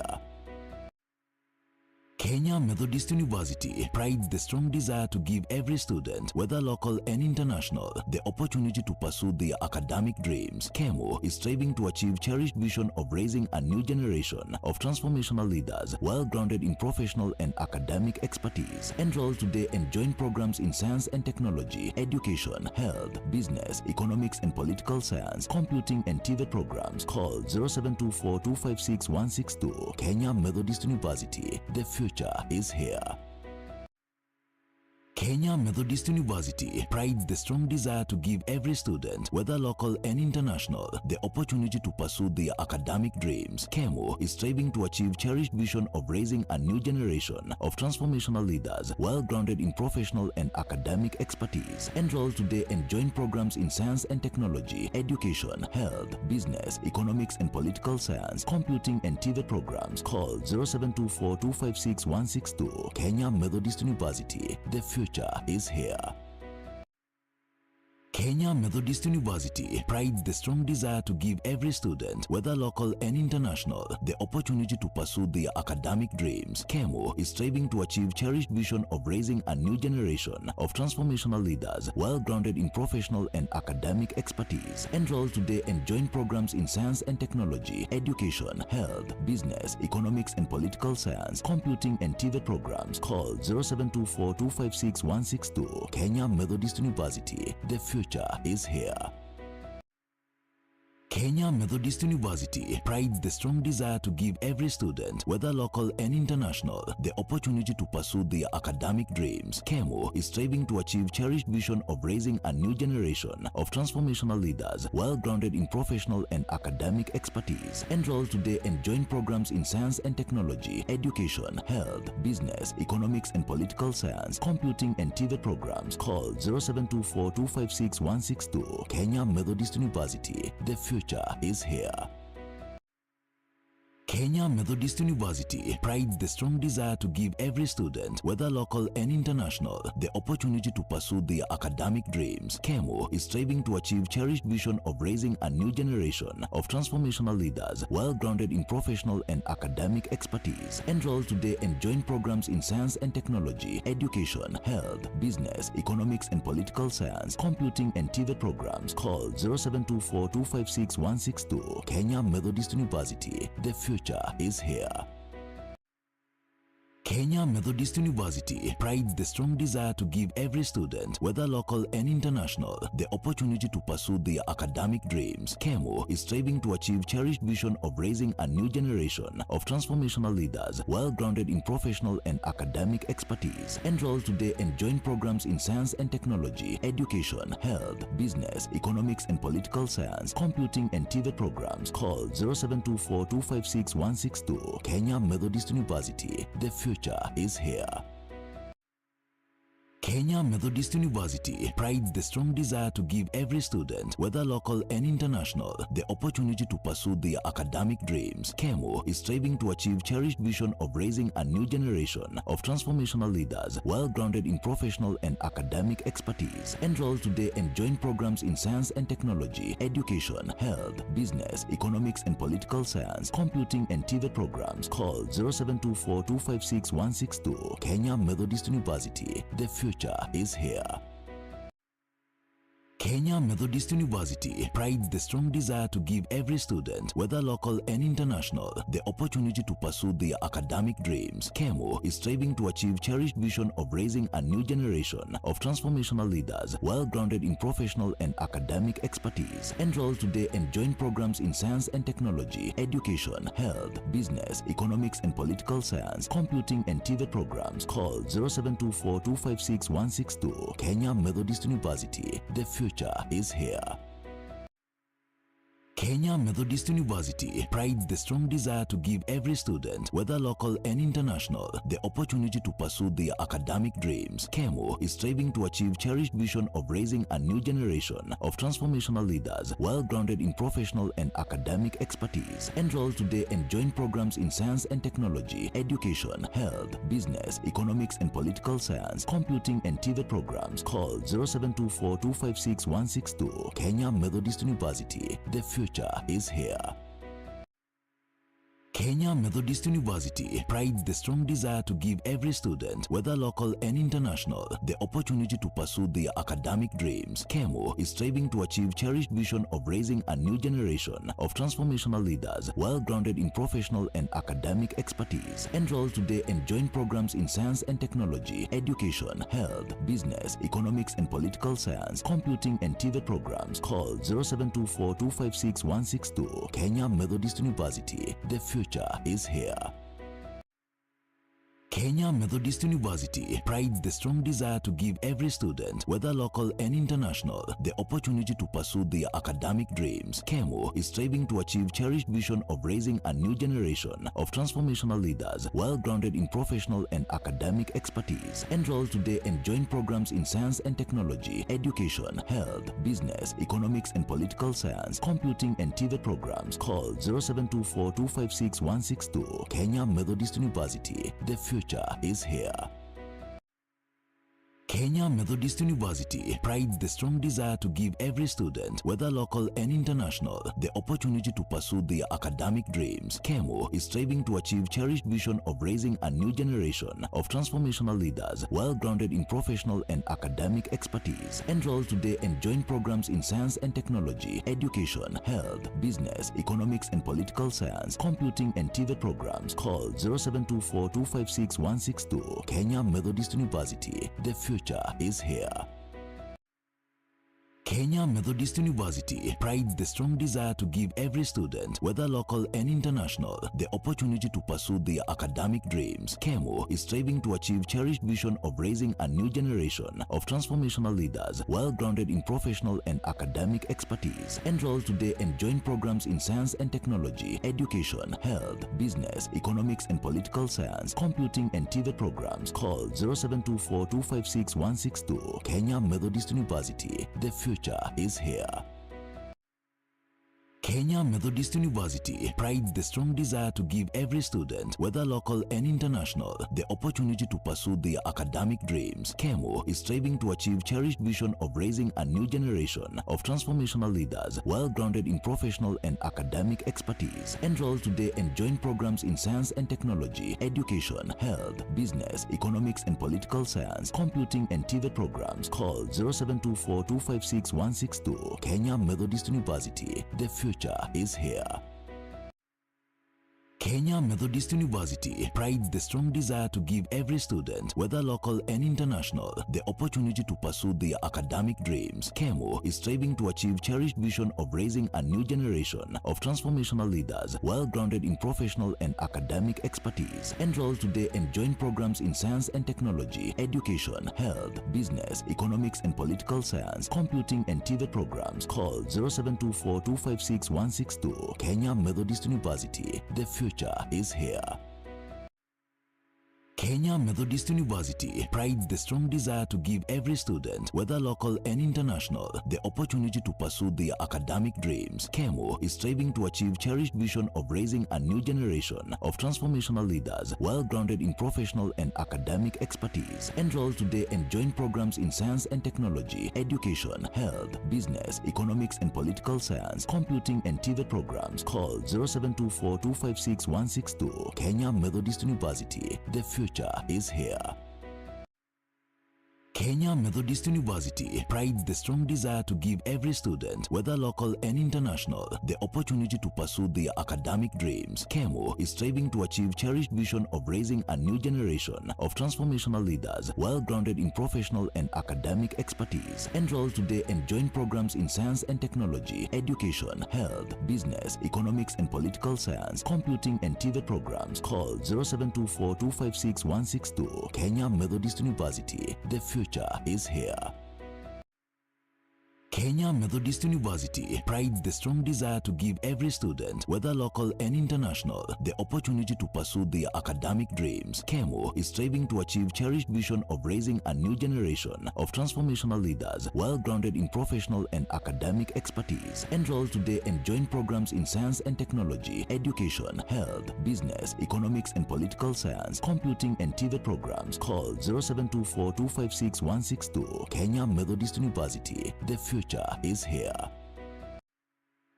Kenya Methodist University prides the strong desire to give every student, whether local and international, the opportunity to pursue their academic dreams. KEMU is striving to achieve cherished vision of raising a new generation of transformational leaders, well grounded in professional and academic expertise. Enroll today and join programs in science and technology, education, health, business, economics and political science, computing and TVET programs. Call 0724-256-162. Kenya Methodist University. The future is here. Kenya Methodist University prides the strong desire to give every student, whether local and international, the opportunity to pursue their academic dreams. KEMU is striving to achieve cherished vision of raising a new generation of transformational leaders, well grounded in professional and academic expertise. Enroll today and join programs in science and technology, education, health, business, economics and political science, computing and TVET programs. Call 0724-256-162. Kenya Methodist University. The future is here. Kenya Methodist University prides the strong desire to give every student, whether local and international, the opportunity to pursue their academic dreams. KEMU is striving to achieve cherished vision of raising a new generation of transformational leaders, well grounded in professional and academic expertise. Enroll today and join programs in science and technology, education, health, business, economics and political science, computing and TVET programs. Call 0724-256-162. Kenya Methodist University. The future is here. Kenya Methodist University prides the strong desire to give every student, whether local and international, the opportunity to pursue their academic dreams. KEMU is striving to achieve cherished vision of raising a new generation of transformational leaders, well grounded in professional and academic expertise. Enroll today and join programs in science and technology, education, health, business, economics and political science, computing and TVET programs. Call 0724-256-162. Kenya Methodist University. The future is here. Kenya Methodist University prides the strong desire to give every student, whether local and international, the opportunity to pursue their academic dreams. KEMU is striving to achieve cherished vision of raising a new generation of transformational leaders, well grounded in professional and academic expertise. Enroll today and join programs in science and technology, education, health, business, economics and political science, computing and TVET programs. Call 0724-256-162. Kenya Methodist University. The future is here. Kenya Methodist University prides the strong desire to give every student, whether local and international, the opportunity to pursue their academic dreams. KEMU is striving to achieve cherished vision of raising a new generation of transformational leaders, well grounded in professional and academic expertise. Enroll today and join programs in science and technology, education, health, business, economics and political science, computing and TVET programs. Call 0724-256-162. Kenya Methodist University. The future is here. Kenya Methodist University prides the strong desire to give every student, whether local and international, the opportunity to pursue their academic dreams. KEMU is striving to achieve cherished vision of raising a new generation of transformational leaders, well grounded in professional and academic expertise. Enroll today and join programs in science and technology, education, health, business, economics and political science, computing and TVET programs. Call 0724-256-162. Kenya Methodist University. The future is here. Kenya Methodist University prides the strong desire to give every student, whether local and international, the opportunity to pursue their academic dreams. KEMO is striving to achieve cherished vision of raising a new generation of transformational leaders, well grounded in professional and academic expertise. Enroll today and join programs in science and technology, education, health, business, economics and political science, computing and TVET programs. Call 0724-256-162. Kenya Methodist University. The future is here. Kenya Methodist University prides the strong desire to give every student, whether local and international, the opportunity to pursue their academic dreams. KEMO is striving to achieve cherished vision of raising a new generation of transformational leaders, well grounded in professional and academic expertise. Enroll today and join programs in science and technology, education, health, business, economics and political science, computing and TVET programs. Call 0724-256-162. Kenya Methodist University. The future is here. Kenya Methodist University prides the strong desire to give every student, whether local and international, the opportunity to pursue their academic dreams. KEMO is striving to achieve cherished vision of raising a new generation of transformational leaders, well grounded in professional and academic expertise. Enroll today and join programs in science and technology, education, health, business, economics and political science, computing and TVET programs. Call 0724-256-162. Kenya Methodist University. The future is here. Kenya Methodist University prides the strong desire to give every student, whether local and international, the opportunity to pursue their academic dreams. KEMO is striving to achieve cherished vision of raising a new generation of transformational leaders, well grounded in professional and academic expertise. Enroll today and join programs in science and technology, education, health, business, economics and political science, computing and TVET programs. Call 0724-256-162. Kenya Methodist University. The future is here. Kenya Methodist University prides the strong desire to give every student, whether local and international, the opportunity to pursue their academic dreams. KEMO is striving to achieve cherished vision of raising a new generation of transformational leaders, well grounded in professional and academic expertise. Enroll today and join programs in science and technology, education, health, business, economics and political science, computing and TVET programs. Call 0724-256-162. Kenya Methodist University. The future is here. Kenya Methodist University prides the strong desire to give every student, whether local and international, the opportunity to pursue their academic dreams. KEMO is striving to achieve cherished vision of raising a new generation of transformational leaders, well grounded in professional and academic expertise. Enroll today and join programs in science and technology, education, health, business, economics and political science, computing and TVET programs. Call 0724-256-162. Kenya Methodist University. The future is here. Kenya Methodist University prides the strong desire to give every student, whether local and international, the opportunity to pursue their academic dreams. KEMO is striving to achieve cherished vision of raising a new generation of transformational leaders, well grounded in professional and academic expertise. Enroll today and join programs in science and technology, education, health, business, economics and political science, computing and TVET programs. Call 0724-256-162. Kenya Methodist University. The future is here.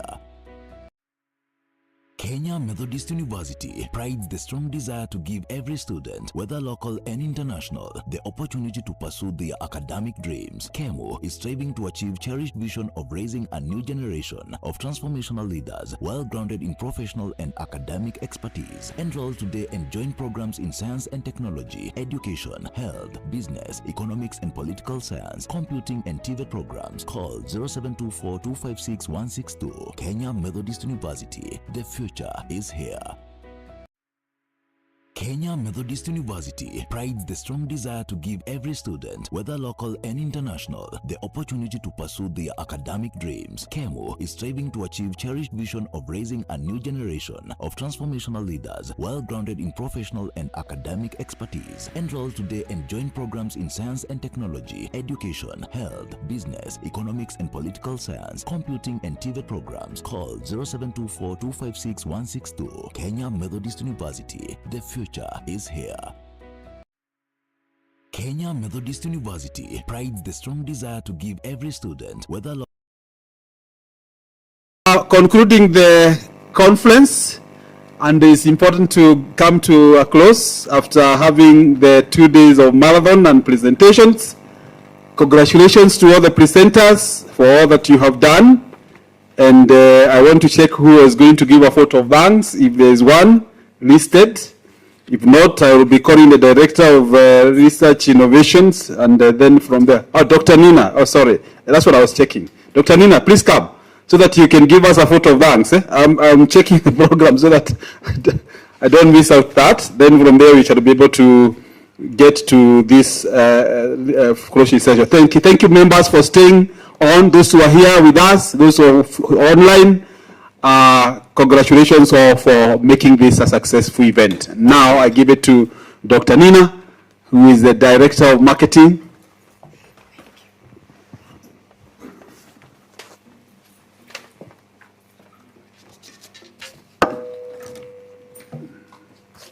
Thank you so much, our MC. Ladies and gentlemen, distinguished guests and esteemed colleagues, good evening. My name is Dr. Nina Muriuki, Marketing Director, Kenya Methodist University. It is my great honor to deliver this vote of thanks as we conclude the 11th Annual International Scientific Research Conference with the theme Advancing Sustainable Development Through Innovation and Inclusivity. On behalf of the Vice Chancellor, Deputy Vice Chancellors, University Management, and the entire Kenya Methodist University fraternity, I sincerely thank our chief guest, Mrs. S. Tangari, represented by Dr. Joshua Njiro, for honoring us with her presence and for sharing valuable insights on quality, standards, and sustainable development. We are equally grateful to our keynote speakers, Dr. Ruben Damburi and Professor Nelish Kate, for enriching this conference through their expertise, perspectives, and valuable contributions on CBE and data with impact, respectively. To all the universities and institutions represented, both local and international, we extend our heartfelt appreciation. Your participation has strengthened academic collaboration, knowledge exchange, and the spirit of research that this conference seeks to promote. To our researchers, presenters, moderators, session chairs, and the participants, thank you for sharing your research, engaging in meaningful discussions, and contributing to the advancement of knowledge. Special appreciation goes to the conference organizing committee for the dedication and hard work that made this conference possible. We also sincerely thank our ushers, live stream and technical service providers, housekeeping team, catering team, security personnel, and all other support staff. Your contribution ensured that the conference was conducted in a seamless manner. As we conclude, let us remember that the true success of this conference will be measured by what we do with the knowledge, partnerships, and connections gained here.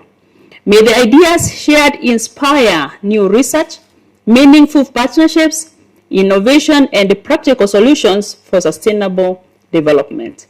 Don't forget to work with the KEPS in order to have your products sell in the market. As we now depart to various destinations, may you remain our ambassadors in Kenya Methodist University. Share your experience of the university, speak positively about our programs, research, innovations, and opportunities, and help us market KEM. Your networks and experiences can open doors for new students, researchers, partners, and collaborators. May we continue to advance sustainable development through innovative and inclusivity. Thank you, safe travel, and God bless you all. Laborare estorare. To work is to pray, and the future is here. Thank you.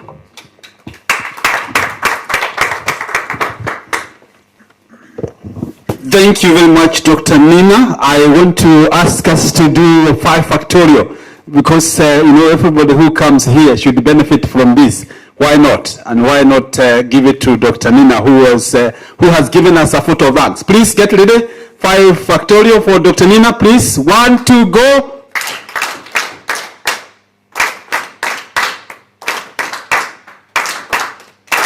Thank you very much. And without further ado, I want to invite the secretary to the organizing committee, who also happens to be the Director of Research and Innovation and Community Engagements, Professor Job Mapesa.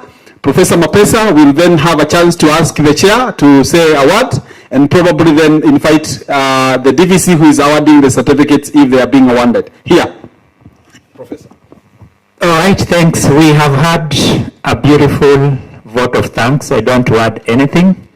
I'm glad as the Director for Research for having taken your time to be with us, and I believe you'll advance research into the future.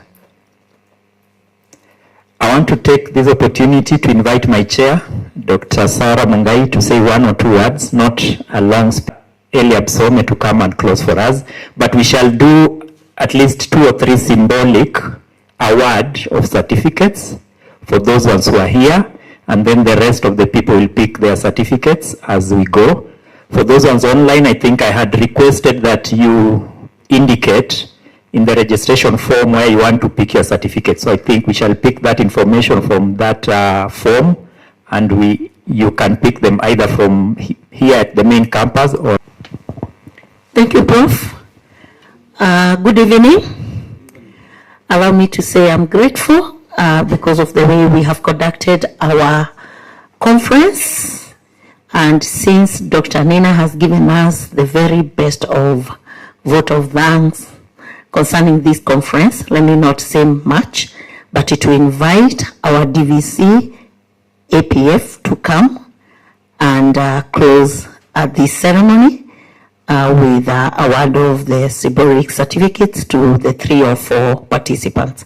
Kindly, Prof, welcome.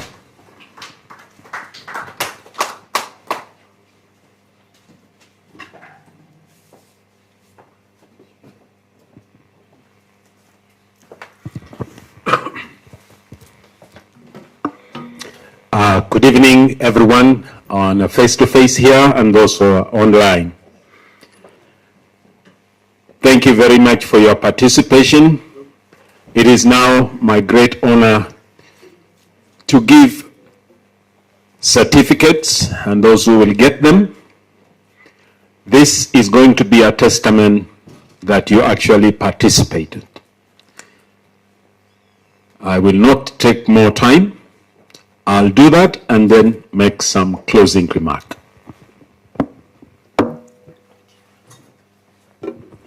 May I take this opportunity to invite David Lokoro, who has attended, so he received his certificate for presenting the paper entitled Mental Health Implications in Youth-Led Protests. My God, a case of Gen Z anniversaries in Kenya.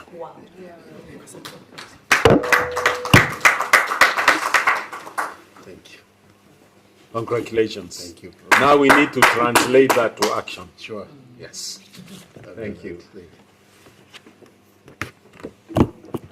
Next, the certificate goes to Evans Motari in recognition of participation in the conference.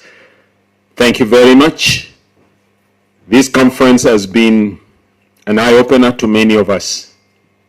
Thank you for your participation and support.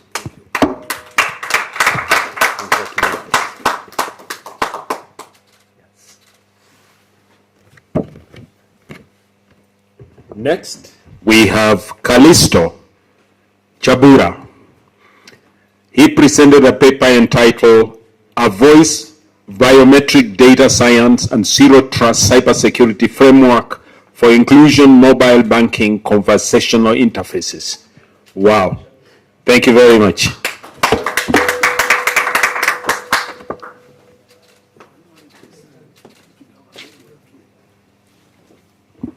Thank you. Everyone will get a certificate for participation. Allow me to thank the director, the chair of the conference, and I want to challenge us on 5 very brief points. Number 1, every paper that was presented here can be categorized according to the UNESCO classification of disciplines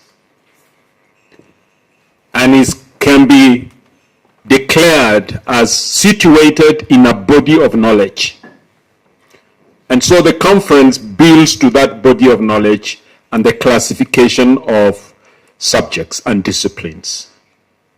Number 2, in every discipline, we have to organize that knowledge by developing theoretical frameworks, principles, definitions, and approaches. And we've seen a variety of that.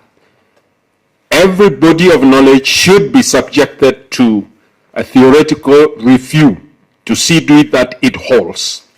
Knowledge may change, but theories, principles, approaches, and frameworks don't. We build them.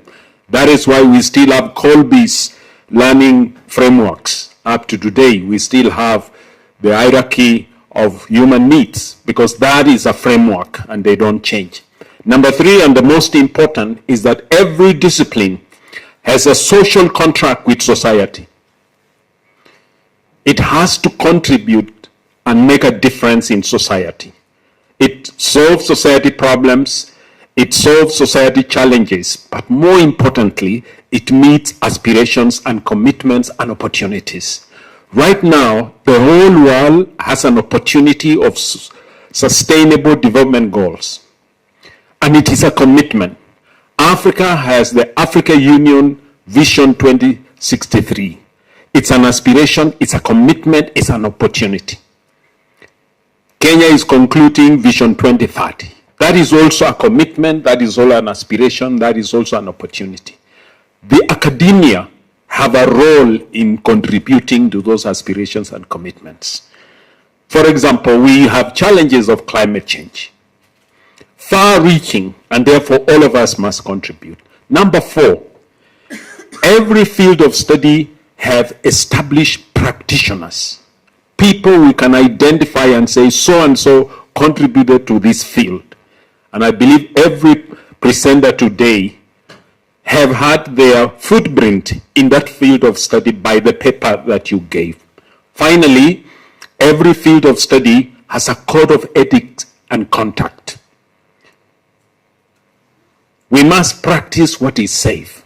We must practice what the society accepts and can trust us, that when we produce teachers, they can be trusted. When we produce doctors, they are ethical, they can be trusted.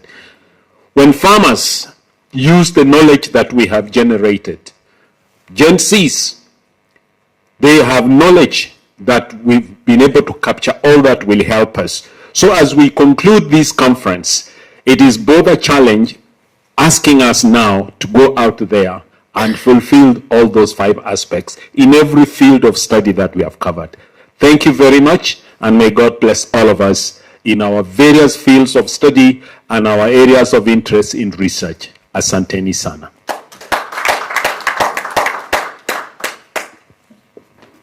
Back to you.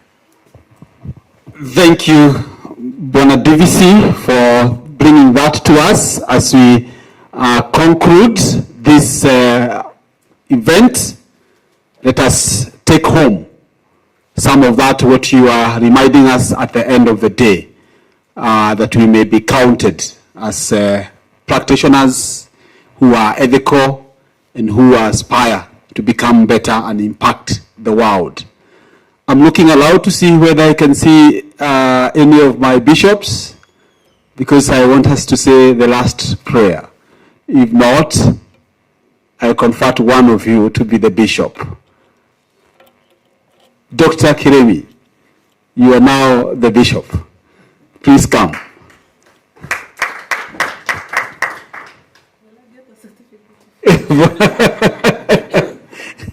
Yes. Thank you for the honor and being confirmed that position at the international conference. Then I become an international bishop. Thank you. May I request all of us to stand to honor God so that we can pray together. Let us pray. Most gracious and loving Father, we are truly grateful because as we began this conference yesterday, we invited your presence to be with us. We asked you to guide us, to bless us. And indeed, we can truly testify of your goodness, your love, and your mercy upon us, because we have gained a lot of knowledge through the presentations that have been made throughout the conference.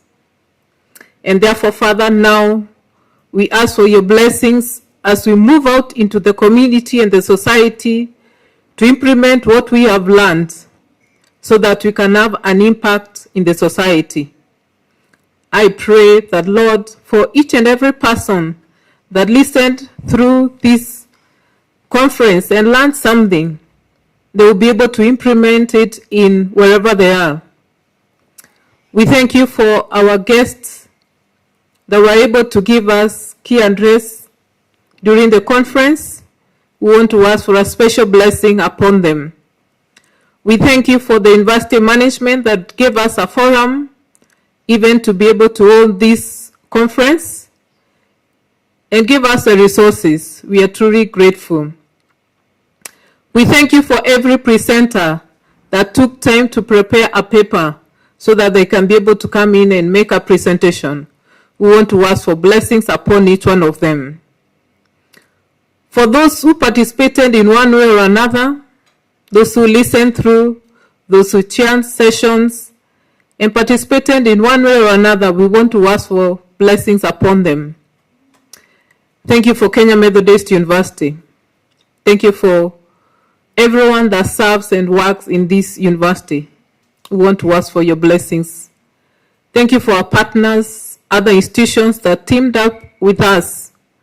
We thank you for PIBM in India that were able to partner with us, and other universities even within that were able to partner with us.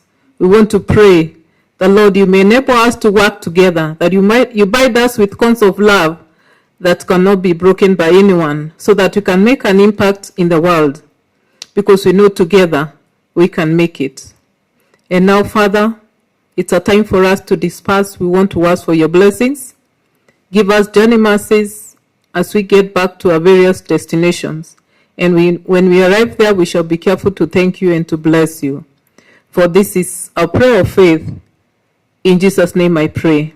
Amen. And now may the grace of our Lord Jesus Christ and the love of God and the fellowship of the Holy Spirit be with us now and forevermore. Amen.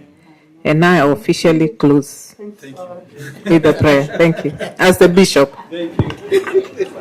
Asante sana. The Lord bless you. Thank you, MC. Asante. Yes. Wow.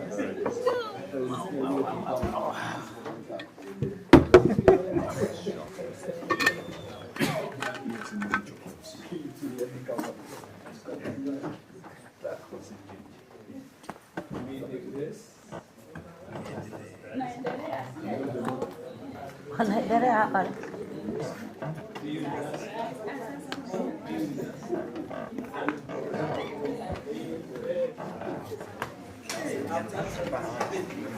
0724-256-162. Kenya Methodist University. The future is here. Kenya Methodist University prides the strong desire to give every student, whether local and international, the opportunity to pursue their academic dreams. KEMU is striving to achieve cherished vision of raising a new generation of transformational leaders, well-grounded in professional and academic expertise. Enroll today and join programs in science and technology, education, health, business, economics and political science, computing and TVET programs. Call 0724-256-162. Kenya Methodist University. The future is here.